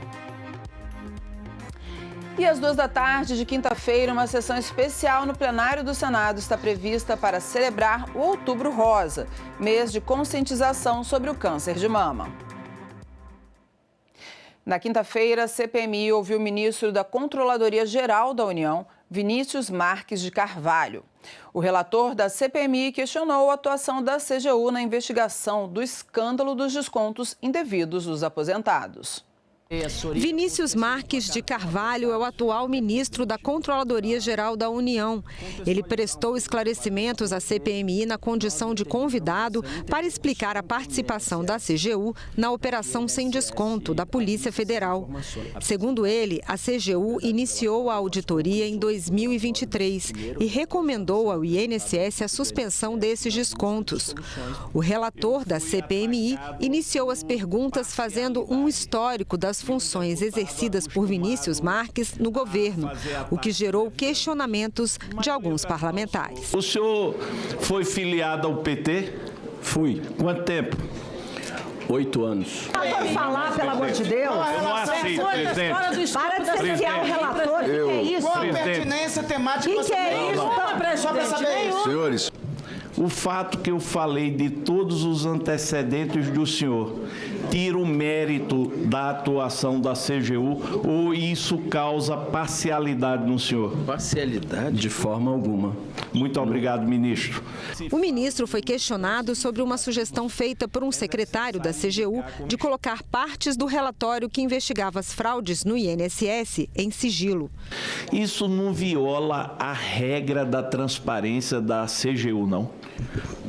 Eu não sei o contexto exatamente em que essa conversa que o Dr. Ronald teve sobre que informações ele estava sugerindo colocar em sigilo, mas eu tenho certeza, posso afirmar com toda a convicção, que se ele sugeriu qualquer tipo de sigilo, foi em função de algum imperativo legal. O relator lembrou fala do ministro-chefe da Casa Civil, Rui Costa, que afirmou que a CGU falhou ao não fazer os alertas devidos e perguntou ao ministro Vinícius Marques de Carvalho quem estava mentindo, ele ou Rui Costa.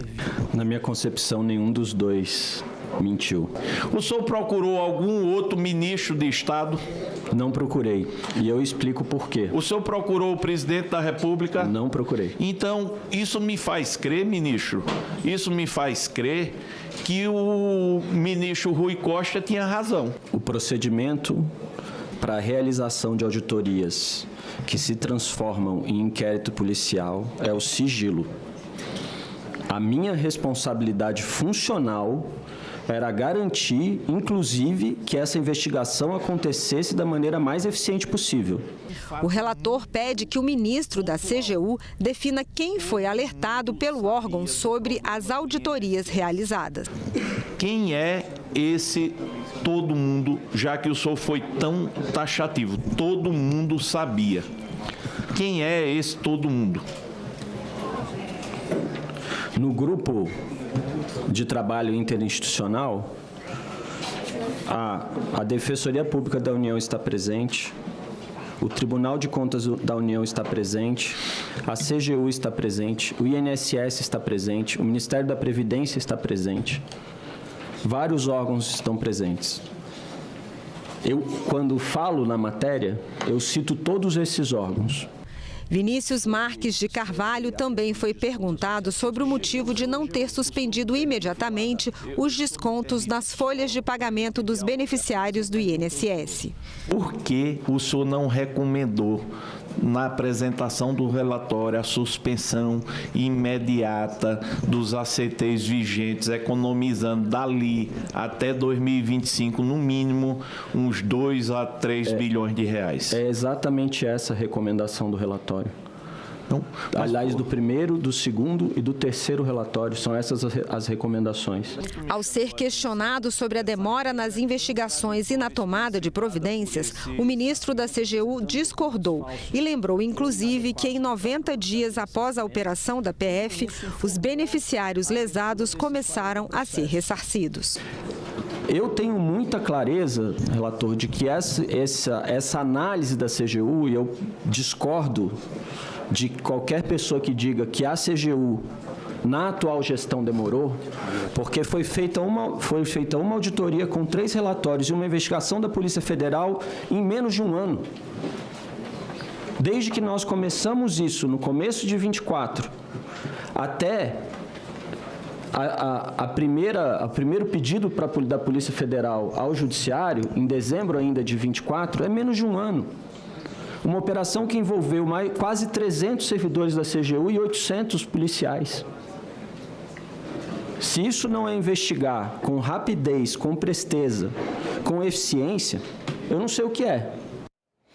E na parte da tarde, a ação da CGU em relação às fraudes da Previdência dominou também os debates do depoimento do ministro Vinícius Marques de Carvalho à CPMI do INSS.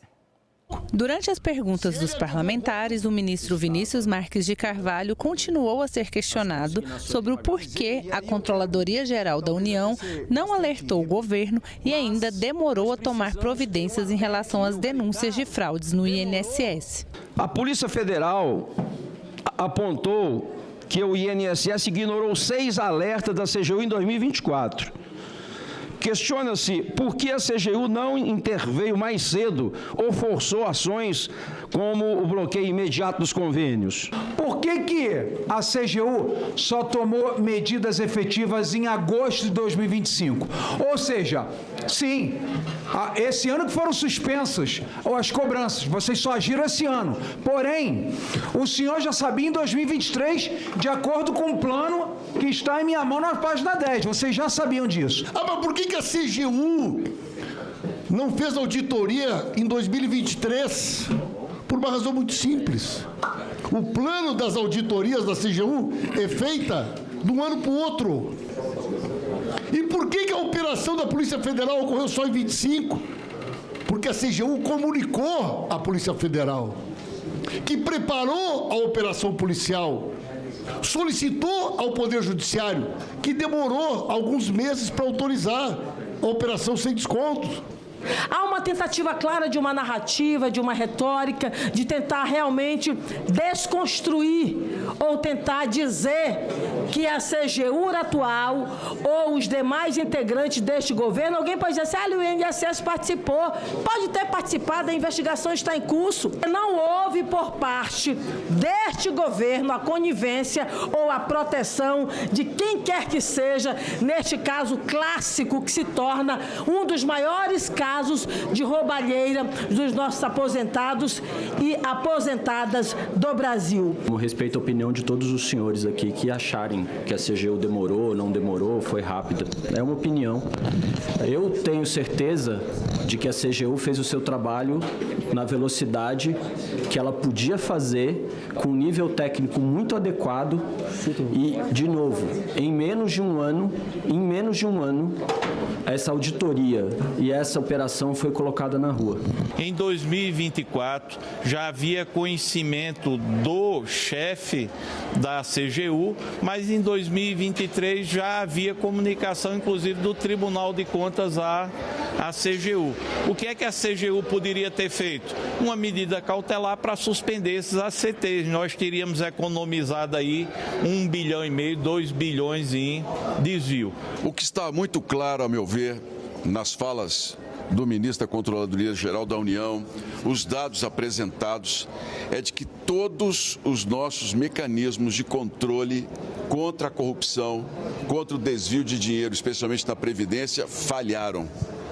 Está óbvio que se nós tivéssemos conseguido impedir as falhas nas ACTs, que são os acordos de cooperação técnica, as falhas nos descontos sem autorização dos aposentados e pensionistas, nós teríamos evitado que bilhões de reais fossem roubados dos nossos aposentados e pensionistas. E olha só, o Senado deve votar em breve o projeto que isenta do imposto de renda quem recebe até R$ 5.000 por mês, além de descontos para quem ganha até R$ 7.350. A proposta foi aprovada por unanimidade na Câmara dos Deputados. Pelo texto que chega ao Senado, todas as pessoas físicas que recebem até R$ 5.000 mensais ficam totalmente isentas do pagamento do imposto de renda. O projeto também dá descontos progressivos para quem ganha de R$ 5.000 até R$ 7.350. Se a proposta for sancionada ainda este ano, o desconto terá validade a partir de 2026. A medida deve beneficiar 16 milhões de brasileiros, mas vai diminuir a arrecadação federal em mais de 25 bilhões de reais no ano que vem. Como forma de compensação, o projeto cria um imposto mínimo sobre rendas acima de R$ 50.000 mensais. A alíquota desse imposto também será progressiva, chegando a um teto de 10% para quem ganha R$ 100.000 ou mais. Os assalariados, já descontados na fonte, não estão sujeitos a esse imposto, assim como rendas obtidas com heranças e caderneta de poupança, entre outras. É o principal projeto de justiça fiscal e tributária que já tramitou na história nacional. Nenhum momento, nenhum governo e nenhum instante propôs o que nós estamos propondo e que deve ser executado nesse projeto. Aprovado esse projeto, nós vamos possibilitar que 90% dos brasileiros que pagam imposto de renda deixem de pagar imposto de renda ou passem a pagar menos.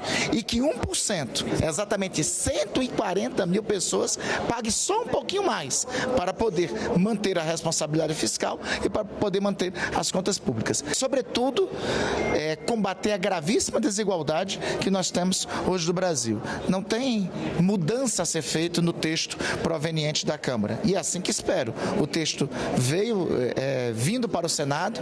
Eu espero que a tramitação seja rápida, producente e com a mesma aclamação que teve por parte da Câmara dos Deputados.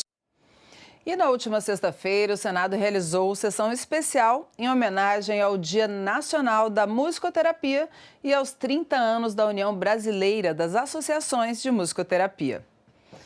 Os convidados destacaram os benefícios da prática na recuperação da saúde física e emocional dos pacientes. O Dia do Musicoterapeuta é comemorado em 15 de setembro. Esse profissional utiliza a música no tratamento e reabilitação de pacientes. A data foi instituída em 1991 pelo então governador de São Paulo, Luiz Antônio Fleury Filho. 4 anos depois, em 1995, foi fundada a União Brasileira das Associações de Musicoterapia, a UBAM, que reúne entidades da área para fortalecer e estruturar a profissão no país. Nesta sexta-feira, o Senado realizou uma sessão especial em homenagem ao Dia Nacional da Musicoterapia e aos 30 anos da UBAM.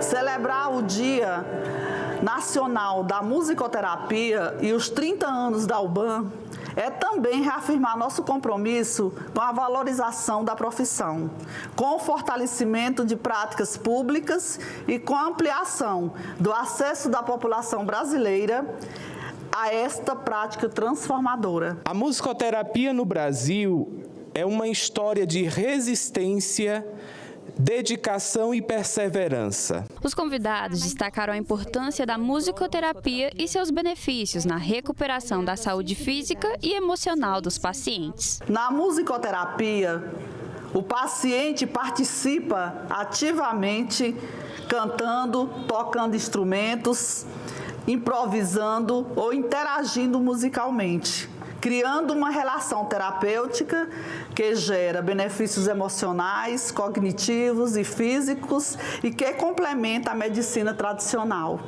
A musicoterapia é uma prática de saúde que utiliza a música de maneira científica e planejada por profissionais habilitados para promover bem-estar físico, mental, emocional, social e cognitivo.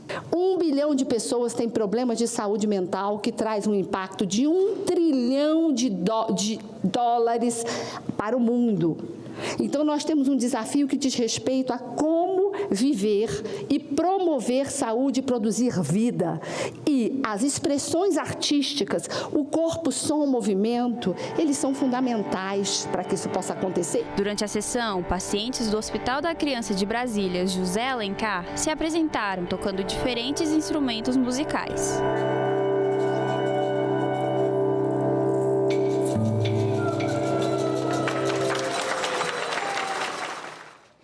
E para melhorar a vida de pessoas com síndrome de Rett, o Senado analisa um projeto que transforma outubro no mês de conscientização sobre essa desordem rara de desenvolvimento neurológico.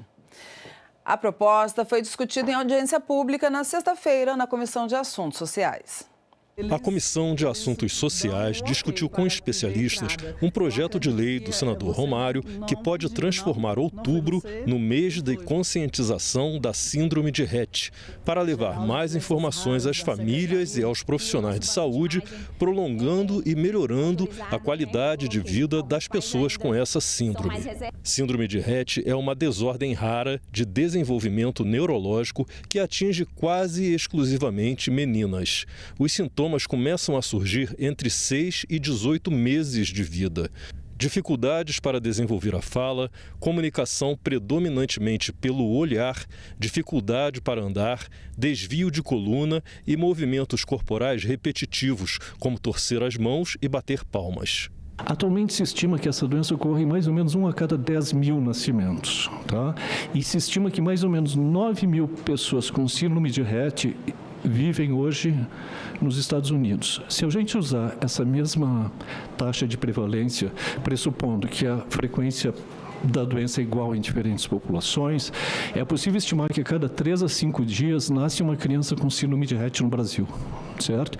E também é possível estimar que no Brasil devem existir mais ou menos 6 mil pessoas com síndrome de Rett, que vivem com síndrome de Rett, e muito importante, muitas delas ainda sem diagnóstico, o que implica que estão sem a devida atenção, sem a possibilidade de acesso aos cuidados necessários. A gente já propôs uma capacitação para os profissionais de saúde aqui do Distrito Federal, e a gente estava, a nossa esperança é que essa capacitação de profissionais do Sistema Único de Saúde aqui do Distrito Federal reverberasse por outros estados, né? Que no Brasil se tornasse isso uma política nacional. Por que o mês de consciência? Consciência para quê? Consciência para que os parlamentares, e aí eu parabenizo a senadora Jussara, tragam o tema para a casa do povo. Consciência para que todos os secretários de saúde, ministros de saúde e agentes públicos da saúde comecem a entender que se a saúde não contempla o todo, ela é deficitária. Porque deficiente mesmo é a ausência de políticas públicas para todos. A cada 3 a 5 dias, nasce uma criança com Rett aqui no Brasil. E na maioria dos casos, as famílias enfrentam esse diagnóstico sozinhas. É por isso que pedimos o apoio à PL 3669 de 2023, que propõe um reconhecimento oficial do mês de outubro como um mês nacional da síndrome de Rett. Nosso objetivo aqui hoje é muito claro: dar visibilidade à causa e contribuir para formar uma rede de apoio e de conhecimento. Também se espera que seja um passo inicial para desdobramentos legais e institucionais em prol dos pacientes e de suas famílias. A fachada do Congresso Nacional está diferente. Um inflável gigante instalado na cúpula tem chamado a atenção de quem passa por Brasília. São 11 metros de altura. MAMU é símbolo do Hospital de Amor, referência no tratamento de câncer na América Latina, que fica no interior de São Paulo. É o início das ações do Outubro Rosa, mês de prevenção e diagnóstico do câncer de mama. Até o dia 10 de outubro, o Congresso ficará iluminado de rosa e terá a presença da mascote aqui, no coração do poder público. É um gesto simbólico e o objetivo é lembrar que o combate ao câncer de mama começa com a prevenção e a informação. Duas atitudes que salvam vidas. A ação é uma parceria entre o Congresso Nacional e o Hospital de Amor. De forma leve e acolhedora, o MAMU convida todas as mulheres a cuidarem da própria saúde e a realizarem exames de rotina. A prevenção é essencial. Outubro Rosa. E nós ficamos por aqui. Você pode rever as reportagens desta edição na nossa página na internet, senado.leg.br/tv. Muito obrigada pela companhia e até a próxima.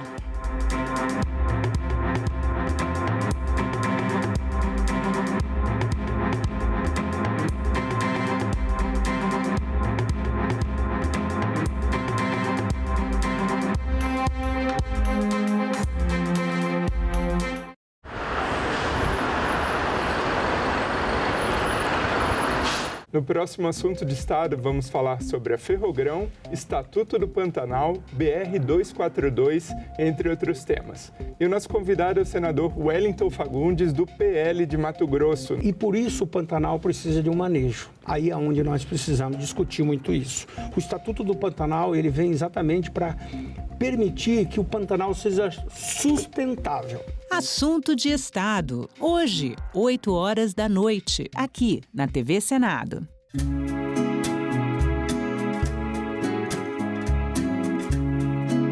É tempo de cartão postal em Brasília. Os famosos IPs colorem as ruas do Distrito Federal e chamam a atenção de todos que passam por eles. Além de encantarem o olhar, os IPs exercem um papel fundamental. Estamos de volta e passamos a transmitir agora a sessão do plenário do Senado. Acompanhe.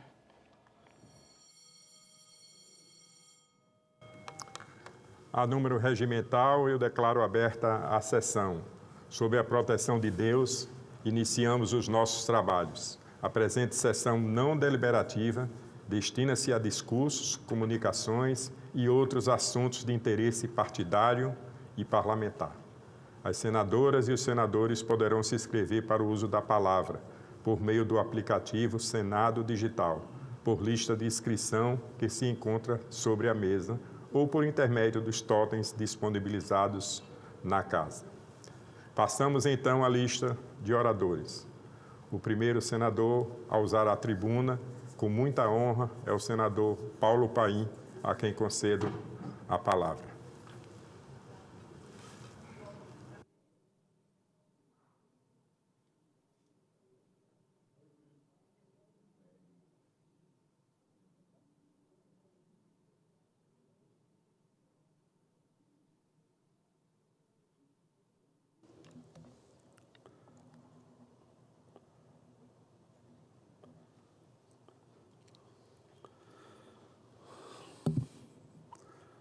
Boa tarde, excelentíssimo senhor presidente, colega, meu amigo Laércio. Permita que quase que eu li o seu currículo aqui agora. Tenho sido parceiro em muitas e muitas caminhadas e boas batalhas aqui dentro do Congresso. Cumprimento também ao senador Confúcio, da mesma forma, amigo, parceiro, que eu diria que junto com a senadora Dorinha, professora, senadora Dorinha, né? Vossa Excelência e a professora são os grandes orientadores hoje aqui no campo da educação. Meus cumprimentos, mas não é só nessa área, né? Senão fica rotulando a gente que é só nessa outra área. Então, meu abraço, senador Laércio e senador Confúcio. Presidente, hoje tivemos uma boa notícia, né?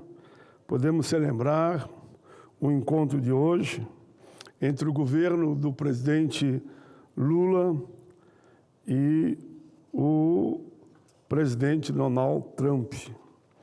Eu diria que muita esperança, né, apontou essa conversa dos dois para todo o Brasil.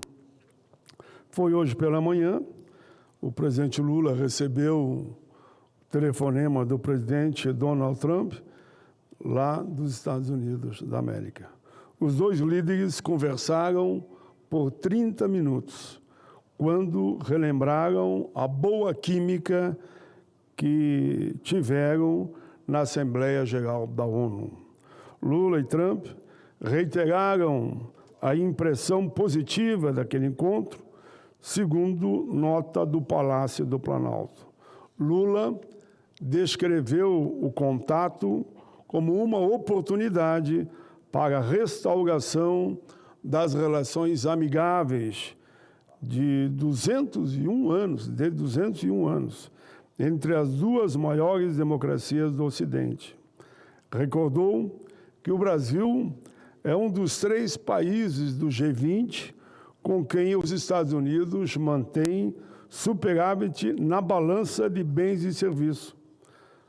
Lula solicitou a retirada da sobretaxa de 40% imposta a produtos nacionais e das medidas restritivas aplicadas contra autoridades brasileiras.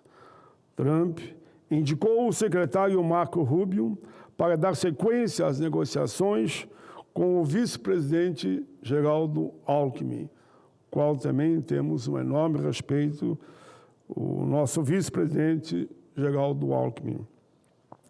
O chanceler Mauro Vieira e o ministro da Fazenda, Fernando Haddad, estarão também nessa conversa, ambos muito qualificados. Ambos os líderes acordaram encontrar-se pessoalmente em breve. Boa perspectiva, muito boa. Senhor presidente, quero também falar de um outro tema.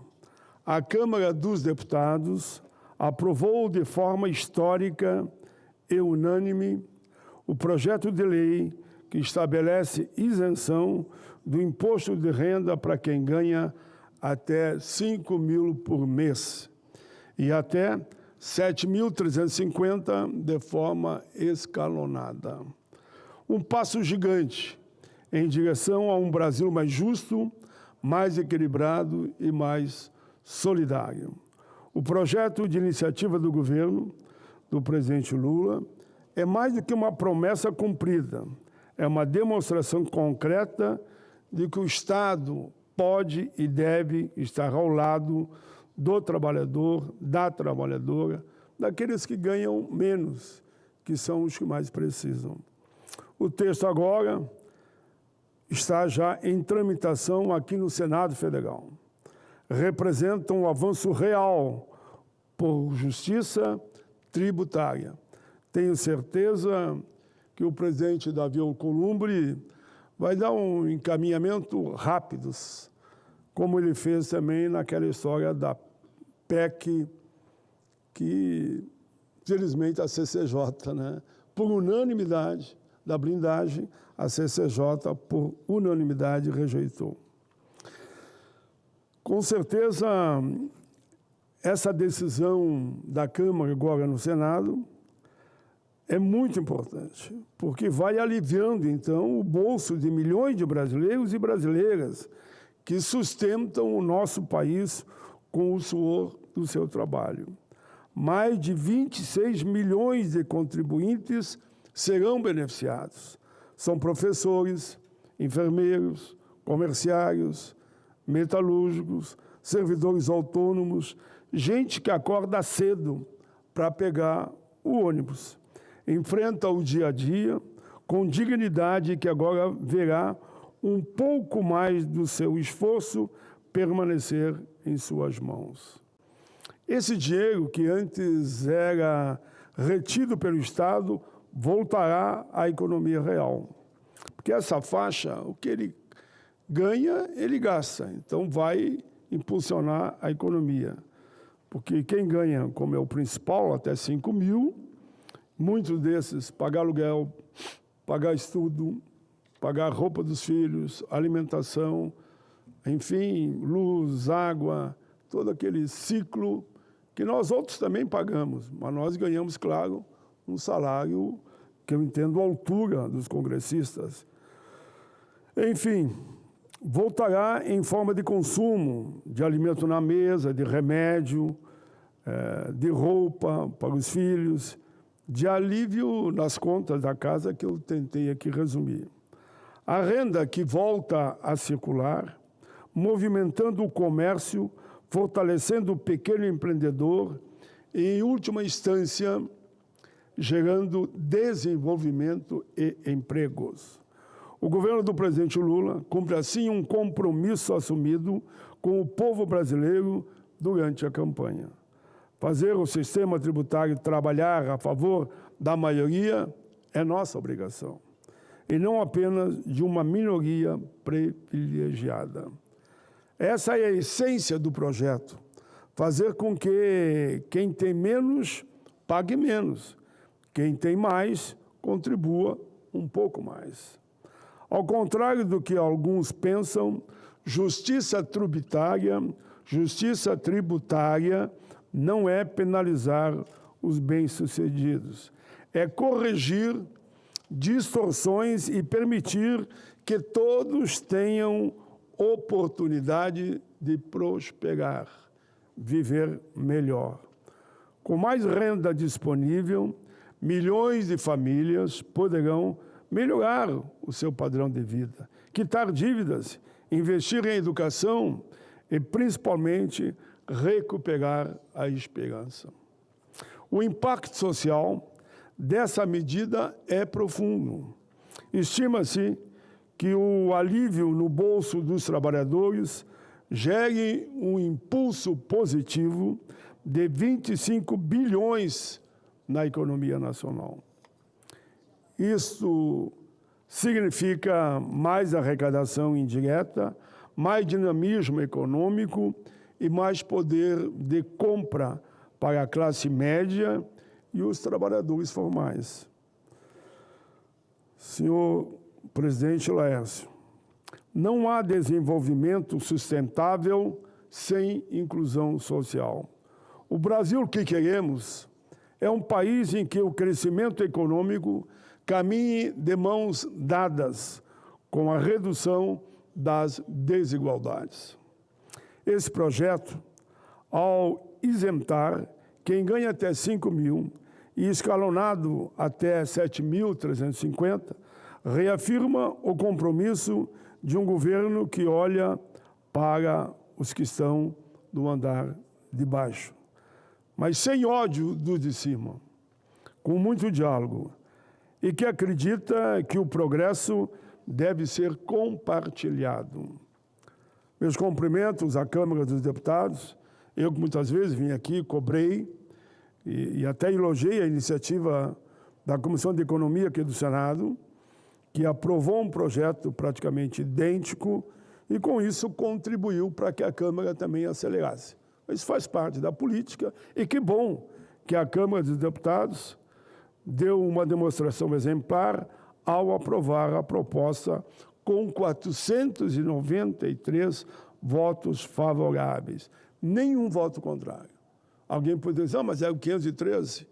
Sim, mas nem todos, por motivos outros, poderiam estar lá. Foi uma grande votação, quase 500 parlamentares, e votaram todos favoráveis. Quando o tema é o bem-estar das famílias brasileiras, não há lados, não é um debate ideológico, não tem que haver divisões. Nós estamos olhando para o povo brasileiro, e o povo brasileiro é um só. Agora cabe ao Senado Federal dar sequência a esse gesto de grandeza, eu diria já das duas casas, porque o Senado também sinalizou, que aprovou por unanimidade, e aprovar com celeridade essa proposta que representam um alívio concreto no bolso de quem mais precisa. Não é apenas uma questão técnica, é uma questão de sensibilidade, de empatia e de justiça.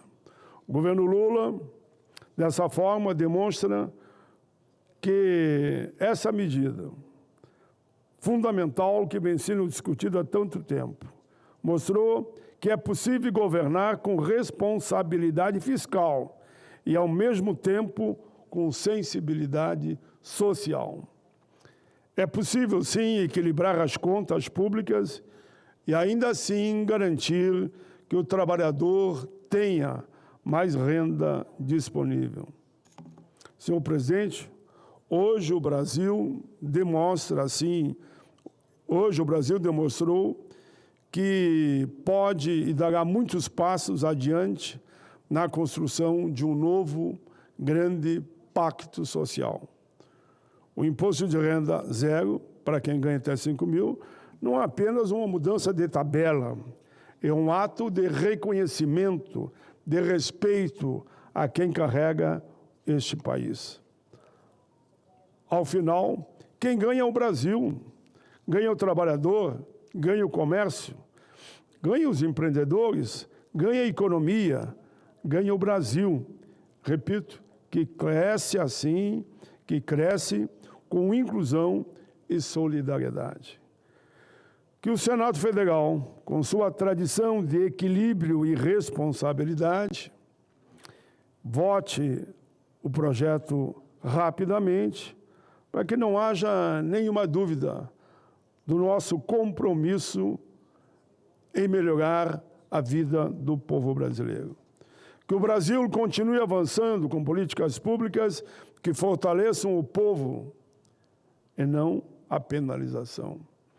Parabéns a todos, parabéns aos deputados, parabéns, eu digo já ao Senado, porque aqui não será diferente, tenho certeza disso. Parabéns ao Executivo, parabéns ao presidente Lula, parabéns ao ministro da Fazenda, à base do governo e também quem está no campo da oposição. Porque se eu digo que votaram unanimidade, eu tenho que saber cumprimentar. Como muitas vezes, que é um debate democrático e legítimo, né? A oposição contesta algumas posições, nós também contestamos muitas vezes questões da oposição. Mas nesse caso aqui, eu cumprimento tanto a oposição como a situação, que souberam fazer o bom debate e, na hora final, por unanimidade, que é a segunda vez já, se respondemos à PEC aqui da impunidade, né, que foi aqui votada nessa casa com a garantia de que ele nem viria para o plenário, não veio mesmo. Morreu lá na CCJ e lá foi votado por unanimidade. Enfim, eu entendo que todos os parlamentares compreenderam a importância desse passo, que porque fazer justiça tributária é fazer justiça social. A justiça social é o nome do Brasil, que sonhamos nós todos construir, um país para todos e não apenas para alguns. Dou aqui, no término dessa minha fala, com o que disse no início, em sintonia com o que eu disse no início.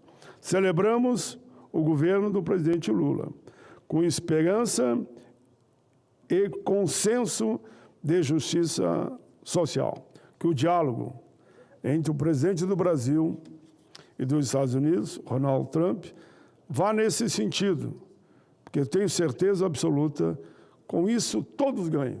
Ganha empresário, ganha trabalhador, ganha os poderes constituídos, ganha o Congresso Nacional. E que bom que voltaram a conversar, apontando que é possível construir um grande entendimento e que esse entendimento, naturalmente, terá o aval do nosso querido Congresso Nacional. Porque eu digo sempre, disse hoje de manhã, Congresso é a congregação da democracia, né?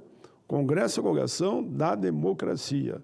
E, claro, em parceria com o Executivo e o Judiciário, né? Ou seja, respeitando a independência dos três poderes, dialogando e votando. E oxalá, votando para aqueles que mais precisam, daqueles que, no meu entendimento, devem receber um olhar carinhoso, solidário, respeitoso de todos nós. Com uma frase que eu gosto muito: nós temos que fazer o bem sem olhar a quem.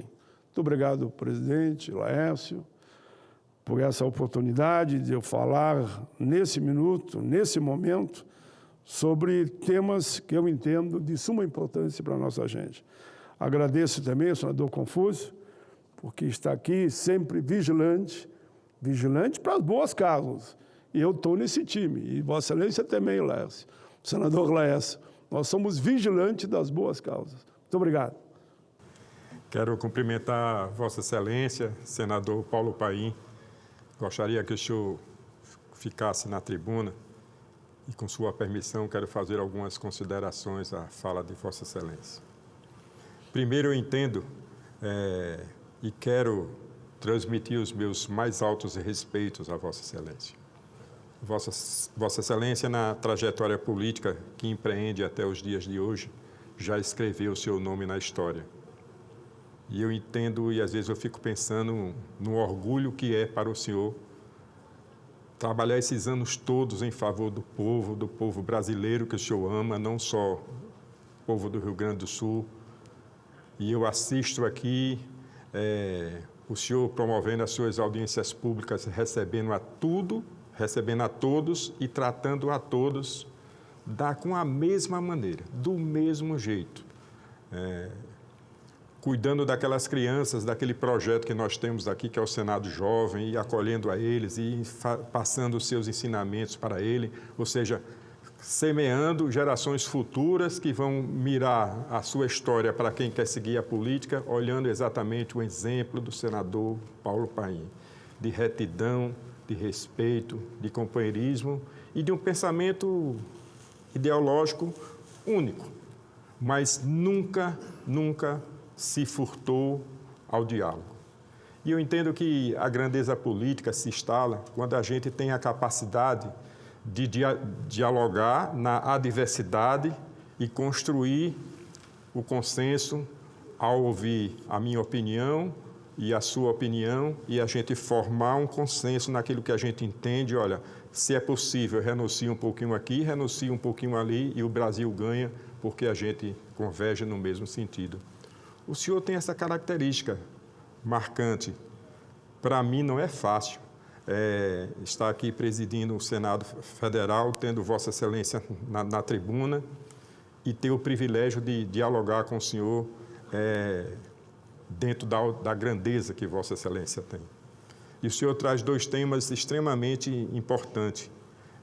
Primeiro, o projeto de isenção do imposto de renda para as pessoas que ganham até R$5.000, e o senhor traz esse tema e eu acho importantíssimo trazê-lo. Agora, como se diz, a bola está com o Senado e nós precisamos dar uma resposta e nós temos todas as condições de oferecer a resposta, como fez o Senado Federal, na relatoria, inclusive, de um correligionário do deputado Arthur Lira, e o projeto teve o sucesso que teve na votação expressiva que apresentou. Depois o senhor traz o assunto do diálogo entre o presidente Donald Trump e o presidente Lula. Ora, o que importa, sabe, é a gente ter a grandeza, e o início da minha fala é nesse sentido, é ter a grandeza de que acima de todos nós é o Brasil. E a gente precisa defender o Brasil acima de qualquer coisa, sem olhar partido de jeito algum. A gente precisa olhar o que é bom para o nosso povo e para a nossa gente, pela responsabilidade que recai sobre cada um de nós. Quando eu cheguei aqui, eu estava conversando com algumas pessoas e a gente lembrando, essa casa é uma casa de 2 séculos, uma casa de 200 anos. Quantos debates intensos já se travou aqui dentro dessa casa. O simbolismo que representa o plenário do Senado Federal, o Congresso Nacional, em discutir temas tão importantes, tão espinhosos, mas a casa continua de pé, como um dos pilares importantes da democracia, principalmente da Constituição. E na fala que o senhor fez com referência ao telefonema de hoje dos dois presidentes, se o senhor me permitir, eu queria acrescentar uma informação que me chegou agora há pouco e vai corroborar com aquilo que o senhor colocou. Foi divulgado no meio na imprensa e fora, e tem uma frase que eu colhi de uma jornalista que diz assim: gostei da conversa e Estados Unidos e o Brasil se darão bem juntos. Essa frase é a frase do presidente Donald Trump sobre a ligação que ele fez hoje de manhã para conversar com o presidente Lula. E é disso que a gente precisa. Permita que eu já peço para colocar no meu pronunciamento essa frase. Ah, pois não. Tenho a mesma opinião que Vossa Excelência. Eu concordo plenamente. Que bom que esse entendimento aconteceu, e isso vai ser positivo para que a gente avance naquilo que a gente defende como os nossos princípios, como aquilo que é importante para a sociedade brasileira como um todo. Meus cumprimentos, senador. Uma honra muito grande. Obrigado, presidente Laércio. Concedo a palavra com muita honra ao meu querido amigo, senador, governador Confúcio Moura. Tenho a honra de passar a tribuna para Vossa Excelência, senador Confúcio Moura.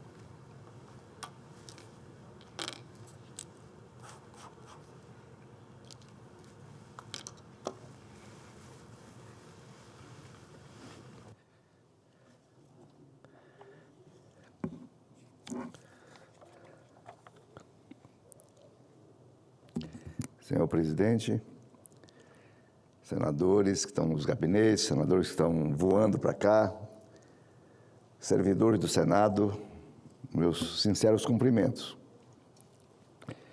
Senhor presidente, o tema meu hoje é um tema mais paroquial, mais local, porque o Brasil é muito grande, é diverso e tem alguns estados com mais de 400 anos, quase do tempo que o Brasil foi descoberto, e outros estados que são mais recentes, como o estado de Tocantins, o estado de Rondônia, o estado do Acre, o estado de Roraima, o estado do Amapá. Eles eram, particularmente esses estados, fora Tocantins, eram territórios federais. Quando eu cheguei lá em Rondônia, no ano de 1976, era território federal de Rondônia. E os territórios federal de Rondônia, os seus servidores públicos, eram todos federais, porque é o território federal de Rondônia. Eles eram pagos pelo Tesouro Nacional. E eu mesmo, naquela época, médico novo, naquele tempo não tinha concurso público. Me apresentaram lá, na Currutela do interior, uma vilazinha que eu trabalhava, não tinha médico nenhum, eu cheguei por lá, e o governador era um coronel nomeado pelos governos militares. E o administrador falou: olha, governador, o senhor podia nomear um médico aqui para a vila de Ariquemes, onde eu estava, né? Eu tinha ali 1.000 habitantes, casinhas de palha, beira de rio, né? Ele falou: olha, eu não tenho médico nem para Porto Velho, que é a capital, quanto mais para a vila de Ariquemes. Se você achar um doido que queira ficar aqui, manda o nome que eu nomeio. Eu não tinha concurso. Ele falou: olha, esse menino aí, ó, eu estava lá no meio, eu tinha 20 e poucos anos, é médico.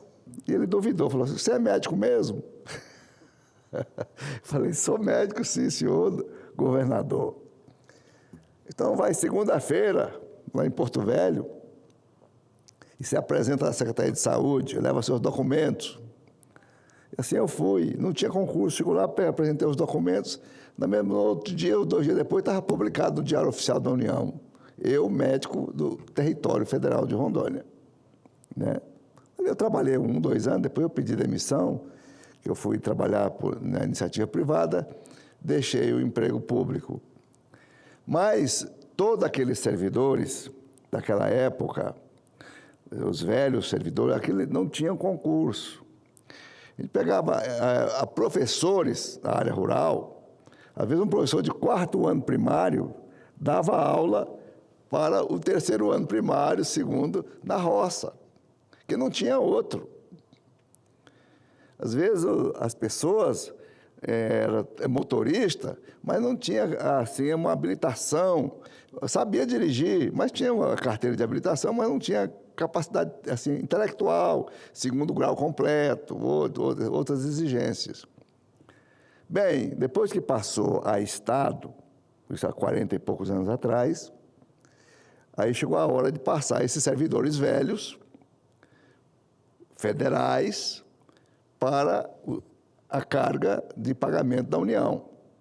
E aí caiu na minha mão, como governador, esse trabalho que é chamado transposição. Lá no Amapá, o Randolph, o Davi Alcolumbre, todos trabalharam muito. No Roraima, o Chico e outros aqui também trabalharam muito por isso.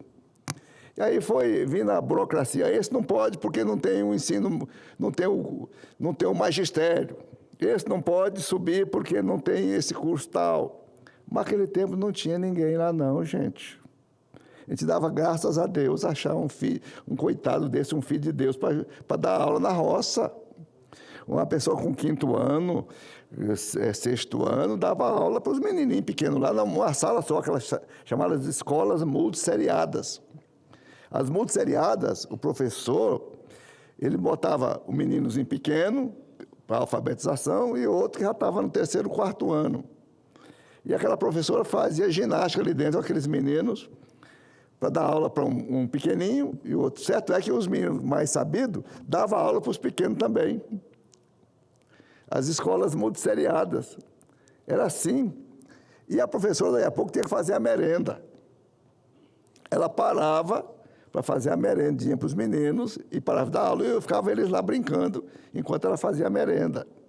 Naquele tempo não tinha negócio de transporte escolar, a merendinha era muito simplificada, os pais levavam arroz, feijão, fazia ali uma comidinha para eles. Então, e desse tempo para cá, que eu assumi o governo, veio a transposição. E a gente vem trazendo papel para cá e documento vai e volta. Uns foram transporte afobados, vou ser federal, vou ganhar mais dinheiro.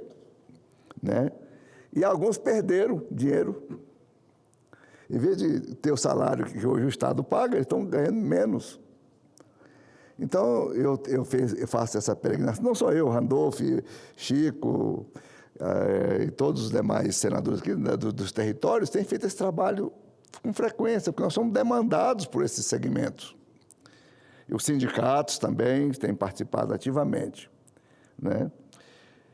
Mas ainda bem que nós temos uma ministra da Gestão, a Esther Dweck, ela é um poço de paciência. E muito compreensiva e muito técnica. E a equipe dela tem entendido bem isso e tem feito essas correções graduais. Hoje o meu discurso, aqui eu fiz ele escrito, para não esquecer nada, mas o assunto focal é esse dessa justiça para esses servidores antigão, todos já estão mais de 70 anos. 65, 68, 70. E tem uns que eu vou entrar no assunto aqui, que é umas professores e professores, que foram transpostos, mas eles tinham uma gratificação chamada dedicação exclusiva, que eles apelidaram de DE.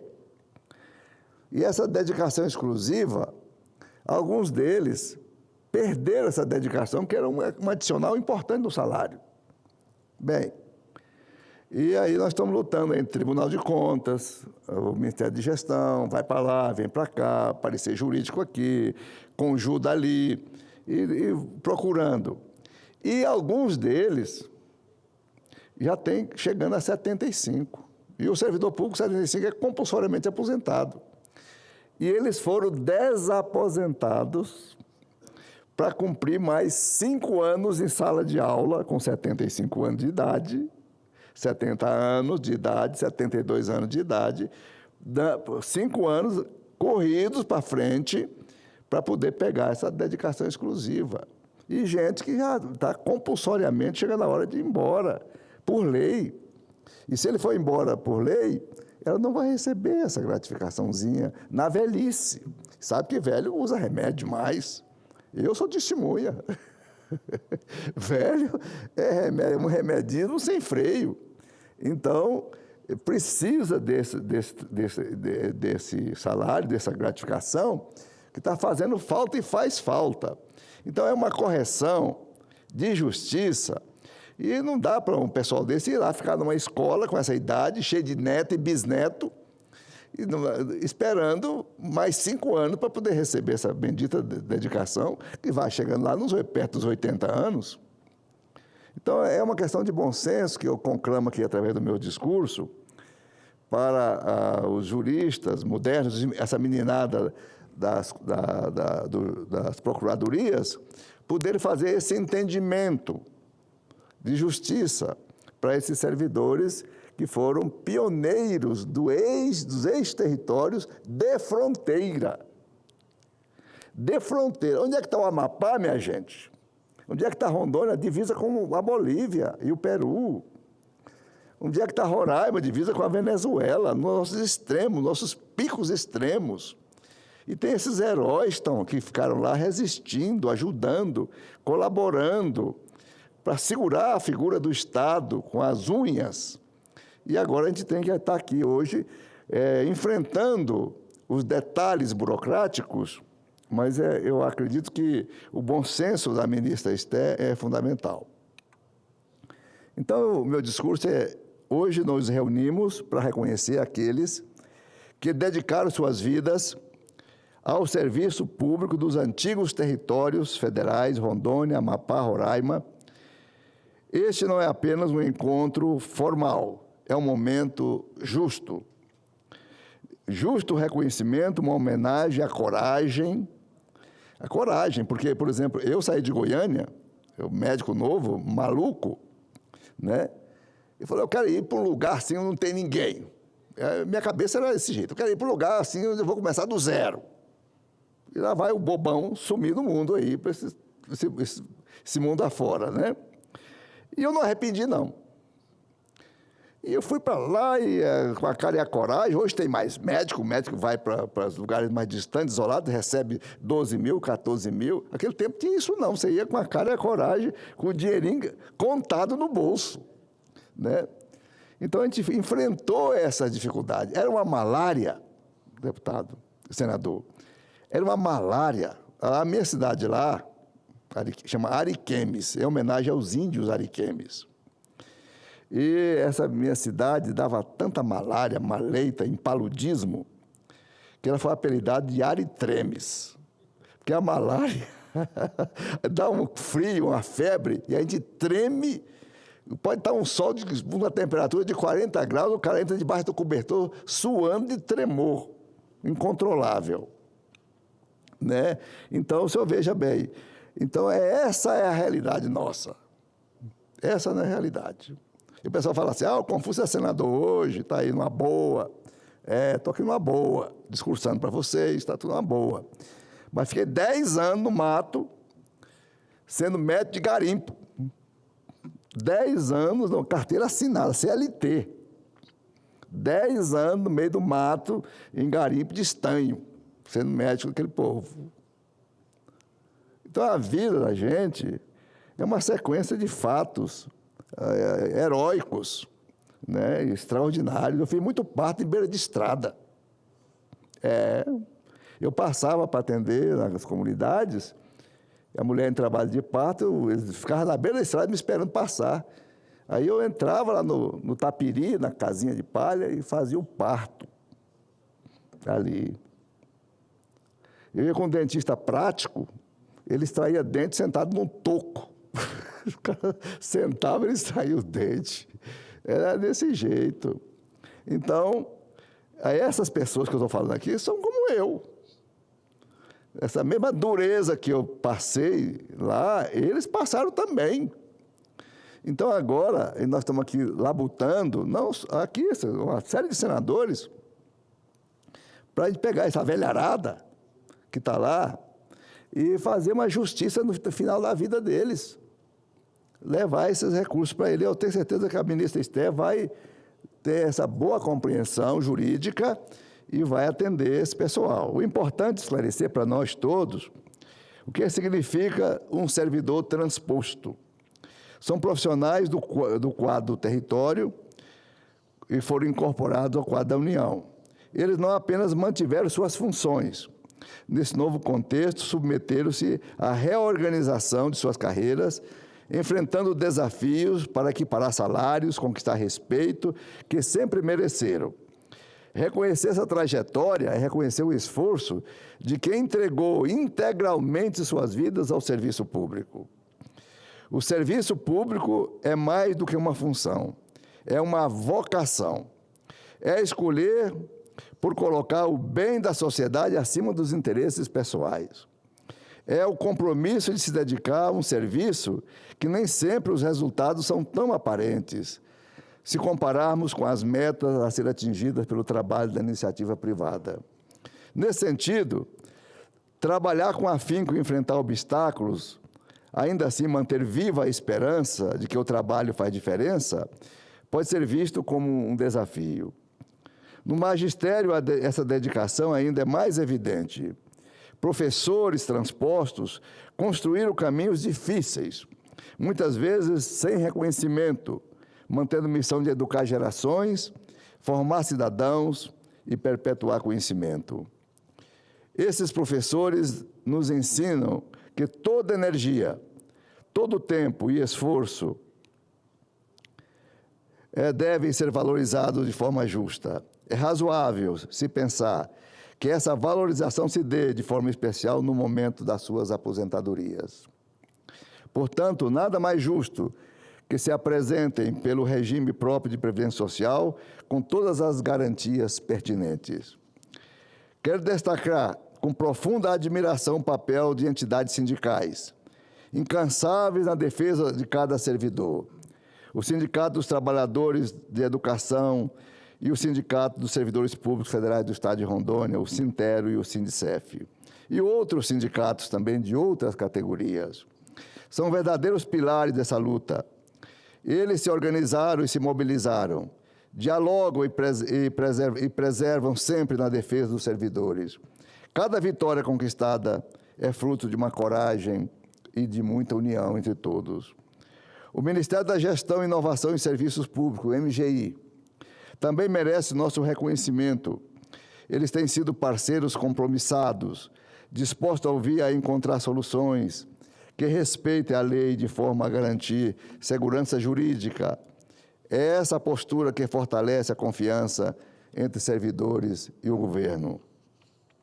O processo de transposição é complexo, exige análise individual de cada servidor pela Comissão Especial dos Ex-Territórios, mas os resultados já se concretizaram. Milhares já foram enquadrados e novas etapas avançam a cada portaria publicada. Recentemente, corrigiu-se uma distorção histórica. Os servidores em nível auxiliar agora podem passar para nível intermediário. Aqueles que ganham menor salário. São agentes de portaria, telefonistas, motoristas, artífices. São cerca de 3 mil pessoas que recebem hoje o reconhecimento justo que sempre mereceram.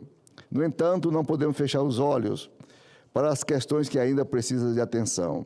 E como eu já falei anteriormente, a dedicação exclusiva de muitos professores do nosso Estado. Tenho acompanhado pessoalmente cada passo deste processo, reunindo-me com representantes sindicais, ouvindo professores e levando suas preocupações às instâncias competentes. Hoje eu faço esse discurso aqui. Celebramos com coragem, celebramos com dedicação, com persistência, celebramos com confiança de que se constrói quando todos trabalham juntos. Eu quero falar, senador Laerte, eu não entendia nada de servidor público. Eu fui deputado na década de 90, aí o Deda, lá do seu estado, é muito inteligente e competente. Aí um dia chegou aqui uma comitiva de servidor de Rondônia e eu não sabia falar com eles. Eu não tinha traquejo, conhecimento. Aí eu corri aqui no plenário da Câmara e falei, Deda, vem cá, me socorre aqui. Aí eu coloquei o pessoal todo numa comissão ali e chamei o Deda lá, o Deda foi comigo. E o Deda deu a explicação correta para ele, me ajudou muito, porque eu não sabia, eu não tinha conhecimento para dialogar com os sindicatos naquela época, né? E o Deda foi uma mão na roda para mim, que ele me explicou tudo, ele é muito bom orador, né? Muito vibrante, e convenceu, agradou, e aí ele me passou o dever de casa, o que eu devia fazer. Aí eu segui o Deda e deu certo. Você viu? Veja bem como é que a história é fantástica, né?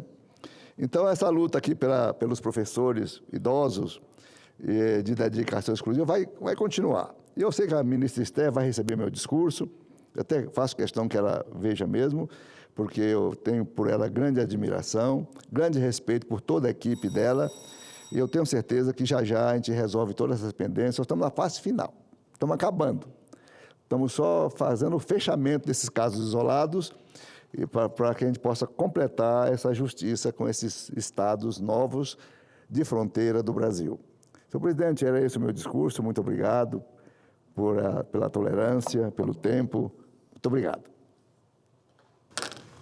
De igual modo, senador Confúcio Moura, é uma honra muito grande ouvi-lo, seu pronunciamento trazendo para conhecimento do Brasil inteiro uma situação que os territórios vivem, mas o governo atual precisa olhar esses brasileiros e brasileiras que se doaram em favor de transformar o território em Estado, levando todo tipo de serviço que a sociedade precisava.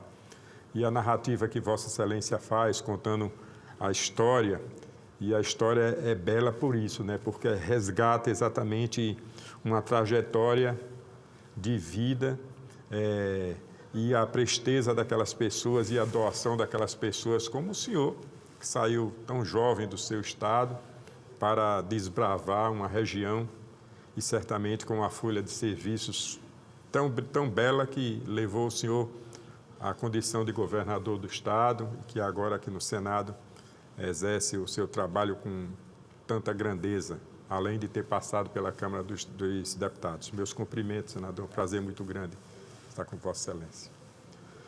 A presidência informa às senhoras senadoras e aos senhores senadores que estão convocadas as seguintes sessões para amanhã, terça-feira.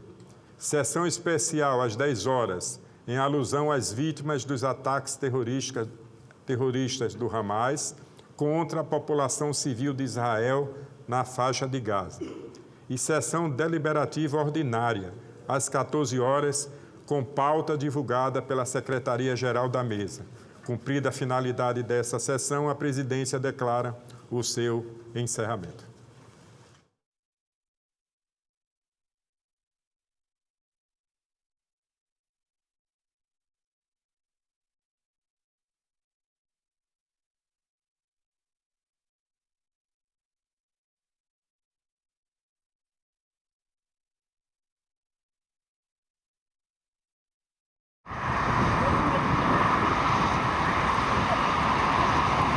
No próximo assunto de Estado, vamos falar sobre a Ferrogrão, Estatuto do Pantanal, BR-242, entre outros temas. E o nosso convidado é o senador Wellington Fagundes, do PL de Mato Grosso. E por isso o Pantanal precisa de um manejo. Aí é onde nós precisamos discutir muito isso. O Estatuto do Pantanal, ele vem exatamente para permitir que o Pantanal seja sustentável. Assunto de Estado. Hoje, 8 horas da noite, aqui na TV Senado.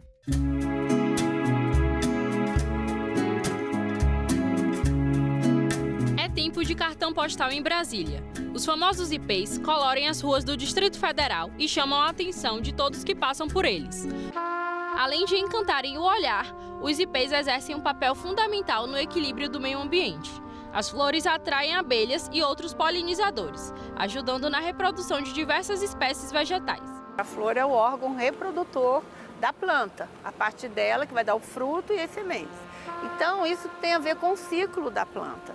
E aqui, no nosso bioma cerrado, esse florescimento acontece nesse período do ano. E a sequência que acontece é que a gente tem intensidade inicial dos roxos, florem mais intensamente primeiro, depois os amarelos, depois os rosas e brancos. E agora você pode encontrar indivíduos florindo em épocas diferentes. Maria, o que fazer para que esse momento de boom do trabalho seja sustentável? A gente tem que pensar, né, em primeiro lugar, na qualificação. Não só na qualificação dos jovens que estão entrando no mercado de trabalho, o que é fundamental, né, para o nosso futuro, mas também em como nós vamos requalificar os trabalhadores que têm mais de 40 anos, que já enfrentam dificuldades. Agenda Econômica. Nesta terça, 8 horas da noite, aqui na TV Senado. Essa ação da Polícia Federal com a CGU teve origem, a base de tudo começou na ação do Ministério da Previdência Social e da ouvidoria. Essa ação foi de fora para dentro, ou seja, não era uma ação feita de dentro do INSS com dinheiro público da Previdência Social. Era uma ação feita entre uma parte das associações criminosas com a conivência criminosa de alguns de dentro do próprio INSS, que está sendo apurado e que espero eu que sejam presos exemplarmente. Sob a gestão do senhor, o prejuízo anual saltou de 700 milhões para quase 3 bilhões em 2024. Ao não perceber ou fingir, né, ou não querer perceber, um desvio dessa magnitude, o senhor se torna diretamente responsável pelos 6,3 bilhões roubados de 7 milhões de aposentados. Eu nunca imaginei a dimensão e a grandiosidade dessa corja de ladrões que de fora para dentro invadiu o INSS. Não tinha a menor ideia disso. Sabia que tinha fraude, sabia que tinha denúncia, tomamos as providências, todas elas estão elencadas ano a ano, mês a mês, dia a dia. Agora, infelizmente, o resultado não foi o que eu esperava e acabou acontecendo pela primeira vez. Uma investigação está verdadeiramente apurando e apontando culpados. Vossa Excelência aqui já apresentou uma série de elementos que servirão de pistas para esta comissão, se quiser, de fato, fazer uma investigação séria. Se quiser jogar para a galera, se quiser lacrar, se quiser transformar isso aqui em mais uma rede social, nós não vamos chegar a lugar nenhum. Qual foi a primeira vez que o senhor tomou conhecimento dos descontos irregulares de entidades associativas? O senhor pode fornecer qual foi a data? Começa em março de 2023, quando a gente fez uma reunião, o INSS fez uma reunião junto com a Polícia Federal para começar a apurar. Ministro, e por que tanto tempo para uma suspensão cautelar desses descontos associativos? Nobre relator, a gente, infelizmente, não tem o poder de adivinhação. Nós nunca tivemos a capacidade de mencionar o tamanho, o volume que esses criminosos fizeram dentro do INSS. Só foi possível isso depois da investigação que pela primeira vez teve feita a Polícia Federal. Em outubro, a TV Senado apresenta a mostra Silvio Tendler, uma homenagem ao cineasta que retratou grandes personagens. Então eu escrevi o poema sujo como quem fizesse a última coisa da vida. E lutas decisivas na história recente do Brasil. Está consolidada entre nós a democracia.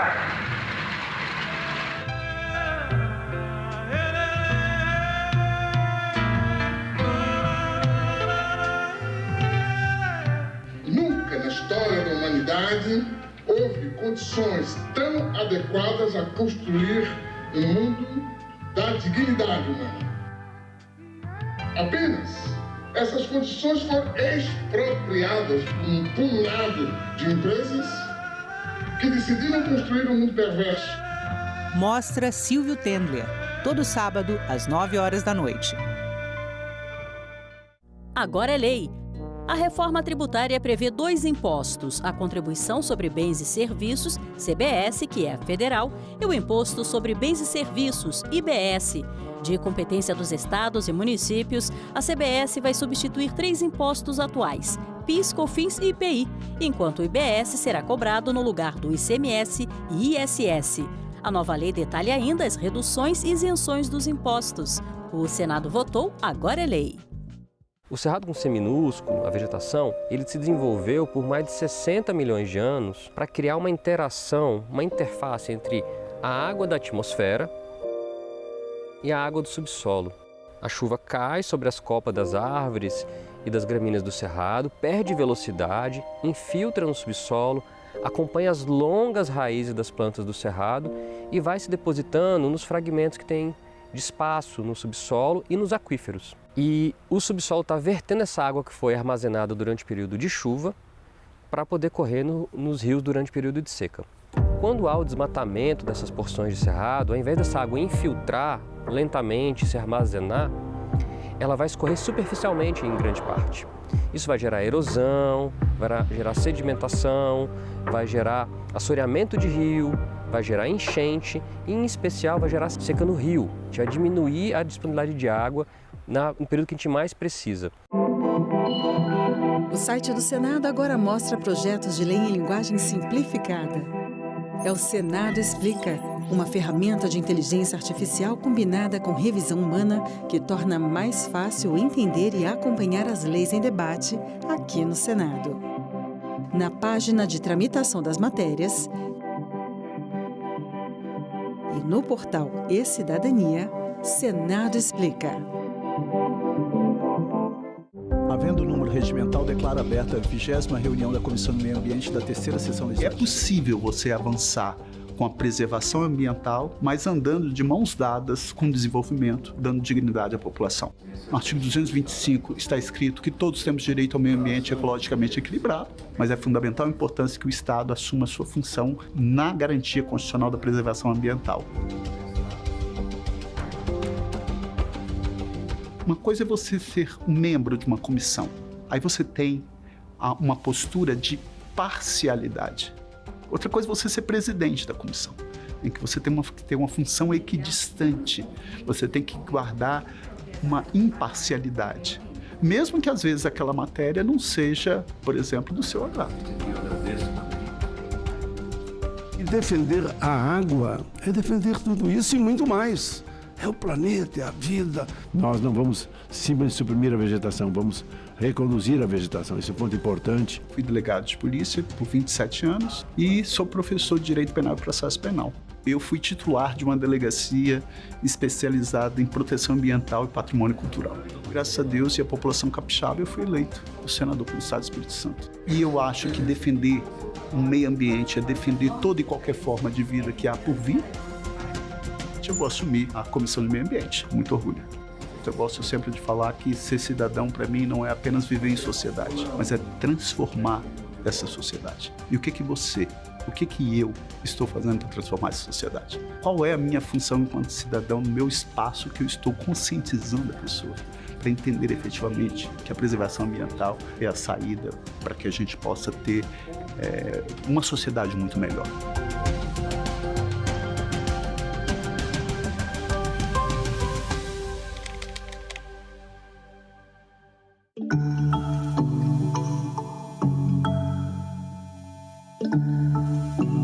Para despertar o conhecimento também das crianças e dos jovens, a gente precisa trabalhar melhor isso, né? Trazer para as escolas e levar essa provocação, né? Para que haja uma interação melhor entre a educação e as instituições de ciência e tecnologia propriamente ditas, né? As universidades, os institutos de pesquisa, né? Que nós chamamos instituições de ciência e tecnologia, e até aquelas instituições que fazem a transferência de tecnologia. Então, precisa haver um pouco mais de interação, né? De momentos de integração entre essa área educacional e essa área científica para despertar novos talentos.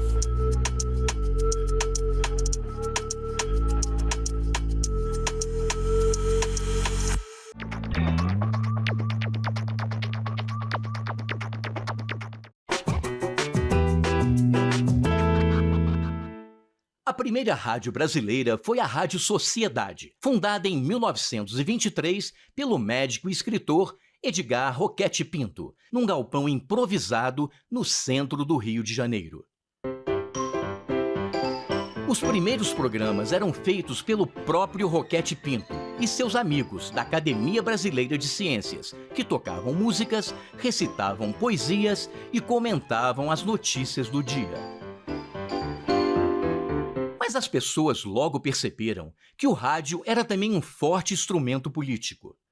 Assim como Hitler na Alemanha, Mussolini na Itália e Roosevelt nos Estados Unidos, Getúlio Vargas usava o rádio como propaganda de seu governo. Em 1936, os aparelhos de rádio podiam ser comprados facilmente nas lojas, e o comércio descobria nos anúncios um meio fantástico para vender seus produtos.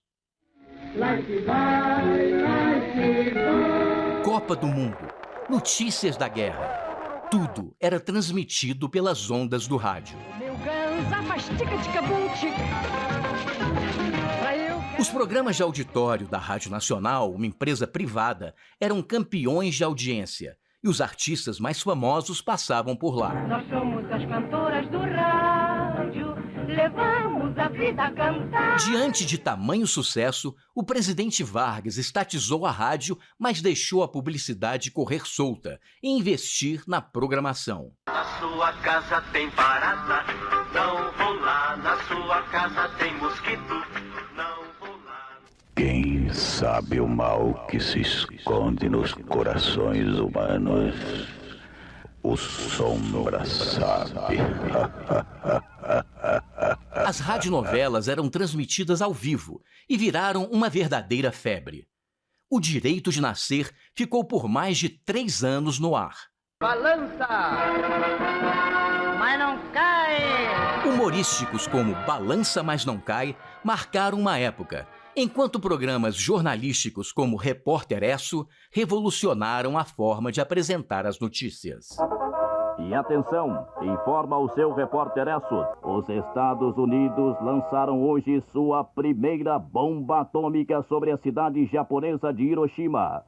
O surgimento de novas mídias, como a televisão e a internet, incorporariam diversos programas nascidos no rádio, que mesmo entrando em declínio, se reinventou e continua mais vivo do que nunca.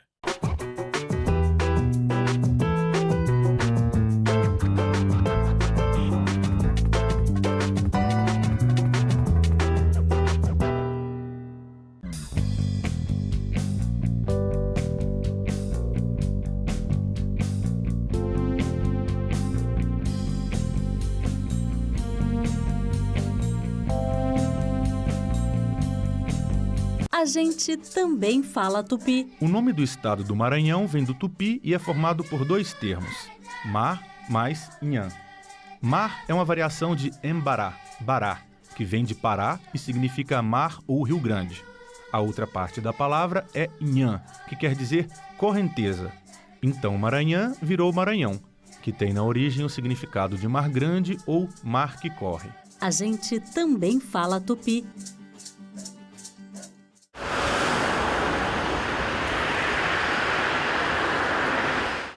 O programa a seguir é livre para todos os públicos.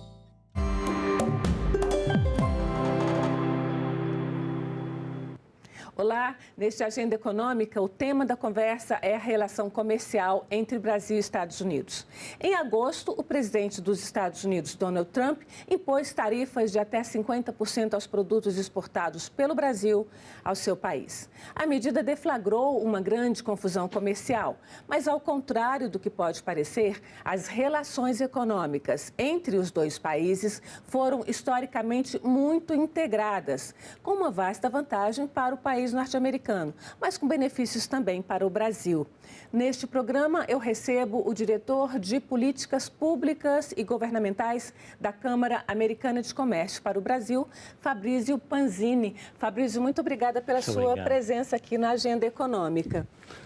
Vamos começar a nossa conversa. Realmente, a ideia inicial era a gente falar dos investimentos, né, das empresas dos Estados Unidos no Brasil, mas a pauta mudou e a gente muda, então, o programa. Vamos começar por essa questão mais premente no momento, que é essa guerra comercial aí que o atual governo dos Estados Unidos está fazendo, não só com o Brasil, mas com o mundo. Então, vamos falar do Brasil.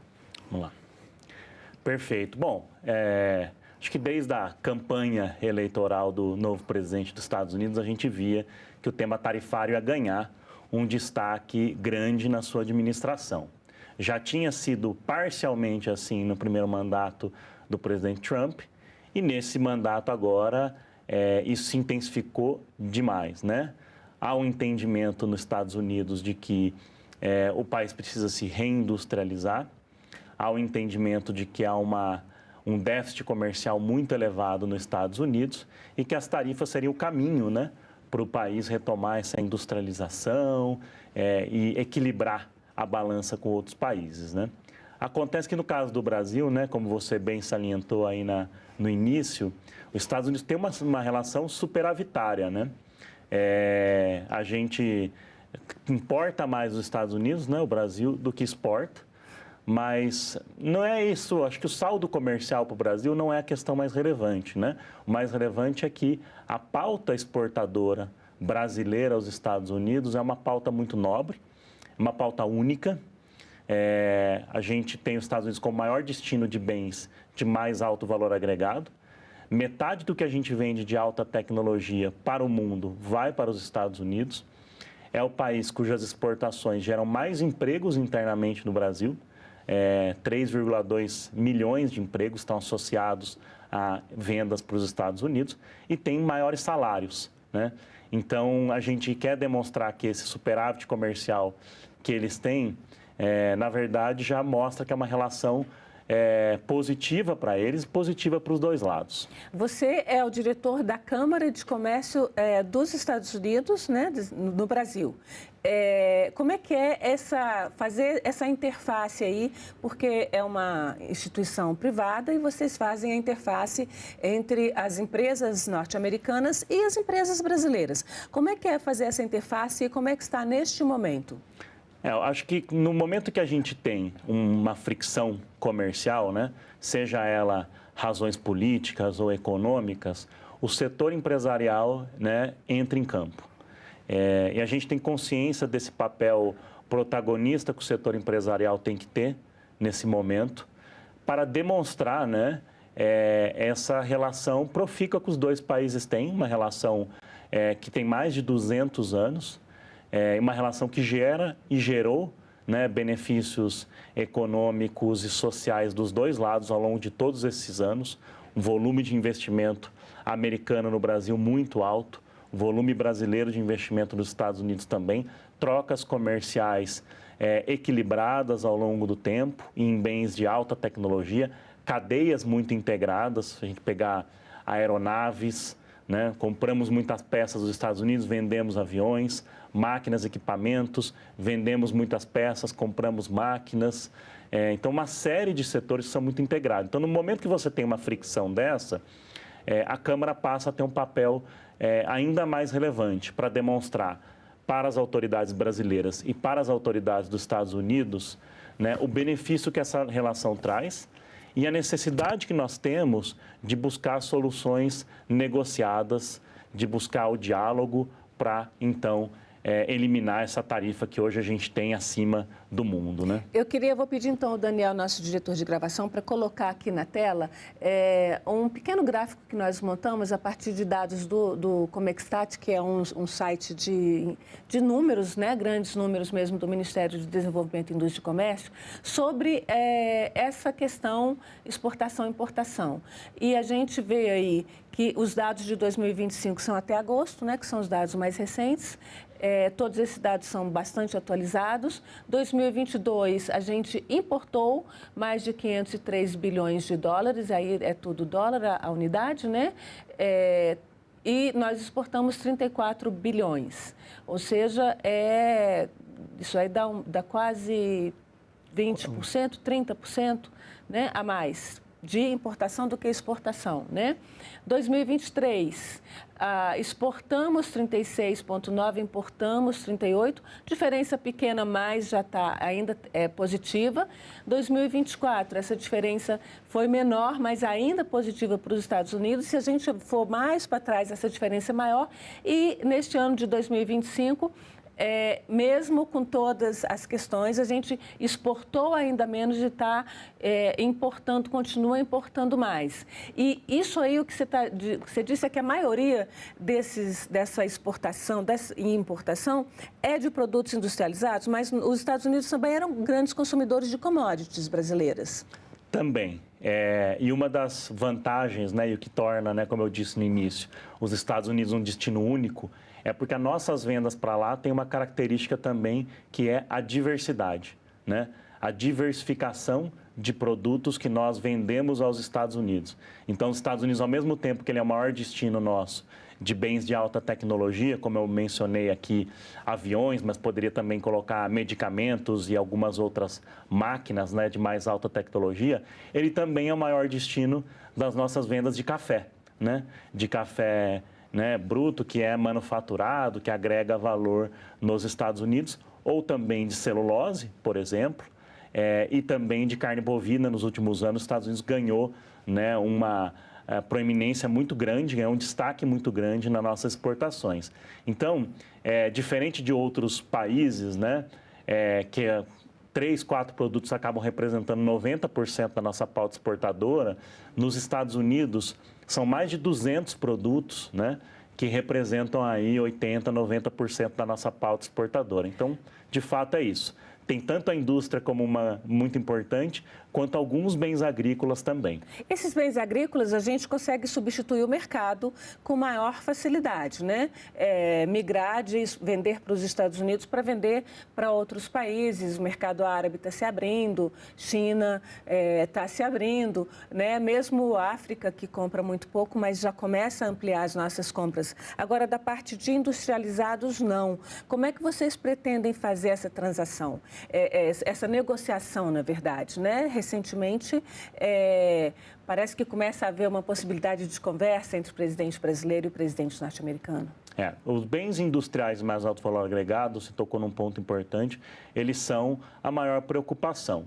Não que, né, bens agrícolas também não sejam, alguns bens agrícolas também menos, né, de menor porte, digamos assim, em termos de volume de exportação, como frutas, mel, por exemplo, que o Brasil vai precisar continuar trabalhando para reabrir o mercado dos Estados Unidos. Mas como você colocou, às vezes nas commodities que o Brasil tem um acesso a mercado global maior, ele pode trabalhar para abrir mercado. E um outro movimento que acontece é que ao passo que o Brasil perde exportações aos Estados Unidos, outros países que substituíram o Brasil nos Estados Unidos deixam o mercado para o Brasil ocupar também em outros locais. Então, na parte de commodities, acho que você tem razão, você consegue um pouco mais alocar. Na parte de bens industriais, o que a gente tem defendido muito, não só com o governo brasileiro, mas com o governo dos Estados Unidos, nós estivemos em Washington já 3 vezes esse ano e levamos essa pauta, é que há uma integração muito grande de empresas do mesmo grupo. Então, empresas americanas de máquinas instaladas no Brasil, que vendem essas máquinas para os Estados Unidos, elas prepararam esse produto, inovaram esse produto e montaram ele para atender as especificidades do mercado americano, questões regulatórias ou até demandas específicas daquela planta produtiva. Para você ter uma ideia, 1/3 do comércio Brasil-Estados Unidos é feito entre empresas do mesmo grupo.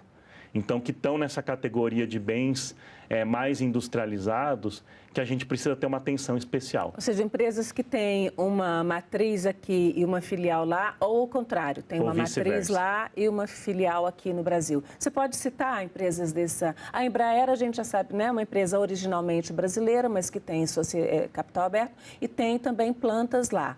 Pode falar de outras para a gente? Sim, se a gente pegar as brasileiras e depois comenta um pouco as americanas. Brasileiras, a Embraer é um exemplo, a WEG também, que é a maior empresa manufatureira do Brasil e tem diversas plantas industriais nos Estados Unidos. Ela produz muito lá, complementa a produção e partes e peças que vêm do Brasil. A própria Suzano, né, celulose, que também tem. Pegando do lado americano no Brasil, aí o volume é muito grande, né, mas dá para a gente pensar na Caterpillar, em máquinas, né, rodoviárias, na John Deere, em máquinas agrícolas, por exemplo, Johnson & Johnson, equipamentos médicos, né, que trocam. Produtos também, né? Produtos de consumo também. Enfim, é uma riqueza de pauta, né? Automotivo também tem, né? General Motors vende, né, ferramentas daqui para os Estados Unidos, para suas empresas lá. Então, é um número de exemplos, assim, infinito quase. É muito difícil, quer dizer, apesar dessa crise, esse comércio não vai deixar de existir. E pode mudar novamente com um outro padrão, por exemplo, de tarifas a ser implementado ou por esse governo ou por um outro governo no futuro. Uma tarifa de 50% ou 40% em alguns casos, ela é muito preocupante. Ela pode mudar esse padrão, então é por isso que a gente tem, né, salientado muito que não dá simplesmente para a gente, né, dizer, olha, conseguimos substituir os Estados Unidos, ou pelo fato de haver muitos investimentos bilaterais, os 50% não faz a diferença. Faz sim. Inclusive, em alguns casos, há risco de que empresas americanas instaladas no Brasil, mas que também estão instaladas em outros países, né, a exportação seja substituída por outros países nesses bens industriais. Então, o melhor caminho, como você colocou aí, né, essa semana parece que nos deu um otimismo maior com o encontro entre os dois presidentes, né, um encontro no mais alto nível dos dois países, nos dá uma expectativa positiva daqui para frente. Mas, de fato, os números que a gente tem, Antônia, é que os 50% de tarifa, para muitas empresas, vai ser uma queda substancial, de 50% nas exportações. Em alguns casos, 22% das empresas responderam que vai ser uma interrupção de exportação. Então, nós precisamos, sim, tomar cuidado. Nisso, né? Até porque, se a gente pensar bem, se uma empresa migrar para os Estados Unidos para instalar uma planta lá, para reindustrializar o país, como pretende o atual presidente, ela vai querer a garantia de que essas tarifas de 50% permaneçam por muitos anos, por décadas até, porque senão não vale a pena ela migrar para lá e pagar uma mão de obra caríssima, implantar uma fábrica. Isso é um sinal muito complicado de se lidar, né, do comércio internacional. As idas e vindas de medidas comerciais, elas trazem uma coisa que se chama imprevisibilidade, né? Eu acho que é algo que para o setor empresarial, né, custos, muitas vezes ele consegue driblar e a gente sempre precisa trabalhar na agenda de custo, mas quando há uma instabilidade muito grande, você acaba adiando projetos de investimentos, adiando trocas comerciais. Então, essa maior previsibilidade ela é muito importante. Agora, cada empresa, cada grupo vai buscar uma saída, né? Eu acho que não é tão binário, né? Se eu faço investimento nos Estados Unidos, eu deixo de comprar aqui, deixo de fazer lá. Não, os investimentos bilaterais, né?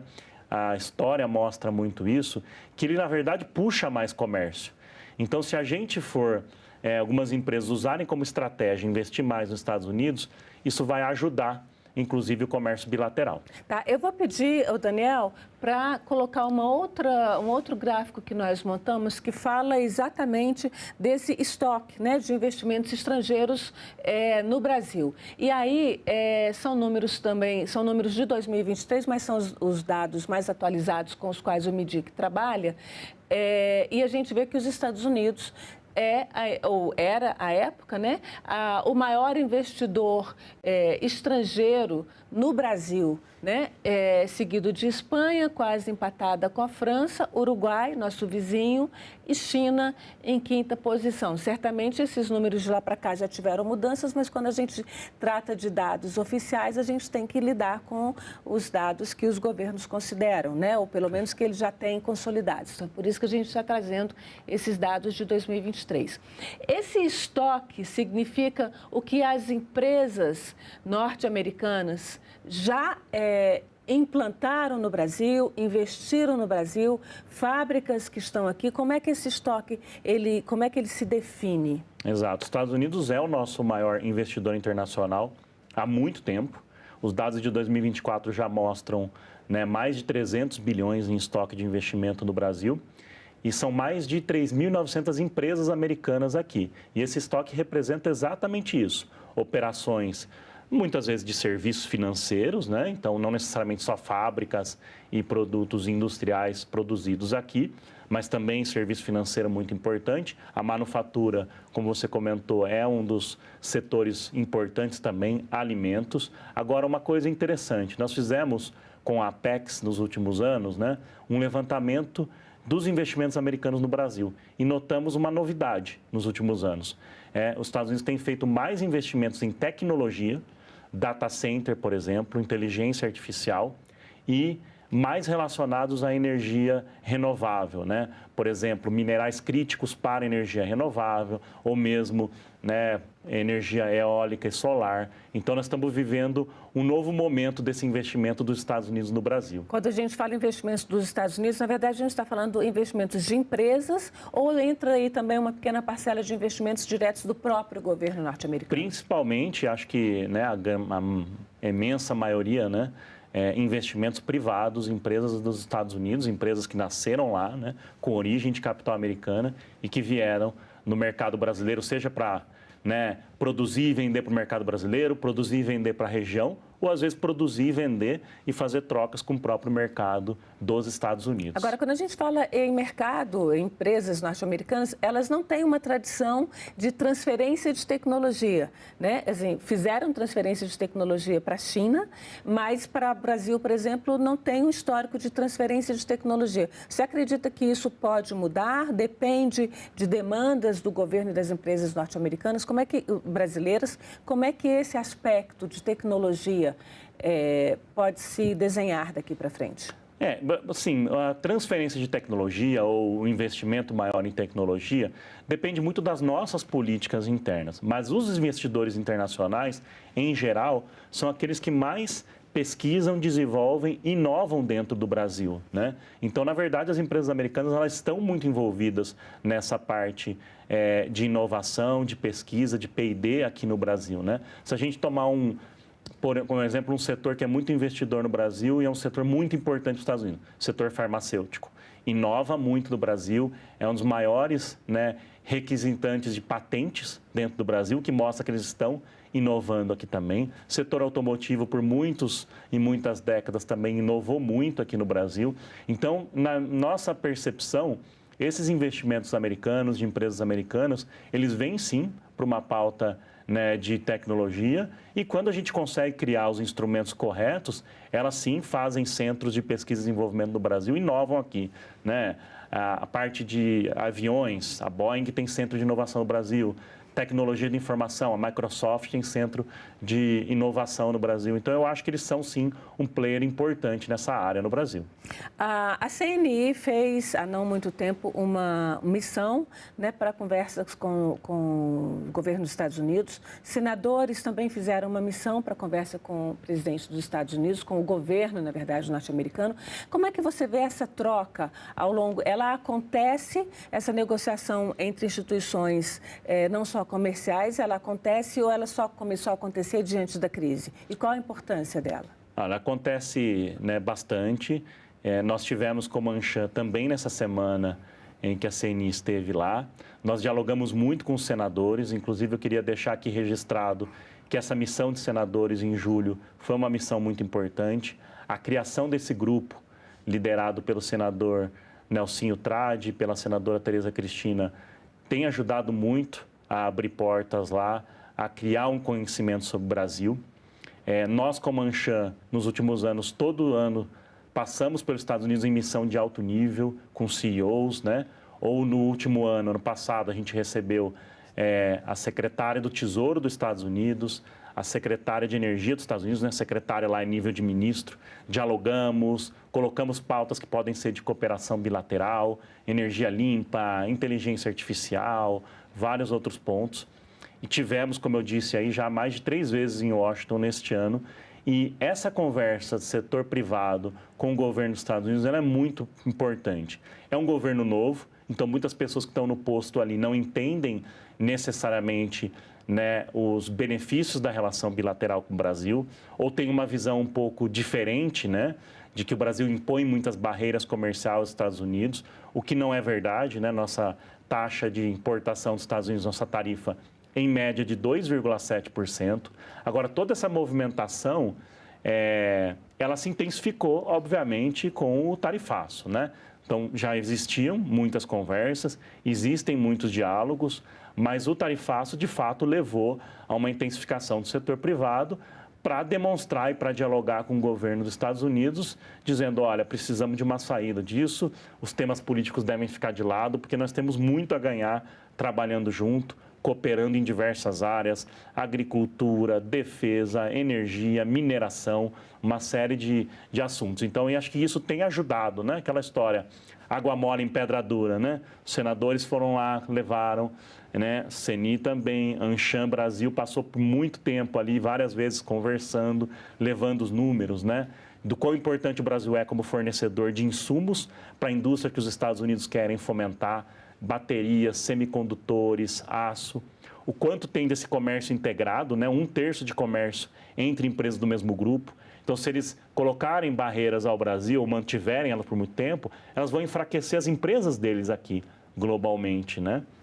E vários investidores brasileiros que querem investir lá, empresas brasileiras, e que não conseguem porque a tarifa está, de certa forma, impedindo eles de levar produtos ou levar maquinários para aumentar investimento nos Estados Unidos. Então, a gente tem conscientizado e eu acho que isso tem feito a diferença. O mundo tem vivido, nesse momento, um estresse, digamos assim, por conta desse posicionamento do atual governo dos Estados Unidos.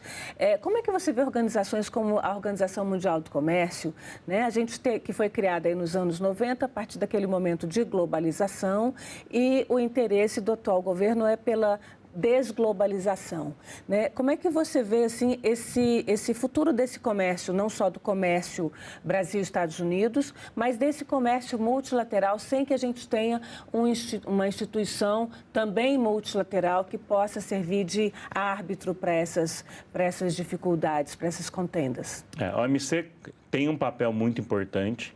É inegável que ela está passando por um momento de crise, não é de agora, de alguns anos já. Que a negociação de abertura comercial mais ampla não tem funcionado tanto.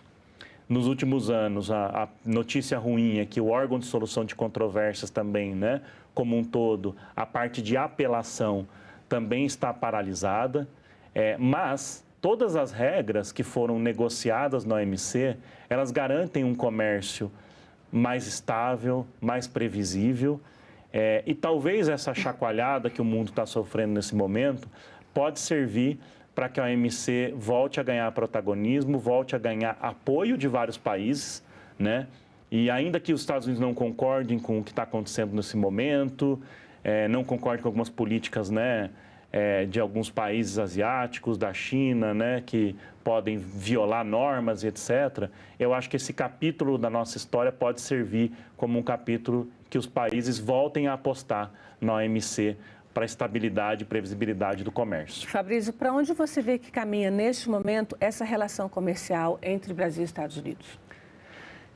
Acho que a gente está, talvez, entrando numa nova fase, e eu espero que a gente esteja entrando numa nova fase positiva, uma nova fase em que o alto escalão do Brasil e o alto escalão dos Estados Unidos, após o entendimento entre os dois presidentes essa semana, vão poder sentar na mesa, vão poder negociar temas econômicos e temas que interessam aos dois lados. Nós somos as duas maiores economias da América, as duas maiores democracias, ganhamos muito já com cooperação nos últimos anos e podemos ganhar muito mais. Então, ainda que talvez não seja na velocidade que a gente queira, eu espero que a gente esteja entrando numa nova fase positiva. Bom, vamos torcer por isso então, Fabrício. Muito obrigada pela sua presença aqui na Agenda Econômica. Muito obrigado pelo convite. Bom, e agradeço também a você que nos acompanhou até aqui. Este programa está no site senado.leg.br/TV e no canal da TV Senado no YouTube. Aproveite, se inscreva no canal, curta o programa e você ajuda dessa forma que essa informação chegue a mais pessoas. Até o próximo Agenda Econômica.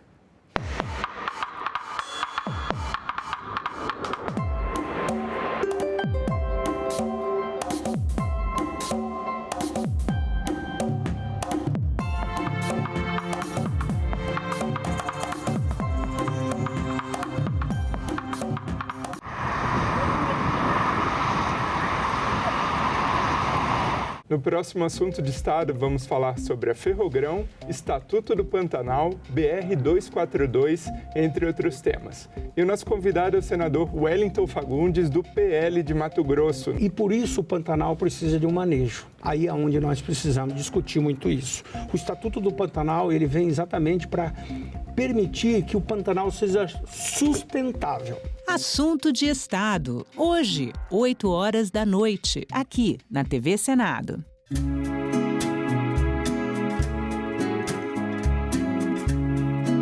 É tempo de cartão postal em Brasília. Os famosos IPs colorem as ruas do Distrito Federal e chamam a atenção de todos que passam por eles. Além de encantarem o olhar, os IPs exercem um papel fundamental no equilíbrio do meio ambiente.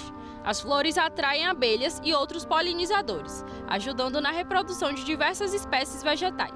A flor é o órgão reprodutor da planta, a partir dela que vai dar o fruto e as sementes.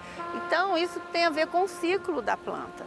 E aqui, no nosso bioma cerrado, esse florescimento acontece nesse período do ano. E a sequência que acontece é que a gente tem intensidade inicial dos roxos, que florem mais intensamente primeiro, depois os amarelos, depois os rosas e brancos. E agora você pode encontrar indivíduos florindo em épocas diferentes. Maria, o que fazer para que esse momento de boom do trabalho seja sustentável? A gente tem que pensar, em primeiro lugar, na qualificação. Não só na qualificação dos jovens que estão entrando no mercado de trabalho, o que é fundamental para o nosso futuro, mas também em como nós vamos requalificar os trabalhadores que têm mais de 40 anos, que já enfrentam dificuldades. Agenda Econômica. Nesta terça, 20h, aqui na TV Senado. O cerrado com C minúsculo, a vegetação, ele se desenvolveu por mais de 60 milhões de anos para criar uma interação, uma interface entre a água da atmosfera e a água do subsolo. A chuva cai sobre as copas das árvores e das gramíneas do cerrado, perde velocidade, infiltra no subsolo, acompanha as longas raízes das plantas do cerrado e vai se depositando nos fragmentos que tem de espaço no subsolo e nos aquíferos. E o subsolo está vertendo essa água que foi armazenada durante o período de chuva para poder correr nos rios durante o período de seca. Quando há o desmatamento dessas porções de cerrado, ao invés dessa água infiltrar lentamente e se armazenar, ela vai escorrer superficialmente em grande parte. Isso vai gerar erosão, vai gerar sedimentação, vai gerar assoreamento de rio, vai gerar enchente e, em especial, vai gerar seca no rio, que vai diminuir a disponibilidade de água no período que a gente mais precisa. Tudo é criminalizado no Mato Grosso por falta de lei. Por isso é a aprovação do Estatuto do Pantanal. Senador, o que antes era considerado crime e a partir de agora não vai mais ser? Por exemplo, o acero, que é fundamental. As estradas são promotoras de incêndio. Por quê? Vai lá, a bituca do cigarro, vem a queima natural. Salão Nobre, nesta quarta, 20h, aqui na TV Senado. Agora é lei.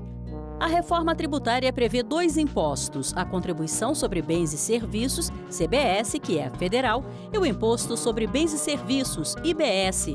De competência dos estados e municípios, a CBS vai substituir 3 impostos atuais, PIS, COFINS e IPI, enquanto o IBS será cobrado no lugar do ICMS e ISS. A nova lei detalha ainda as reduções e isenções dos impostos. O Senado votou, agora é lei. Em outubro, a TV Senado apresenta a mostra Silvio Tendler, uma homenagem ao cineasta que retratou grandes personagens. Então eu escrevi o Poema Sujo como quem fizesse a última coisa da vida. E lutas decisivas na história recente do Brasil. Está consolidada entre nós a democracia.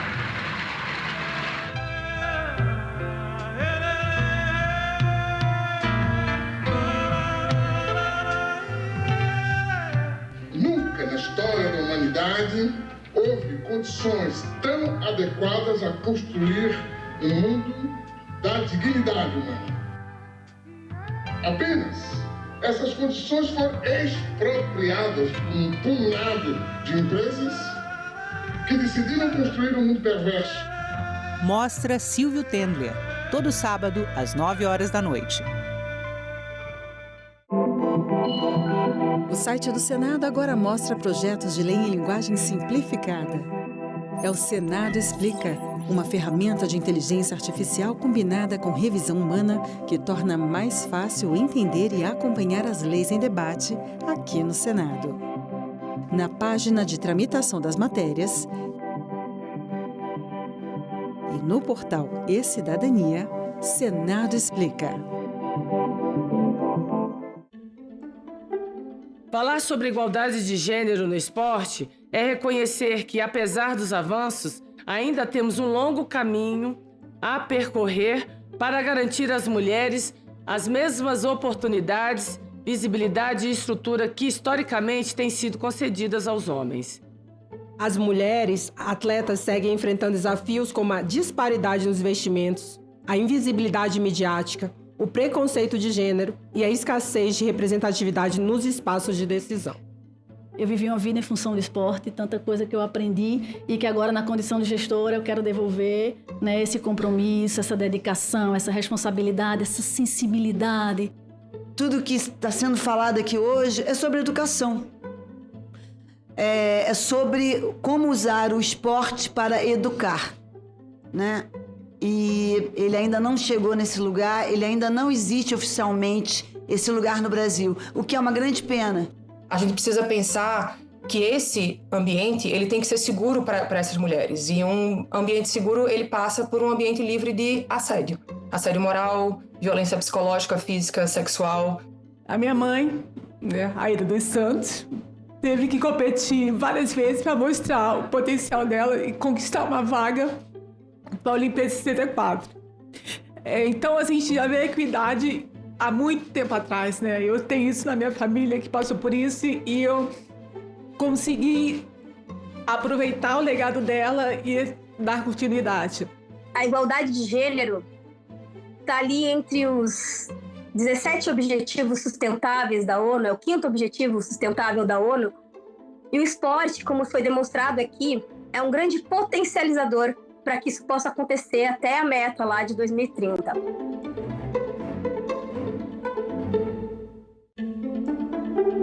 Essa ação da Polícia Federal com a CGU teve origem, a base de tudo começou na ação do Ministério da Previdência Social e da ouvidoria. Essa ação foi de fora para dentro, ou seja, não era uma ação feita de dentro do INSS com dinheiro público da Previdência Social. Era uma ação feita entre uma parte das associações criminosas com a conivência criminosa de alguns de dentro do próprio INSS, que está sendo apurado e que, espero eu, que sejam presos exemplarmente. Sob a gestão do senhor, o prejuízo anual saltou de 700 milhões para quase 3 bilhões em 2024. Ao não perceber ou fingir, né, ou não querer perceber, um desvio dessa magnitude, o senhor se torna diretamente responsável pelos 6,3 bilhões roubados de 7 milhões de aposentados. Eu nunca imaginei a dimensão e a grandiosidade dessa corja de ladrões que de fora para dentro invadiu o INSS. Não tinha a menor ideia disso. Sabia que tinha fraude, sabia que tinha denúncia, tomamos as providências, todas elas estão elencadas ano a ano, mês a mês, dia a dia. Agora, infelizmente, o resultado não foi o que eu esperava e acabou acontecendo pela primeira vez. Uma investigação está verdadeiramente apurando e apontando culpados. Vossa Excelência aqui já apresentou uma série de elementos que servirão de pistas para esta comissão, se quiser, de fato, fazer uma investigação séria. Se quiser jogar para a galera, se quiser lacrar, se quiser transformar isso aqui em mais uma rede social, nós não vamos chegar a lugar nenhum. Qual foi a primeira vez que o senhor tomou conhecimento dos descontos irregulares de entidades associativas? O senhor pode fornecer qual foi a data? Começa em março de 2023, quando a gente fez uma reunião, o INSS fez uma reunião junto com a Polícia Federal para começar a apurar. Ministro, e por que tanto tempo para uma suspensão cautelar desses descontos associativos? Nobre relator, a gente, infelizmente, não tem o poder de adivinhação. Nós nunca tivemos a capacidade de mencionar o tamanho o volume que esses criminosos fizeram dentro do INSS. Só foi possível isso depois da investigação que pela primeira vez teve feita a Polícia Federal.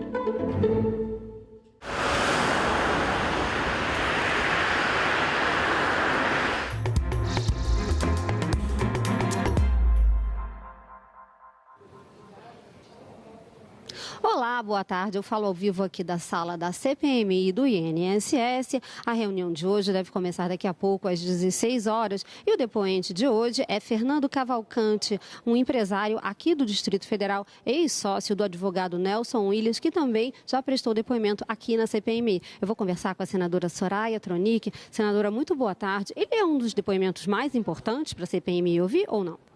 Bom, ele é um depoimento importante, sim. Sem sombra de dúvidas, mas para mim não é prioridade neste momento. Eu discordo do agendamento dele para hoje. Hoje eu gostaria de estar ouvindo Wagner Rosário, o ex-CGU, justamente porque ouvimos o ministro Vinícius, o atual CGU. Então estamos numa linha de ouvir o primeiro escalão, porque se não houvesse primeiro escalão em nenhum dos governos, se não houvesse o primeiro escalão envolvido na fraude, nós não teríamos a fraude. Então, para mim, é essencial mantermos uma lógica mínima das oitivas e não deixar esfriar o assunto CGU. Fecha uma página, vira outra, e assim nós devemos ir numa investigação razoável, minimamente, né? Mas existem várias outras pessoas já convocadas, não? Sim, nós temos 134 nomes já que passaram pelo crivo do colegiado, nomes convidados, nomes convocados. Até o momento já ouvimos 13, ou ainda ouvimos 13. Hoje vamos ouvir a 14ª pessoa. Então, nós temos um número gigantesco de pessoas para serem ouvidas. A CPMI vai até março apenas, descontando o período que nós temos de recesso parlamentar para Natal e Réveillon. Então, eu não vejo essa necessidade. Nós queremos pegar os peixes grandes, e seja de que governo for. Então, eu me coloco à disposição para voltar os demais nomes que serão apresentados. Até eu mesma estou apresentando nomes novos, mas eu quero votar apenas depois de ouvir os nomes já aprovados. Quem são os nomes novos? Quem a senhora acha que deveria ser ouvido? Eu vou insistir para que seja pautada a oitiva do CEO do chairman do PicPay. É importante, nós estamos agora nessa linha de investigação dos consignados, que, ao que parece, pode ser um escândalo maior.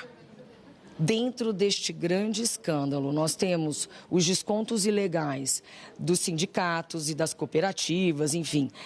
Mas nós também temos os descontos ilegais de empréstimos consignados. O banco não entrou aqui por enquanto. Então, este é um que eu quero ouvir. E ainda estou analisando alguns nomes. Eu trouxe uma lista, posso até, não gostaria de adiantar, para entender a viabilidade, mas eu já fiz o pedido de oitiva de Paulo Guedes, de Bruno Bianco, que posso estar até errada, mas Jorge Messias, atual AGU. Bruno Bianco, o ex-CGU. Minto, o ex-AGU.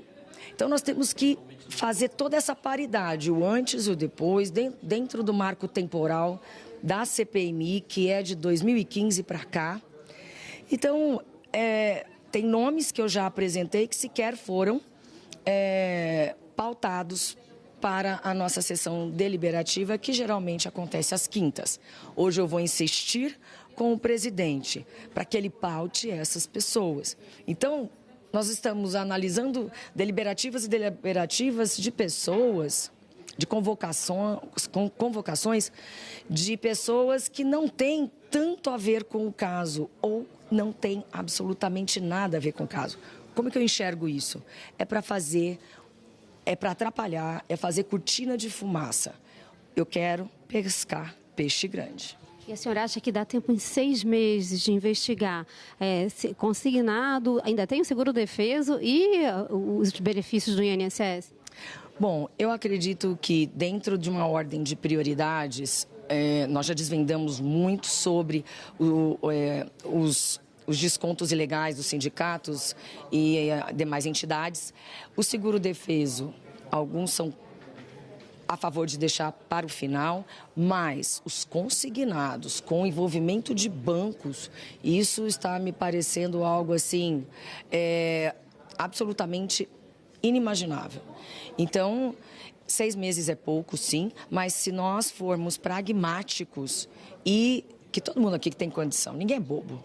Nós temos condições, sim, de investigar, de fazer uma investigação bem feita. Porém, eu vejo muita enrolação. Não vejo pragmatismo. Muitas questões nós já sabemos por meio das documentações que já chegaram, que são os relatórios de informações financeiras e a quebra dos sigilos. Então, de repente, nós não precisamos ouvir todos. Ou que aumente um dia para a CPMI. Né? Por mim, não há problema nenhum, eu estou focada, porque isso tem prazo. Enfim, mas que possamos... Ninguém quer perder tempo aqui, né? Nós todos estamos perdendo bastante tempo nas nossas bases, cancelando agendas no interior dos nossos estados. Eu estou muito em falta, justamente para estar aqui de segunda a sexta. E a malha aérea do Brasil não está fácil, então, assim, tá complicado. Muito obrigada pela entrevista, senadora. Ótimo trabalho para a senhora. Para nós, né? Para nós. Um bom trabalho, uma boa tarde, uma boa semana para nós. Obrigada. O depoimento, então, começa daqui a pouco, às 16 horas, e eu volto em instantes com outras informações. Até já.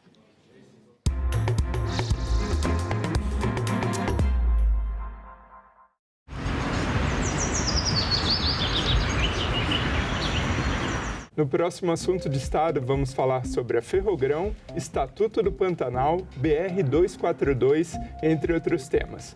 E o nosso convidado é o senador Wellington Fagundes, do PL de Mato Grosso. E por isso o Pantanal precisa de um manejo. Aí é onde nós precisamos discutir muito isso. O Estatuto do Pantanal, ele vem exatamente para permitir que o Pantanal seja sustentável. Assunto de Estado. Hoje, 8 horas da noite, aqui na TV Senado. Há uma maior chance de desenvolver bronquite e enfisema em consumidores de cigarro eletrônico comparado com cigarro convencional.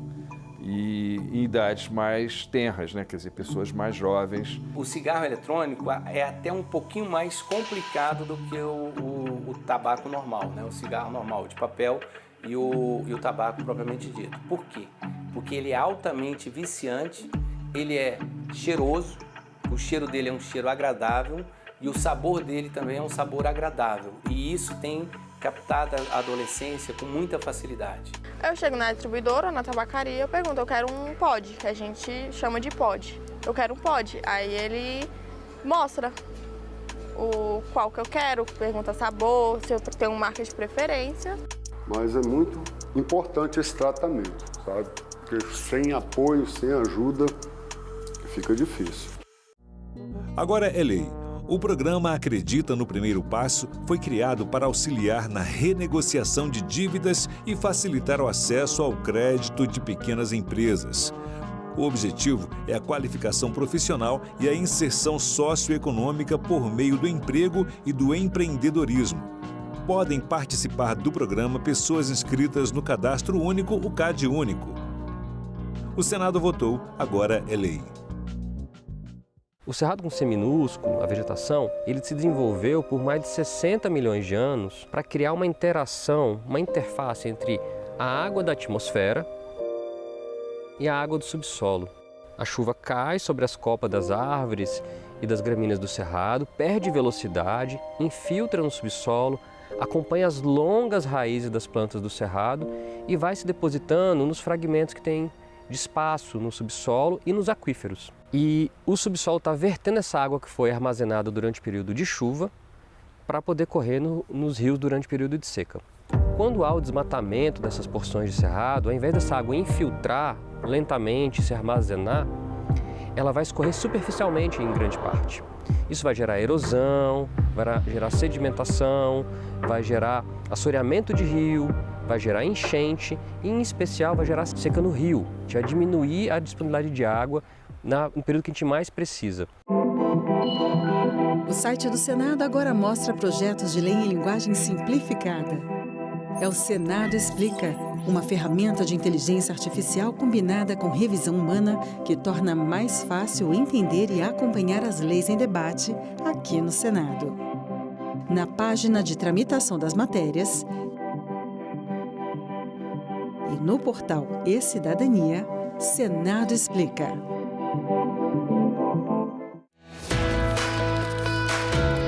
Na rotina de todo dia, os senadores discutem e votam projetos de lei, medidas provisórias, emendas à Constituição e outras propostas legislativas. Um projeto de lei iniciado e aprovado pela Câmara dos Deputados é sempre revisado pelo Senado. Da mesma forma, se uma proposta é apresentada e aprovada pelos senadores, ela também precisa passar pela votação dos deputados antes de ser sancionada ou não pelo presidente da República. Os senadores representam os estados e o Distrito Federal com bancadas iguais. São sempre 3 representantes, independentemente do tamanho da população ou da importância econômica de cada estado.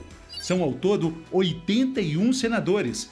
O mandato é de 8 anos, mas a renovação é intercalada entre as eleições a cada 4 anos e assim são escolhidos 1 e 2 senadores alternadamente. Os senadores atuam nas diversas comissões temáticas do Senado, onde são discutidas questões como saúde, economia, educação, transporte, meio ambiente e tecnologia, entre muitos outros temas importantes. Eles também podem fazer parte das comissões parlamentares de inquérito, as CPIs, que têm o poder de investigação de uma autoridade judicial. Os senadores podem julgar e processar nos crimes de responsabilidade o presidente e o vice-presidente da República, os ministros, os comandantes das Forças Armadas. Eles também podem julgar os ministros do Supremo Tribunal Federal, o Procurador-Geral da República e o Advogado-Geral da União. Outra função importante é a de analisar e aprovar as indicações do presidente da República para diversos cargos, como o de ministro do STF. A definição do limite das dívidas da União, dos estados e dos municípios é outra atribuição dos senadores. Essas responsabilidades fazem parte de uma jornada que começa com a sua escolha, com o seu voto. Maria, o que fazer para que esse momento de boom do trabalho seja sustentável? A gente tem que pensar, em primeiro lugar, na qualificação. Não só na qualificação dos jovens que estão entrando no mercado de trabalho, o que é fundamental para o nosso futuro, mas também em como nós vamos requalificar os trabalhadores que têm mais de 40 anos, que já enfrentam dificuldades. Agenda Econômica. Nesta terça, 20h, aqui na TV Senado. Há uma maior chance de desenvolver bronquite e enfisema em consumidores de cigarro eletrônico comparado com cigarro convencional e em idades mais tenras, quer dizer, pessoas mais jovens. O cigarro eletrônico é até um pouquinho mais complicado do que o tabaco normal, o cigarro normal de papel e o tabaco propriamente dito. Por quê? Porque ele é altamente viciante, ele é cheiroso, o cheiro dele é um cheiro agradável, e o sabor dele também é um sabor agradável. E isso tem captado a adolescência com muita facilidade. Eu chego na distribuidora, na tabacaria, eu pergunto, eu quero um pod, que a gente chama de pod. Eu quero um pod. Aí ele mostra qual que eu quero, pergunta sabor, se eu tenho uma marca de preferência. Mas é muito importante esse tratamento, sabe? Porque sem apoio, sem ajuda, fica difícil. Tudo é criminalizado no Mato Grosso por falta de lei. Por isso é a aprovação do Estatuto do Pantanal. Senador, o que antes era considerado crime e a partir de agora não vai mais ser? Por exemplo, o acero, que é fundamental. As estradas são promotoras de incêndio. Por quê? Vai lá, a bituca do cigarro, vem a queima natural. Salão Nobre, nesta quarta, 20h, aqui na TV Senado.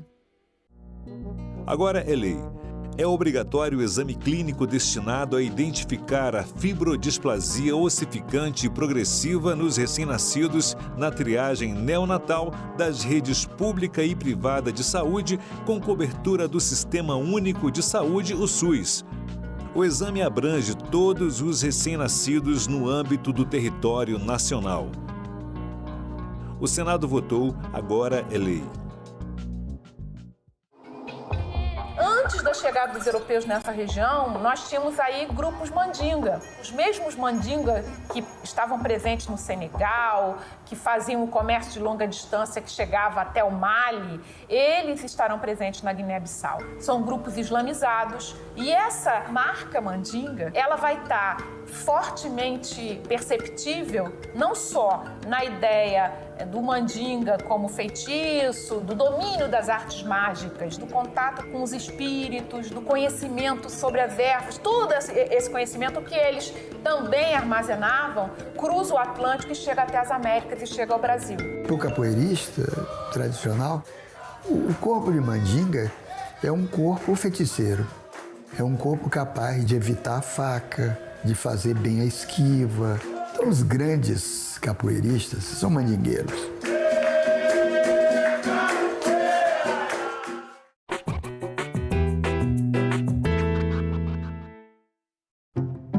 Em 1824, um movimento denominado Confederação do Equador marcou profundamente a história do nosso país. Algumas províncias do então chamado Norte Brasileiro, lideradas por Pernambuco, queriam instalar no Brasil o federalismo, um sistema político inspirado no modelo adotado pelos Estados Unidos, no qual cada estado ou província tinha autonomia para escolher seus próprios governantes. E, claro, pagar menos impostos para o império.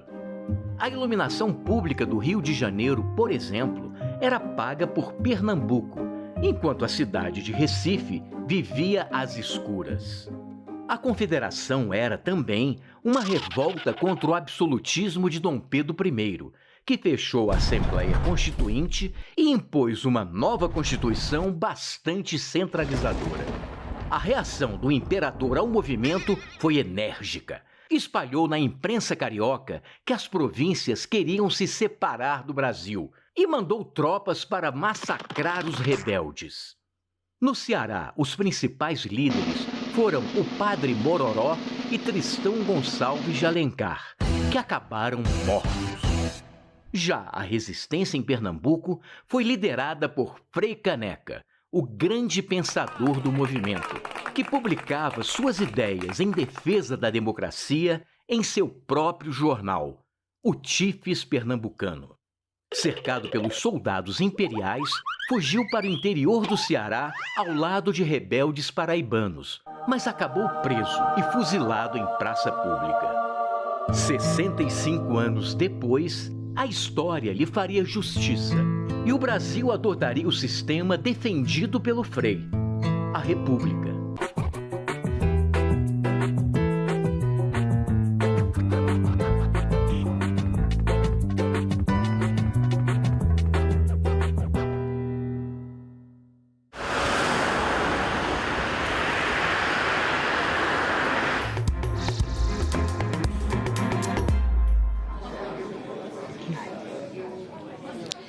Volto ao vivo aqui da sala da CPMI do INSS, que houve hoje o depoimento do empresário Fernando Cavalcante, ex-sócio do advogado Nelson Williams. Eu vou conversar agora com o deputado Evair de Mello. Deputado, boa tarde. Por que o empresário foi convocado para depor hoje? Boa tarde.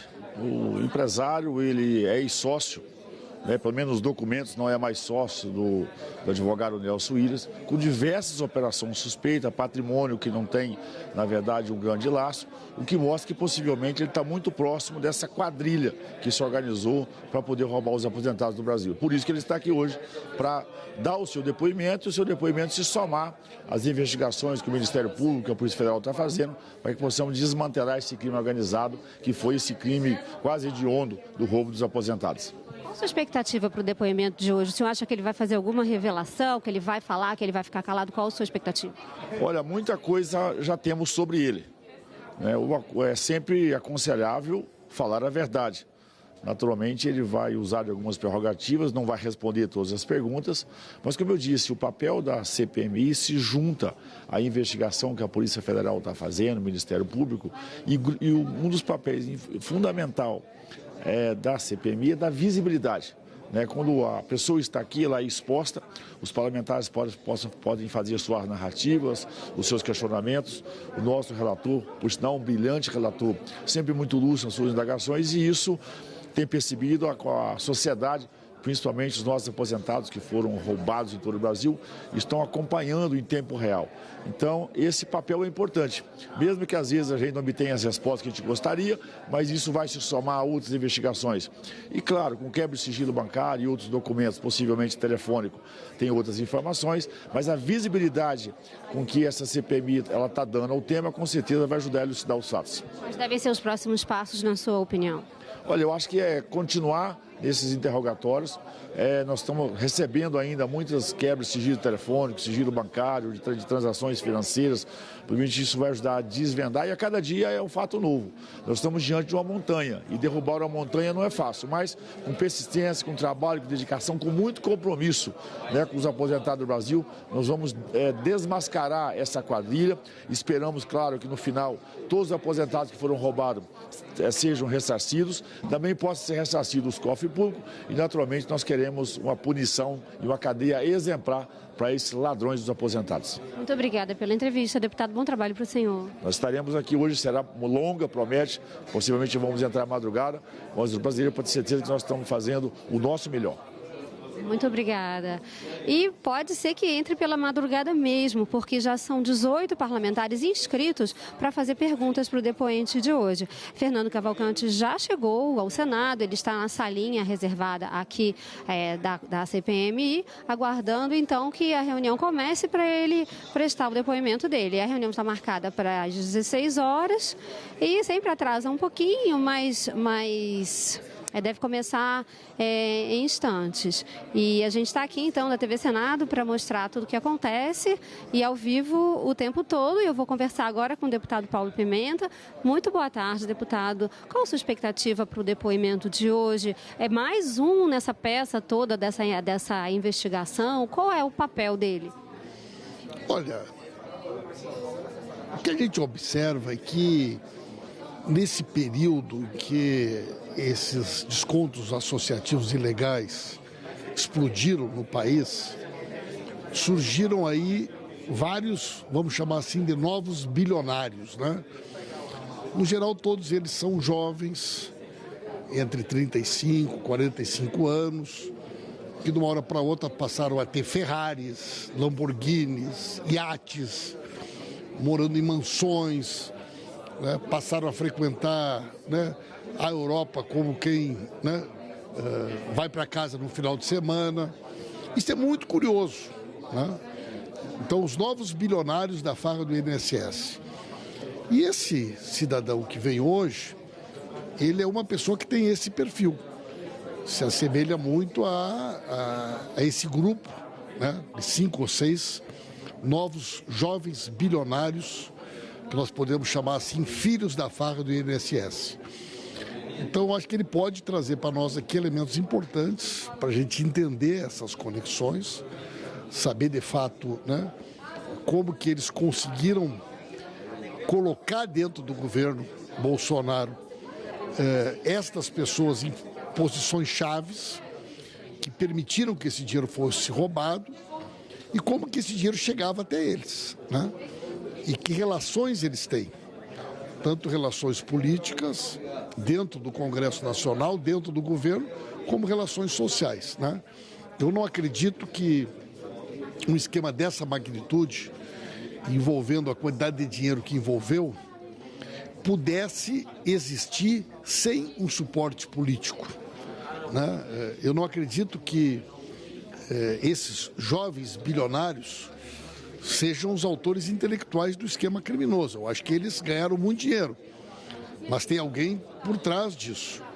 que foi exatamente quem garantiu que os corruptos fossem colocados nas posições que foram colocados entre 2019 e 2022, governo Bolsonaro. Então, eu acredito que esse depoimento de hoje pode ser um depoimento bastante esclarecedor. O senhor pretende perguntar a ele qual a origem de tanto dinheiro?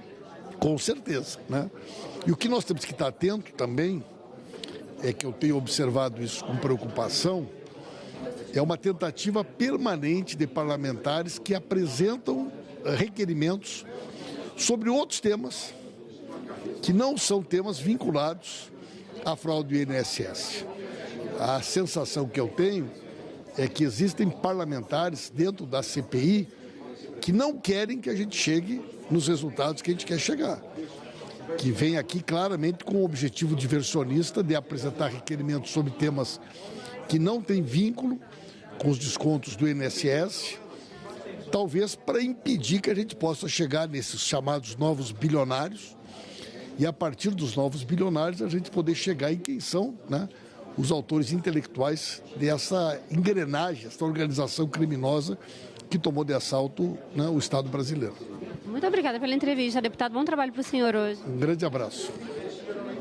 E nós voltamos em instantes com novas informações sobre a reunião da CPMI e do INSS de hoje, que deve começar em instantes. O presidente da CPMI, senador Carlos Viana, já está aqui na mesa, aqui atrás de mim, conversando aqui com os parlamentares, com os integrantes da comissão.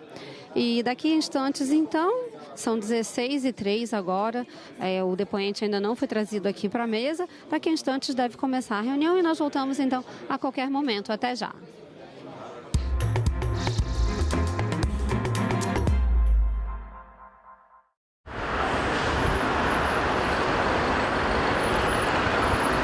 No próximo assunto de Estado, vamos falar sobre a Ferrogrão, Estatuto do Pantanal, BR-242, entre outros temas. E o nosso convidado é o senador Wellington Fagundes, do PL de Mato Grosso. E por isso o Pantanal precisa de um manejo. Aí é onde nós precisamos discutir muito isso.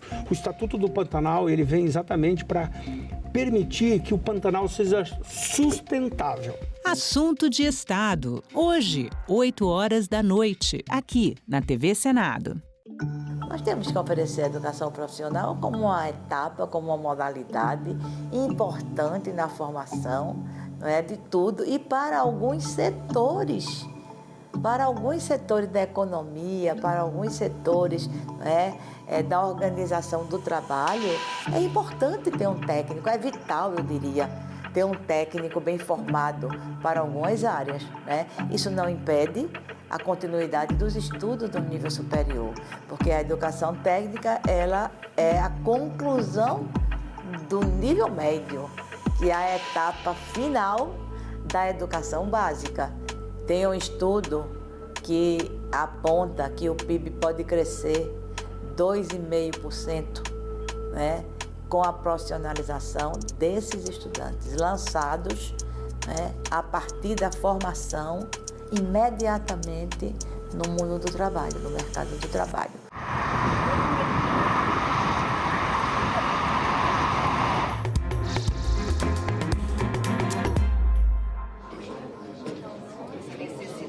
Eu volto ao vivo aqui da sala da CPMI do INSS. Eu vou conversar agora com o senador Isalci. Senador, o senhor espera que o depoente de hoje, o empresário Fernando Cavalcante, faça algumas revelações? O que o senhor espera? A nossa expectativa é essa, né? Eu não sei se ele está vindo de habeas corpus ou não, se ele está disposto a falar ou não, mas nós temos muitas perguntas para fazer. São bilhões que foram movimentados nas contas e ele praticamente era sócio de todas as empresas, era procurador, era administrador.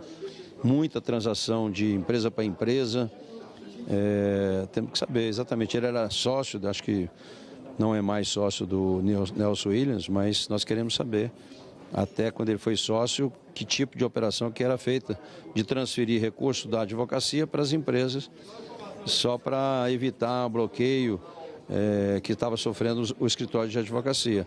Então, recebia o dinheiro, jogava numa conta só para uma conta passageira, só para dificultar realmente a investigação ou para você apurar, né, de onde veio e tal. Então tem muita coisa, vamos ver se ele consegue nos ajudar nisso aí, porque ele era sócio e vai ter que responder por isso. Pelas investigações feitas até agora, qual era o papel dele? Era como se fosse um intermediário mesmo? Sócio e procurador, e tinha um poder muito forte. Ele não era só sócio, ele tinha um poder muito grande de representação. E foram milhões transferidos para ele também. Então vai ter que justificar, inclusive, as transferências de recursos para a conta dele. O que o senhor vai perguntar para ele? Vou perguntar. A origem desses 28 milhões praticamente foi transferido para ele. Essa movimentação dessas contas bancárias, qual era o objetivo dessas transferências bilionárias, né? E qual era o papel dele com relação ao Camissote, com relação ao Careca, com relação a essa quadrilha que estava roubando aí o INSS, os aposentados e pensionistas. Pelas investigações, ele tem um papel importante. Ah, com certeza. Ele é um dos principais atores disso aí. Ele vai poder dar muita informação. Muito obrigada pela entrevista, senador. Bom trabalho para o senhor. Obrigado. E a sala da CPMI já está cheia, muitos parlamentares aqui, como eu falei, já são 18 parlamentares inscritos para fazer perguntas para o depoente. Como vocês podem ver, sala bem cheia, já está aqui atrás de mim o presidente, o senador Carlos Viana, o relator, o deputado Alfredo Gaspar, já estão todos presentes e muitos parlamentares já aqui, vocês podem ver, a câmera está mostrando que a sala já está bem cheia de deputados e de senadores, e o presidente aguardando, então conversando aqui com o relator, aguardando o depoente ser trazido aqui para a sala para começar o depoimento do empresário Fernando Cavalcante. Fernando Cavalcante, que era sócio do advogado Nelson Williams, que também já prestou depoimento aqui na CPMI do INSS. A CPMI, inclusive, pediu a prisão dele, é um dos requerimentos que a CPMI fez, e eu vou conversar então com o presidente da CPMI, senador Carlos Viana. Muito boa tarde, senador, mais um dia. Qual a sua expectativa em relação ao depoimento de hoje? Olha, cada dia, como já ensinou Jesus, basta a sua cruz, né? Aqui, toda sessão é uma vitória quando a gente consegue terminar. Minha expectativa é que ele colabore, que ele nos diga com clareza quais são as relações com os advogados, com os membros e executores das associações, qual a ligação dele com aqueles que desviaram o dinheiro dos aposentados, que possa colaborar. Ele vem debaixo de um habeas corpus mais amplo, né? O Supremo Tribunal Federal entendeu que nós não podemos nem confrontá-lo com as informações de sigilo, ele pode ficar calado diante delas, quer dizer, uma novidade a mais, né? Porque uma coisa é a pessoa não querer falar para se incriminar, outra é a gente mostrar para ele o extrato bancário dele. Dizer, olha, o senhor recebeu X milhões aqui, esse dinheiro veio de onde? Mas nós não vamos, se ele não quiser falar, mas de toda maneira, a presença dele já é mais uma vitória que nós temos nessa guerra para dar uma satisfação ao povo brasileiro. As investigações já mostram o papel dele em toda essa engrenagem de fraudes do INSS? Olha, para que as pessoas que estão nos assistindo entendam com clareza, era muito dinheiro, muito, bilhões, nós não estamos falando em milhões, estamos falando em bilhões. Esse dinheiro tinha que sair por algum lugar, porque não podia ficar no cofre das associações. Então eles usavam as empresas satélites, empresas de fachada. O senhor Antônio Carlos Camilo Careca, do INSS, ele montou uma série de empresas e ofereceu esse serviço para várias associações. Sacava dinheiro na boca do caixa. Outra forma também eram os escritórios de advocacia, que é claro, a gente precisa tomar cuidado, porque os escritórios têm sua prerrogativa, têm seu trabalho, mas a movimentação bilionária por escritório de advocacia também chamou a atenção, porque pela quantidade de clientes, os valores são exorbitantes. Então ele está dentro desses relatórios do COAF, que é o Comitê de Administração, o comitê que fiscaliza os depósitos do Brasil, né? Esse comitê diz, olha, pela quantidade de movimentos que ele tem, isso aqui está muito fora. Nós queremos que ele explique isso. Assim a gente vai conseguir, pelo menos, entender um pouco mais essa saída e entrada na conta dele de bilhões que vieram das empresas contratadas para poder trabalhar para quem desviou o dinheiro dos aposentados. Os parlamentares falaram sobre isso aqui, são jovens bilionários, muitos jovens que enriqueceram muito rápido exatamente quando surgiu esse escândalo. É isso, né? Olha, no Brasil, a pessoa ficar rico muito rápido é uma façanha. Ou ele é um expert em mercado financeiro, vai trabalhar na bolsa, que é onde se joga e se perde com muita rapidez, mas com a advocacia, e quem é advogado está nos assistindo sabe o que eu estou falando, com a advocacia, com empresas, com a carga tributária que nós temos, com a quantidade de dificuldades que é você gerar emprego nesse país, emitir uma nota fiscal, você manter a fiscalização, uma carga tributária altíssima, é muito estranho que nós tenhamos realmente pessoas que, de repente, de um ano para o outro, passem a ter um patrimônio de 800 milhões, 200 milhões, 150 milhões. Há algo aí que não bate e, se bater, ele que explique. Olha, eu consegui desse jeito. Mas, se não explicar, nós vamos buscar as informações corretas, porque, a meu ver, não há como escapar. A maioria é dinheiro desviado dos aposentados brasileiros. Tem que devolver. O senhor já falou também bastante sobre o STF, sobre como está interferindo na CPMI. Isso preocupa o senhor? Olha, as últimas decisões,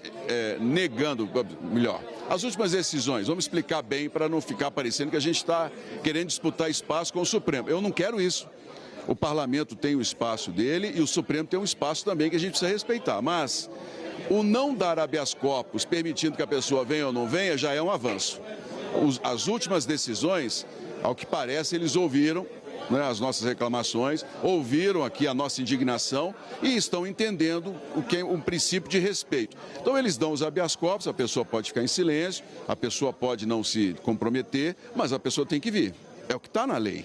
Então a gente já começou a reequilibrar o sistema, não é? Porque ficou muito ruim, é a minha visão como parlamentar, muito ruim que pessoas que têm explicações a dar, que têm patrimônio suspeito, que têm toda uma série de ligações com as investigações, recebessem benefícios de comparecer ou não a uma investigação. Isso não, a meu ver, não gera piora a imagem do judiciário. Vamos ser sinceros, piora a imagem do judiciário. A imagem já não é boa do Supremo Tribunal Federal. E ainda dando a impressão de que está protegendo quem tem algo a explicar, não ficou bom e agora eu espero que a gente volte a ter os freios e contrapesos. Cada poder com o seu limite, com a sua responsabilidade, porque é isso que o país quer, que a gente tenha equilíbrio nas decisões. As pessoas não querem briga, é o que eu tenho falado com os parlamentares. Aqui não é lugar de ficar batendo boca, de dizendo que é de um governo ou de outro. Aqui é lugar de dar respostas à população, porque palanque vai ser o ano que vem. Esse ano é um ano muito importante para a gente esclarecer quem roubou e onde está o dinheiro da Previdência. Muito obrigada pela entrevista, senador. Ele já está aí, o senhor vai começar por agora? Já vamos começar a sessão. Hoje não tem deliberações só na quinta-feira, já vamos começar o oitivo. Muito obrigada. Vamos fazer mais uma volta aqui com a câmera pela sala da CPMI, para você ver como a sala está lotada já. Os parlamentares já chegaram, deputados e senadores. Muita gente aqui em pé conversando. O relator também já está aqui atrás de mim. O deputado Alfredo Gaspar conversando com outros deputados. O deputado Marcel Van Hatten, aguardando o início da reunião. Então, o presidente está aqui atrás de mim conversando e acabou de dizer, vamos embora, vamos começar. Então, ele já deve chamar o depoente para começar a falar aqui. Ele está indo para a mesa, então, para chamar o depoente. Lembrando, então, que o depoente de hoje é o empresário Fernando Cavalcante, um jovem bilionário, como o senador Isalci falou agora e o senador Carlos Viana confirmou. Então, ele era sócio do advogado Nelson Williams, que prestou depoimento aqui também, e ele vem hoje aqui para explicar a origem do dinheiro dele, qual era o papel dele em toda essa engrenagem. Os parlamentares esperam que ele faça alguma revelação, apesar de que, como o senador Carlos Viana falou, agora ele vem também com o habeas corpus do Supremo Tribunal Federal para ficar calado. Começando a reunião, acompanhe.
Boa tarde, senhores. Boa tarde a todos.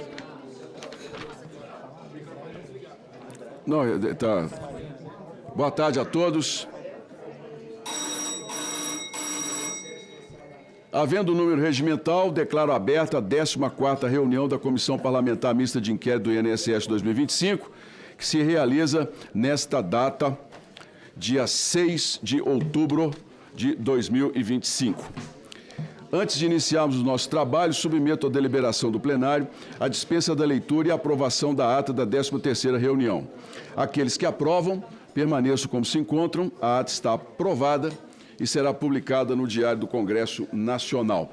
Algumas colocações para os senhores aqui sobre a questão das semanas de trabalho. Na semana do dia 28 de outubro, que é a semana do servidor público, o Senado manteve a decisão, pelo menos até o momento, de nós termos o feriado na terça-feira.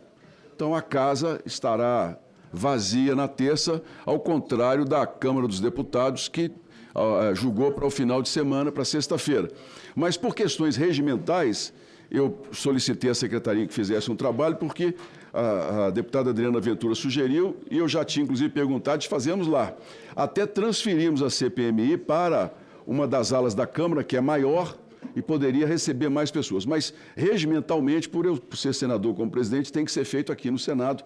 Então, nós precisamos seguir, dar continuidade aqui. Então, na semana do dia 28, até o momento, peço a atenção dos senhores, se o presidente Davi Alcolumbre não mudar o feriado de terça-feira para sexta, como está sendo colocado, será uma semana em que nós não teremos as sessões aqui da CPMI.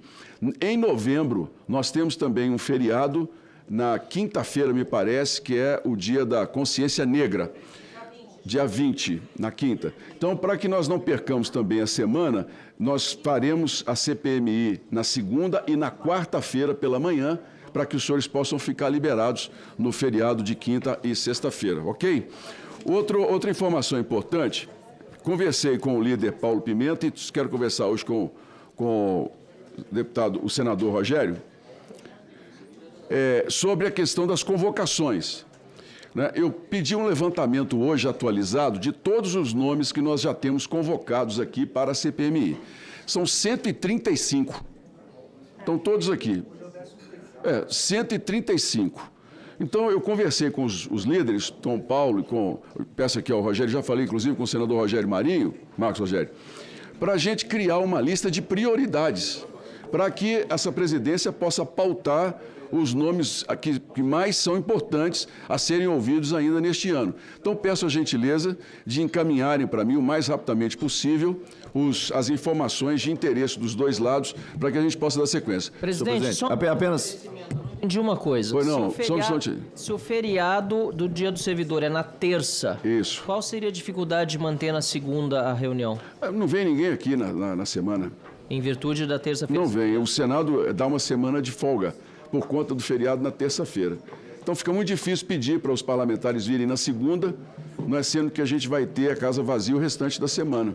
Para os deputados eu sei que não, mas para os senadores é complicado. Porque nós estaremos aqui se o feriado é na sexta, mas vamos ver se não muda eu gostaria também. de poder fazer, inclusive, na Câmara dos Deputados, mas por conta dessa questão regimental não é possível. Senador Marcos Rogério, com a palavra. Só um instante, por gentileza. Apenas cumprimentar a Vossa Excelência pela iniciativa de estabelecer um critério com relação aos nomes apresentados. Eu só solicitaria a Vossa Excelência que encaminhasse depois os nomes todos aprovados. Foi não. E eu vou fazer em conjunto com o senador Rogério Marinho e já faço a devolutiva a Vossa Excelência. Claro, a Secretaria disponibilizará todos os requerimentos aprovados. Só um instantinho. Deputada Adriana Ventura. Uma outra pergunta. Não sei se facilitaria se a gente poderia mandar um requerimento para o senador Davi Alcolumbre solicitando essa mudança para sexta-feira. Já solicitei. Já foi? Já solicitei a ele, o pedido de que o feriado passasse para sexta-feira. Ainda não obtivemos resposta da presidência. Presidente, e a opção seria recuperar nas terças-feiras, talvez, os dias que nós vamos perder. É uma possibilidade. É uma sugestão, presidente. Deputado Beto, pois não. Eu quero ir... Só um instante, silêncio, por favor. Eu quero deixar aqui um relato seguinte, presidente. Nós temos já a convocação para todas as segundas-feiras. Não, todas as segundas-feiras. Em nomes efetivos, sim. Só não temos confirmações ainda. O segundo dia alternativo, ao invés de ser na quarta-feira, sim, a sugestão é para que nós pudéssemos utilizar da quinta-feira de manhã, porque da terça-feira de manhã, porque os deputados não têm comissões na terça-feira pela manhã. Então, ao invés de termos a convocação na quarta, terça-feira, sempre sugerir para que seja na terça-feira, porque todo mundo está vindo para cá já na segunda, na terça-feira de manhã. Excelente. Está aceita a sugestão. Presidente. Só um instantinho, por favor. Presidente. Só um instantinho, por favor. Presidente. Com a palavra o relator. Presidente, toda semana, quando nós encerramos aqui na quinta-feira, o final de semana, ele tem se tornado um balaio de novidades, principalmente pela imprensa. Eu vi duas questões que eu acho que merecem atenção. Primeiro é que um senhor Paulo Bodens, que não foi ainda alvo de convocação, saiu votação. Saiu na imprensa que estaria sendo ameaçado. E o outro é o senhor Edson Claro. O senhor Edson Claro foi colocado aqui como necessária a sua convocação, mas não foi votado. Não foi aprovado. Em relação ao seu Edson Claro, senhor presidente, eu quero deixar claro aqui a comissão, porque só gosto de fazer tudo às claras. Até hoje não recebi ninguém para assunto nenhum, que eu irei procurá-lo como relator da comissão para saber o que ele tem a falar, se é ou não interessante diante do risco de vida. Então, presidente, vou trazer à comissão o dia dessa conversa e disponibilizar a deputados e senadores que queiram ir essa diligência comigo. Transmitirei ao senhor. Eu pediria que Vossa Excelência encabeçasse essa diligência. Poderia ser na Polícia Federal, poderia ser nas dependências do Senado, como diligência a respeito da integridade física e do conteúdo. O segundo é o senhor Paulo Bodens, que ainda não veio à votação. Eu gostaria que fosse adotada a mesma circunstância para a gente saber se tem fundo de verdade nisso. Muito obrigado, senhor presidente. Só um instantinho. Pois não, pela líder Paulo Pimenta. Por uma questão de ordem. Pois não. O funcionamento tanto da Câmara, quanto do Senado, como das comissões, das CPIs, elas funciona a partir do princípio da colegialidade, né? Certo. Se o relator deseja fazer uma diligência, eu entendo que ele deve fazer um requerimento ao presidente. O presidente vai submeter ao plenário e, havendo aprovação, não há nenhum problema da gente realizar essa diligência e qualquer outra diligência. Eu já fui relator de CPI, já fui presidente de CPI, sempre fizemos diligências, mas as diligências sempre foram aprovadas pelo plenário. Salvo, né, alguma mudança regimental que eu desconheço, não existe essa figura de que o relator quer fazer uma diligência sem autorização do plenário. Até porque, senhor presidente, na minha opinião, isso abre um precedente para que qualquer outro parlamentar, no exercício do seu mandato, entenda que deve procurar alguém que acha que pode trazer contribuições à investigação. E nesse caso, em particular, se torna ainda mais estranho, porque houve uma votação aqui, pessoas podem gostar ou não do resultado, mas foi tomada uma decisão. Então, na minha opinião, só cabe diligências com autorização da comissão. Pois não, senhor. Bem, eu respondo a questão de ordem de Vossa Excelência concordando. A diligência, oficialmente pela CPMI, ela tem que ser feita debaixo de requerimento presidente. Aprovado em plenário. Agora, a atividade parlamentar permite que o relator possa fazer a visita da maneira que entender, juntamente mas com não outros... é uma atividade da comissão. Não, exatamente. Ele vai fazer a visita e de lá poderá trazer. Agora, um outro ponto importante, semana passada muitos parlamentares não estavam aqui e eu conversei com os líderes o seguinte, a prática do uso do vídeo aqui na CPMI se tornou muito comum. tanto pela oposição quanto pelo governo. Eu, não, como presidente, não posso, em momento algum, fazer qualquer censura ou retirar do parlamentar o direito de falar o que achar que entende, porque cada um assume a sua responsabilidade e é um parlamentar que tem votação. Agora, todas as vezes em que for citado um parlamentar, o nome, assinatura ou o vídeo aparecer a imagem desse parlamentar que esteja presente na sessão, eu vou dar a voz ao parlamentar para poder se manifestar, todas as vezes. E isso vai ser de um lado ou de outro para que a gente possa ter o bom andamento dos trabalhos. Com a palavra, o deputado Beto Pereira. Você já fala? Ah, o senhor já foi? Deputada Adriana Ventura, Coronel Fernanda. Presidente, é só deixar claro para o povo brasileiro que essa comissão, ela tem um único objetivo, é esclarecer o que aconteceu com o salário dos nossos aposentados e pensionistas. E toda vez que entra em pauta algo importante, principalmente quando é detectado pelo relator, a gente vê a esquerda trabalhando de forma organizada para que não seja aprovado um requerimento importante, desconsidera a importância do por que nós estamos aqui, e isso a população tem que ficar ciente. Os deputados que estão votando contra os requerimentos, com justificativas medíocres, colocando em xeque o trabalho dessa CPMI, isso não pode acontecer, presidente. Querem esclarecimento? Então, aprove os requerimentos e coloque quem quer que seja aqui na mesa do senhor lá e a gente vai dialogar com essa pessoa para saber as informações que são importantes. Agora, não dá para fazer defesa de bandido. Não dá para fazer defesa de pessoas suspeitas. Quem faz defesa é advogado de defesa, não são parlamentares. Ou se está fazendo a defesa do governo, ou está se fazendo a defesa do povo. Não podemos esquecer a nossa obrigação. Nossa obrigação como parlamentares é fazer a defesa do povo, presidente. Obrigado. Com a palavra, o coronel Crisóstomo. Por favor, vamos encerrar para a gente poder dar início às oitivas. Pois não, coronel? Sim, senhor.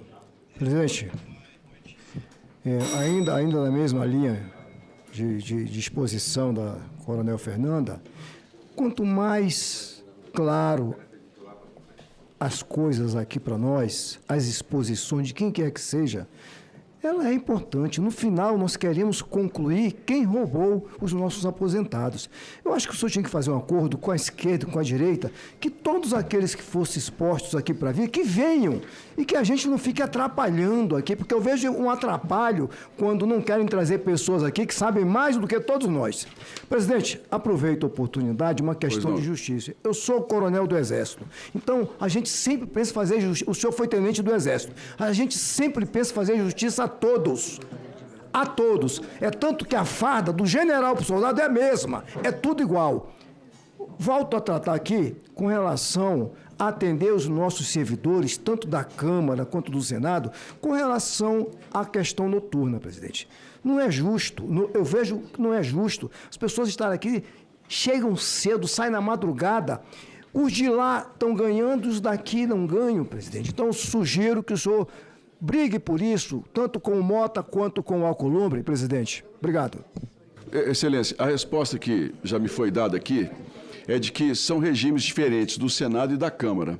Então, essa questão dos servidores da Câmara dos Deputados tem que ser solicitada à diretoria da Câmara, não por meio da CPMI. Vossa Excelência pode se dirigir até lá. A Câmara está ok. Então, mas o senhor tem que dar essa... Se for necessária a minha parte de aprovação, o senhor conte comigo. Obrigado. Como último orador, por favor, deputado Evaí de Mello. Eu tenho uma questão de ordem. Senhor presidente, senhor relator, só para deixar um registro, naturalmente, a gente tem andado por esse Brasil nos primeiros finais de semana, enaltecer o trabalho de Vossa Excelência, do nosso relator.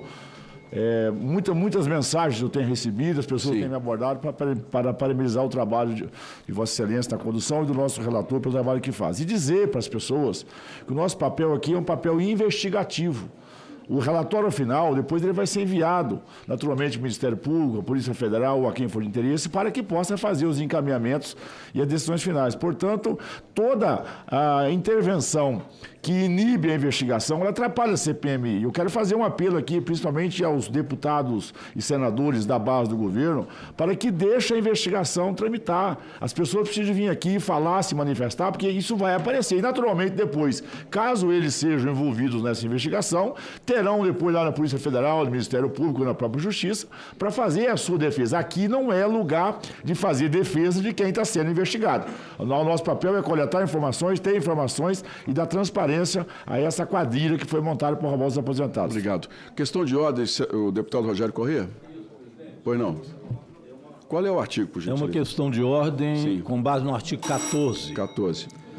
Senhor presidente, eu tenho já levantado isso há mais tempo para Vossa Excelência, mas resolvi fazer essa questão de ordem para deixar claro uma diferença da interpretação do regimento, cabendo, evidentemente, a Vossa Excelência a palavra final, embora eu possa também, dependendo disso, fazer o recurso como é democrático e como me garante o regimento. Mas é o seguinte a questão de ordem. A questão de ordem, claro, com base no artigo 131 do Regimento Comum do Congresso Nacional, para tratar da aplicação do artigo 14, mais especificamente inciso 8º, que assegura a palavra por até 5 minutos ao parlamentar que for nominalmente citado para explicação pessoal. Esse dispositivo, ele tem por objetivo proteger o parlamentar em situações que sua honra ou imagem sejam atingidas em razão de atos ou fatos relacionados ao exercício do mandato parlamentar. É isso que diz o inciso 8º. Pois não. Mas nesta CPMI do INSS, há caso em que alguns membros do colegiado foram citados por fatos ligados ao período em que exerceram cargos no Poder Executivo. Ministros ou secretários, por exemplo. Como a gente ainda não pode falar os nomes, eu fico sem poder objetivar, é até desconfortável. Faço uma questão de ordem sem poder citar os casos que estão aqui, embora sejam bem conhecidos. Mas são fatos que são citados muitas vezes porque exerceram, tanto como ministro ou secretários, funções relativas a esta Comissão Parlamentar Mista de Inquérito, INSS, aposentados e assim por diante. E não atos praticados no exercício deste mandato. Nessas situações, presidente, não cabe, no meu entendimento, a aplicação do artigo 14, inciso 8º do Regimento do Senado, porque o direito à explicação pessoal é restrito a fatos ligados à atuação parlamentar e não a fatos administrativos ou executivos que estão, inclusive, sob investigação dessa comissão. Permitir o uso desse dispositivo nesses casos seria distorcer o seu propósito e conceder um privilégio indevido, pois o parlamentar citado estaria falando não na condição de membro do parlamento, mas como parte interessada em uma investigação sobre sua atuação interior no Executivo. Pois não, senhor. Portanto, o que já é, no meu entendimento, equivocado a participação de ex-ministros e ex-secretários que tiveram relação com este caso, ele ainda passa a ter um direito de defesa a mais daquilo que ele exerceu no passado. E, portanto, não pode ser citado no raciocínio que fazemos. Além disso, é importante registrar que, enquanto investigados, os parlamentares devem receber o mesmo tratamento conferido a qualquer outro investigado, sem prerrogativas especiais ou instrumentos regimentais que lhes assegurem vantagem diante dos demais. O princípio, portanto, da isonomia e da imparcialidade das investigações deve prevalecer sobre qualquer interpretação ampliativa do regimento.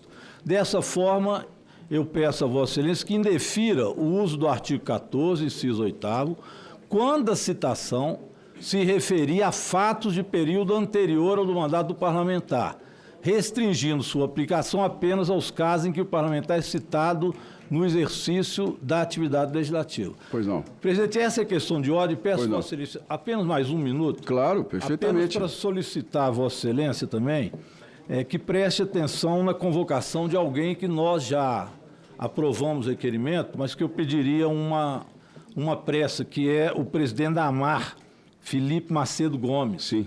Eu li uma matéria em que houve fuzilamento de parentes tanto do ex-ministro Oliveira quanto do tio dele. E eles dizem que poderia ter relacionamento até isso. Não creio que seja, mas é preciso até, para saber o que está acontecendo nisso, que ele seja ouvido de forma mais rápida. E são muitas as denúncias que têm visto essa marra. Esse é apenas um pedido que eu faço a você. Claro. Com relação ao pedido, está aceito, já conversamos com o líder Pimenta, na próxima segunda vamos convocá-lo para estar nessa comissão, já está bem delimitado. A listagem eu vou ficar aguardando para que a gente possa dar uma sequência. Sobre a questão de ordem, deputado, eu vou começar, Vossa Excelência, dizendo o seguinte, vou citar aqui uma aula que o próprio apóstolo Paulo nos dá de direito constitucional. Onde não há lei, não há pecado. O que significa isso? O artigo 14 citado, Vossa Excelência, não restringe fatos passados. Ele não proíbe isso. Ou seja, quando não há proibição, a decisão fica para essa presidência. A visão restritiva sobre a atuação parlamentar, ela não está inclusa nisso daí.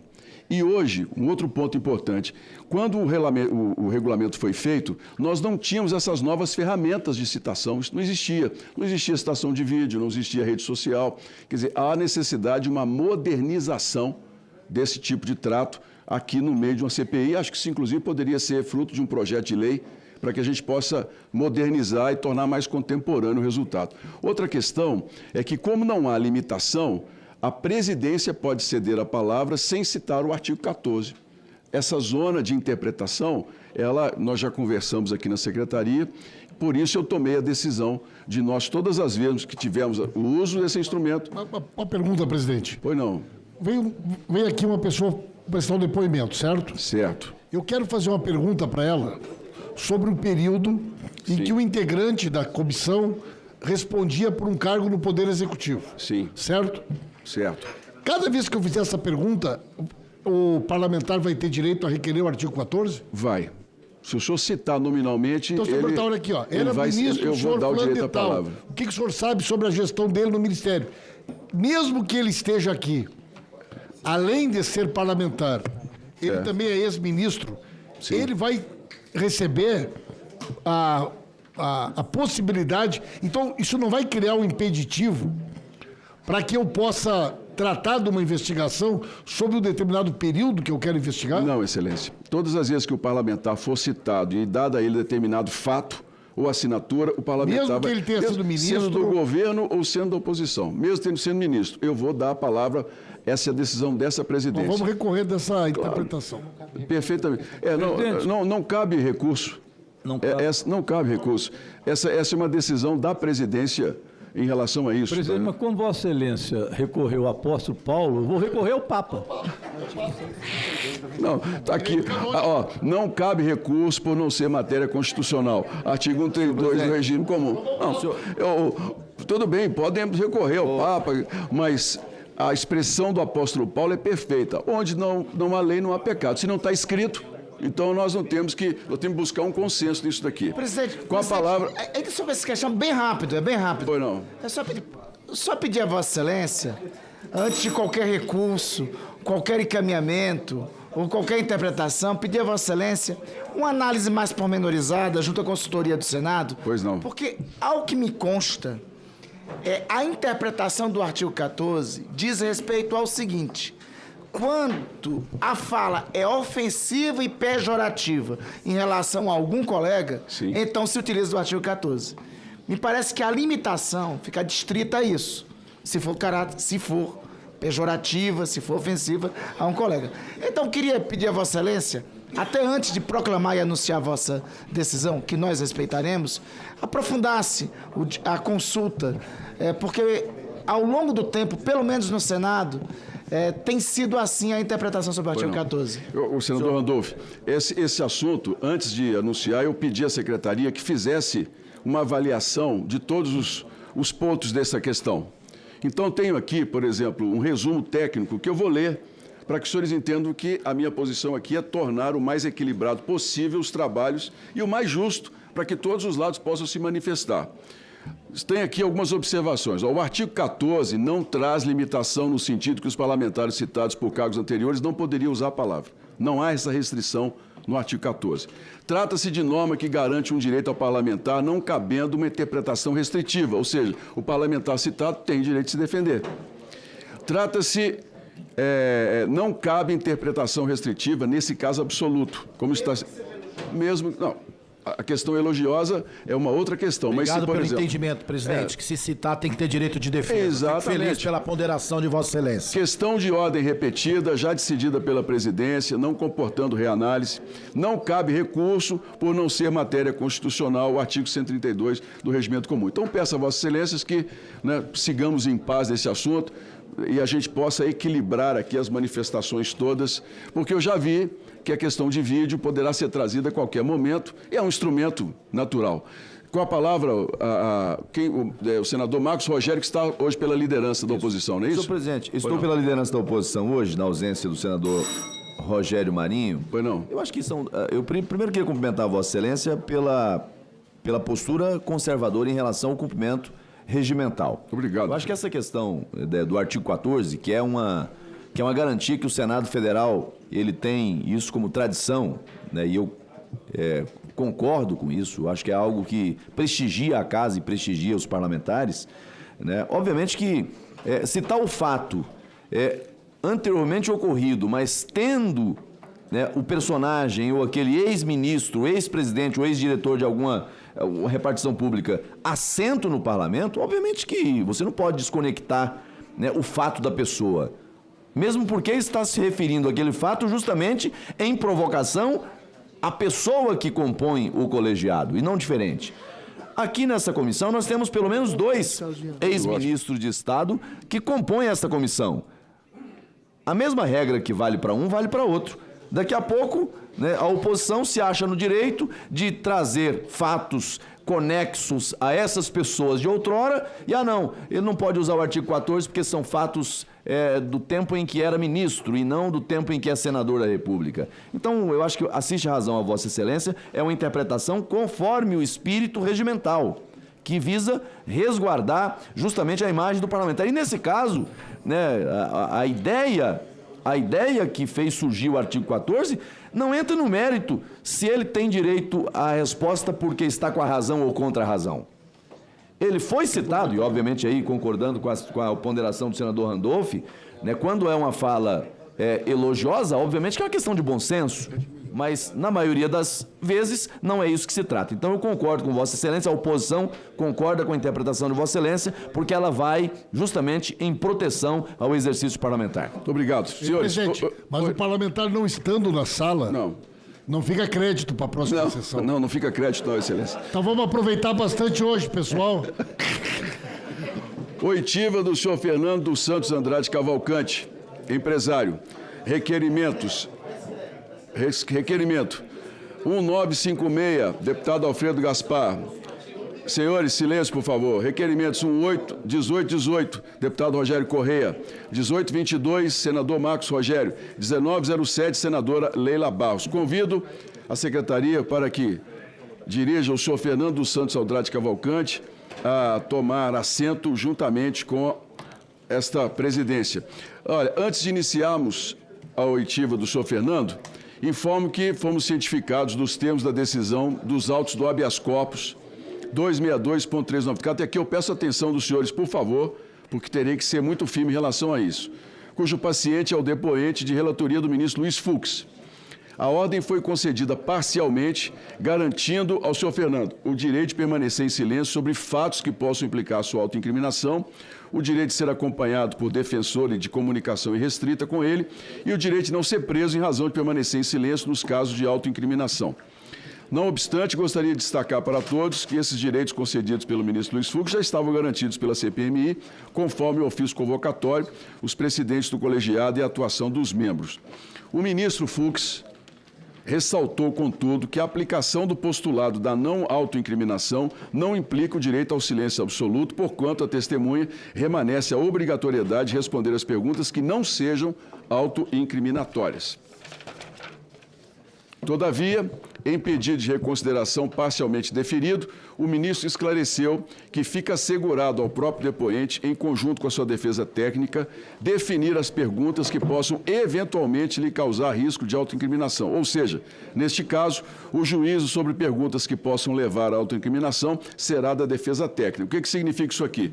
Uma informação, por exemplo, com relação a um sigilo que foi quebrado.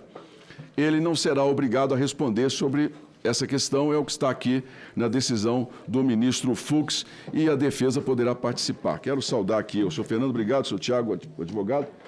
Senhor Tiago, o senhor poderá, juntamente com o senhor Fernando, suspender a sessão no momento que desejar, em que quiser passar informações ou ter uma conversa separado com o cliente, ok? O senhor também poderá solicitar, senhor Fernando, no momento que desejar, ir ao banheiro, alguma questão particular, ou, né, doutor, se em algum momento a forma como o parlamentar se dirigir ao senhor Fernando, que for entendido como sendo uma forma, vamos dizer, irregular ou muitas vezes abusiva, o senhor, por favor, dirija-se a essa presidência, que assim o presidente tomará as providências dentro do artigo correto. Por não? Combinados? Na decisão do ministro Fux, o depoimento não foi dispensado de prestar termo de compromisso. Assim, passo agora a leitura do termo de compromisso do depoente. Vossa Senhoria promete, quanto aos fatos que tenha conhecimento da qualidade de testemunha, sob palavra de honra, nos termos do artigo 203 do Código de Processo Penal, dizer a verdade do que souber lhe for perguntado?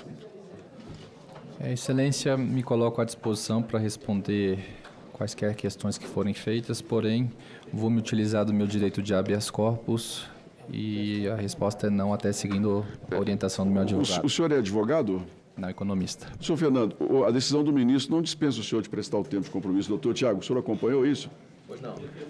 O depoente não foi dispensado de prestar o termo. Mas ele é investigado.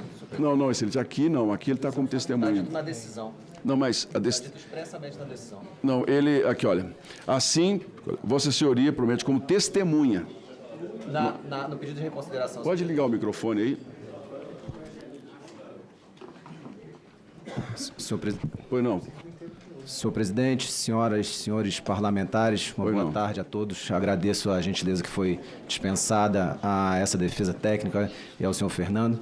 E só para esclarecer, senhor presidente, na decisão de reconsideração foi expressamente consignado que Fernando falará na qualidade de investigado, até porque todas as decisões do Supremo que foram proferidas o indicam dessa maneira, como investigado. Então, por essa razão é que o silêncio é, a nosso sentir, integralmente garantido e foi também estabelecido pelo ministro Fux que nós poderíamos fazer essa avaliação subjetiva acerca de ser ou não pertinente. Então, a orientação dessa defesa é peremptória de que não se assine qualquer termo de compromisso na medida em que todo investigado tem o direito de permanecer calado. Pois não. Então, a nossa Secretaria de Advocacia novamente tomarão conhecimento de toda a decisão, nós vamos dar sequência e, se de fato houver, será respeitado. Caso não haja, eu vou voltar a insistir na questão do termo. Combinados? Com a palavra, o relator, deputado Alfredo Gaspar. Não, me perdoe, é a pressa. O senhor tem 15 minutos para a sua exposição, senhor Fernando. Senhor presidente, senhores e senhoras parlamentares, meu nome é Fernando Cavalcante. Sou empresário e sócio da FAC Negócios e Investimentos, além de outras empresas no segmento de moda, restaurante, seguros e a empresa de consultoria empresarial mais conhecida como NW Group. Atuei por 16 anos no escritório Nelson Williams, chegando ao cargo de vice-presidente. Minha carreira, sempre pautada por muito trabalho, busca de soluções inovadoras e busca de transformação do escritório, tornando-o o melhor e mais capacitado prestador de serviço jurídico do nosso país. Essa era a minha motivação diária ao trabalhar ali.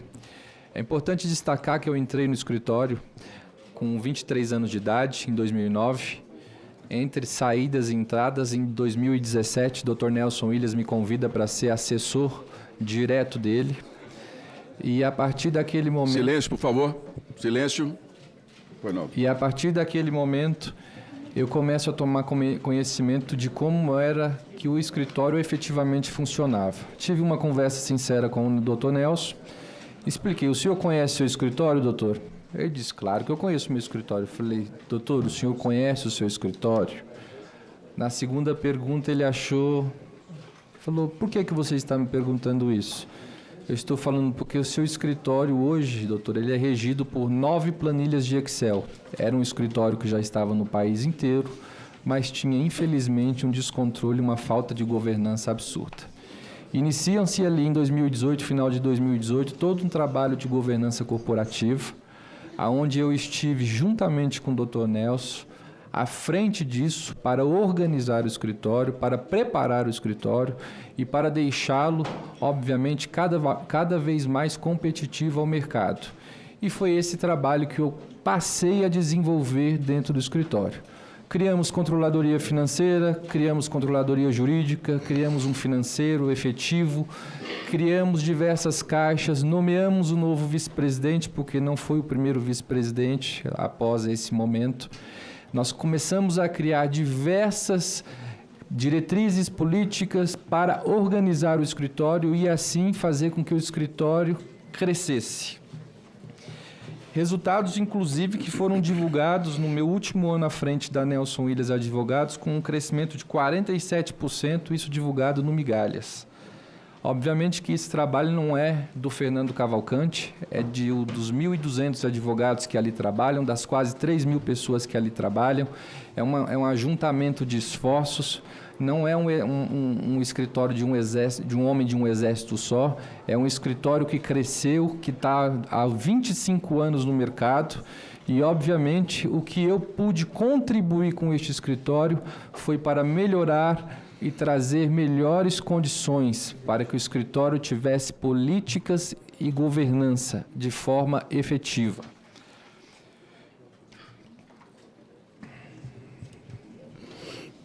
Com o tempo, assumi a controladoria estratégica do escritório, ampliando minhas responsabilidades na gestão, conforme as coisas forem acontecendo e dando certo. E foi nesse contexto que passei a ter conhecimento entre a relação do Dr. Nelson Williams com o senhor Maurício Camisotti. Trouxe aqui para essa presidência contratos que eu acabei levantando de todos os empréstimos que eu vi, inclusive que antecedem a minha chegada ao escritório. Excelência, eu entrego aqui com o senhor todos os contratos para que a presidência e a relatoria possa se valer e fazer. Já fiz minha prestação já prestei depoimento na Polícia Federal, já prestei depoimento, através do meu advogado, já prestei esclarecimento no Supremo Tribunal Federal. O que tenho de conhecimento de relação entre Nelson Williams e Maurício Camisotti são esses empréstimos que são pagos até hoje.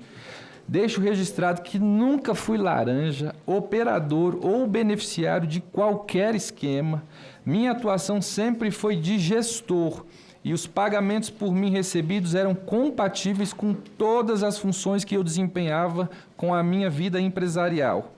Minha saída do escritório já havia sido definida há algum tempo, por motivo de transição da minha carreira e principalmente para a preservação da minha saúde, já que passei por depressão durante um período que lá estive.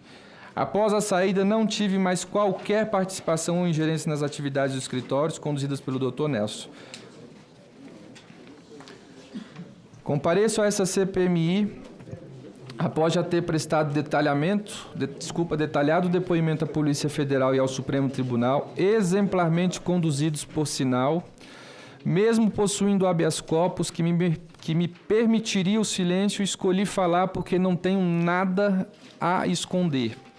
A investigação existente é bastante extensa e complexa, porém, contra Fernando Cavalcante não pesa qualquer alegação de envolvimento com fraudes do INSS. Fui mencionado no inquérito apenas por suposta ocultação de veículos de luxo e quero deixar claro que não houve ocultação nem má-fé. Os veículos mencionados nas reportagens são de propriedade da minha empresa, estão todos declarados, adquiridos de forma lícita e alguns ainda estão inclusive financiados, como é o caso da tão falada Ferrari, que eu só termino de pagar, salvo o melhor juízo, no final de 2027.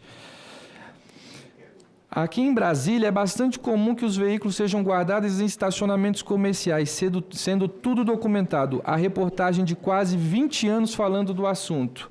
Importante registrar que não houve colocação de capa nos meus veículos, eu não cobri placa, eu não tentei esconder logomarca ou coloquei meus carros em garagem privada. Os funcionários que conduziam os meus carros estavam uniformizados com o símbolo da minha empresa FC e se eu quisesse ocultar, jamais faria isso em um shopping movimentado. Ressalto que meu patrimônio é de origem ilícita, é compatível com minhas atividades profissionais e empresariais, empresas regulares, contratos claros, notas fiscais emitidas. Jamais adotei qualquer postura que pudesse ser interpretada como tentativa de ocultação de bens. Se eu tivesse intenção de esconder meu patrimônio, não teria deixado em casa itens de maior valor, relógios, obras de arte, dinheiro devidamente declarado, faça constar. Não recebi informação privilegiada sobre ações policiais. Aliás, no dia anterior à primeira operação, no mês de abril, eu sequer estava aqui em Brasília, mas voltei para minha casa na companhia da minha mãe, que é idosa, e aqui permaneci. Não busquei fugir, não retirei bens e não desconfigurei quaisquer documentos. Inclusive, é importante destacar que o próprio delegado da Polícia Federal, quando do meu recente depoimento, me informou que eu não era nem alvo da operação, então nem teria por que tirar qualquer carro ou bem da minha casa. A polícia sequer iria lá. Desde o início, colaborei com as autoridades, entreguei espontaneamente as chaves dos veículos e informei suas localizações em estacionamentos comerciais, viabilizando a apreensão. Já informei às autoridades que houve um equívoco da Polícia Federal ao atribuir a condução dos carros a pessoas que nada têm a ver com os fatos. Os verdadeiros condutores eram 3 funcionários da minha empresa: Milton de Souza Mendonça, Fábio Luiz Pires dos Santos e Daniel de Abreu, cujas oitivas já solicitei formalmente. Minha vida sempre foi pública, visível em redes sociais, com fotos e vídeos dos próprios veículos, alguns inclusive com placas personalizadas. Quem desejaria ocultar não se expõe dessa forma. Encerrando, reafirmo que confio na justiça, minha vida empresarial, repito, é lícita, meu patrimônio é compatível e minhas ações são transparentes. Estou aqui para colaborar com esta comissão e afastar interpretações equivocadas que afetam não apenas a minha imagem, mas também a verdade dos fatos. Reitero uma vez que a investigação em curso não me atribui qualquer envolvimento com fraudes contra o INSS. A menção ao meu nome no inquérito refere-se exclusivamente à suposta ocultação de veículos de luxo que não procede e ao fato de eu ser um possível laranja, ora do Dr. Nelson Williams, ora do Sr. Antônio Camila, pessoa essa que nunca vi nem na vida. Inclusive, fiz questão de indicar à Polícia Federal e ao Supremo Tribunal Federal que, durante a investigação, foram realizadas identificações equivocadas de pessoas e que ensejou até uma indevida quebra de sigilo bancário contra um cidadão que nada tem a ver com a investigação. Indiquei voluntariamente quem eram os motoristas e pedi que fossem ouvidos para esclarecer o ocorrido e informar que era comum fazer os deslocamentos dos meus carros. O dinheiro que ganhei nos últimos anos são fruto de trabalho árduo, crescimento exponencial do mercado jurídico, novas filiais abertas no Brasil inteiro e da minha disposição em ver o escritório crescer, assim como honrar aquele que havia sido o maior franqueador de oportunidades, o senhor Nelson Williams. Com isso, encerro minhas breves palavras agradecendo-os a todos e me colocando à disposição de Vossa Excelência, senhor presidente, senhor relator, com as bênçãos de Deus. Muito obrigado. Informa ao plenário que a decisão do ministro Fux apresenta o senhor Fernando como investigado. Portanto, ele está dispensado de fazer o juramento, de falar a verdade nessa CPMI. Com a palavra o relator, pelo tempo que necessitar. Senhor presidente, boa tarde a todos os presentes, boa tarde ao depoente e seus advogados. Senhor Fernando, qual é a sua formação? Economista. O senhor trabalha hoje em quê? Hoje eu estou afastado de todas as minhas funções, pois existe hoje uma coisa no nosso país muito forte chamada compliance, e eu tive que me afastar das empresas até que essas investigações elas sejam encerradas, nomeando outro presidente e outro vice-presidente no meu lugar. O senhor poderia me nominar quais empresas nos últimos 10 anos o senhor foi sócio, proprietário ou diretor? Eu tenho a FAC, que é o objeto onde estão os 21, 23. Então vamos começar falando da FAC. A FAC tem quantos sócios? Somente eu. Coloca aí, por favor. Quem é o sócio da FAC? Eu. A FAC detém que patrimônio? Tem os meus veículos. Quantos veículos? Não sei se 21, 23, não me Por recordo favor, agora. nomine esses veículos. Tem BMW. Não, mas por favor, nomine esses veículos. Ferrari. O senhor vai dizendo quantas Ferraris? Uma Ferrari. Aí, por favor, vá dizendo dessa forma. Mercedes. Quantas? Umas 3. Tá, eu vou anotando aqui. Vamos lá. Licença.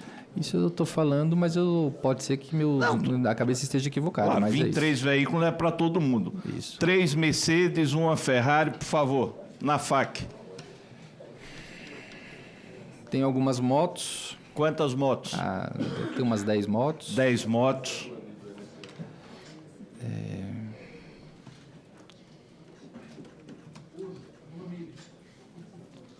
Cadillac. Quantos Cadillacs? Creio que 2. 2 Cadillacs. Presidente, pela ordem, por favor. Não, excelência. É permitido que todo deputado, senador fale em pé? Porque nós estamos fazendo aqui...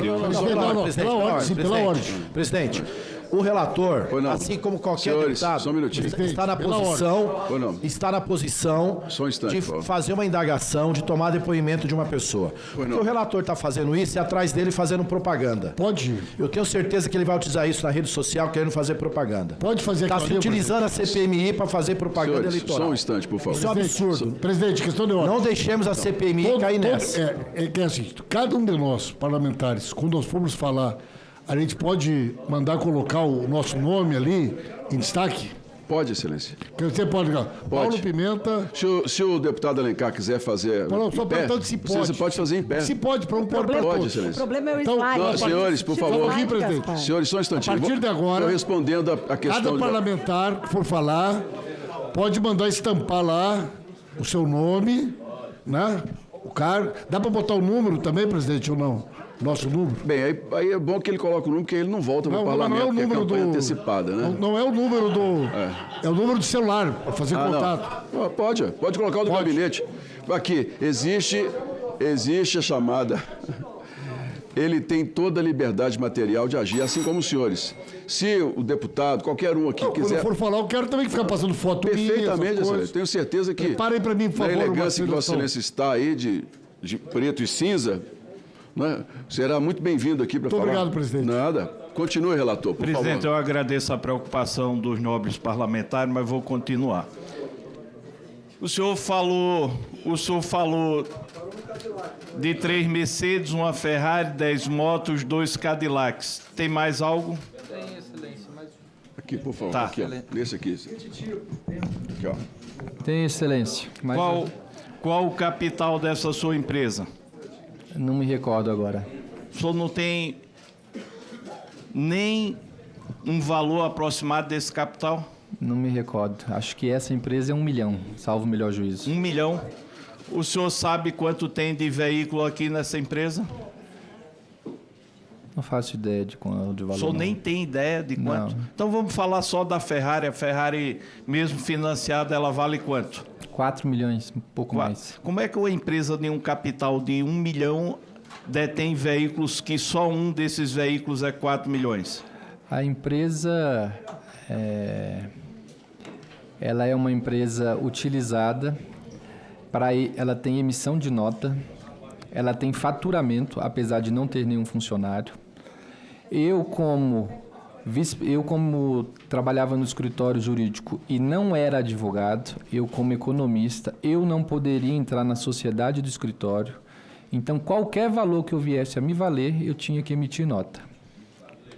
Qual o faturamento dessa empresa? De qual?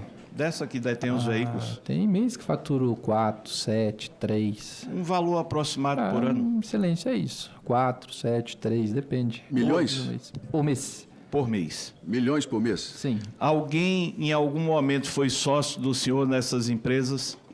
Na FAC que eu Nessa? trabalho, não. Não? Não. O senhor falou uma coisa interessante. Começou dizendo que não tinha motivo para ocultar bens. Quantos carros desses citados, quantos veículos desses citados foram apreendidos pela Polícia Federal? Excelência, não faço ideia. Os de Brasília levaram todos, os de São Paulo estavam no escritório alguns. E eu não acompanhei porque desde então eu não voltei para São Paulo. Seu Fernando, a pergunta é bem objetiva. O senhor falou aqui aproximadamente 23 veículos. Perguntando uma coisa muito simples. Quantos veículos desses foram apreendidos pela Polícia Federal? Não sei dizer a Vossa Excelência, não me preocupei em ver isso. Não se preocupou? Não. O senhor poderia informar se algum desses veículos não foram apreendidos e continuam ocultados? Não tenho nada a ocultar em absoluto. E por que o senhor não entregou os demais veículos, já que eram alvo de busca e apreensão à Polícia Federal? Que demais veículos que eu não entreguei? O senhor aqui me disse que tinha veículos que o senhor estava em São Paulo e não foram apreendidos. Estão todos à disposição da Justiça. Eu não poderia sair daqui de Brasília para ir para São Paulo. O senhor pode dizer, então, o endereço que estão os demais veículos? Lá no escritório. Aonde? No meu escritório. O senhor podia dizer o endereço? No Senu. Algum desses veículos aqui eram de uso de Nelson Williams ou Maurício Camisotti? Nenhum. Nenhum? Todos de uso exclusivamente Pessoal do senhor? meu.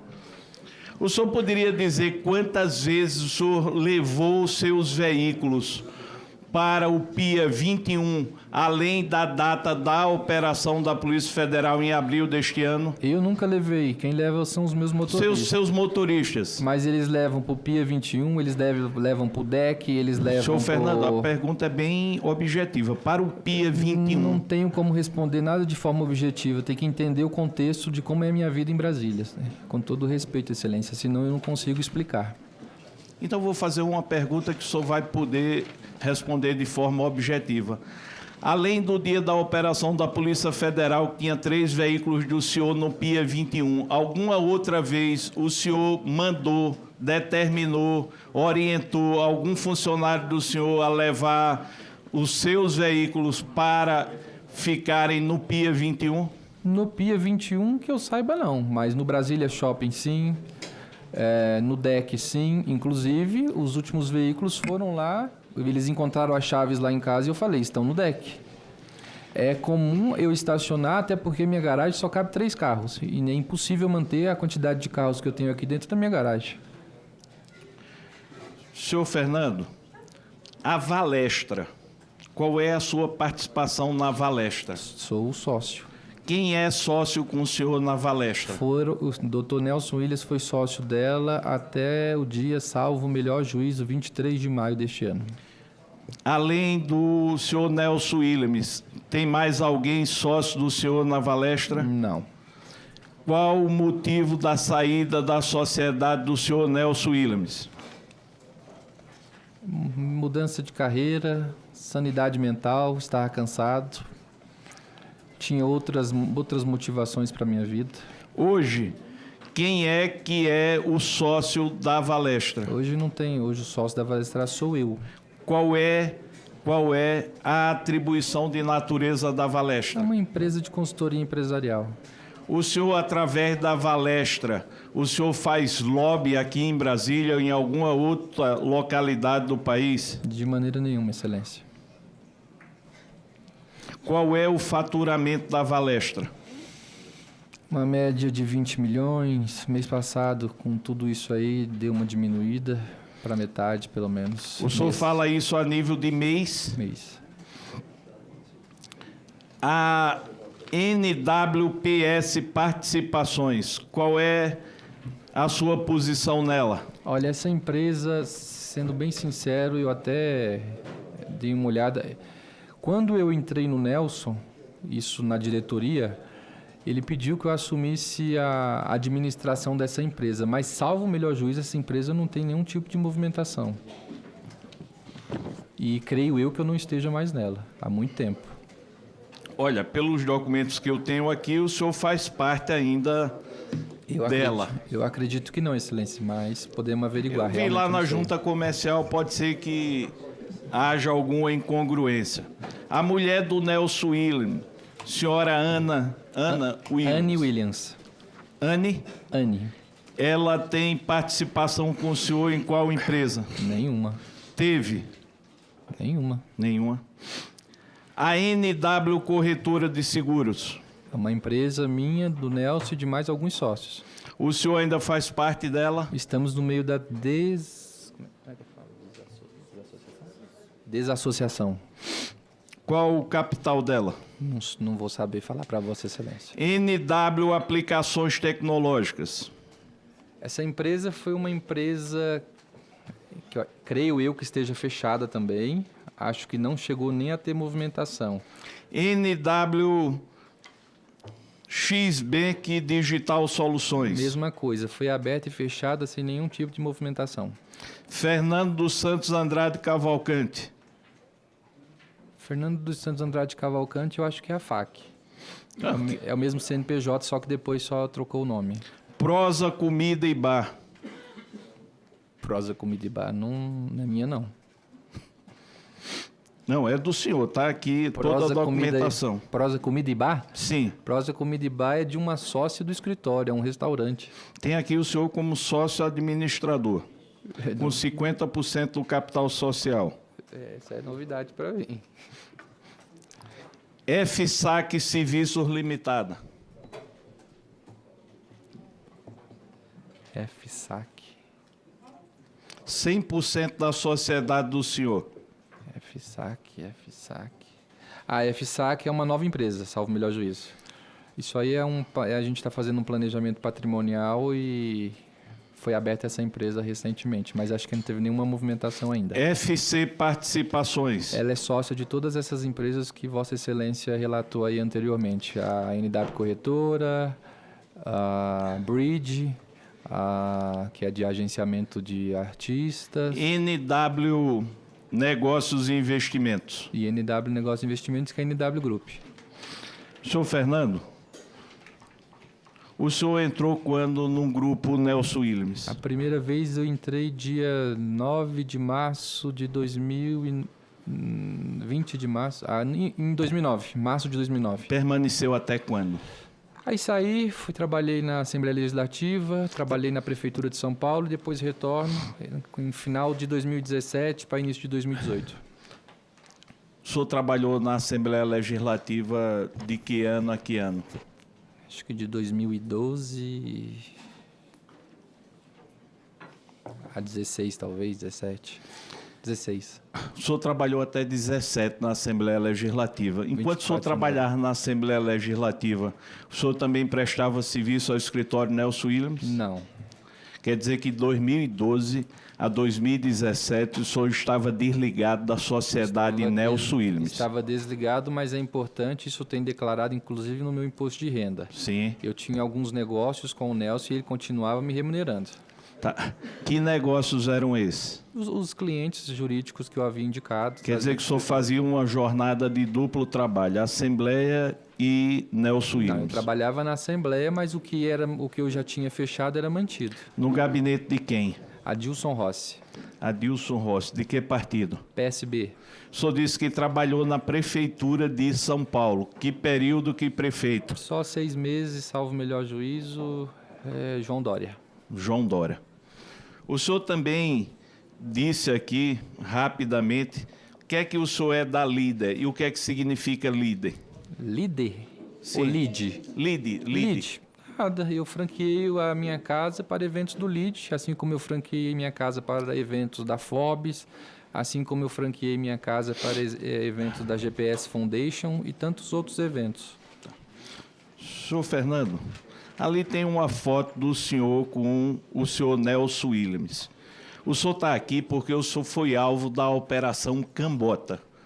O senhor sabe o que significa essa Operação Cambota? Não. Pois, vou lhe dizer, o senhor está no epicentro da maior fraude contra aposentados e pensionistas do Brasil. Aqui está o senhor que sou Nelson Williams, passa aí. O senhor com a Ferrari apreendida na sua casa, se estiver errado o senhor fala. O senhor com um bólido também de Fórmula 1 apreendido na sua casa. Passa. As motos que o senhor cita apreendidas na sua casa. Passa. Aqui relógios, dinheiro, tem relógios de até 1.300.000 que o senhor declarou. Passa. Motos. Isso aqui é para mostrar, senhor Fernando, não há problema em ter dinheiro, não há problema em exibir riqueza, não há problema em ter sucesso. O que nós queremos saber aqui é o quanto disso pertence aos aposentados e pensionistas do Brasil. Essa é a grande dúvida. E, para isso, o senhor tem a oportunidade de esclarecer a sua relação com Nelson Williams e tem a oportunidade de esclarecer a sua relação com Maurício Camisotti. R$0. Não é zero. Eu estou perguntando a sua relação. A minha relação com... Eu conheci o Maurício Camisotti em 2017. O senhor, antes de o senhor complementar, o senhor fez parte do escritório de Nelson Williams em 2017?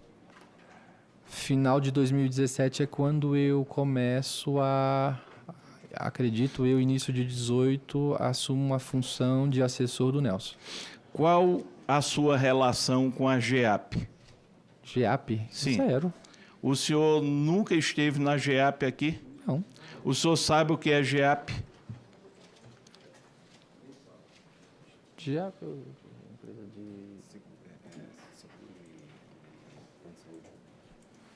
Nunca tive, estou sabendo agora que é de plano de saúde. O senhor nunca teve, quando o senhor fazia parte do escritório, o senhor já teve contato alguma vez com o senhor Renato Haroldo? Não conheço. O senhor conhece o senhor Leopoldo Jorge? Não conheço. O senhor já ouviu falar da Ambec? É a que está no imbróglio aí do... É a própria? Sim. O senhor já... De ouvir falar, sim. O senhor não teve nenhuma relação comercial com a Ambec? Zero. O senhor conheceu o senhor Nelson Williams, o senhor disse aí, em 2017? Conheci o Nelson Williams em 2009. Desculpa, o senhor Maurício Camisotti. 2017, já fazendo empréstimo para o escritório. O senhor sabe dizer quantos empréstimos o senhor Maurício Camisotti fez ao escritório do senhor Nelson Williams, do qual o senhor fazia parte? Todos que eu tenho, eu trouxe, Excelência. Por favor, estão aqui. Gostaria que o senhor dissesse o valor e a data desses empréstimos. Tem que fazer isso? Não, necessidade, está documentado. Excelência, está documentado, eu preferiria não ter que fazer isso. Qual a sua participação nesses empréstimos? Minhas participações nesses empréstimos, nenhuma. O empréstimo entrava, era pagar, né? Quando chegava lá a data combinada com ele e com o Nelson. Dentre esses empréstimos aqui, para minha surpresa, eu não conhecia esse dado, tem um aqui de 60 parcelas de 1 milhão. O senhor participou dessa transação? Existia, o que existia no escritório? O escritório em 2017 era um escritório completamente desgovernado e realmente tinha problemas financeiros e de gestão. Acontece que o escritório começou a tirar dinheiro emprestado do Maurício. Quando eu cheguei já tinha tirado o primeiro. E nós... O senhor pode dizer quanto era esse primeiro empréstimo em 2017? O primeiro, acho que é 3 milhões. Tá.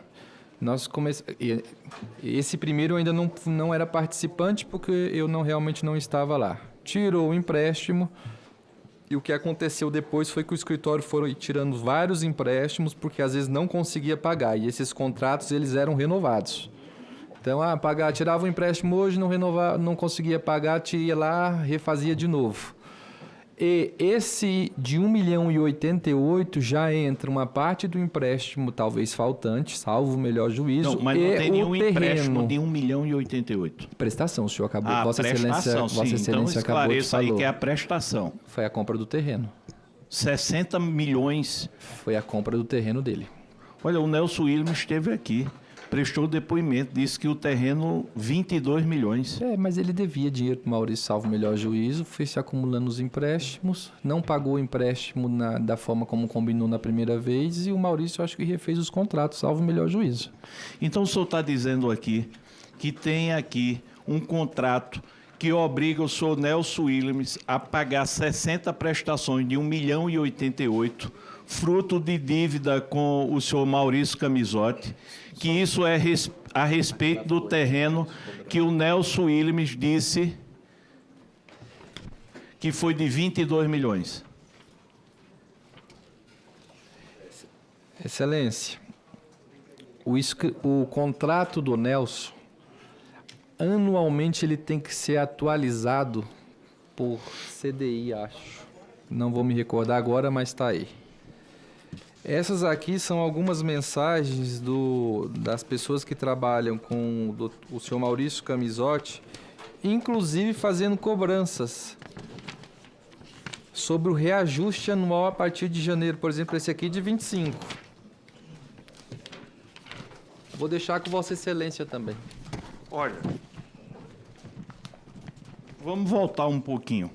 O senhor Nelson Williams esteve aqui e falou da compra do terreno, mandou documentos, certo? Disse que a transação, olha que ele foi bem textual, a transação com o senhor Nelson Williams foi do valor de 15 ou 22 milhões para comprar o terreno vizinho à casa dele. Perfeito. E essa transação apareceu no extrato bancário, está lá no extrato bancário. O senhor recorda o ano dessa transação?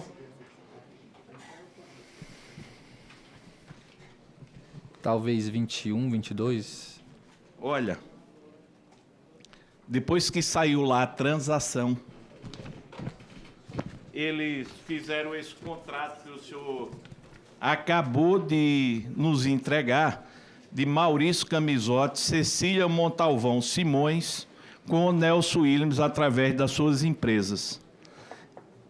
Já estava lá pago, já estava lá. O extrato bancário demonstra o pagamento. E o Nelson Williams disse aí. O senhor está chegando com essa novidade aqui, que 60 parcelas de 1.088.000 em 2021 foi o pagamento do terreno e outras dívidas. Então, é muito simples a pergunta. Quem está faltando com a verdade, o senhor ou Nelson Williams? Excelência, os contratos estão aí. Eu sei que os contratos estão aqui. Eu só posso responder em cima do que está aí. E eu não tenho conhecimento algum que o Nelson Williams pagou 22 milhões para o Maurício Camizotti. Eu, particularmente, não tenho esse conhecimento. Tenho conhecimento do valor dessa dívida aí.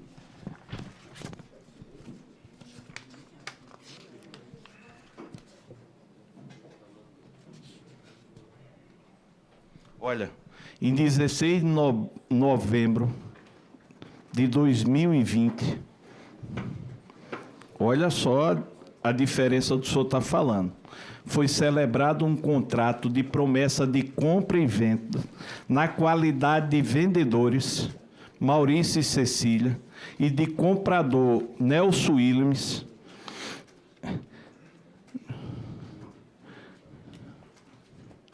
com promessa de compra e venda de cotas, tornando-se fiadores e devedores solidários entre si.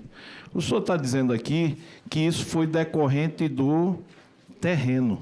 Aqui eles estão falando aqui de cotas. O senhor sabe explicar essa contradição? Excelência, infelizmente, o que eu sei é o que estão nos contratos.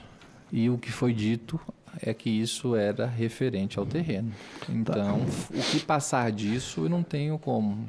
O senhor sabe dizer se isso aqui foi a chegada formal de Nelson Williams às empresas de saúde de Maurício Camisotti?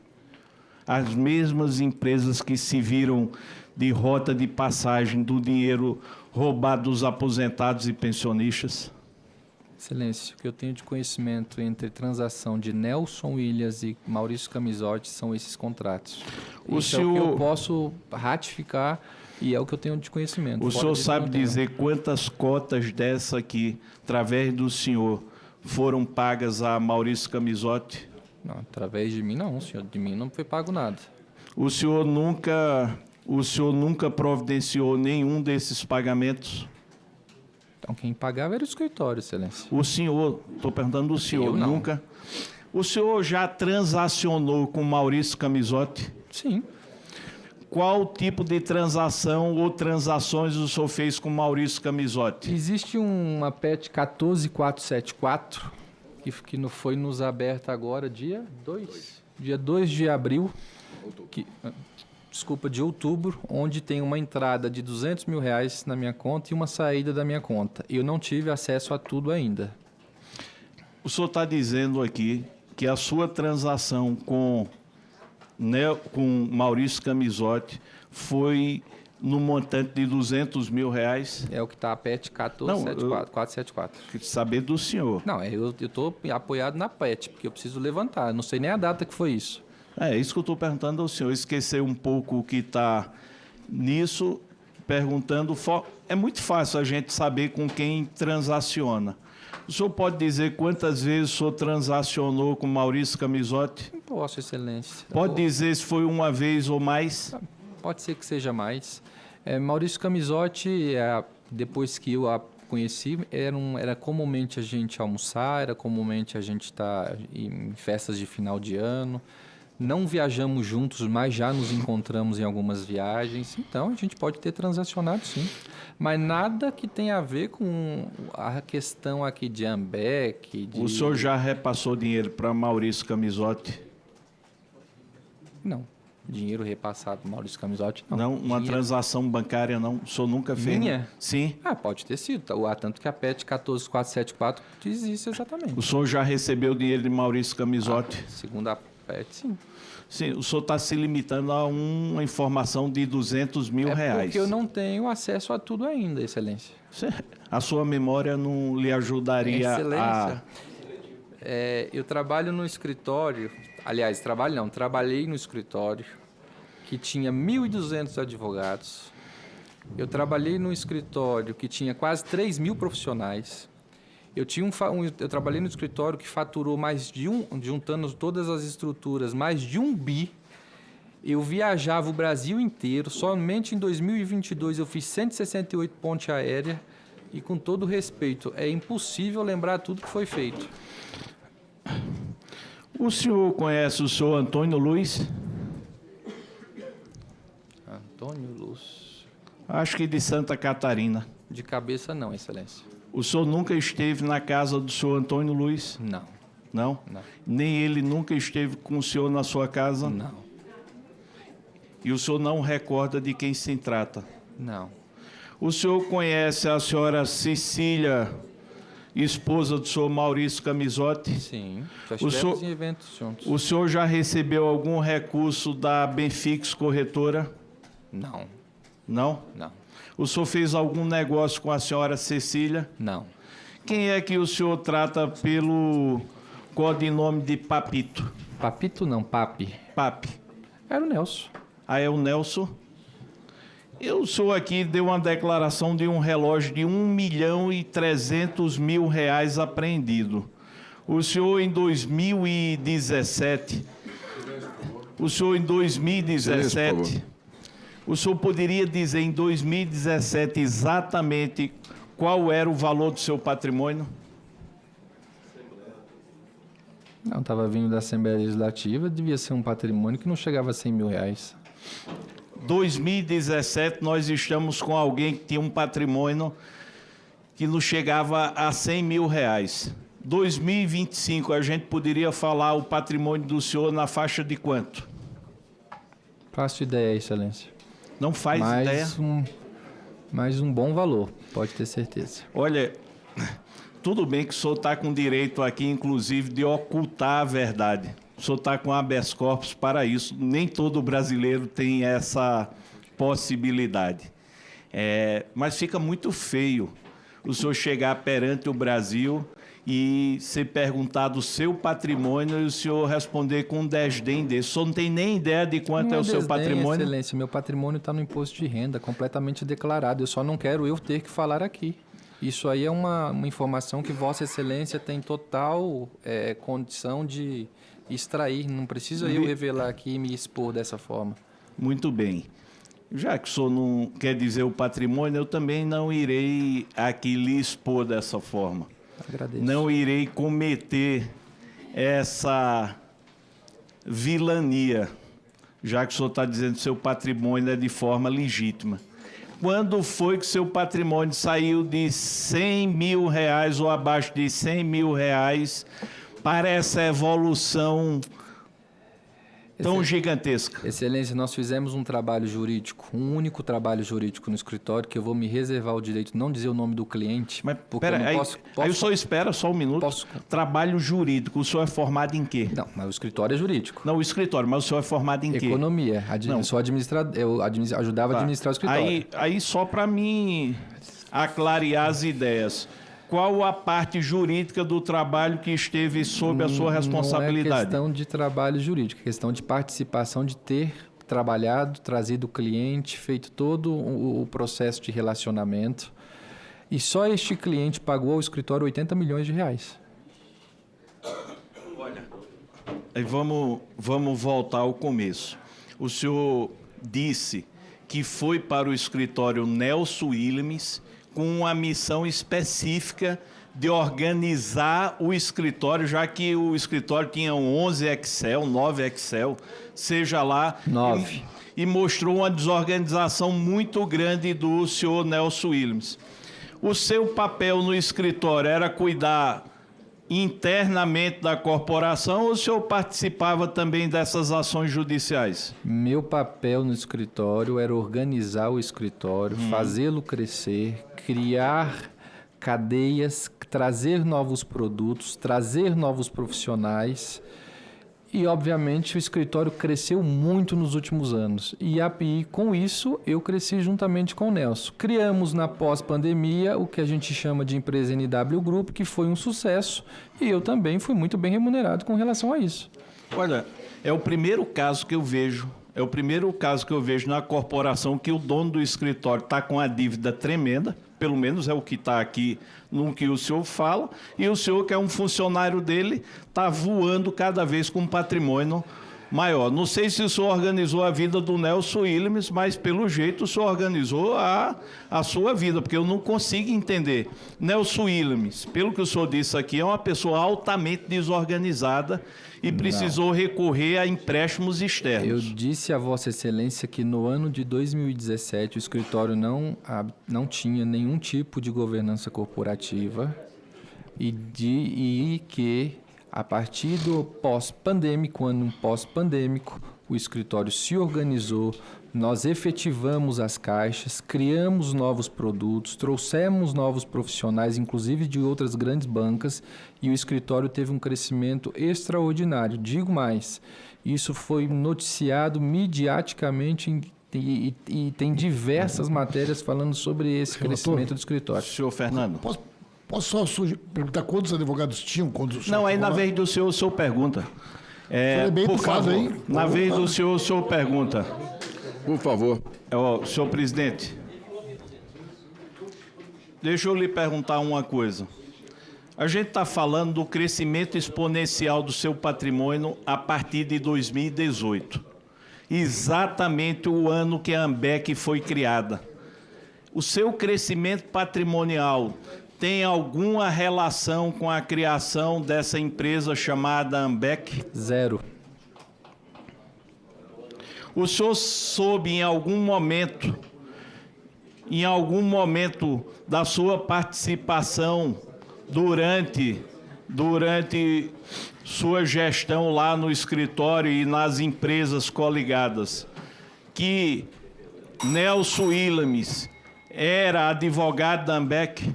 Não. Olha, o senhor via as finanças do escritório? Via as finanças da empresa? Excelência, eu trabalhava... Eu estou aqui em Brasília desde 2021 ou 22, salvo o melhor juízo. Nós temos relatório de tudo do escritório. Agora nós de uma forma generalista. Eu acompanhava depois que as caixas foram organizadas. Hoje o escritório tem um CEO, hoje o escritório tem uma controladoria jurídica, hoje o escritório tem uma controladoria financeira, hoje o escritório tem um financeiro efetivo. E obviamente que isso não depende única e exclusivamente do Fernando Cavalcante para organizar tudo isso. Hoje é um escritório muito grande e é um escritório que consegue congregar hoje essas organizações. Para a gente objetivar, o senhor, na sua função no escritório Nelson Williams e nessas outras empresas que faziam parte de todo esse conglomerado, o senhor em algum momento percebeu que a Ambec depositou dinheiro? Zero. Zero. O senhor... E depois que começou a CPMI, fui perguntar para ter certeza e é zero mesmo. Inclusive, esse contrato foi denunciado, salvo o melhor juízo. O senhor respondeu isso da Ambec, da GEAP. Eu posso também ter a mesma resposta do senhor.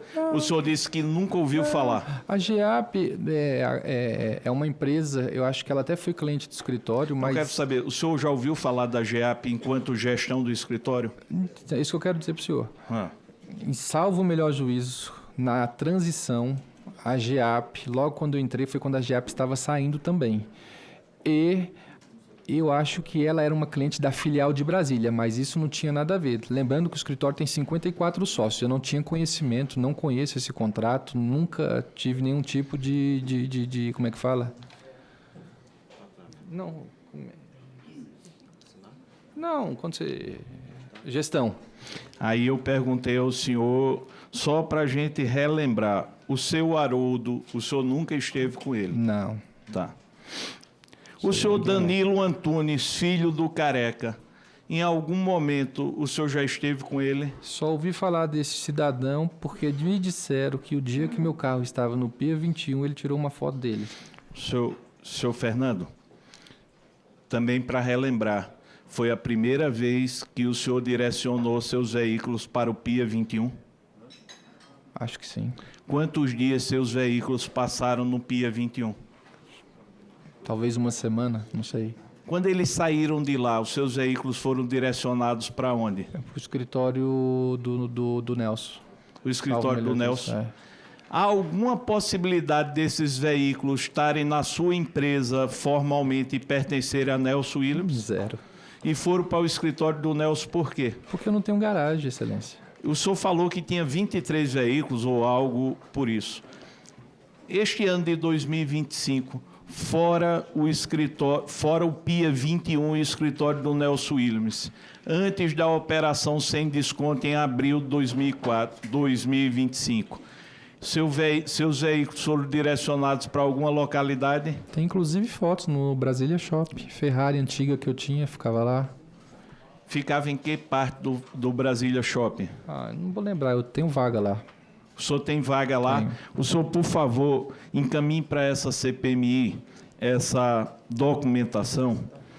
Eu acho que a documentação eu te entreguei, que fala que a gente tem vaga lá. Agora a foto eu posso encaminhar depois. Não, a foto, por favor, o senhor. O senhor teve a Polícia Federal na sua casa. Uma das piores experiências da minha vida, tive. Eu também não gostaria de ter essa experiência. Mas a Polícia Federal fez uma série de apreensões na sua casa. Ela apreendeu quantos relógios do senhor? 8. 8. Quantos relógios o senhor possui? É que por exemplo, aquele relógio que é o Cassino... Porque eu estou lhe perguntando? Porque eu fiz uma pesquisa rápida, eu vi o senhor de posse de alguns relógios que, se forem verdadeiros, são muito caros e não constavam na lista de apreensão. Esses relógios estão ocultados, esses relógios foram vendidos, esses relógios já não estão mais sob a sua posse? Relógio, Excelência, quando eu compro um, eu vendo tantos. Aquele relógio, por exemplo, do Cassino, é um relógio caríssimo. Então, quando eu fui comprar o relógio, eu acabei trocando. Vossa Excelência, se pegar o meu imposto de renda, o último, Vossa Excelência vai ver que tem lá uns 2, pelo menos, Patek Philippe, que foram trocados. Então, existe... O senhor que está dizendo, eu quero acreditar, só quero saber o seguinte: tem relógio do senhor que eu vi em fotos e que hoje não estão apreendidos. Esses relógios estão ocultados ou esses relógios foram repassados já? Não, os relógios foram vendidos. Os relógios que eu tinha foram levados. Tá. O senhor disse que foram levados 8 relógios. Eu lhe perguntei quantos relógios o senhor tinha, o senhor não respondeu. Foram levados 8, Excelência.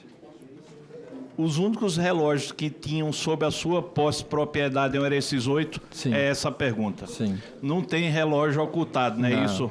Tá. Esse relógio de R$1.300.000 está declarado no seu imposto de renda? Não, porque foi comprado esse ano. Então ele tem que aparecer na declaração do ano que vem. A Polícia Federal lá deixou vazar ou falaram que o senhor tem uma das melhores adegas do Brasil. Quantos rótulos foram levados do senhor? Na verdade, não foram levados nada. Eles foram... levados o... Fiel depositário. Fiel depositário. Mas eu não quantos? faço ideia de quantos. Eu sei que foi uma lista vasta. Uma lista vasta de mais de 100, de menos de 100? Acho que por aí uns 100, talvez. Esses rótulos, eles correspondem à totalidade dos seus vinhos? Não, tanto que lá... E qual foi o critério de escolha da Polícia Federal em relação a esses 100 e poucos? Eles pegaram os vinhos que valiam dinheiro, efetivamente. Era isso que eu queria saber. Eles escolheram rótulo a partir de quantos reais? Aí, Excelência... O senhor não sabe dizer? Não. Quer dizer que essa história de dizer que escolheram 140 rótulos, com cada rótulo valendo no mínimo R$20.000, isso o senhor não pode afirmar? Eles foram na adega, eu em momento algum pude ou poderia dizer o que a Polícia Federal poderia ou não levar. Mas o senhor não recebeu a lista como fiel depositário desses rótulos, não? Recebi a lista. E o senhor fez um cálculo de quantos milhões estão sob a sua responsabilidade? Salvo melhor, 7 milhões e pouco. 7 milhões? É. Pergunto, isso está no seu imposto de renda? Não sei, acho que não. Creio que não? Esses vinhos... Eu não sei nem se vinho precisa colocar no imposto de renda. Também não. Realmente eu tenho essa dúvida. Mas esses vinhos o senhor comprou no Brasil ou trouxe importado? Eu compro fora, ganho muito de presente. A maioria das pessoas me presenteiam com vinho. Então a maioria dos vinhos apreendidos pela Polícia Federal foram fruto de presente? Não estou dizendo isso, Excelência. Não então, poderia dizer. Eu quero saber como é que o senhor adquiriu esses vinhos. Comprando fora, comprando aqui. Quando o senhor compra fora, o senhor declarou na Receita Federal? Tem vinhos com... tem notas de vinho que eu posso também mandar para Vossa Excelência. Doutor, a pergunta é simples. Quando o senhor compra fora esses rótulos que valem milhares de reais, o senhor declara... Não, os vinhos de milhares de reais são comprados aqui. São comprados aqui? O senhor tem nota deles? De alguns, sim. Então, por favor, os que foram apreendidos pela Polícia Federal, façam chegar aqui, pelo menos desses 140 rótulos, a aquisição que o senhor comprou e pagou pela Polícia Federal. Me foi apresentado aqui por algum parlamentar, não sei de qual partido, um carro que o senhor presenteou ao governador de Brasília, senhor Ibanez. Qual a sua relação com o governador Ibanez? Meu amigo. Seu amigo. E o carro que apresentaram, eu não me recordo que carro era. Um Fusca. Um Fusca de colecionador. Esse carro vale quanto? 70 mil. Esse carro foi dado a título de quê? Ibanez é um amigo, um excelente gestor, uma pessoa que tem minha total deferência e meu respeito. Todas as vezes que teve eventos de LEED e tantos outros eventos, ele como governador prestigiou. E eu tenho muita tranquilidade e muito prazer em ter dado esse Fusca para ele. Lembrando que nós estávamos no almoço e ele contou que na juventude dele ele teve um Fusca.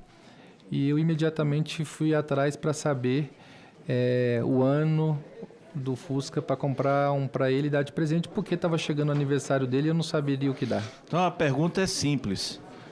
qual o motivo do senhor ter presenteado o governador Ibanez com um veículo de R$70 mil? Meu amigo, presenteei um amigo querido. Bem, como o senhor presenteou o governador Ibanez, o senhor poderia citar outros políticos que o senhor presenteou com algo fora do limite permitido em lei? De lembrança, eu não lembro de nada agora, não. O senhor não lembra, não? Agora eu queria ir para a pergunta mais importante, que eu considero de tudo. O senhor fez um patrimônio multimilionário. O senhor declarou à Receita Federal que ganhava quanto no Nelson Williams? Tá tudo no meu imposto de renda. Eu sei, mas eu gostaria que o senhor esclarecesse. Não vou falar esse tipo de informação aqui. Porque aqui, esse eu vou falar porque é uma informação que está publicizada. O senhor declarou que ganhava R$51 mil. Não. Não, tá aqui. Vossa Excelência está colocando o que eu ganhava registrado como vice-presidente do escritório e não o que eu ganhava da Nelson Williams. Se pegar o imposto de renda, vai ter outras entradas. Quer dizer que o senhor ganhava da Nelson Williams, além do registrado, como R$51 mil. Sim. Essa informação eu não... As participações, sim. Não claro. sabia. Sim, tem todas as notas, todas lastreadas e terei o maior prazer em apresentar no, Por favor, no STF porque essa até comissão. agora, neste momento, o que nós temos de renda do senhor é R$5 mil da Assembleia Legislativa. Não. Com muita tranquilidade falo isso, E Vossa Excelência. R$51 mil do escritório Nelson Williams. E aproveitar o momento para o senhor ensinar a economia para o Brasil inteiro, porque transformar R$51 mil em milhões de reais impossível. Não é uma tarefa fácil.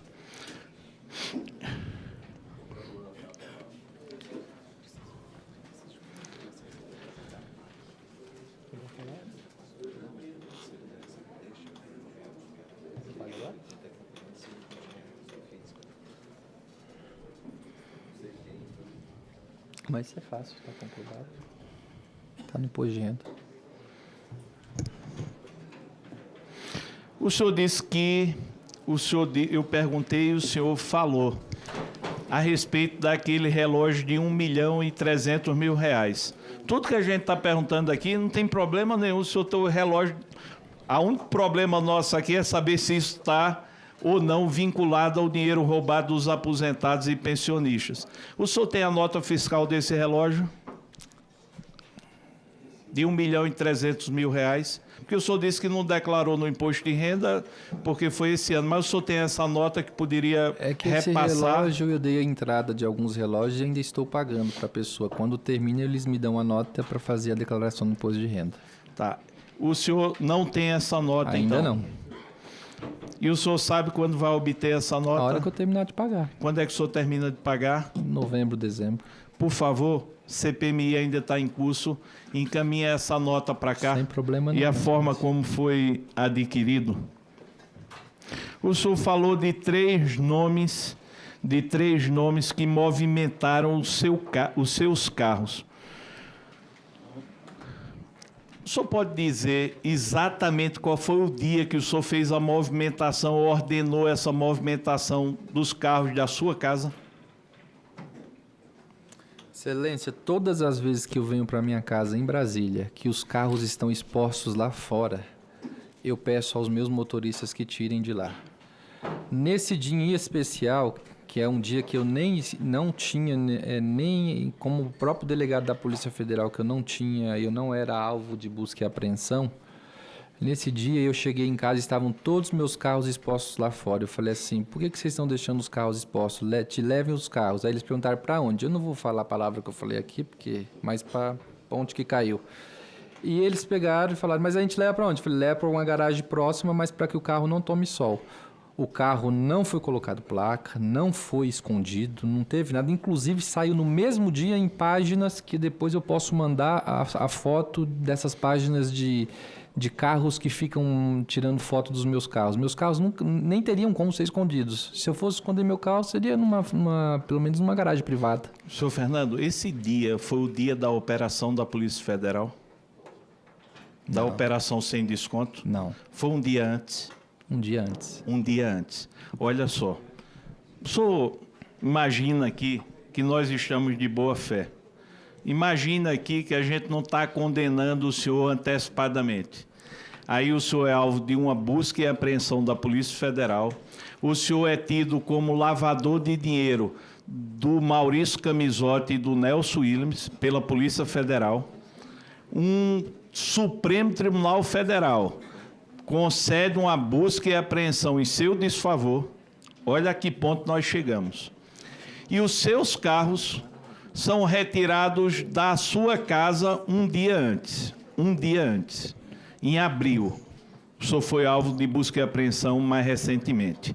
Mas um dia antes daquela operação, aí o careca do INSS foge do país, outros coligados fogem do distrito de culpa, o filho do careca do INSS, filmado pela Polícia Federal, está lá verificando seus veículos e o senhor dá ordem e expressa a 3 pessoas para retirarem os seus veículos de casa.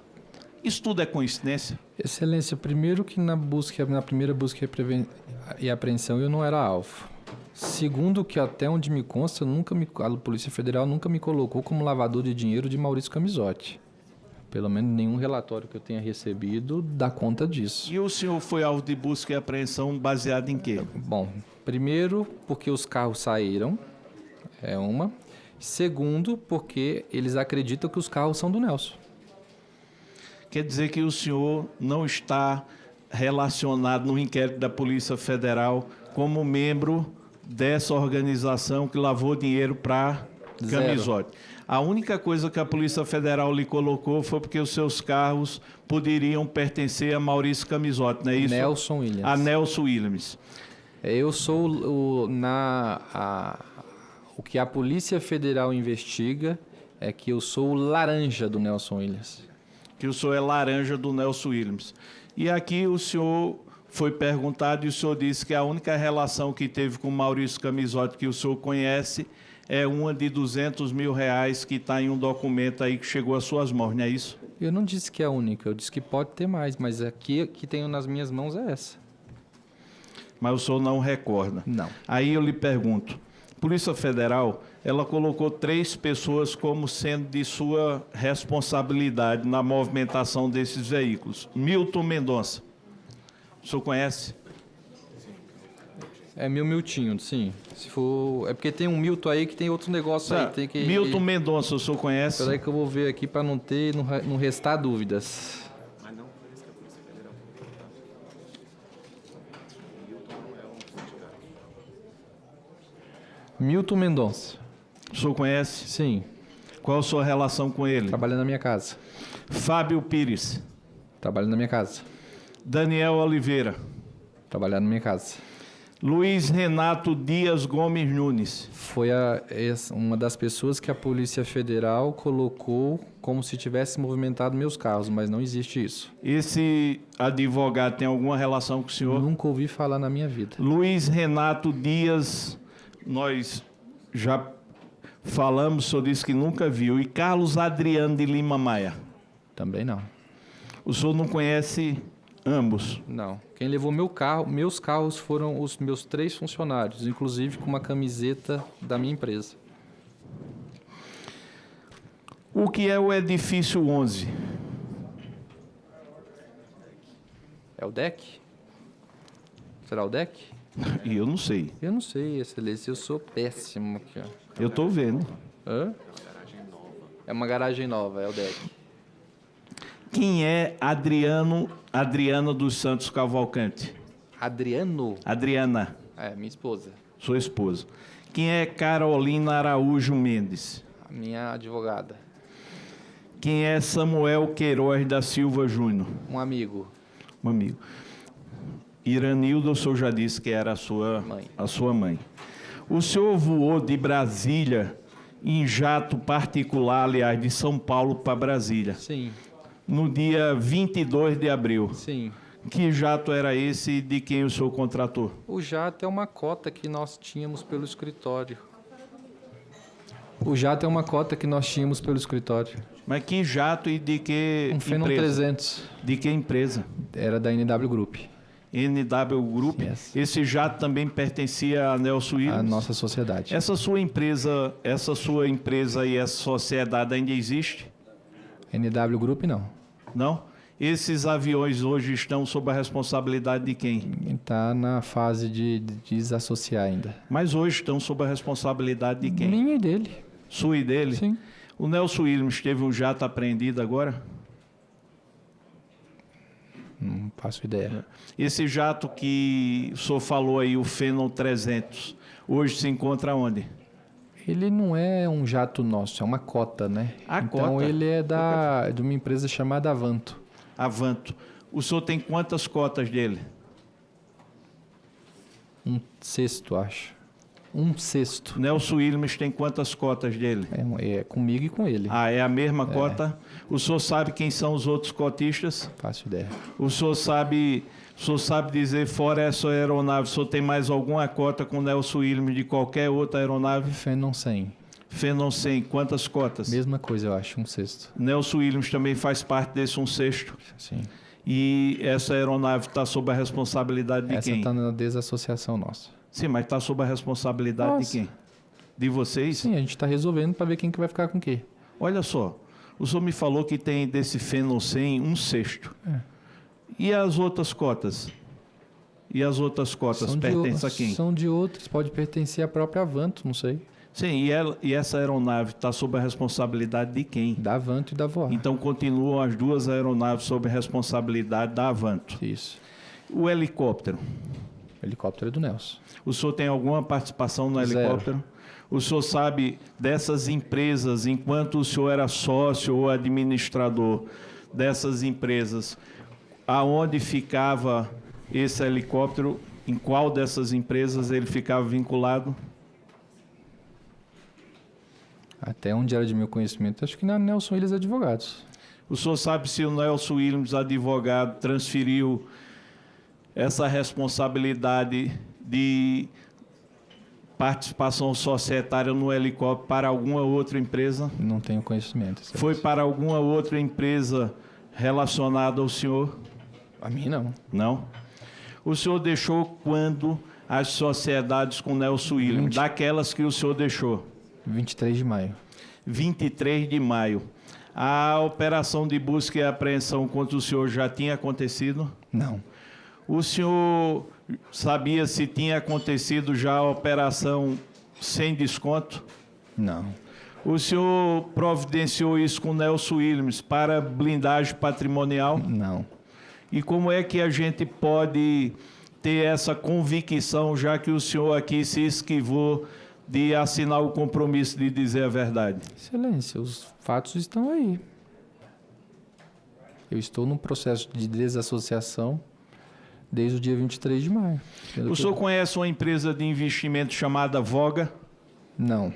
O senhor direcionou 20 milhões de reais para a Voga ultimamente? Não.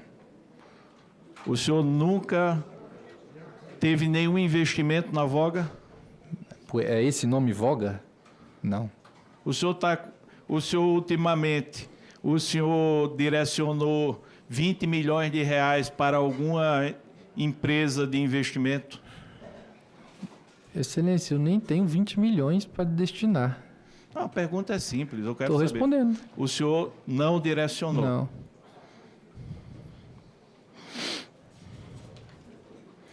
Qual foi o dia que o senhor solicitou essa aeronave Phenom 300 para fazer esse percurso de São Paulo para Brasília?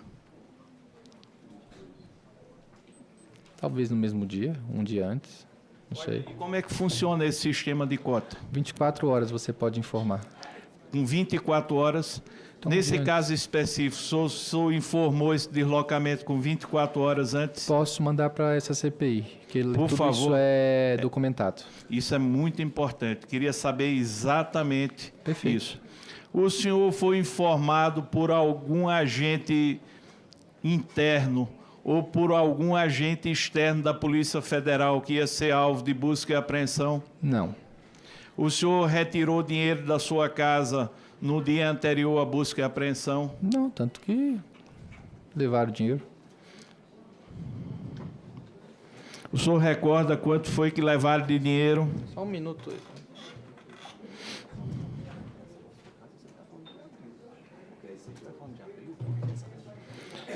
O senhor recorda quanto levaram de dinheiro? Excelência, só uma pergunta, se eu puder fazer. Claro que sim. Quando o senhor pergunta tudo isso, o senhor quer saber da 1ª de abril ou da minha busca e apreensão efetiva? Olha, eu estava perguntando da busca e apreensão efetiva, mas se o senhor quiser fazer de abril também. Porque tudo que o senhor está falando aí foi em abril, não teve nada com a minha busca e apreensão. Na minha busca e apreensão, eu estava aqui normalmente. Eu perguntei ao senhor do deslocamento de São Paulo para Brasília. Foi em abril. Da busca e apreensão de abril. Ah, sim, é isso. E quantas horas o senhor solicitou essa aeronave compartilhada? Sim, e o senhor disse que ia enviar para cá. E perguntei se o senhor retirou dinheiro do seu imóvel. Não. E em abril. Mas se o senhor quiser responder também extensivo a maio, não tem problema. A maio não, agora. Porque a busca e apreensão foi em maio. Mas eu estava falando da busca e apreensão da operação sem desconto. Qual é a sua relação com o deputado Joaquim Roriz Neto aqui de Brasília? Um amigo querido me deu o título de cidadão candango. Se restringe exatamente a isso? Sim.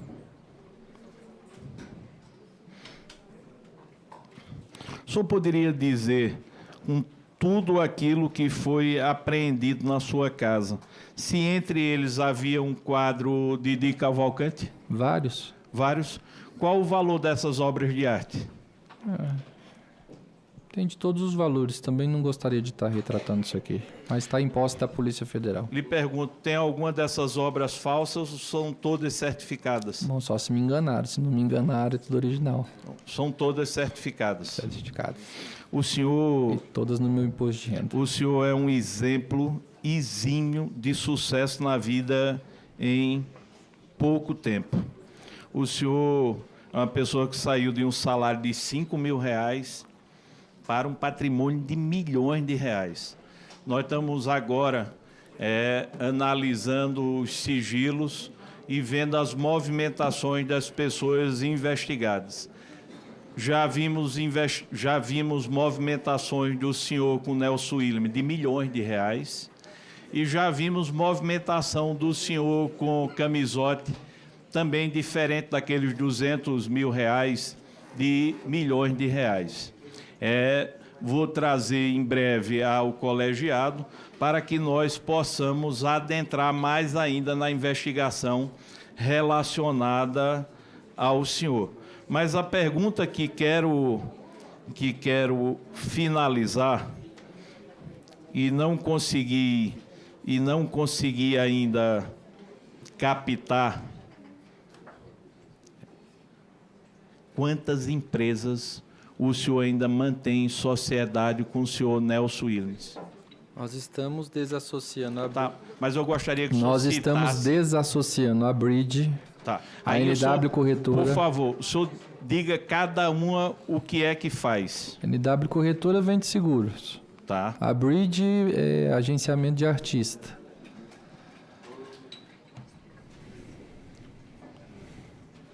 E o Kiwi Armory de moda. O que é que essa faz? Vende beachwear. A FCA? Aqui os carros... FAC. A FAC. Nelson Williams ainda tem participação nela? Ele nunca teve. Nelson Williams nunca teve? Nunca. O documento que eu tenho aqui, Nelson Williams tinha 20% de participação. Não, Vossa Excelência... Não, aí não sou eu, aí é a Receita Federal. Vossa Excelência... o que é a FAC, mas eu acho que não é a FAC, eu acho que é a FC. Pode ser que eu esteja falando bobagem, eu teria que rever. Uma delas é sócia da NW Group. Tá. Então, essa ainda continua sócio da NW? Não. O senhor... Essa já desassociou, essa foi a primeira. Quando? Começamos no dia 23 de maio, quando eu falei que ia sair do escritório. Então, todas as empresas que o senhor era sócio e está promovendo esse critério de desvinculação foi a partir do dia 23 de maio. Essas outras que o senhor continua sócio, o senhor também estabeleceu esse critério ou permanecerá sócio? Não, quero sair de todas as sociedades. Senhor Fernando, ao longo do depoimento, se tiver alguma dúvida, eu volto a perguntar. Obrigado. Nada.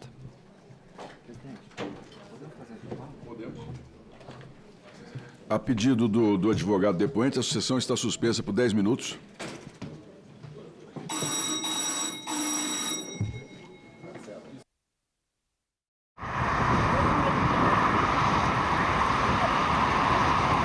No próximo assunto de Estado, vamos falar sobre a Ferrogrão, Estatuto do Pantanal, BR-242, entre outros temas. E o nosso convidado é o senador Wellington Fagundes, do PL de Mato Grosso. E por isso o Pantanal precisa de um manejo. Aí é onde nós precisamos discutir muito isso.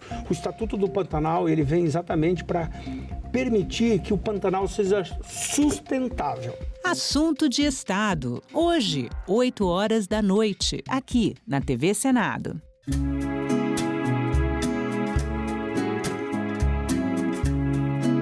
É tempo de cartão postal em Brasília. Os famosos IPs colorem as ruas do Distrito Federal e chamam a atenção de todos que passam por eles. Além de encantarem o olhar, os IPs exercem um papel fundamental no equilíbrio do meio ambiente. As flores atraem abelhas e outros polinizadores, ajudando na reprodução de diversas espécies vegetais. A flor é o órgão reprodutor da planta, a partir dela que vai dar o fruto e as sementes. Então, isso tem a ver com o ciclo da planta. E aqui, no nosso bioma cerrado, esse florescimento acontece nesse período do ano. E a sequência que acontece é que a gente tem intensidade inicial dos roxos, florem mais intensamente primeiro, depois os amarelos, depois os rosas e brancos. E agora você pode encontrar indivíduos florindo em épocas diferentes.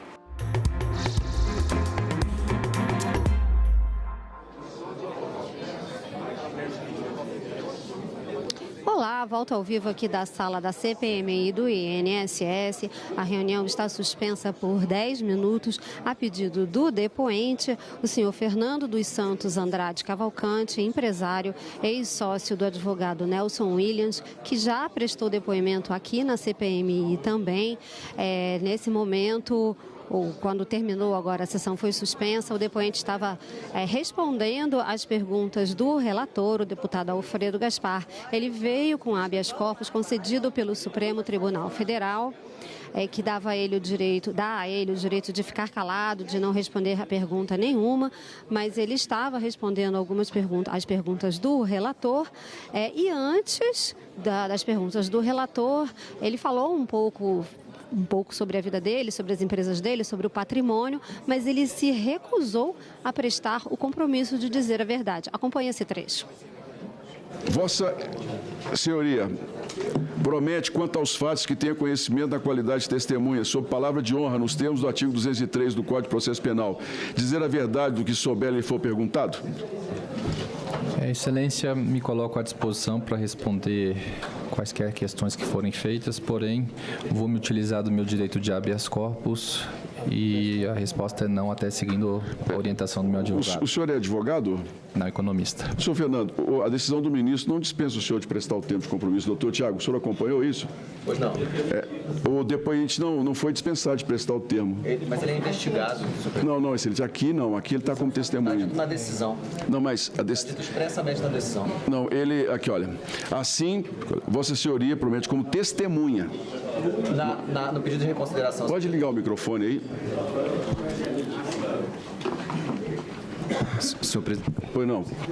Senhor presidente, senhoras e senhores parlamentares, uma boa tarde a todos. Agradeço a gentileza que foi dispensada a essa defesa técnica e ao senhor Fernando.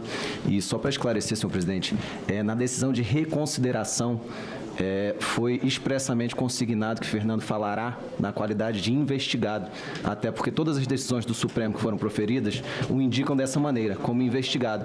Então, por essa razão é que o silêncio é, a nosso sentir, integralmente garantido e foi também estabelecido pelo ministro Fux que nós poderíamos fazer essa avaliação subjetiva acerca de ser ou não pertinente.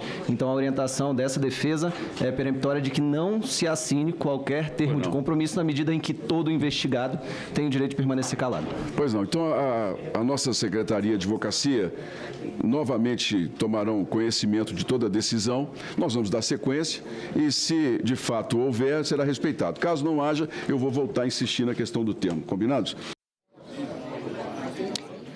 O empresário Fernando Cavalcante falou sobre a relação dele com o ex-sócio Nelson Williams e também com o empresário Maurício Camisotti. Ele afirmou que nunca foi laranja, operador ou beneficiário de qualquer esquema. Acompanhe esse trecho. O que eu pude contribuir com este escritório foi para melhorar e trazer melhores condições para que o escritório tivesse políticas e governança de forma efetiva. Com o tempo, assumi a controladoria estratégica do escritório, ampliando minhas responsabilidades na gestão, conforme as coisas forem acontecendo e dando certo. E foi nesse contexto que passei a ter conhecimento entre a relação do Dr. Nelson Williams com o senhor Maurício Camisotti. Trouxe aqui para essa presidência contratos que eu acabei levantando de todos os empréstimos que eu vi, inclusive que antecedem a minha chegada ao escritório. Excelência, eu entrego aqui com o senhor todos os contratos para que a presidência e a relatoria possa se valer e fazer. Já fiz minha prestação já prestei depoimento na Polícia Federal, já prestei depoimento, através do meu advogado, já prestei esclarecimento no Supremo Tribunal Federal. O que tenho de conhecimento de relação entre Nelson Williams e Maurício Camisotti são esses empréstimos que são pagos até hoje. Deixo registrado que nunca fui laranja, operador ou beneficiário de qualquer esquema. Minha atuação sempre foi de gestor e os pagamentos por mim recebidos eram compatíveis com todas as funções que eu desempenhava com a minha vida empresarial. Durante o depoimento à CPMI, o empresário Fernando Cavalcante negou ter ocultado veículos da Polícia Federal. Entre os bens apreendidos durante a operação da PF contra as fraudes no INSS estavam uma Ferrari, uma réplica de um carro de Fórmula 1, relógios de luxo e dinheiro. Acompanhe esse trecho. Contra Fernando Cavalcante não pesa qualquer alegação de envolvimento com fraudes do INSS. Fui mencionado no inquérito apenas por suposta ocultação de veículos de luxo e quero deixar claro que não houve ocultação nem má-fé. Os veículos mencionados nas reportagens são de propriedade da minha empresa, estão todos declarados, adquiridos de forma lícita e alguns ainda estão inclusive financiados, como é o caso da tão falada Ferrari, que eu só termino de pagar, salvo o melhor juízo, no final de 2027. Aqui em Brasília é bastante comum que os veículos sejam guardados em estacionamentos comerciais, sendo tudo documentado. A reportagem de quase 20 anos falando do assunto. Importante registrar que não houve colocação de capa nos meus veículos, eu não cobri placa, eu não tentei esconder logomarca ou coloquei meus carros em garagem privada. Os funcionários que conduziam os meus carros estavam uniformizados com o símbolo da minha empresa FC e se eu quisesse ocultar, jamais faria isso em um shopping movimentado. Ressalto que meu patrimônio é de origem lícita, é compatível com minhas atividades profissionais e empresariais, empresas regulares, contratos claros, notas fiscais emitidas. Jamais adotei qualquer postura que pudesse ser interpretada como tentativa de ocultação de bens. Se eu tivesse intenção de esconder meu patrimônio, não teria deixado em casa itens de maior valor, relógios, obras de arte, dinheiro devidamente declarado, faça constar. Seguimos aqui na sala da CPMI do INSS. A reunião foi suspensa por 10 minutos a pedido do depoente, o empresário Fernando Cavalcante, ex-sócio do advogado Nelson Williams, que, como eu disse, também já prestou depoimento aqui na CPMI. Do tempo de 10 minutos concedido pelo presidente, o senador Carlos Viana, faltam agora 1 minuto e meio para para a reunião recomeçar, mas todos já estão aqui na mesa da reunião. O presidente está aqui em pé esperando dar o tempo para voltar à reunião. O relator também está aqui, o deputado Alfredo Gaspar. A sala da CPMI está bastante cheia, tanto de deputados como de senadores. São mais de 18 parlamentares inscritos para fazer perguntas ao depoente. Acabou agora a parte do relator e agora vão começar, então, as perguntas dos parlamentares. A sessão deve voltar nesse instante. Acompanhe.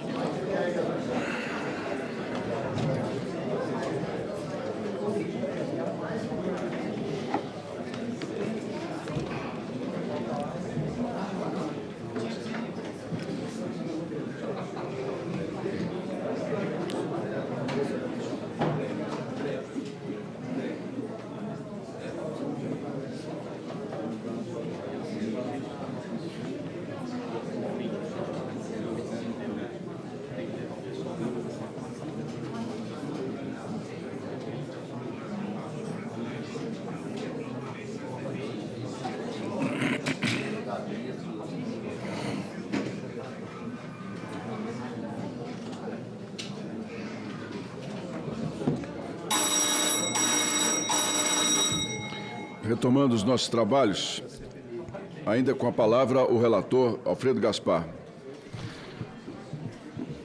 Senhor presidente, passou desapercebido aqui um questionamento, eu vou fazer ao senhor Fernando. Senhor Fernando, quem é Luiz Fernando Teixeira Ferreira? Desconheço.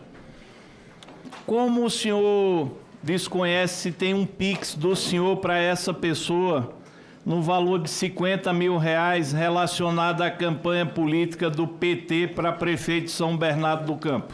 Desculpa. Então, peraí, só um minuto. O senhor pode repetir o nome de novo, desculpa? Luiz Fernando Teixeira Ferreira. Não só ele. Fiz para diversos...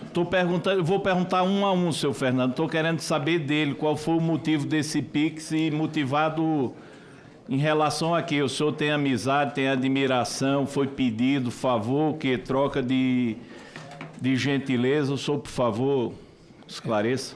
Como democrata, sempre que posso, gosto de investir, ajudar não só amigos, mas bons projetos. Não tenho nenhum interesse, zero. Nesse caso específico, Luiz Fernando Teixeira Ferreira, o senhor já esteve com essa pessoa? Pra ser sincero, eu acho que eu tive com o assessor, viu? Quem foi que fez esse pedido ao senhor? Não vou me recordar agora. Na época de campanha, um monte de gente acaba procurando a gente. O senhor não teve nenhum critério específico para fazer essa doação? Meu critério, quando chegou alguém, trata de um projeto, pediu. Se eu quiser dar, dou. Se não, não. Democracia. Mas tudo por dentro. Senhora Sandra Cristina Leite Santana, vereador MDB São Paulo. Vereador de São Paulo. R$50 mil.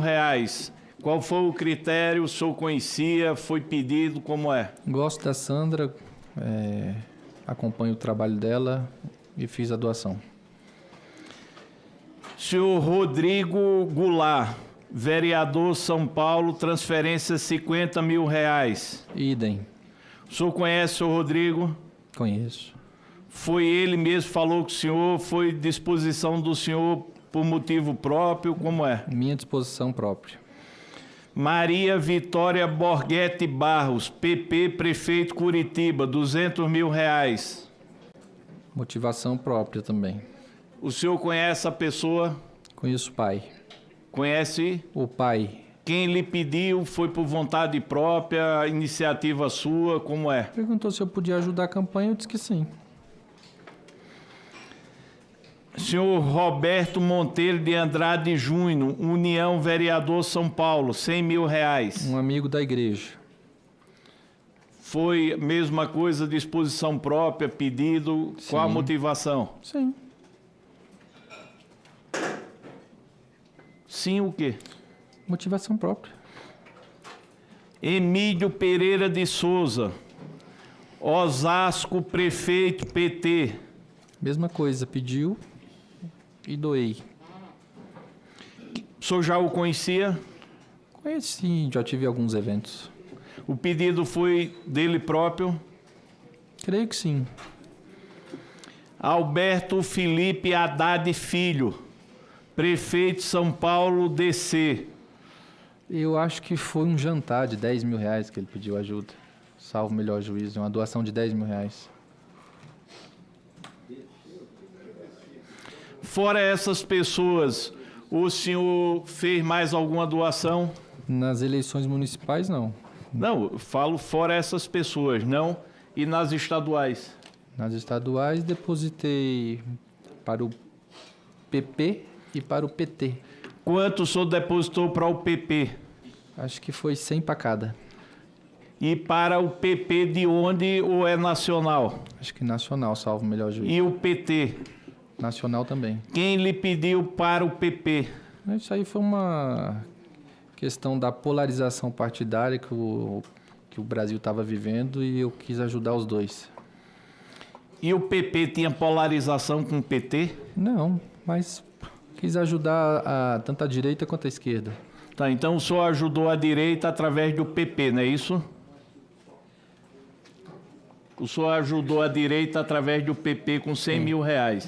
E o PT o senhor ajudou com quanto? 100 mil também. E o senhor procurou alguém para fazer essas doações ou... Não, procurei o partido. Procurou o partido? O senhor poderia dizer, fora essa estadual, fora essa municipal, o senhor fez alguma também ajuda, alguma doação a nível nacional? De cabeça não, Excelência. O senhor mantém alguma outra adega fora Brasília? Não. Olha, eu voltaria a perguntar ao senhor. Não, tem uma adega, mas essa adega de champanhe lá de São Paulo, que o senhor deve estar se referindo. O senhor tem sua residência aqui em Brasília. Essa residência aqui em Brasília é própria? Alugada. Essa residência tem câmeras de segurança? Tem. Quanto é o tempo de backup dessas câmeras de segurança na sua residência? Não faço ideia, Excelência. O senhor poderia dizer quais os políticos que o senhor recebe com mais frequência na sua residência?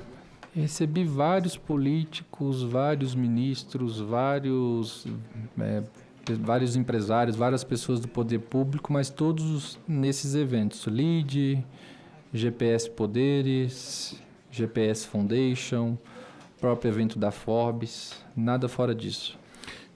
O senhor então está dizendo que a sua residência serve de base, na verdade, para convidar pessoas a debaterem isso. Eu queria saber se esses convites partiam do senhor. Não, o LIDE parte do LIDE. A Forbes parte da Forbes. Então, eu só cedo a casa. Sou só cedo da casa. Tirando essa cessão da casa para essas empresas, a casa, quando está sendo utilizada para o seu dia a dia, o senhor teria alguém que frequenta na classe política ou do judiciário com mais... Não. Não? O senhor, voltando, e é a última pergunta, aliás, tenho mais duas perguntas. Teve jantares para partidos políticos lá na sua residência? Verdade, PSD. Teve um jantar. Quando foi isso? Foi no aniversário do PSD, eu cedi a casa. O senhor cedeu a casa. Particularmente, quem foi que pediu a sua casa? Agora, talvez seja o Paulo Otávio, porque era por causa do LIDE, né? A gente aproveitou e fez os dois eventos. O senhor, voltando um pouco à sua aplicação financeira. Eu perguntei e o senhor me disse que não. Mas eu estou com um documento e eu gostaria de confrontar isso. O senhor não tem nada aplicado na Voga Investimentos. Essa Voga tem outro nome? Eu tenho medo de falar que não e alguma coisa. Se for Voga não... É porque nem os RIF, o RIF não foi disponibilizado nem absolutamente nada para nós. Agora, voga assim de cabeça, eu não sei o que é voga. Pronto, era essa... Se ela tiver outro nome, eu também fantasia, eu não saberia lhe dizer. Da Voga Investimentos, que o senhor se recorde? Não. Obrigado, senhor presidente. Muito obrigado. Abrindo os trabalhos parlamentares, o deputado Rogério Corrêa, que faltou do requerimento. Senhor presidente. Pois não. Eu agradeço ao deputado Alfredo Gaspar, nosso relator, agradeço a presidência, mas a partir desse momento eu permanecerei calado me utilizando do dispositivo que tenho do meu habeas corpus. Tudo que eu tinha para falar na Polícia Federal, no STF, aqui eu acho que já foi exaurido. Com a palavra o deputado Rogério Corrêa. Bem, presidente, quero então cumprimentar Vossa Excelência, deputados, deputadas, senhor Cavalcante, Fernando Cavalcante. Eu queria me retratar a Operação Santorum primeiro. Como o senhor disse que não vai se dispor a responder, eu vou colocar como indagações, se ao final o senhor quiser também responder alguma coisa ou esclarecer, fique à vontade. Mas no caso da Operação Santorum, o que consta é que houve uma ação civil pública ajuizada pelo Ministério Público de São Paulo e que, naquela época, denunciou a atuação de uma organização criminosa. O senhor ficou em São Paulo de 2012 a 2017. E nessa organização criminosa estavam fazendo superfaturamento de equipamentos médico-hospitalares na Santa Casa de Misericórdia de São Carlos, em São Paulo, com recursos que vinham de emendas parlamentares, que o dano ao erário foi de 6.648.000 na época.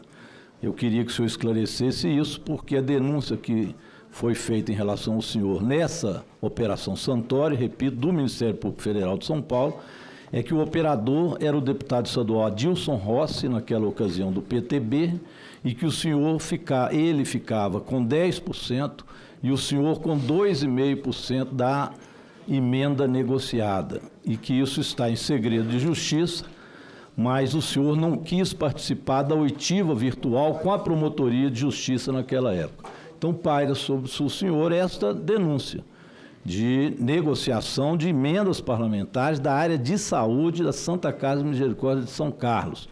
O senhor, portanto, está sendo ainda investigado nesse processo de 2012 a 2017.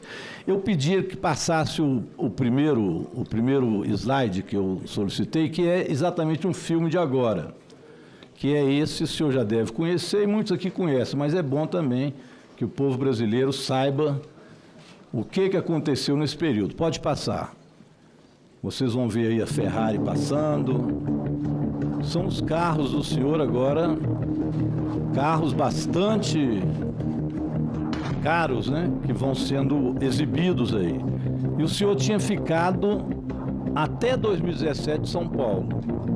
Então isso agora já é um acúmulo de riqueza extraordinário de uma empresa do senhor, com 23 carros de luxo, como foi descrito e perguntado aí pelo relator.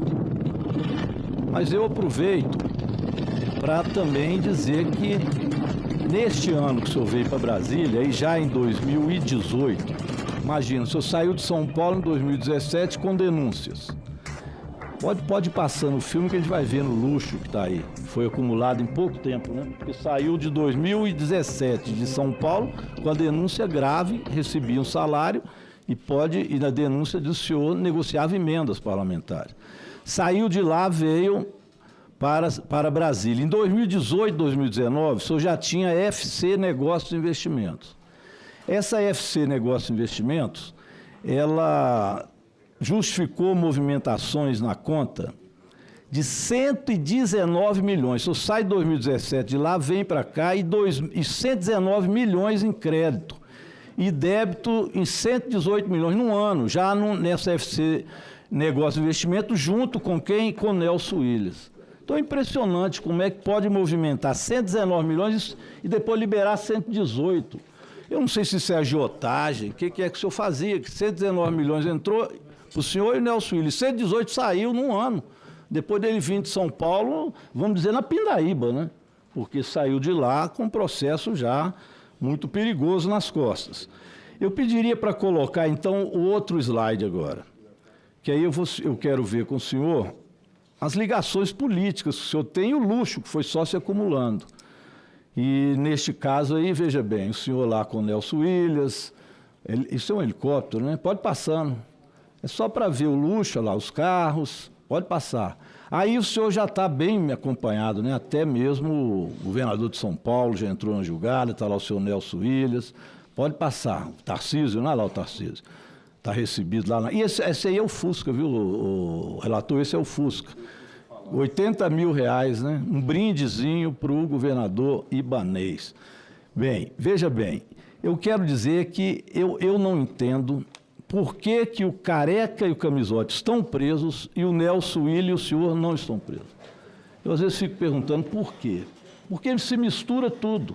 Quando você vai olhar os rifes, tem também negociação do senhor junto com o Camisote, tem negociação com o Nelson Williams. Os rifes se misturam ali. Nós ainda vamos ver o rife do senhor. Então, para mim, é uma organização, eu não diria criminosa, porque isso está sendo investigado, mas uma organização que atua junto no escritório, que movimenta milhões, e os dois estão soltos, o senhor e o Nelson Williams. Eu acho que são relações políticas, e ali nós vimos que são relações políticas mais permanentes do que o senhor próprio pode colocar. E eu peço para passar, então, o próximo. Esse aí, passa esse vídeo, vai mostrar essas relações que o senhor tinha, que eram relações... Pode passar. São relações lá na festa do LID. Hoje, aí tem vários políticos que se aproximam, o senhor vai fazer um pronunciamento, essa semana, agradecendo a todos. 40 anos ela é uma marca especial, em se tratando desse último evento que nós tivemos aqui hoje. Nós temos 2 governadores com uma bagagem, com condições de ser o presidente da República da nossa nação, e eu fico muito feliz de ter minha casa como palco para receber pessoas como o governador Ibanez e como o governador Ratinho. Tenho certeza que se nós, brasileiros, nos empenharmos, nós, empresários, nos empenharmos, hoje nós sacramentamos aqui o nosso próximo presidente da República. O presidente da República é o Ibanez, mas ele ficou assim meio indeciso, porque tinha um Ratinho também. Então tinha um Ratinho no Paraná e o Ibanez. Ele ficou na dúvida, mas foi mais no Ibanez ali. Mas são as relações políticas que ele vai se alimentando delas. E passa o último, então, em relação às doações de campanha. O relator gostou de falar que tinha doação para o PT, mas ele não explicou quem era a Maria Vitória. A Maria Vitória recebeu R$200 mil e o pai dela é o Ricardo Barros. O senhor disse que, a pedido dele, o senhor investiu na campanha dela, a única fora de São Paulo, por R$200 mil. Aí eu queria entrar realmente nas articulações políticas que são feitas. GEAP, quem estava lá inicialmente era o Camisote e o Nelson Williams. Eles ficaram lá no GEAP. Do GEAP, eles saíram e fundaram a Ambec. Aí que eles começaram a se enriquecer. Em 2021, Oliveira, pumba, deu para eles o certificado para fazer a exploração do dinheiro dos velhinhos. Foi aí que Camisote e também Nelson Williams deram uma alavancagem. Tem até pessoas dizendo que ali eles passaram a doar para dízimo. Vocês vão ver um filme desse, dízimos. E o dízimo, então, alavancou a vida deles de tal maneira que eles passaram a crescer na vida em nome de Deus e mais recursos dava e mais dízimo dava. Mas foi tudo a partir da Ambec. E olha que da Ambec, eles saíram de lá, aliás, não saíram, continuaram na Ambec, mas tinham muita relação, deputado Pimenta, com a Covaxin. Lembra da Precisa Medicamentos, da CPI da Saúde? O deputado Randolfo lembra bem disso. E quem estava lá? Camisote. Não é possível que o senhor Fernando Cavalcante não viu nada disso, toda essa relação que ele tem com o Camisote, essa relação que tem com o Nelson Williams, essa relação que tem também com o Ricardo Barros. E lembrem que Ricardo Barros, eu passei aqui um filme da vez passada e não foi à toa, é porque o Ricardo Barros estava envolvido já com Sudamérica, que é aquela empresa, é aquela seguradora que já o PROCON, em 2019, tinha denunciado ao ministro da Justiça, que a gente não pode falar o nome, mas hoje pode, que não está aqui, que era o Sérgio Moro, que não fez nada e não levou a Polícia Federal. Então você vai fazendo as ligações políticas e vai vendo a ligação GEAP, Ambec, Covaxin, Camisotti, Fernando Cavalcante, Careca. E ele não conhece o Careca. O Careca é um mistério. Ninguém conhece o Careca. Nem o filho do Careca. E os dois vão me contar uma lorota, que o filho do Careca tirou foto com a Ferrari vermelha, que pertence ao Cavalcante, por um acaso. Ele na rua, em Brasília, viu aquele carro bonito e tirou uma foto. Foi isso que o Careca nos falou e hoje fala também o Fernando Cavalcante. Então, pessoal, olha a mistura política que vai acontecendo nisso e a gente entende, presidente, por que uns ainda estão soltos e não deveriam estar. Mas os aposentados, esses sim, tiveram um prejuízo enorme e apenas agora estão sendo ressarcidos. Obrigado. Obrigado, deputado Rogério Corrêa. Com a palavra, o senador Exalci Lucas. Presidente, quero perguntar, então, ao Fernando. O Nelson Williams, ele esteve aqui e disse que não tem qualquer participação no roubo do INSS. Ele repetiu diversas e diversas vezes aqui, para todo mundo ouvir, que não tem nada a ver com o objeto dessa CPMI. Se ele não é o culpado, então, quem seria o responsável, Fernando? Bem, evidente que quando fica em silêncio, a população vai dizer o quê? Que pode ser os dois. Eu pergunto isso porque, de acordo com o relatório de inteligência da FC Negócios e Investimentos, que eu imagino que seja FC, seja Fernando Cavalcante... Só um minutinho, o senador Exalci. Para constar nos autos, o senhor vai dizer para ficar em silêncio no microfone, por favor. Pois não, senhor? Ele vai ficar em silêncio com relação ao direito de silêncio. Não, pois não. Mas ele já não está em silêncio, então ele vai ficar em silêncio com relação a todas as perguntas. Ele vai ficar em silêncio com relação a tudo.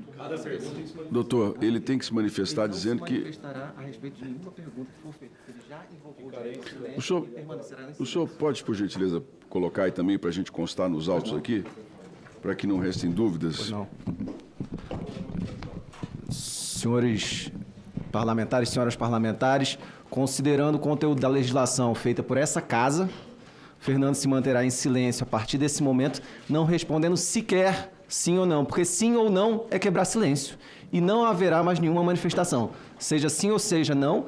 E vale lembrar que Vossas Excelências derrubaram, há pouco tempo atrás, o veto que havia sido feito com relação à lei de abuso de autoridade, dizendo que permanecer interrogando quem é investigado após ele silenciar-se configura crime de abuso de autoridade. Então, com base nessas razões, peço a compreensão de Vossas Excelências, obviamente, que não está esse advogado a querer silenciar ou censurar a palavra de Vossas Excelências.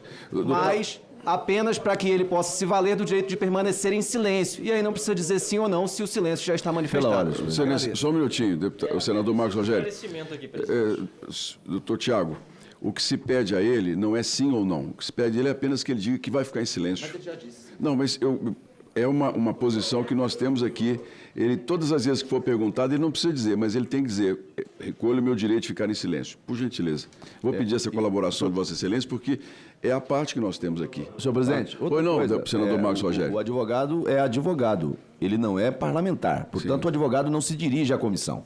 O advogado se dirige ao presidente da comissão em matéria de questão de ordem. Aos parlamentares, reporta o dito o presidente. Apenas para ficar claro, cada um na sua posição. Pois não, excelente. Mas peço ao doutor Tiago a consideração de nós deixarmos nessa sequência, porque ele vai dizer com clareza, vou ficar em silêncio. Somente isso. O resto eu respeito plenamente a decisão dele.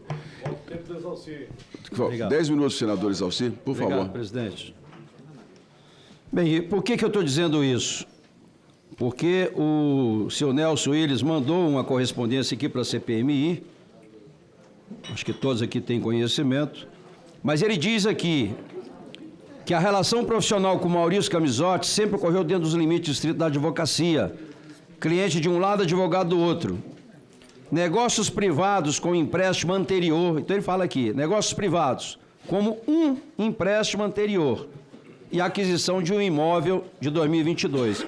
Então, ele documentou isso. E ainda disse aqui na correspondência, quanto à Ambec, o escritório atuou apenas em demandas consumeristas, em uma relação contratual por aproximadamente 90 dias, encerrada no início de 2023 por ausência de pagamento de honorários.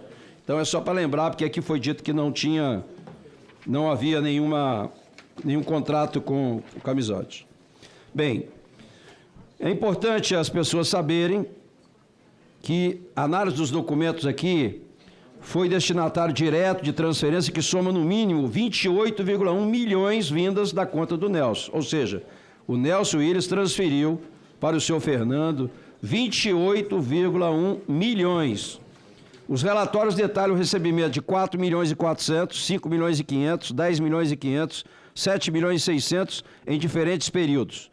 A título, eu ia perguntar a que título o senhor recebeu essas contas pessoais, né? Foram 28 milhões do Nelson, do qual o senhor já era sócio. Eu queria saber a origem desses 28 milhões.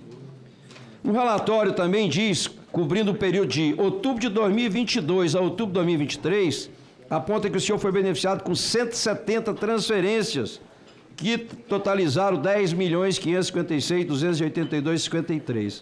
Que serviços ou resultados justificam o pagamento dessa magnitude em apenas um ano? Um aqui que eu acho que não tem nenhum problema responder. Além de receber esses milhões, o senhor transferiu R$ 832.537 via Pix para uma pessoa chamada Pablo Marcelo. Qual é a sua relação com o senhor Pablo Marcelo e qual a natureza deste pagamento? Pode responder pelo menos essa? Pablo Marcelo?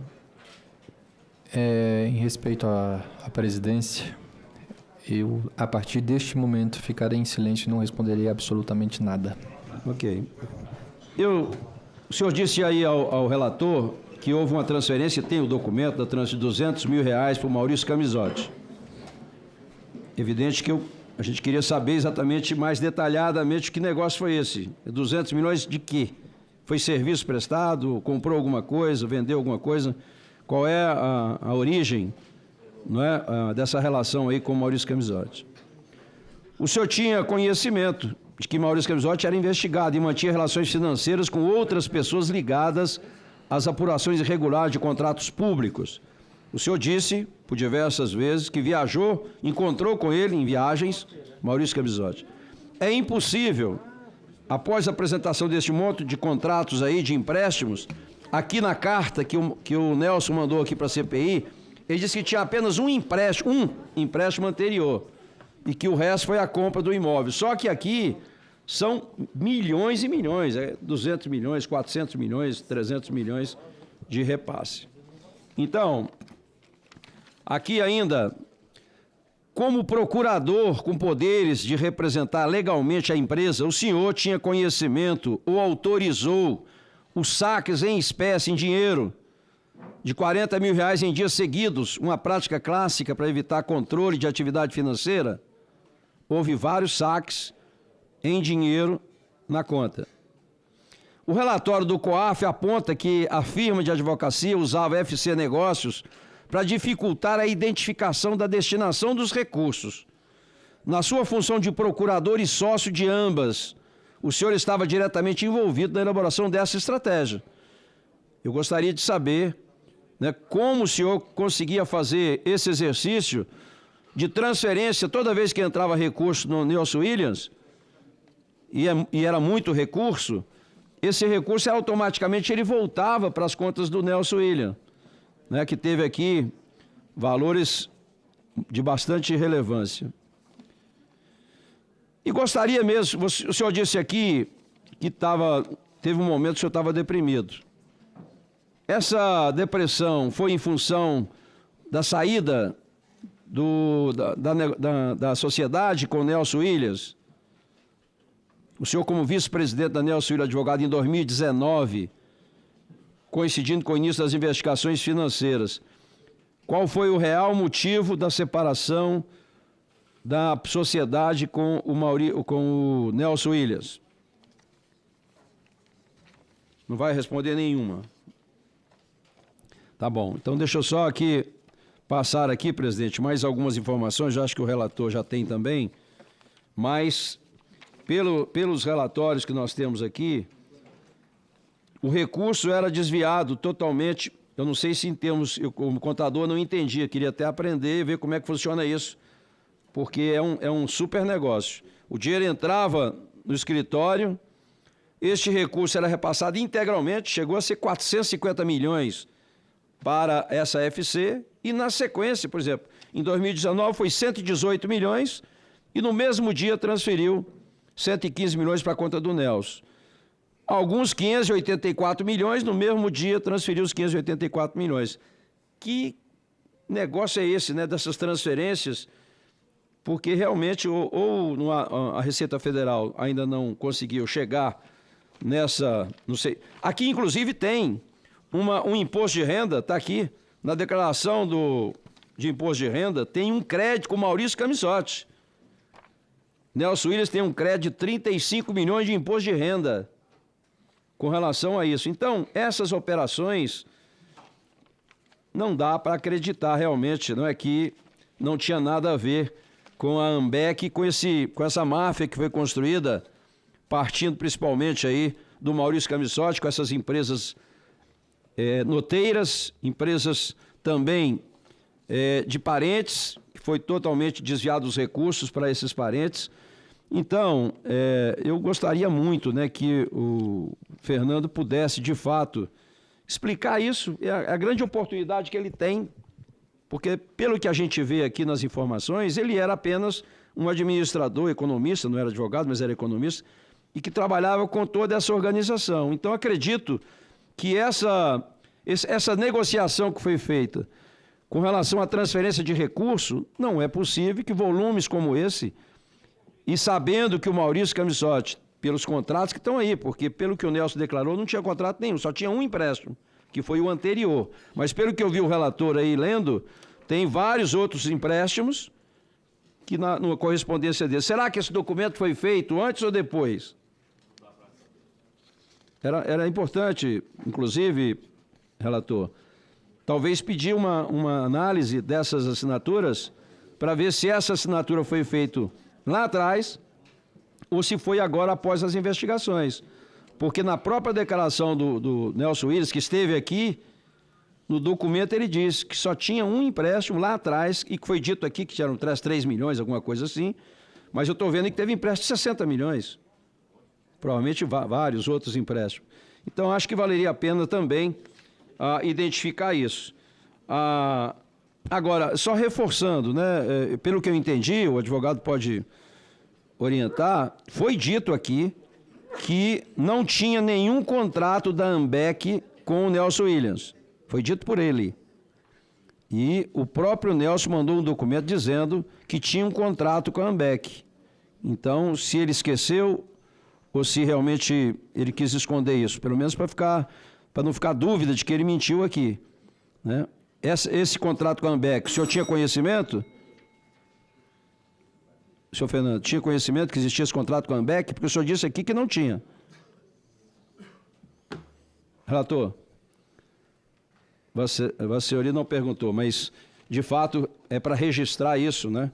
Que existe aqui realmente um contrato com a Ambec, assinado com o Nelson Williams e que foi encerrado em 2023. Não é possível, como gestor de tudo isso, não sabia que o Nelson Williams tinha uma relação muito forte com o Maurício Camissotti e com a Ambec, porque o contrato era com a Ambec, cujo dono, né, o grande mentor disso aí, era exatamente o Maurício Camissotti. Então, eu achei que a gente ia ter aqui as respostas todas, mas lamentavelmente vamos sair daqui ainda com essa dúvida, né, se foi o Nelson agora ou se foram os dois que estavam comprometidos com isso. Eu já não tenho mais dúvida, porque quem cala consente e acho então que está também comprometido com essa operação. Muito obrigado, presidente. Obrigado. Com a palavra o deputado Beto Pereira. Nobre presidente, nobre relator, senhor Fernando, eu comungo aqui de que essa é uma oportunidade ímpar para que nós possamos não sair daqui com um juízo de valor, mas de formar aqui um juízo de valor. E veja bem, Fernando, quando o senhor decide por não responder, e aqui nós estamos falando de parlamentares e cada um deles é um interrogador. Então, por isso é importante todas as vezes o senhor repetir que não vai colaborar com as respostas. Por isso, essa resposta tem que ser periodicamente feita. Eu gostaria de estar aqui neste momento fazendo perguntas aonde me deixou alguma dúvida. Agora, a partir do momento que o senhor decide por si só não responder mais as perguntas, eu vou começar a fazer um juízo de valor aqui. Algo que não seria aqui, neste momento, o mais correto. Mas o senhor disse que não participava do quadro associativo do escritório NW porque era advogado, não era advogado. E o senhor precisava tirar notas fiscais para receber a cota parte daquilo que o senhor tinha participação, diferente do seu salário, que era de R$51 mil na carteira assinada, mas isso acontecia de forma periódica. O senhor tirava essas notas fiscais de uma única empresa? O senhor não vai responder. Mas o senhor, de forma recorrente, tirou notas fiscais para a empresa FAC. Empresa essa que não possui sequer um funcionário, e empresa essa que Vossa Excelência decidiu, por si só, a ela imputar o patrimônio, o vasto patrimônio em carros. O senhor também disse aqui que sabia que tinha amizade, uma relação pessoal de viagens, de jantares com o senhor Camizotti. Nessa relação, em momento algum o senhor sabia da relação do Camizotti com os descontos associativos do INSS? Vocês nunca pararam na mesa para jantar ou para viajar e discutir isso? É algo que fica difícil da gente acreditar. É algo difícil da gente compreender. Mas vamos aqui na narrativa principal. O senhor chega a Brasília, depois de ter passado na Assembleia Legislativa do Estado de São Paulo, tendo lá um salário de pouco mais de R$5 mil, e começa uma relação com diversas figuras no Planalto Central. E a partir deste momento, o senhor tem uma ascensão vertiginosa nos seus negócios e na sua receita e, consequentemente, no seu patrimônio. O senhor deveria, de alguma forma, estar muito bem lastreado, porque em algum momento isso iria explodir. E explodiu. E agora não tem como ocultar. Agora, o senhor fala, e eu prestei atenção porque essa fala é sua. Quando o relator fez perguntas quanto a doações em campanha, que o senhor falou em alto e bom som que todas elas foram lastreadas naquilo que é preconizado pela legislação eleitoral. O senhor distribui dinheiro de A a Z, 50 mil, 100 mil, 200 mil, e o senhor disse na sua fala que foram investimentos. Investimentos, e a palavra é sua, investimentos com o que em troca? Era assim o modus operandi? O senhor investia em determinados nomes, em determinados partidos, em troca de contratos, em troca de facilitações. Era assim que o senhor operava? A casa que o senhor tem em Brasília, o domicílio que o senhor aqui ostenta, é justamente ou única e exclusivamente para o senhor fazer contatos e ter facilitações em desvio de dinheiro público. É isso que o senhor ostenta? É isso que o senhor vendia? É por isso que o senhor recebia? Essas são as indagações que todos nós estamos tendo aqui como verídica. Essa é a narrativa que o senhor está deixando transparecer para todos nós. E ao final de tudo isso, quando estoura a operação da Polícia Federal, o senhor vem aqui também, com palavras do senhor, e diz que em algumas empresas, neste momento, o senhor está fazendo a desassociação de Nelson Willis. Então, naquele momento de crescimento, naquele momento de grande ascensão, o Nelson Willis foi um grande parceiro do senhor na construção dessa carreira e dessa trajetória tão vitoriosa.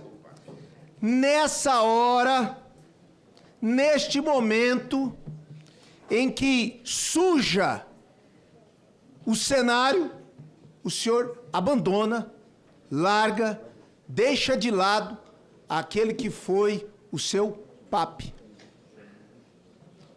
que foi o seu irmão, foi o seu sócio.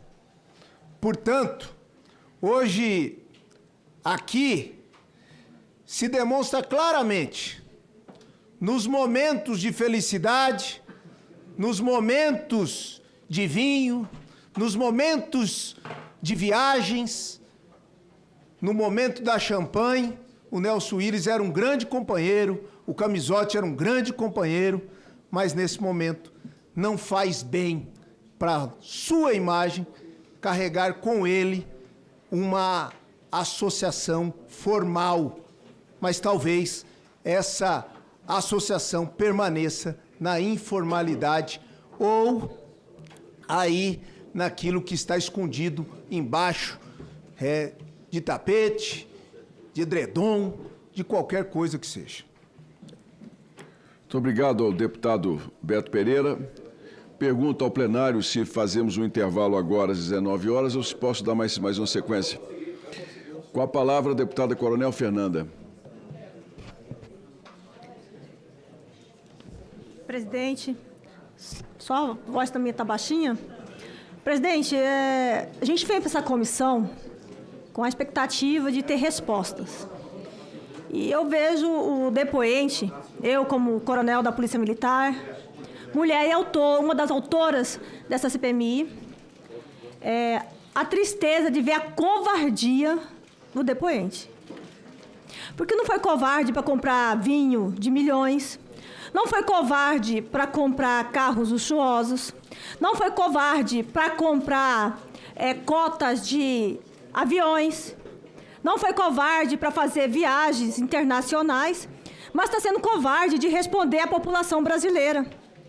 Está sendo covarde de não colaborar com essa CPMI, que está buscando simplesmente chegar aos principais acusados.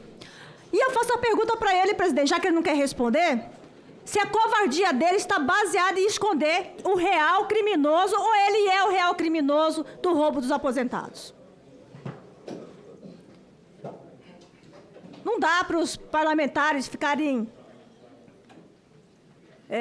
se dedicando tanto quando a gente acha depoentes que chegam aqui com um suposto currículo espetacular e, no primeiro momento, declara que as ações dele estão baseadas numa compliance das suas empresas, mas que ele mesmo não aplicou isso na prática. Ele sequer teve cuidado das empresas dele. Ele foi contratado e ganhava muito bem para fazer compliance, cuidar, organizar das empresas dos principais acusados do roubo dos aposentados. E na própria empresa dele, ele não deu conta de fazer isso? Então, eu gostaria de perguntar para o depoente, para que serviu o compliance na sua empresa? Você não é o responsável por organizar ou você é apenas um fantoche? É um faz de conta? Está quem por trás de você? Quem que vendeu a sua imagem como um excelente administrador, economista?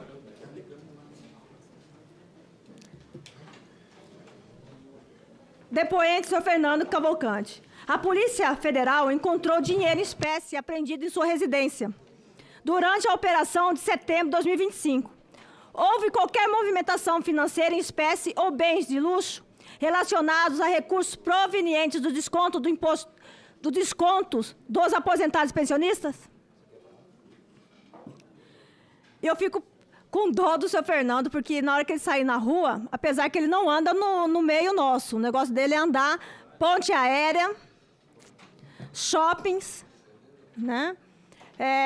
Empresas de alto luxo. Quando é que você vai ter coragem de olhar no olho da população quando você tiver que passar numa rua, numa avenida, e as pessoas começarem a apontar o dedo para você, para sua esposa, que também está envolvida nisso, que você não teve coragem de declarar tudo que foi perguntado. Você está escondendo o quê? Você está protegendo quem?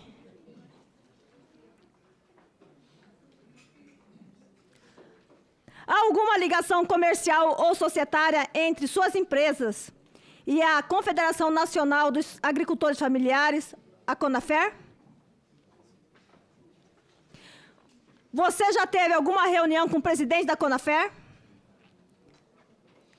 Já passou, nas suas negociações financeiras, empréstimos ou recebimentos partido da CONAFER?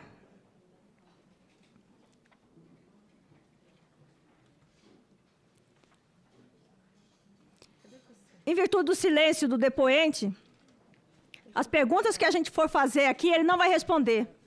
Mas eu tenho certeza que a população que está nos acompanhando, quando esse homem passar na sua frente, perguntem para ele se ele teve coragem ou a covardia que abateu sobre ele foi maior do que o roubo que ele fez em relação aos aposentados e pensionistas. Fernando dos Santos Andrade Cavalcante faz a história no Brasil como participante do maior crime contra a população brasileira. Deve ser responsabilizado, sim, e a população tem que aproveitar quando ele estiver na ponte aérea, nas estradas da vida e na rua cobrar dele essa responsabilidade. Obrigada, presidente. Obrigado, Coronel Fernanda. Eu suspendo a sessão por 30 minutos.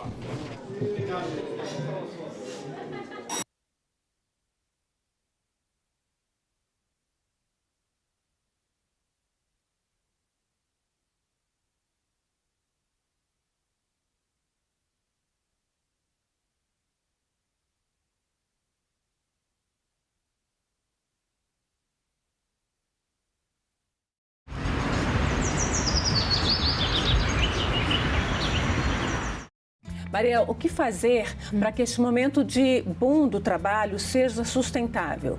A gente tem que pensar, né, em primeiro lugar, na qualificação. Não só na qualificação dos jovens que estão entrando no mercado de trabalho, o que é fundamental, né, para o nosso futuro, mas também em como nós vamos requalificar os trabalhadores que têm mais de 40 anos, que já enfrentam dificuldades. Agenda Econômica. Nesta terça, 8 horas da noite, aqui na TV Senado.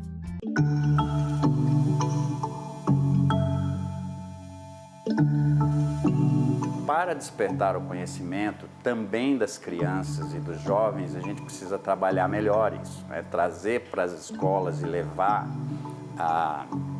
essa provocação, né, para que haja uma interação melhor entre a educação e as instituições de ciência e tecnologia propriamente ditas, né?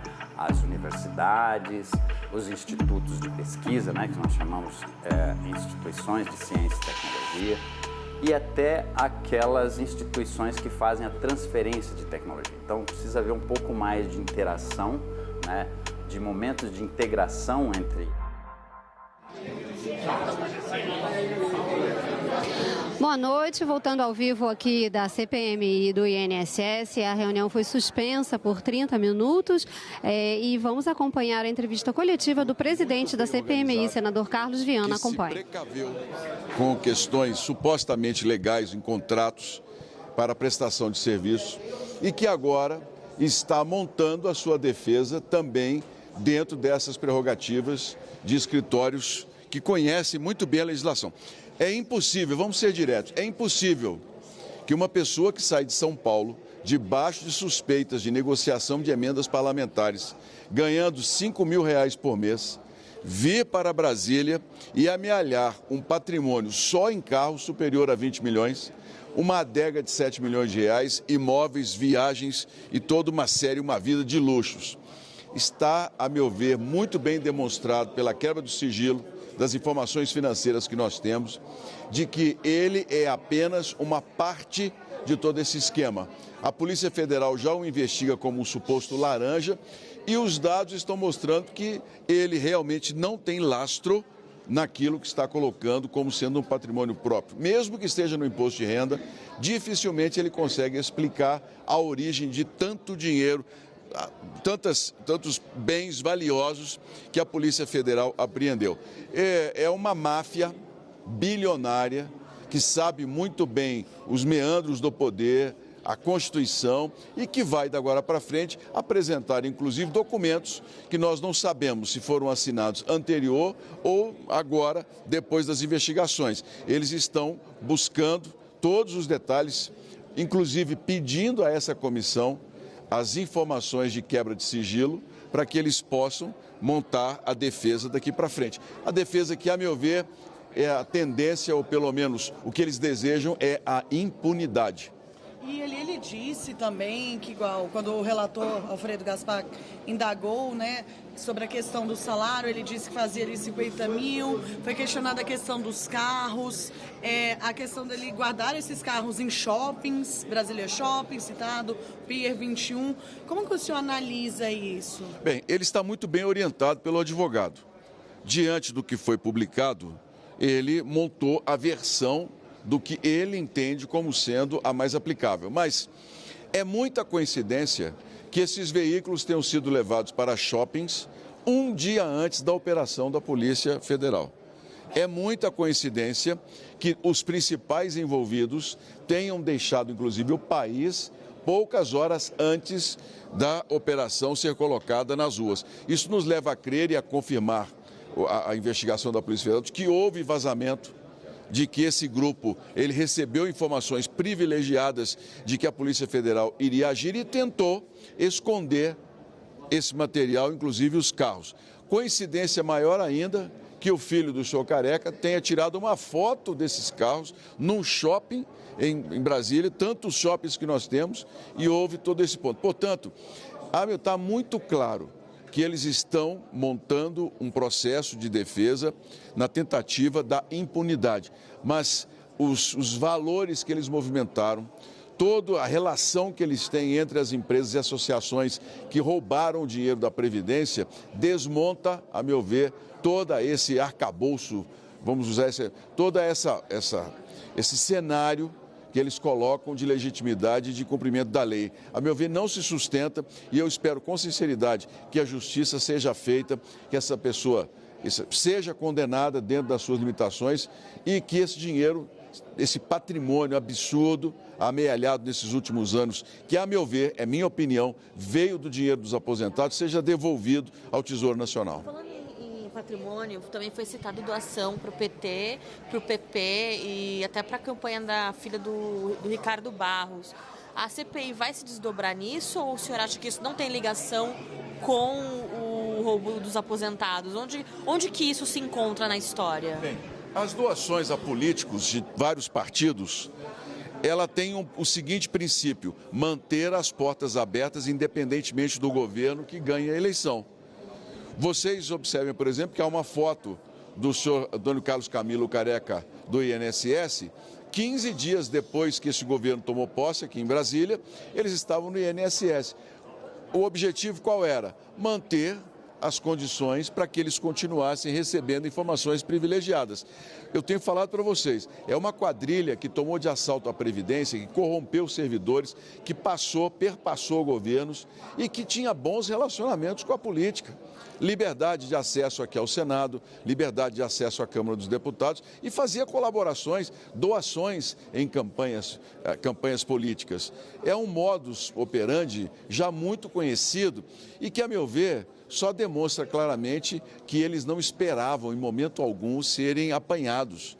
Eles tinham tanta tranquilidade que eles permaneceriam ocultos e esse patrimônio serviria para que eles continuassem tendo toda uma vida de bilionários, que eles não têm como esconder isso mais. Agora tentam montar uma estrutura. Portanto, as doações a campanhas políticas, elas só confirmam que, de governo para governo, essa quadrilha conseguiu sobreviver roubando os aposentados. E isso também explica, em boa parte, por que os órgãos de controle não funcionaram como deveriam. Por burocracia excessiva, mas também por influência política, respostas que essa CPMI tem que dar à população brasileira. A casa dele era usada para eventos também, né? Aqui em Brasília, ele foi citado várias vezes do Grupo LIDE. Vai ser chamado ou convocado alguém para representar o grupo para falar sobre isso? O João Dória, por exemplo, o João Dória. Olha, a CPMI tem 135 convocações já aprovadas. Serão 136? 135. Nós só vamos chamar aqui quem tiver ligação direta com as investigações. Nós não podemos sair trazendo para cá quem monta, por exemplo, um grupo nacional que tem representação em vários estados e que, de repente, cedeu para alguém que tem qualquer ligação com a questão da Previdência. Eu não posso ter a irresponsabilidade de expor aqui quem não recebeu, quem não está na investigação e, principalmente, quem não tem declarações a dar neste momento. Nós precisamos ouvir os operadores como esse senhor, que está aqui se negando a responder os parlamentares. Temos que trazer aqui todas as associações, estamos trazendo um por um, mas todos eles têm ligações diretas com o escândalo.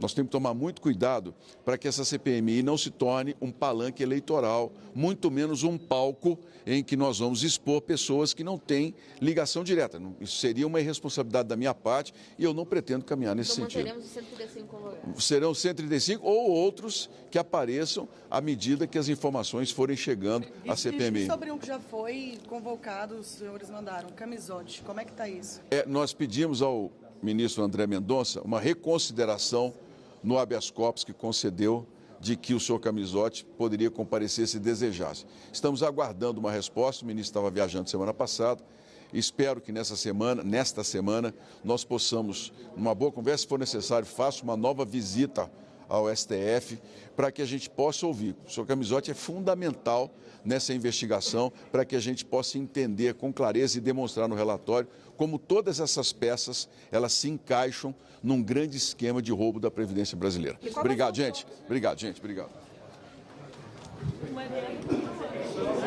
Voltamos ao vivo aqui da sala da CPMI do INSS. A reunião está suspensa por 30 minutos. Agora, pelo relógio aqui da comissão, faltam 19 minutos e 52 segundos para a reunião voltar, mas esse tempo nunca é assim certinho, sempre atrasa mais um pouquinho para os parlamentares poderem descansar um pouco, comer alguma coisa, né? E nós seguimos, então, aqui ao vivo. Vamos apresentar daqui hoje o nosso jornal Senado Notícias, agora à noite. Seguimos, então, com o jornal e com as notícias da CPMI. Durante o depoente de hoje, o empresário Fernando Cavalcante, ele, ex-sócio do advogado Nelson Williams, ele se recusou a prestar o compromisso de dizer a verdade. Acompanhe esse trecho.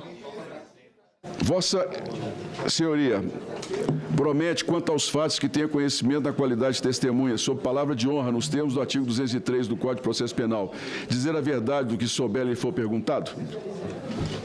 Excelência, me coloco à disposição para responder quaisquer questões que forem feitas, porém, vou me utilizar do meu direito de habeas corpus e a resposta é não, até seguindo a orientação do meu advogado. O senhor é advogado?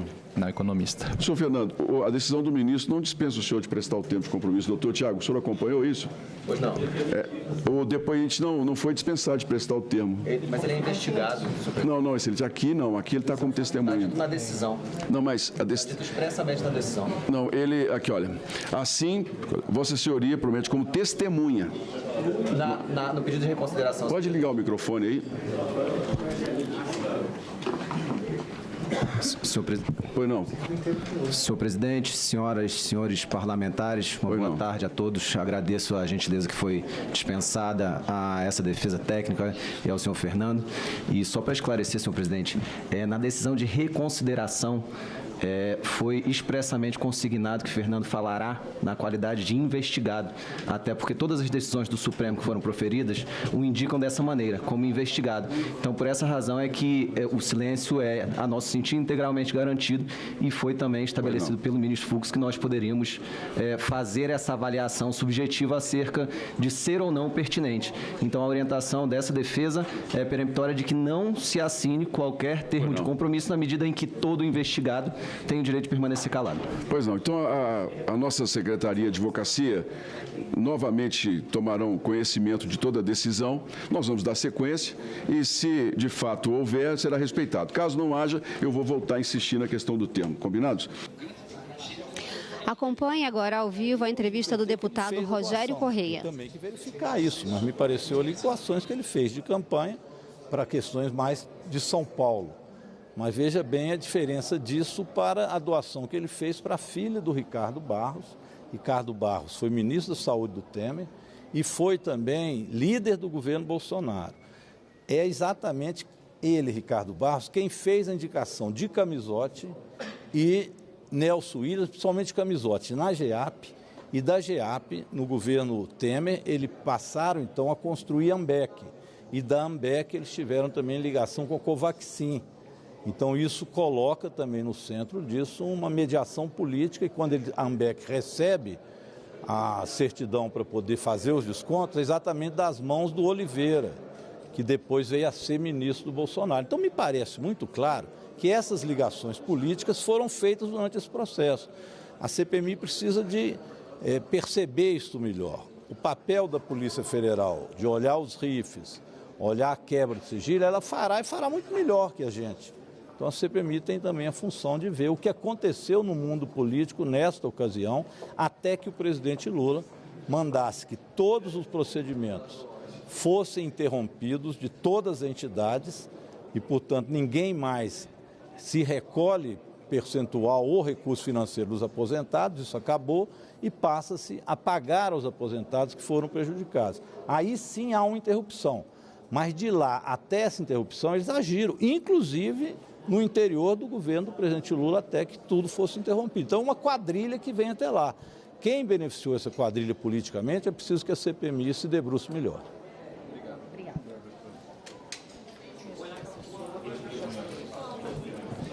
Voltamos ao vivo aqui da sala da CPMI do INSS. Pelo relógio aqui da CPMI, faltam 15 minutos para a reunião recomeçar, mas como eu já falei, esse tempo nunca é exato, sempre demora um pouquinho mais para a reunião voltar.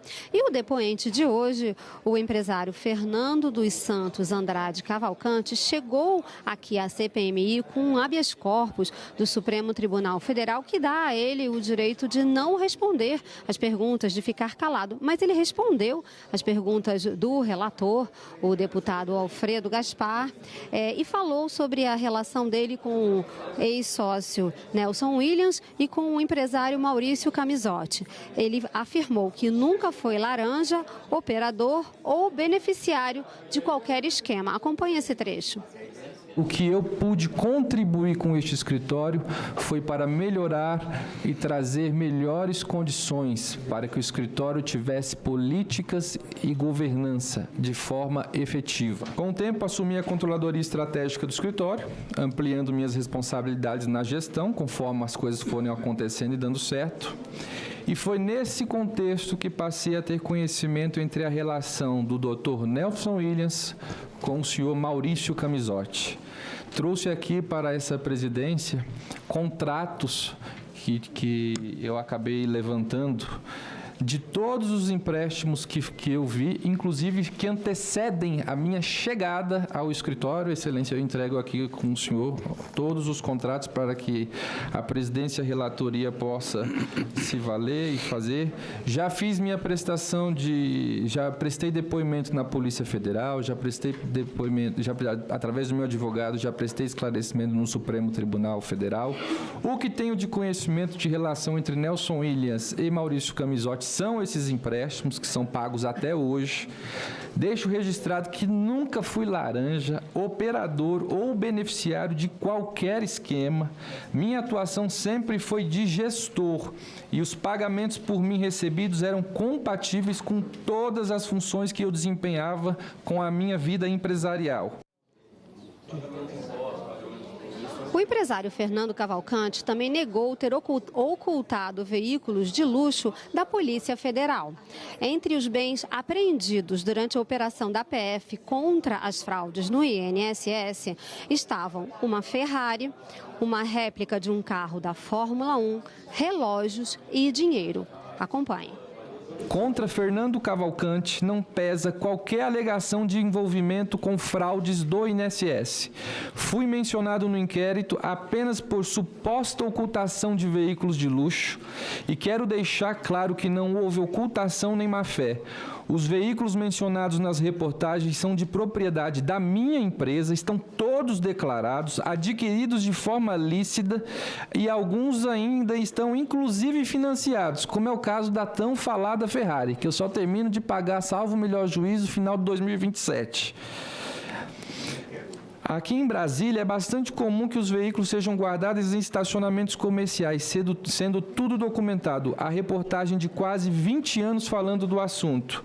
Importante registrar que não houve colocação de capa nos meus veículos, eu não cobri placa, eu não tentei esconder logomarca ou coloquei meus carros em garagem privada. Os funcionários que conduziam os meus carros estavam uniformizados com o símbolo da minha empresa FC e se eu quisesse ocultar, jamais faria isso em um shopping movimentado. Ressalto que meu patrimônio é de origem lícita, é compatível com minhas atividades profissionais e empresariais, empresas regulares, contratos claros, notas fiscais emitidas. Jamais adotei qualquer postura que pudesse ser interpretada como tentativa de ocultação de bens. Se eu tivesse intenção de esconder meu patrimônio, não teria deixado em casa itens de maior valor, relógios, obras de arte, dinheiro devidamente declarado, faça constar. Voltamos ao vivo aqui da sala da CPMI do INSS. Pelo relógio aqui da comissão, faltam 10 minutos e 45 segundos para a reunião voltar. Aguardamos, então, o retorno dos parlamentares, do presidente da CPMI e do relator. O relator está aqui atrás de mim, lanchando, o deputado Fernando Gaspar. O deputado Alfredo Gaspar, ele está aqui atrás de mim, jantando. E aguardamos, então, o retorno dos trabalhos da CPMI. Enquanto isso, a gente segue com o nosso jornal Senado Notícias e segue com outras notícias aqui do Senado. Instituído por lei em 2006, o Dia Nacional do Idoso foi celebrado em sessão especial do plenário. Os desafios também foram debatidos, entre eles a crescente violência contra os idosos no ambiente digital. A população brasileira envelhece em ritmo acelerado. Em 12 anos, o número de idosos cresceu mais de 50%. Segundo o censo de 2022 do IBGE, já são mais de 32 milhões de pessoas com mais de 60 anos, o que representa 15% da população. E pela primeira vez, a faixa etária de idosos supera a de jovens entre 15 e 24 anos.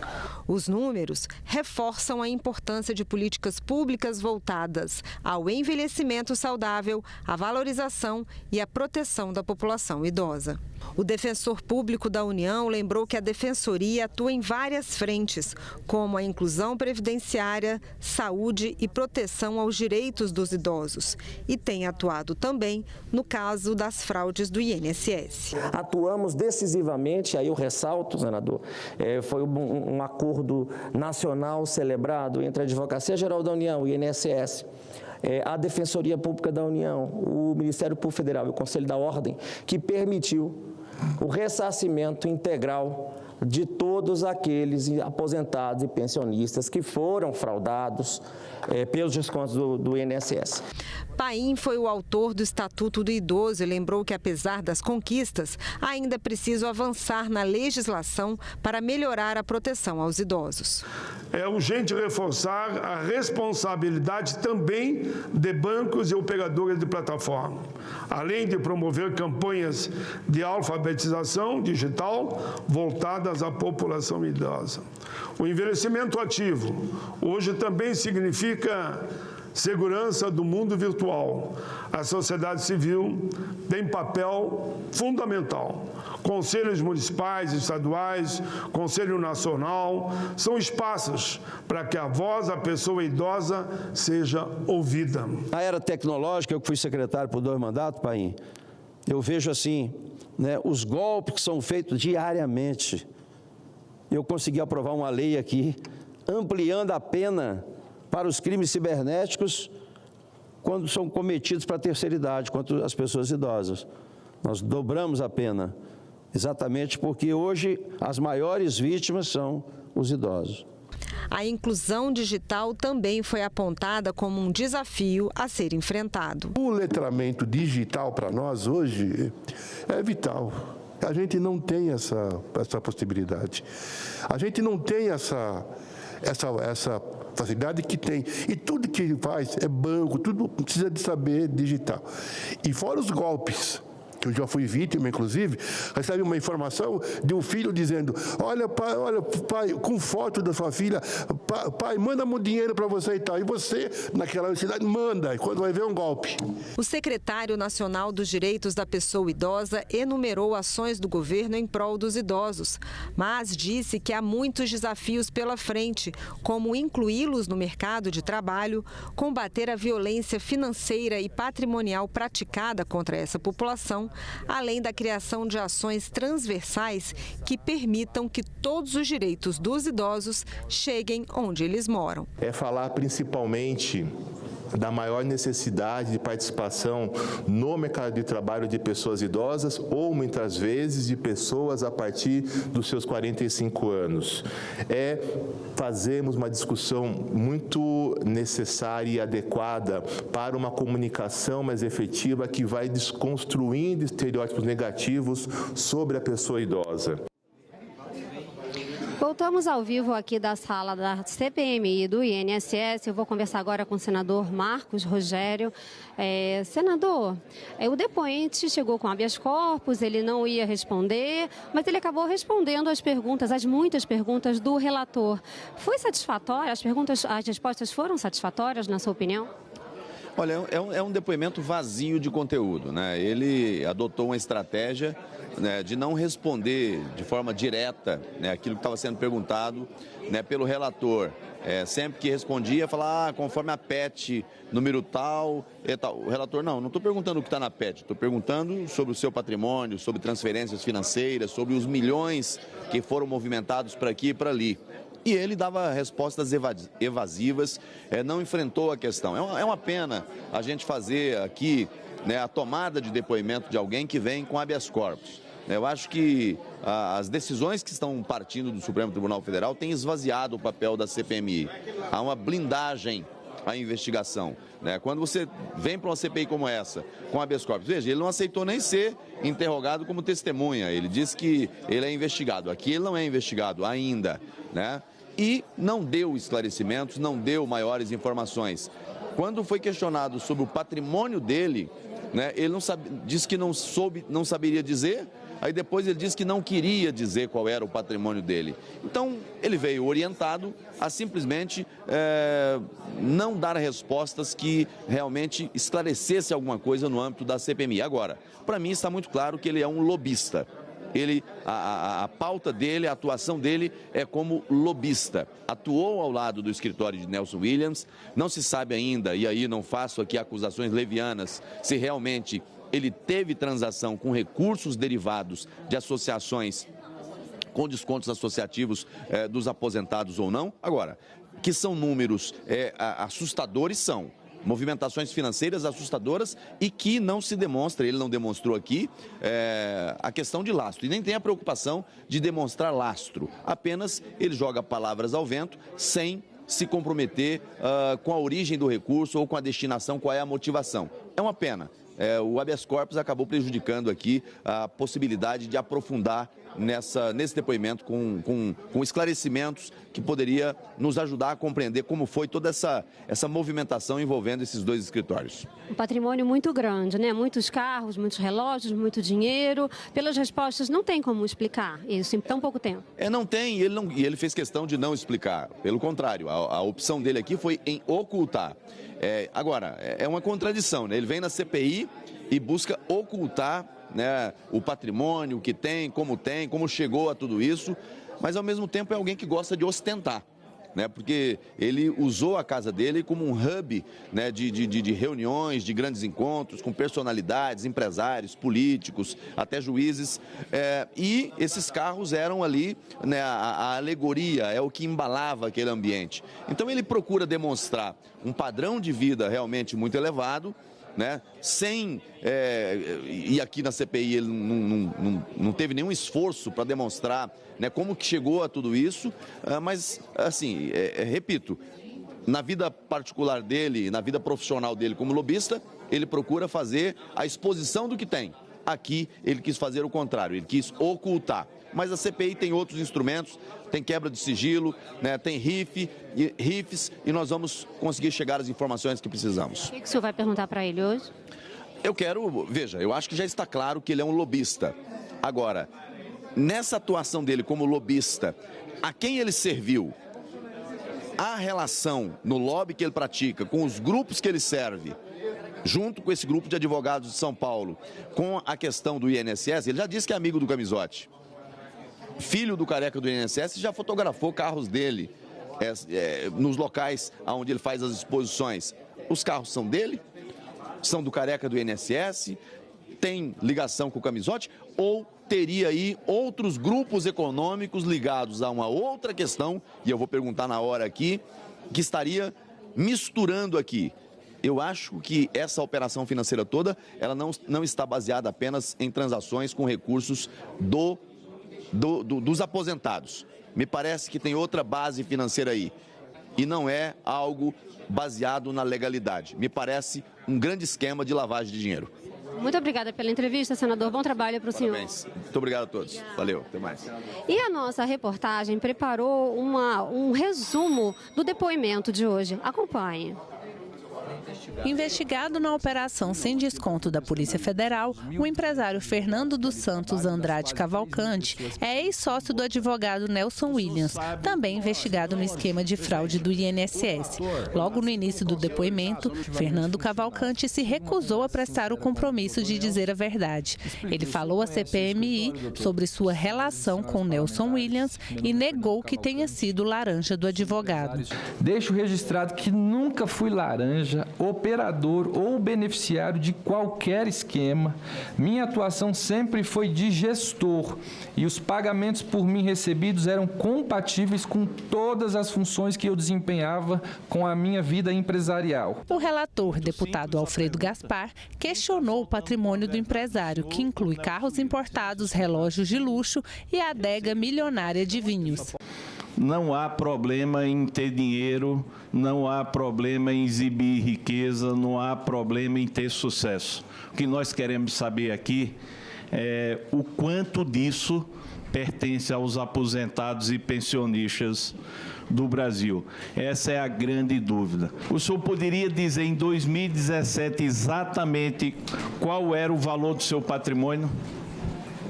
Assembleia? Não, estava vindo da Assembleia Legislativa, devia ser um patrimônio que não chegava a 100 mil reais. 2017, nós estamos com alguém que tinha um patrimônio que não chegava a 100 mil reais. 2025, a gente poderia falar o patrimônio do senhor na faixa de quanto? Faço ideia, Excelência. O patrimônio está no imposto de renda, completamente declarado. Eu só não quero eu ter que falar aqui. O senhor é um exemplo exímio de sucesso na vida em pouco tempo. O senhor é uma pessoa que saiu de um salário de 5 mil reais para um patrimônio de milhões de reais. Nós estamos agora analisando os sigilos e vendo as movimentações das pessoas investigadas. Já vimos movimentações do senhor com Nelson Williams de milhões de reais e já vimos movimentação do senhor com Camisote, também diferente daqueles 200 mil reais, de milhões de reais. Vou trazer em breve ao colegiado para que nós possamos adentrar mais ainda na investigação relacionada ao senhor. Nós vamos fazer um breve intervalo e voltamos em seguida, direto aqui da reunião da CPMI e do INSS.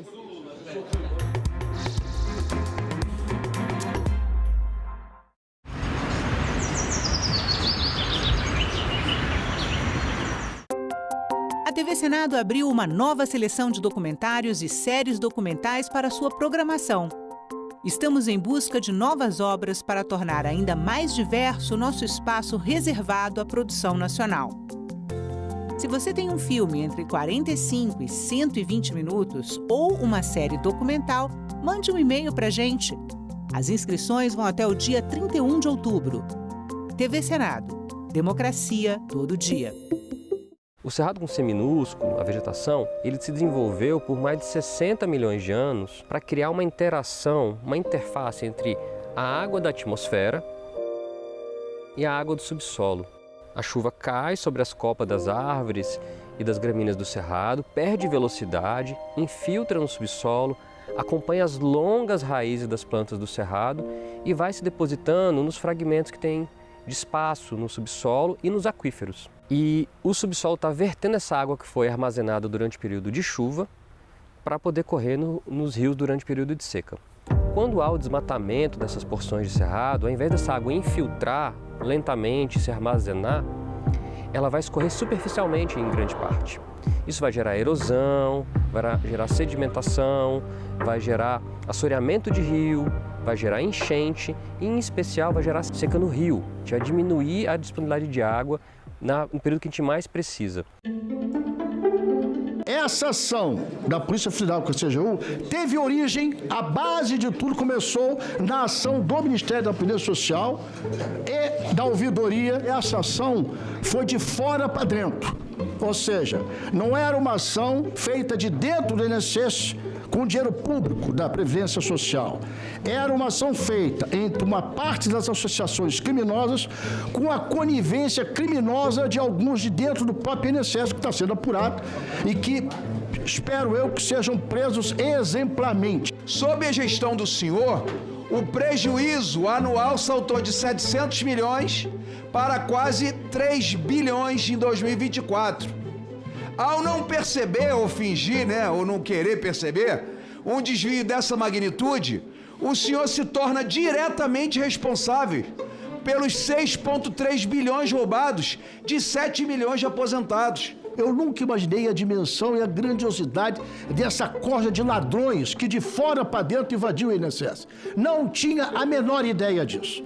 Sabia que tinha fraude, sabia que tinha denúncias, tomou umas providências, todas elas estão elencadas ano a ano, mês a mês, dia a dia. Agora, infelizmente, o resultado não foi o que eu esperava e acabou acontecendo pela primeira vez. Uma investigação está verdadeiramente apurando e apontando culpados. Vossa Excelência aqui já apresentou uma série de elementos que servirão de pistas para esta comissão, se quiser, de fato, fazer uma investigação séria. Se quiser jogar para a galera, se quiser lacrar, Se quiser transformar isso aqui em mais uma rede social, nós não vamos chegar a lugar nenhum. Qual foi a primeira vez que o senhor tomou conhecimento dos descontos irregulares de entidades associativas? O senhor pode fornecer qual foi a data? Começa em março de 2023, quando a gente fez uma reunião, o INSS fez uma reunião junto com a Polícia Federal para começar a apurar. Ministro, e por que tanto tempo para uma suspensão cautelar desses descontos associativos? Nobre relator, a gente, infelizmente, não tem o poder de adivinhação. Nós nunca tivemos a capacidade de mencionar o tamanho, o volume que esses criminosos fizeram dentro do INSS. Só foi possível isso depois da investigação que pela primeira vez teve feita a Polícia Federal. Em outubro, a TV Senado apresenta a mostra Silvio Tendler, uma homenagem ao cineasta que retratou grandes personagens. Então eu escrevi o poema Silvio como quem fizesse a última coisa da vida. E lutas decisivas na história recente do Brasil. Está consolidada entre nós a democracia.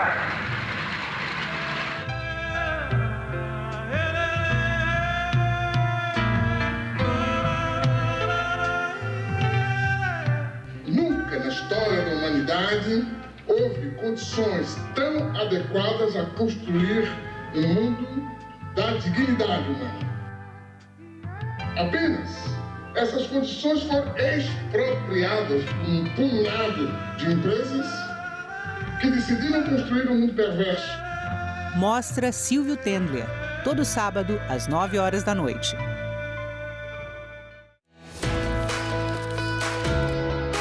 De acordo com a Constituição brasileira, as funções administrativas do nosso país são exercidas por 3 poderes distintos e independentes: o poder executivo, o judiciário e o legislativo. Eles precisam funcionar em harmonia e se complementar, porque dessa forma um equilibra o outro. O poder executivo é representado por aqueles que têm funções governamentais e administrativas. Já o poder judiciário é responsável pela interpretação e execução das leis. O poder legislativo atua representando a população, formulando as leis e fiscalizando o poder executivo.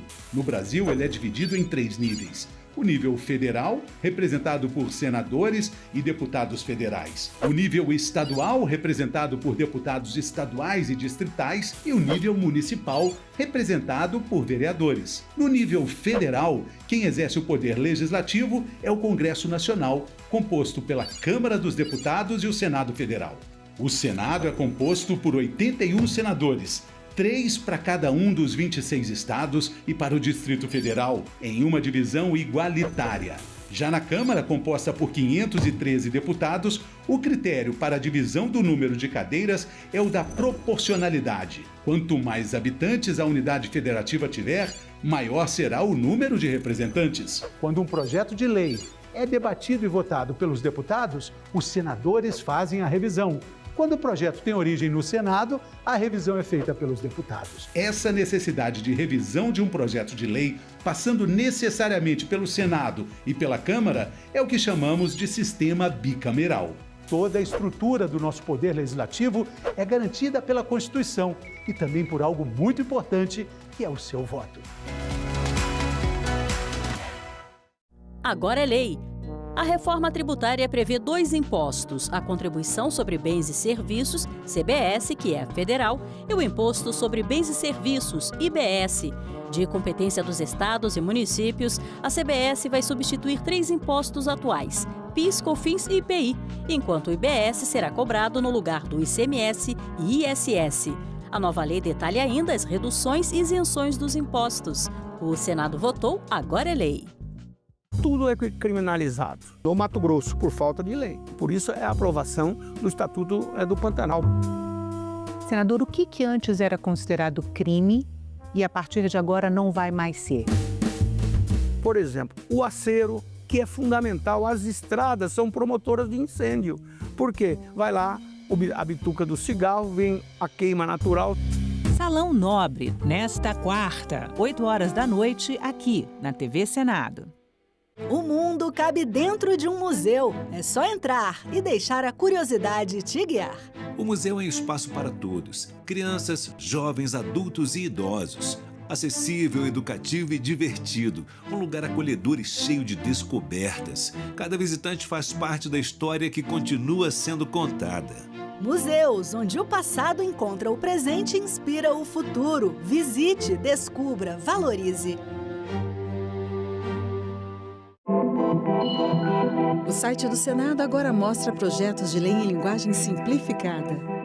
É o Senado Explica, uma ferramenta de inteligência artificial combinada com revisão humana que torna mais fácil entender e acompanhar as leis em debate aqui no Senado. Na página de tramitação das matérias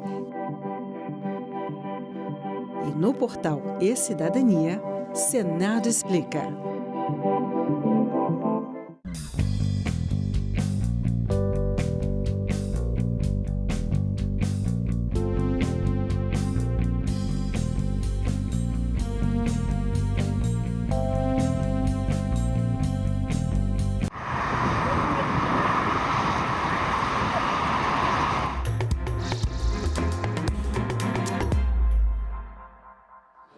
Alencar Santana. Voltamos ao vivo aqui da sala da CPMI do INSS. A reunião continua suspensa, aguardando a volta do presidente e do relator. O depoente, o empresário Fernando Cavalcante, já está aqui. E eu vou conversar agora com o deputado Alencar Santana. Deputado, qual a sua opinião sobre o depoimento até agora? Primeiro que demonstra, o depoente aqui demonstra uma face daquelas pessoas que exploram recursos públicos, que fazem tramóias, que ganham dinheiro fácil e que esbanjam luxo, sem qualquer respeito às pessoas, ao povo. Então é lamentável. Estou aqui sim. Vou ter que falar. Voltamos para a reunião reaberta agora. Vou mandar agora.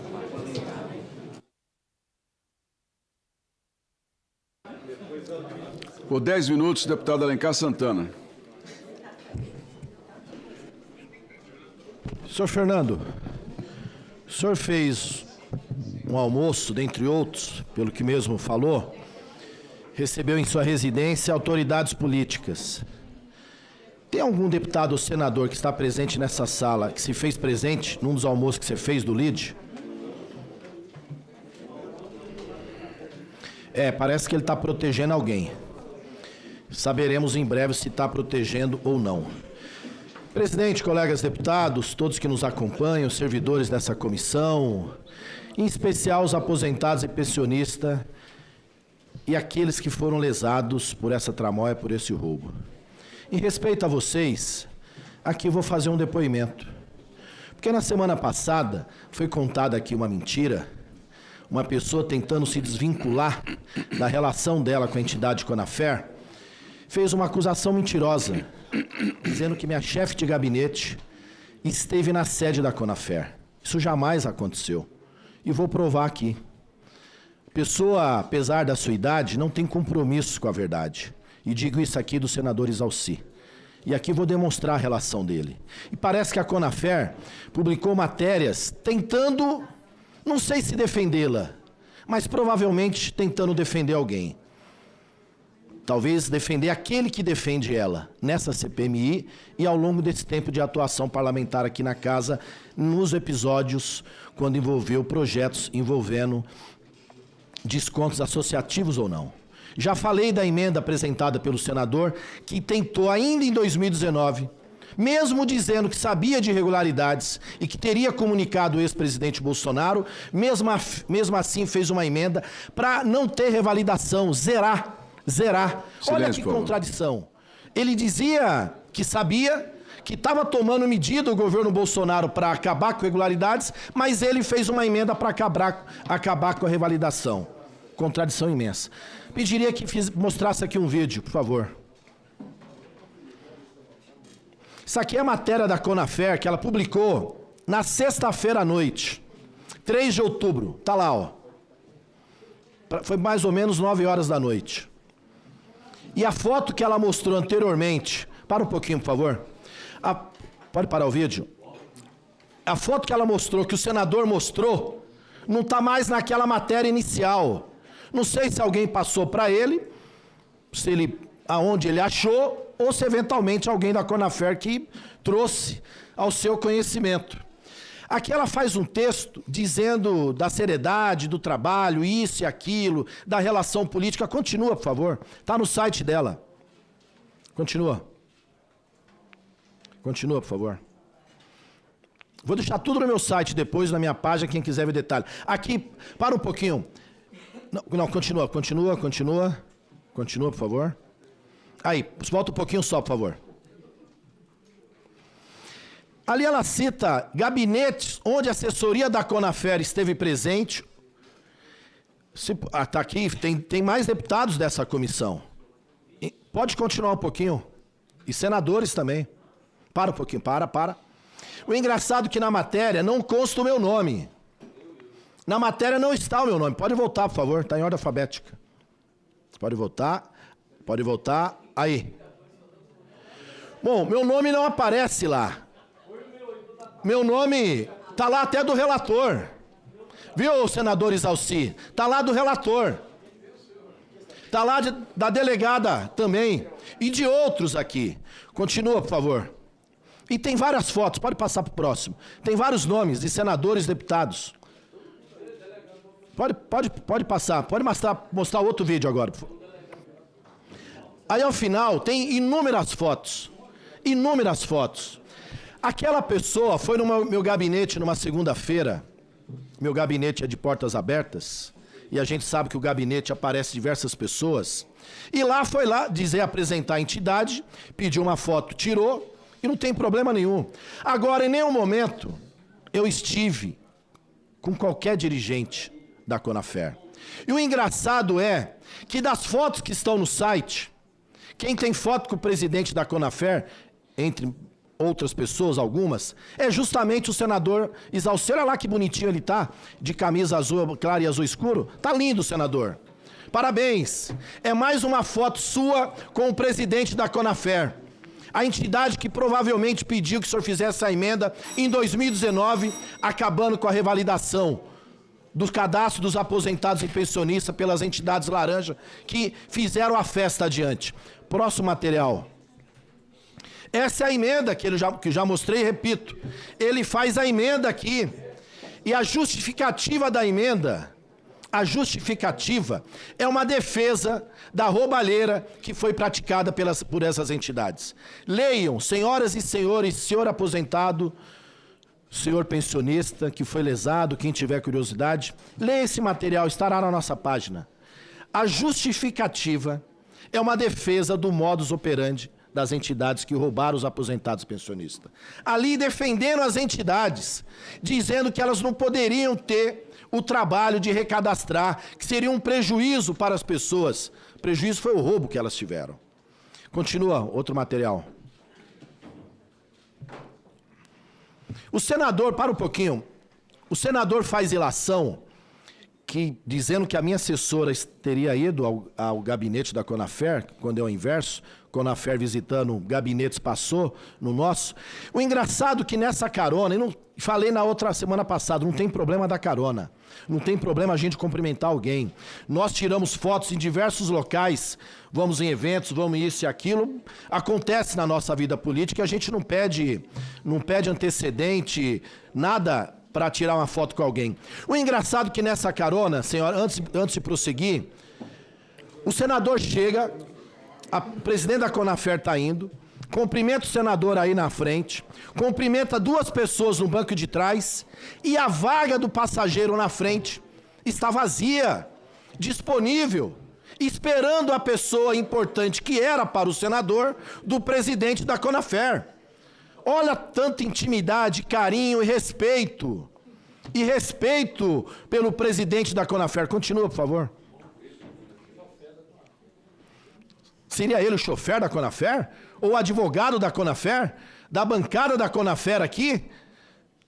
Olha, vai para a vaga da frente, já está aguardando ele. Olha só, parece que o chefe está chegando. É muita intimidade, é muito carinho, é muito cuidado, é muito zelo. É muito zelo. É um carinho especial, de fato, que foi tratado um senador da carona dessa maneira. Parabéns, senador. Parabéns. Olha o carinho, todo cuidado. E mais uma, por favor. Isso daí também é uma das matérias que estava na ordem contrária. Pode passar mais uma. Olha só no finalzinho, só um segundo. Ele se sentou em uma mesa ao lado do senador Exalci. Ele quem? O depoente, que aqui está, na casa do depoente, no almoço que o depoente fez, e segundo a matéria, um almoço de luxo. Aliás, o depoente ostenta o luxo, assim como o seu sócio e sócio, né? Dando um tapa na cara do povo brasileiro, parece que o dinheiro foi fácil, ganhou fácil e ostenta o luxo, não sabe nem o número de carros que tem, apesar de serem carros não do dia a dia comum na vida das pessoas, mas não, todos carros extraordinários. Continua, por favor. A outra.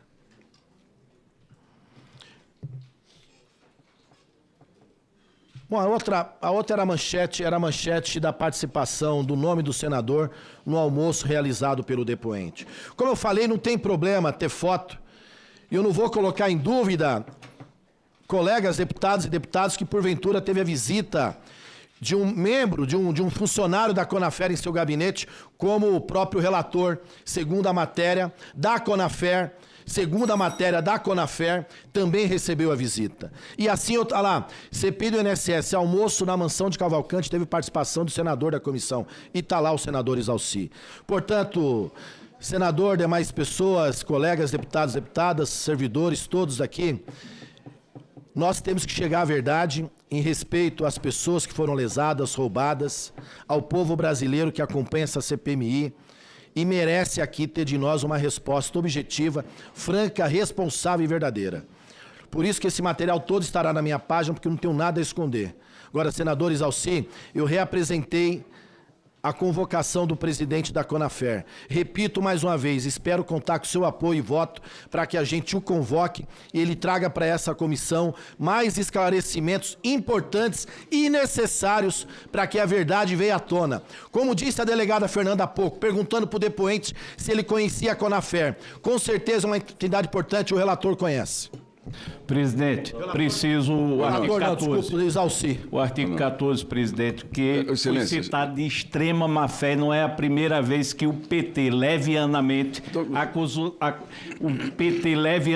acostumado com lista de Furnas, da Odebrecht, de safadeza, cita o meu nome. Só um instantinho, relator. Com a palavra por 5 minutos, primeiramente o senador Exalci. Presidente, mais uma vez, né, acusações levianas de pessoas que não têm credibilidade nenhuma.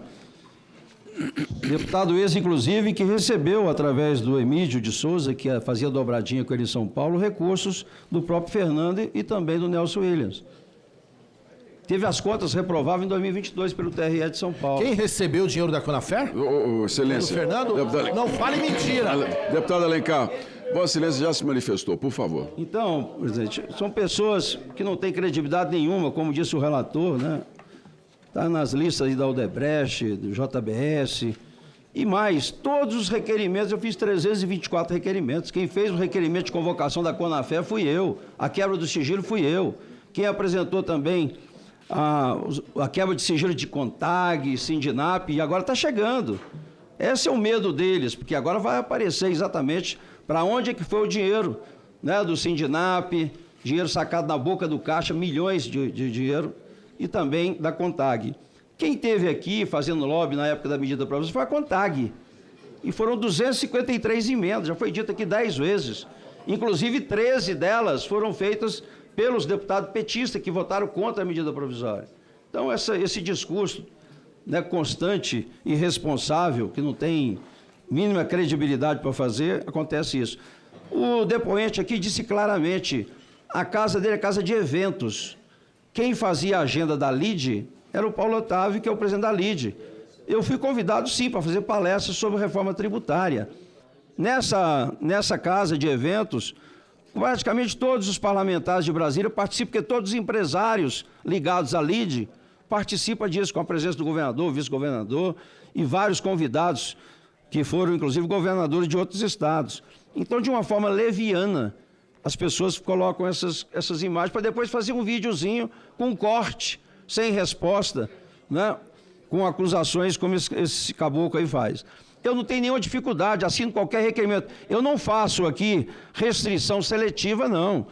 Eu mesmo apresentei agora não, junto com os outros, sobre a FAMMG lá de Minas Gerais, a Federação dos Agricultores, e por incrível que pareça não foi aprovada a quebra de sigilo. Quero ver se eles assinam, independente de qualquer coisa, assinar a quebra de sigilo e também a convocação do presidente lá da Federação dos Trabalhadores de Minas Gerais. Não foi aprovado. Então, eles têm esse critério seletivo, eu não tenho nenhuma dificuldade. Inclusive, já notifiquei o Ministério, CGU, TCU, suspendendo qualquer coisa, porque essa questão da Conafé é de 2019, aliás, 2017 a medida provisória da agricultura familiar. Então, não tenho o que esconder. Esse pessoal acho que não me conhece, esse pessoal acho que nunca viu. Eu estou na política há mais de 20 anos. Não tem nome Odebrecht, nem JBS, nem Lei Rouanet, nem CARF, nada disso. Então, eu fico indignado com isso, presidente. Eu acho que a gente precisa, talvez, mandar isso para o Conselho de Ética, porque a gente resolver essa questão lá. Seja toda zero, vamos resolver isso agora.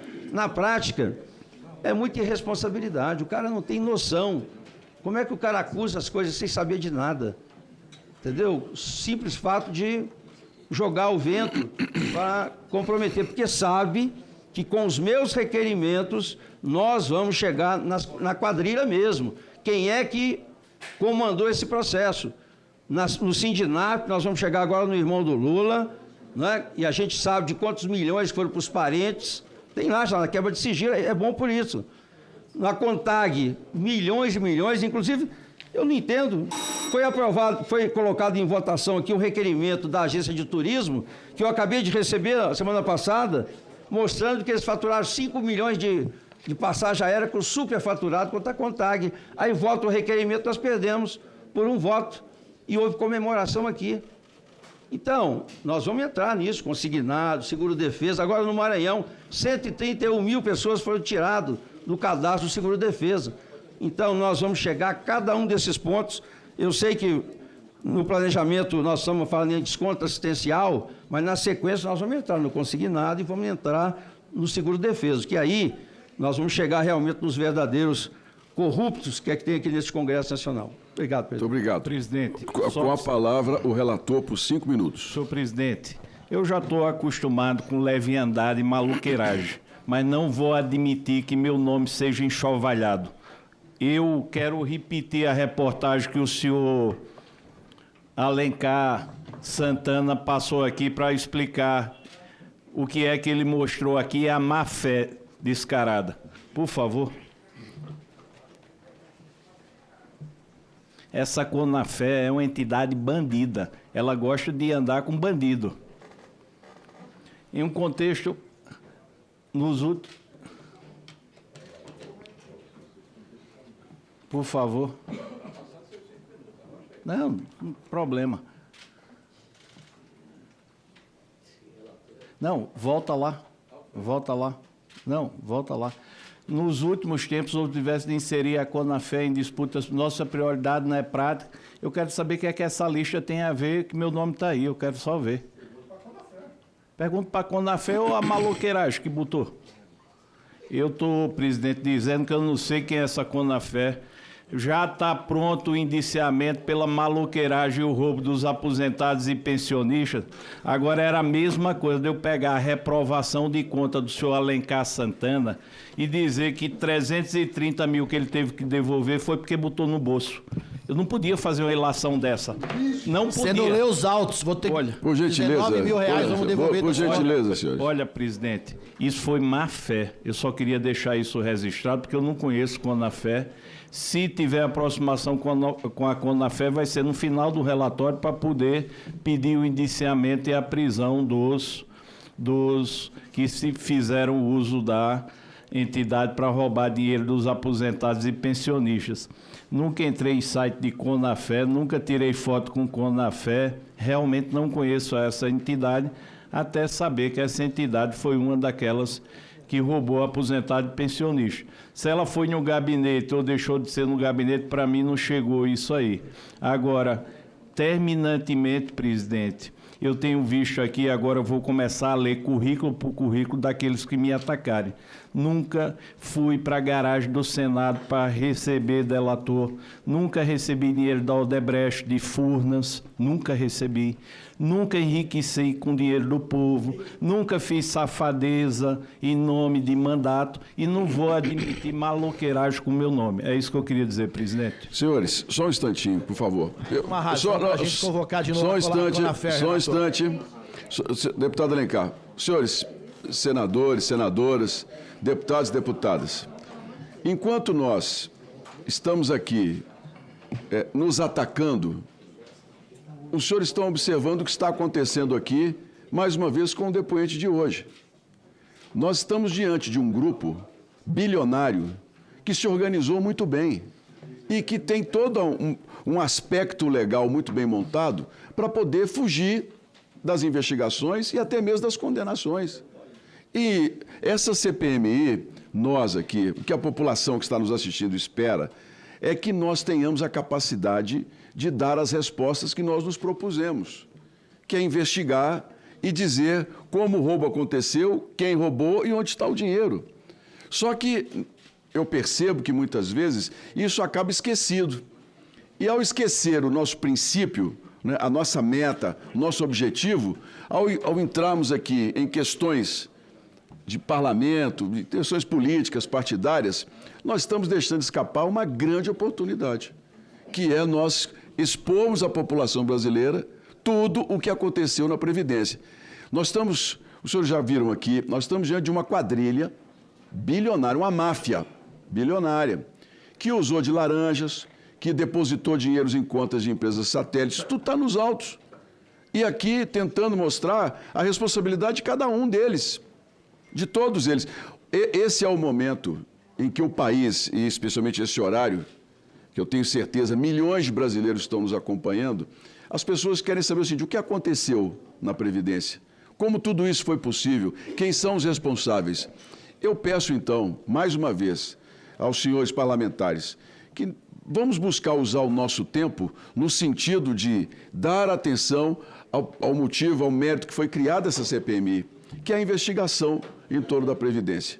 Portanto, os demais, as questões sobre diferenças de partido, vamos deixar isso para a eleição do ano que vem. Deixa isso para o ano que vem, 2026, porque aí a gente vai ter o tempo suficiente para poder falar, cada um vai ter seu posicionamento. Mas hoje, eu falo pelo que tenho visto, as viagens que tenho feito, as pessoas estão nos acompanhando, senhores, com expectativa, com esperança.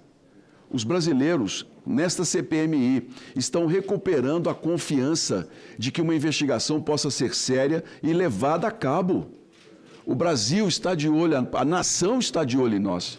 Portanto, eu gostaria muito que nós nos respeitássemos e tivéssemos com tranquilidade, assim, vamos nos unir para que a gente possa cumprir a nossa missão. Presidente, tá certo? pelo artigo 14, obrigado. Pelo artigo 14. Ele me citou por favor. minha conta eleitoral. Por favor. Ele falou da minha conta eleitoral. Deputado, de novo. Já deu. Por gentileza, deputado. Excelência. Não, deputado Alencar. Deputado Alencar. Deputado Alencar. Não. Deputado Alencar.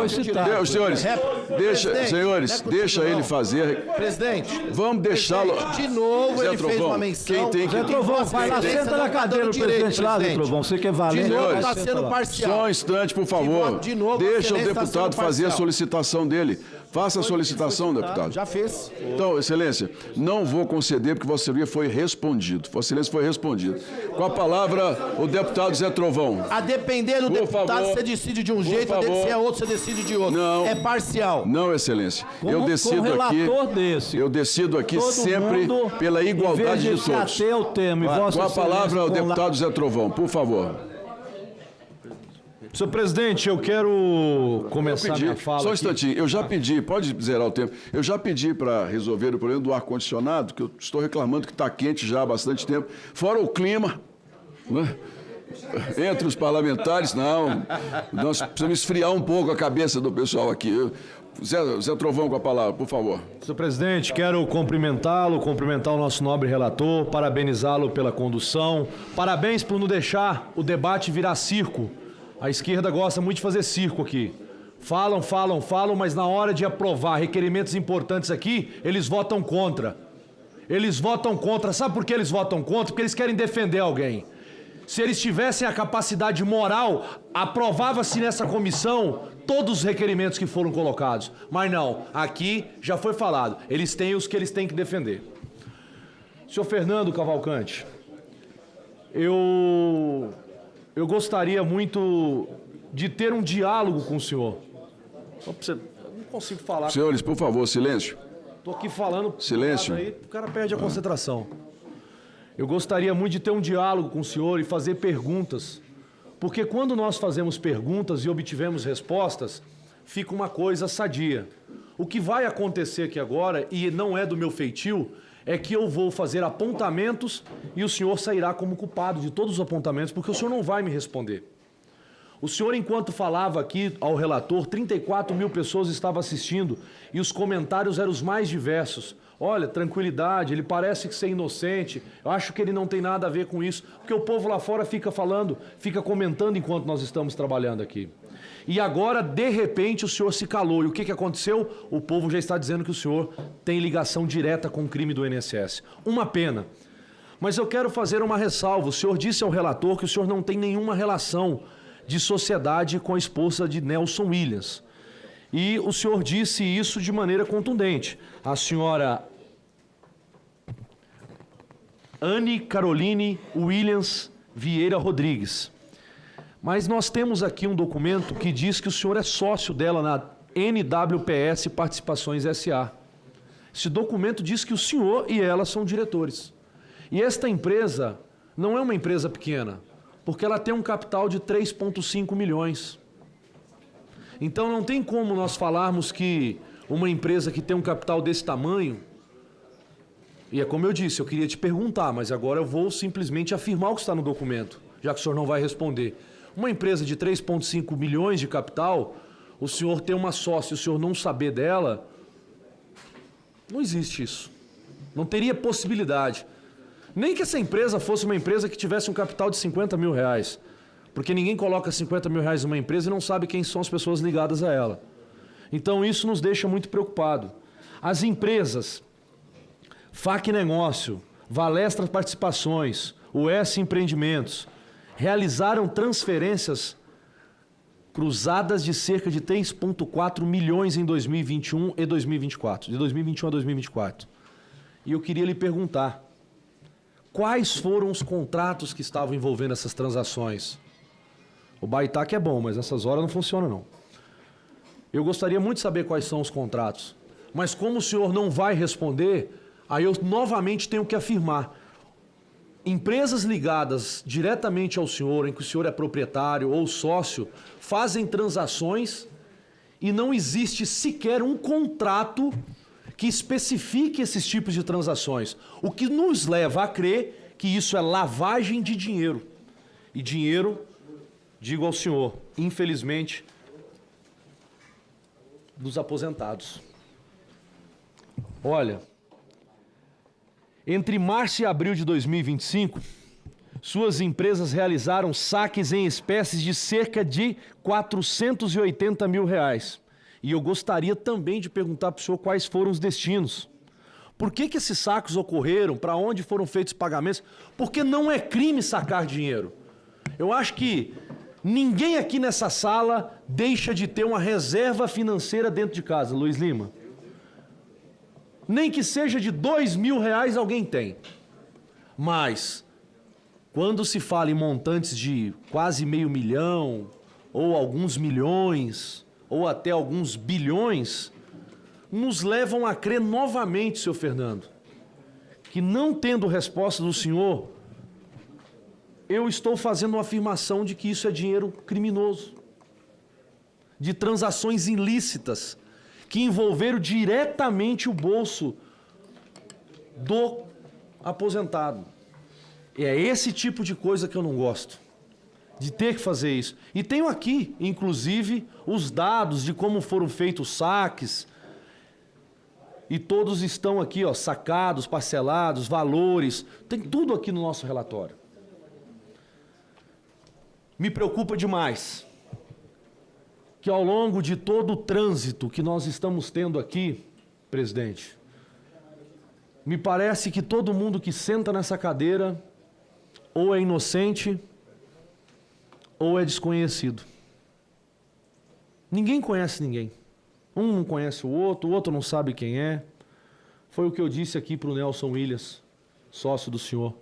Eu não vou lhe acusar de ser ladrão, não.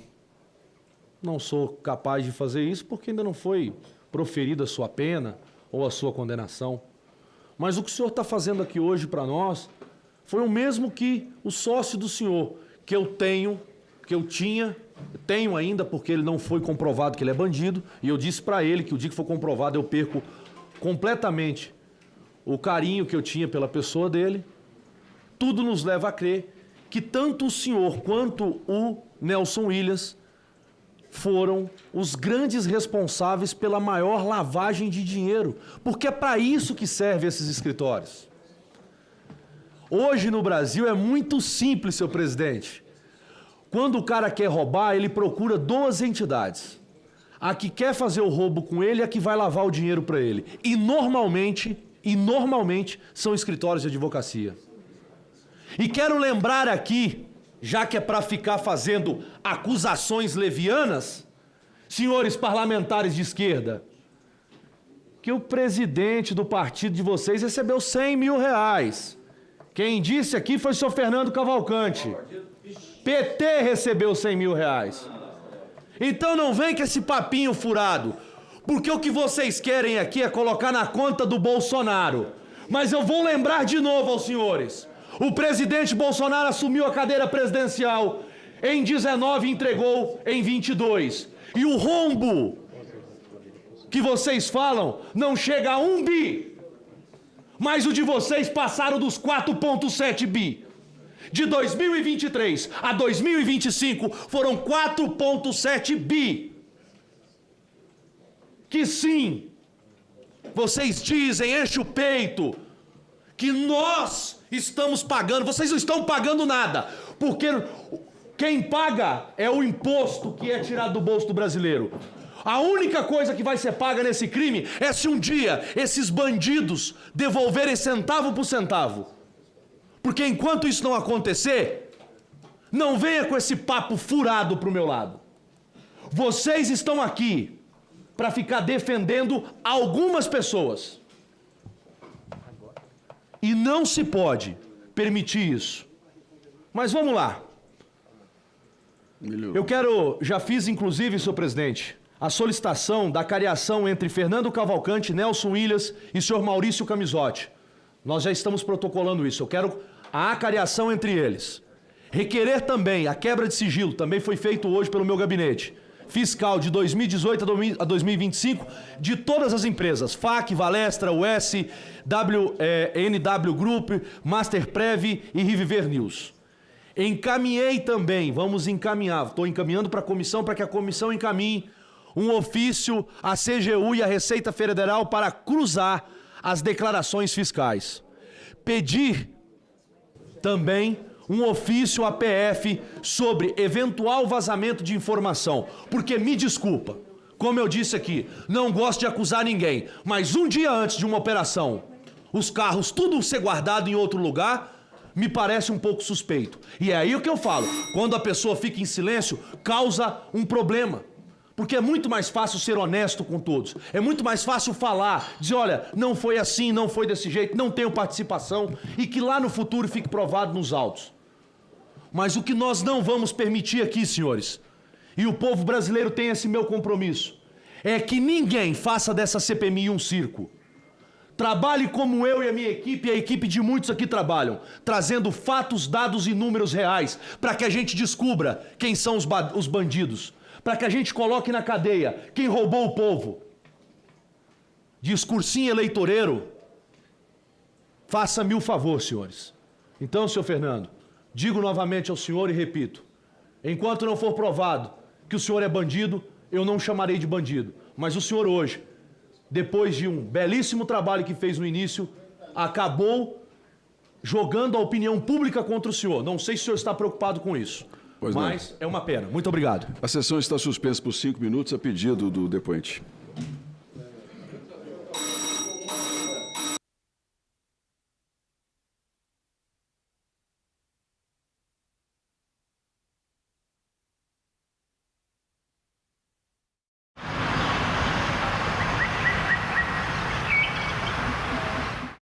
Maria, o que fazer para que esse momento de boom do trabalho seja sustentável? A gente tem que pensar, né, em primeiro lugar, na qualificação.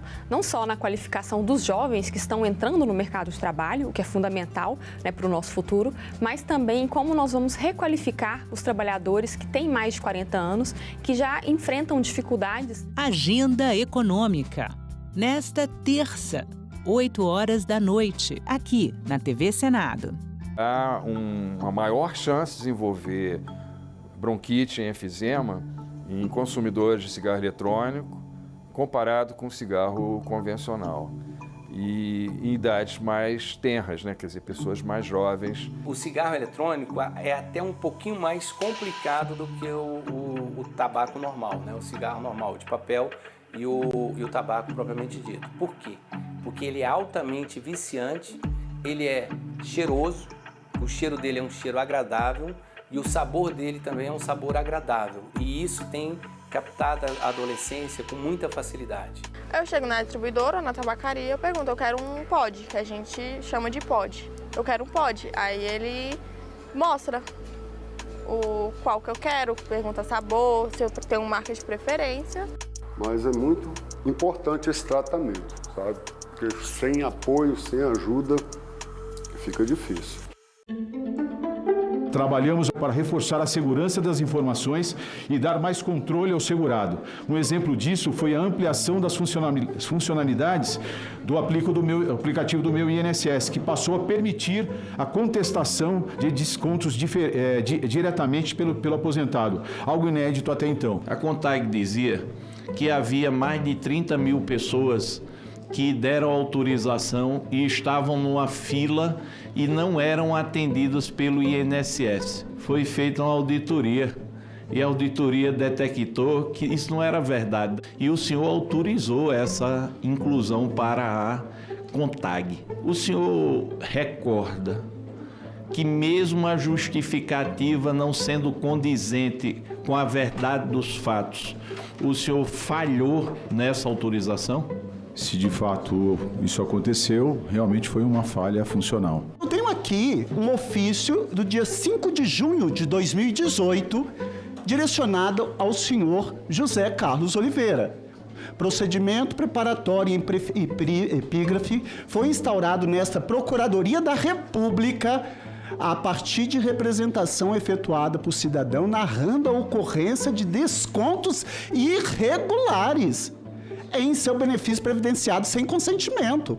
Olha, o senhor foi informado formalmente pela Procuradora da República sobre desconto irregular, fraudulento. Não tinha como fiscalizar essas ACTs, os descontos? O senhor sendo um técnico, por que o senhor acionou algo que o senhor sabe que a sua instituição não tinha como fiscalizar? Isso não impede da assinatura do ACT, mas o INSS realmente não tem condição, hoje, da forma que está, de fazer o controle dessa modalidade. Em outubro, a TV Senado homenageia o cineasta Silvio Tendler, documentarista de grandes personagens e de lutas decisivas na nossa história. Então eu escrevi o poema sujo como quem fizesse a última coisa da vida.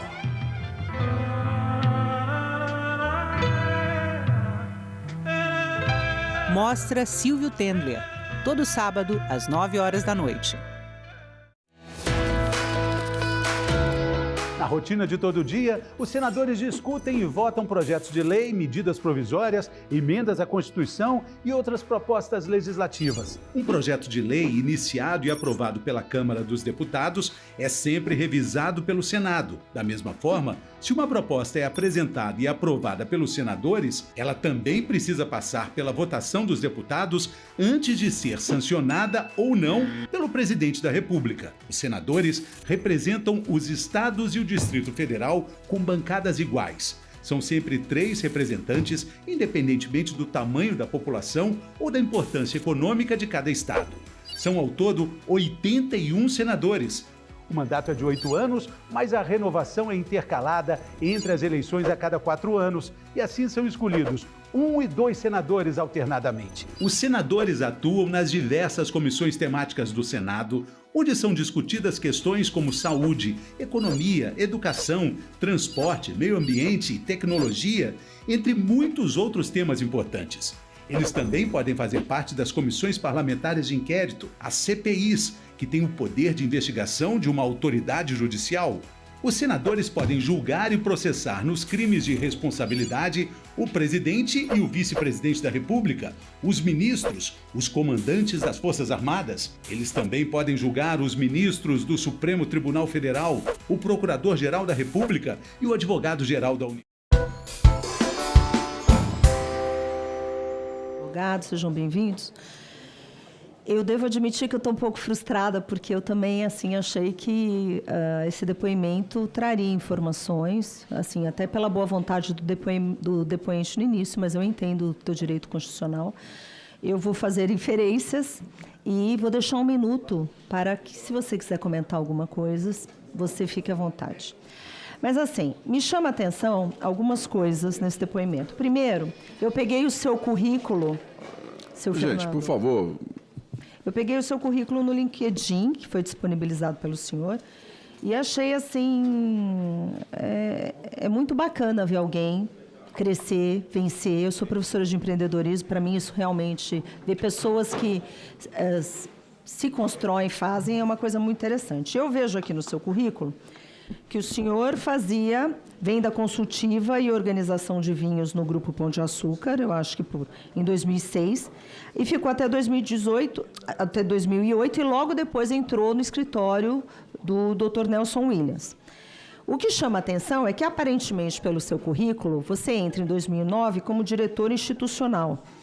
Eu não sei exatamente como isso se deu, porque é uma diferença enorme, vindo de um escritório que tem 1.000 advogados, e depois a gente vê que é Assembleia Legislativa, Secretaria Municipal de Justiça, assessor membro da Prefeitura, a Prefeitura Municipal de São Paulo, antes de voltar para o escritório do Nelson Williams. E eu gostaria, porque com certeza alguém indicou para tudo isso. Então, eu não sei se isso foi uma coincidência ou isso realmente foi um modus operandi de fazer um plano e seguir o plano. É um esclarecimento que eu queria ter. Agora, eu perguntei para o Dr. Nelson Williams, quando ele esteve aqui, que eu estou com uma lista de empresas aqui do grupo, onde o senhor ou é sócio ou é administrador. E são muitas empresas, muitas filiais, eu entendo que tenha no Brasil inteiro, mas até, por exemplo, Voar Aviation Táxi Aéreo, NW Negócios, Investimentos e Soluções, NW Corretoras de Seguros. Porque ou você é sócio, ou a sua empresa é sócia, ou você é o administrador. E isso choca, porque a gente está falando de 50 empresas, é muita empresa, muita. E eu vou passar até para... Eu queria esclarecimento, até porque eu acho que as pessoas que nos assistem, doutor Fernando, eles querem saber como funciona a Brasília, né? E o senhor deu uma entrevista, e eu tomei a liberdade de pegar 3 trechinhos da sua entrevista, porque eu gostaria de fazer perguntas sobre elas. Então, eu vou pedir para passar o vídeo, são trechos curtinhos. Foi o que você deu no podcast Roteiros de Sucesso. 17, o Nelson me convida para ser assessor dele. E pode aí aumentar, sim começa a minha grande virada de vida, que eu digo. Você está sempre à frente. Em 2017, o Nelson me convida para ser assessor dele. E aí sim começa a minha grande virada de vida, que eu digo. Você está sempre à frente. Você está sempre pensando... Isso foi uma coisa que eu trouxe para mim, né, assistindo esse filme, porque sendo como um dos grandes ensinamentos, a gente tem que estar sempre adiantado. A gente está sempre tendo que antever as coisas que efetivamente vão acontecer. E eu, como assessor, eu desempenho um papel maravilhoso. 6 meses depois de assessor, eu já estava no financeiro do Nelson, né? Cuidando das finanças dele também. Pouco mais de uns dias depois, eu já estava com o financeiro inteiro do escritório na mão. E assumi o executivo do escritório, aí já deixei a assessoria do Nelson. Fiquei o ano de 2020 inteiro, né? Final de 2019, 2020, trabalhando com a parte executiva do escritório. Aí veio o advento da pandemia. E ali, para mim, foi um momento muito complicado, porque eu passei a ser o executivo do escritório, com 1.847 pessoas trabalhando com a gente. 1.800? Europa fechando, Nova York tinha acabado de chegar fechando. Eu falei, meu Deus, o que nós vamos fazer? Aí nós tínhamos, né, ali uma boa relação com o governo, ficamos sabendo um pouco antes que o São Paulo fecharia. Então, eu paro aqui. Na verdade, esse vídeo 1, eu acho que é só para, assim, sendo muito franca, e me desculpe a franqueza, né, até porque eu queria até dialogar, mas para mim não é nada factível, até pela relação de proximidade, porque você saiu, 6 meses se tornou assim, o dono do dinheiro, o diretor financeiro de um escritório enorme, dizem que o maior do Brasil. Não é factível que o senhor desconhecesse todo esse esquema do INSS, na minha visão. E agora, o que me assustou nesse trecho, eu sou deputada federal eleita por São Paulo, e eu não sabia que ia fechar um pouco antes. Eu não tive conhecimento de nada, porque informação sigilosa. Então, eu queria que o senhor comentasse um pouco essa questão desse relacionamento tão próximo com governadores, com políticos, inclusive de informação sigilosa. Esse é o ponto 1 que eu queria saber. Vídeo 2, por favor. Bom, já que a gente está adentrando aqui nessa parte pessoal... Vamos falar um pouquinho de vida pessoal, né? Que o povo gosta de saber de fofoca. Fernando, você tem um lado meio assim, RP também, que você está sempre por trás ali, sendo anfitrião de eventos importantes. Inclusive, aqui da nossa capital. Exatamente, eventos, no almoço do LIT, também teve a festa da Forbes, que a gente foi lá. Como é que foi essa questão de começar a ser anfitrião desses eventos? Como que é isso? Eu venho para Brasília. Eu fico 6 meses morando no hotel do Paulo Otávio, no Royal.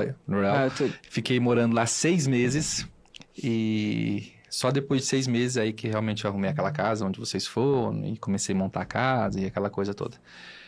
E aí, um dia eu fui no LID e aí eu perguntei pro Paulo, falei, você não quer fazer um LID lá em casa, não? A proposta foi minha. Falei, pô, tô precisando conhecer os empresários. Se você trouxer para cá, você facilita a minha vida e eu te ajudo, né? Um ajuda o outro. E o Paulo, claro, o maior para Paulo é um cara, é um gentleman, extremamente gentil, um amigo querido. E o Paulo falou, claro, fica bom, vamos fazer lá. Fizemos o primeiro lead, foi um sucesso. Vamos pro 3º ano, agora em novembro teremos a 3ª edição lá na minha casa.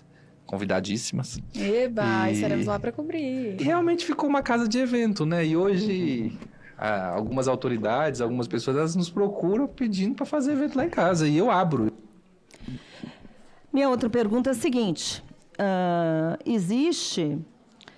é muito bonito esse trabalho de emprestar mansão para político. A minha pergunta objetiva é que todas as relações e esse emaranhado de relações, principalmente envolvendo os mesmos nomes, os mesmos políticos, ministros, tudo... é o praxe. E eu queria entender qual é o objetivo de tudo isso. Por que você tinha que encontrar com empresários? Fazia parte do teu serviço no escritório do Dr. Nelson Williams, trazer empresários para o escritório. Pelo que eu entendi, foi isso. Mas daí falaram, não pode ser, porque isso fere o Código de Ética da Advocacia. Isso era uma pergunta. 3º vídeo, por favor, e último. Eu tenho tentado vir a Brasília desde 2018, foi uma ideia minha, o Nelson também no primeiro momento não foi favorável, mas não era porque realmente ele naquele momento também não tinha como sair de São Paulo. Mas uma vez que a gente organizou a casa, eu falei para ele, agora São Paulo, polo econômico, Brasília, polo político. Boa. É lá onde as decisões são tomadas, nós temos o STJ, o STF, nós temos o Congresso, nós temos que estar mais presentes. Aí eu falei, ou eu ou você tem que ir. Eu não posso, né? 4 filhos, não tenho a menor possibilidade. Eu falei, eu posso. Eu tô indo. Fui.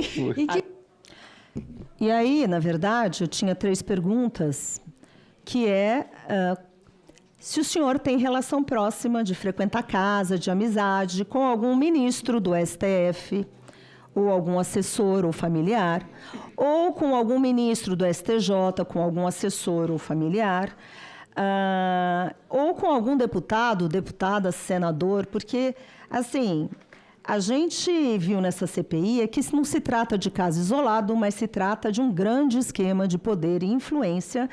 E, ao que parece, senhor Fernando, e falo isso de uma maneira respeitosa,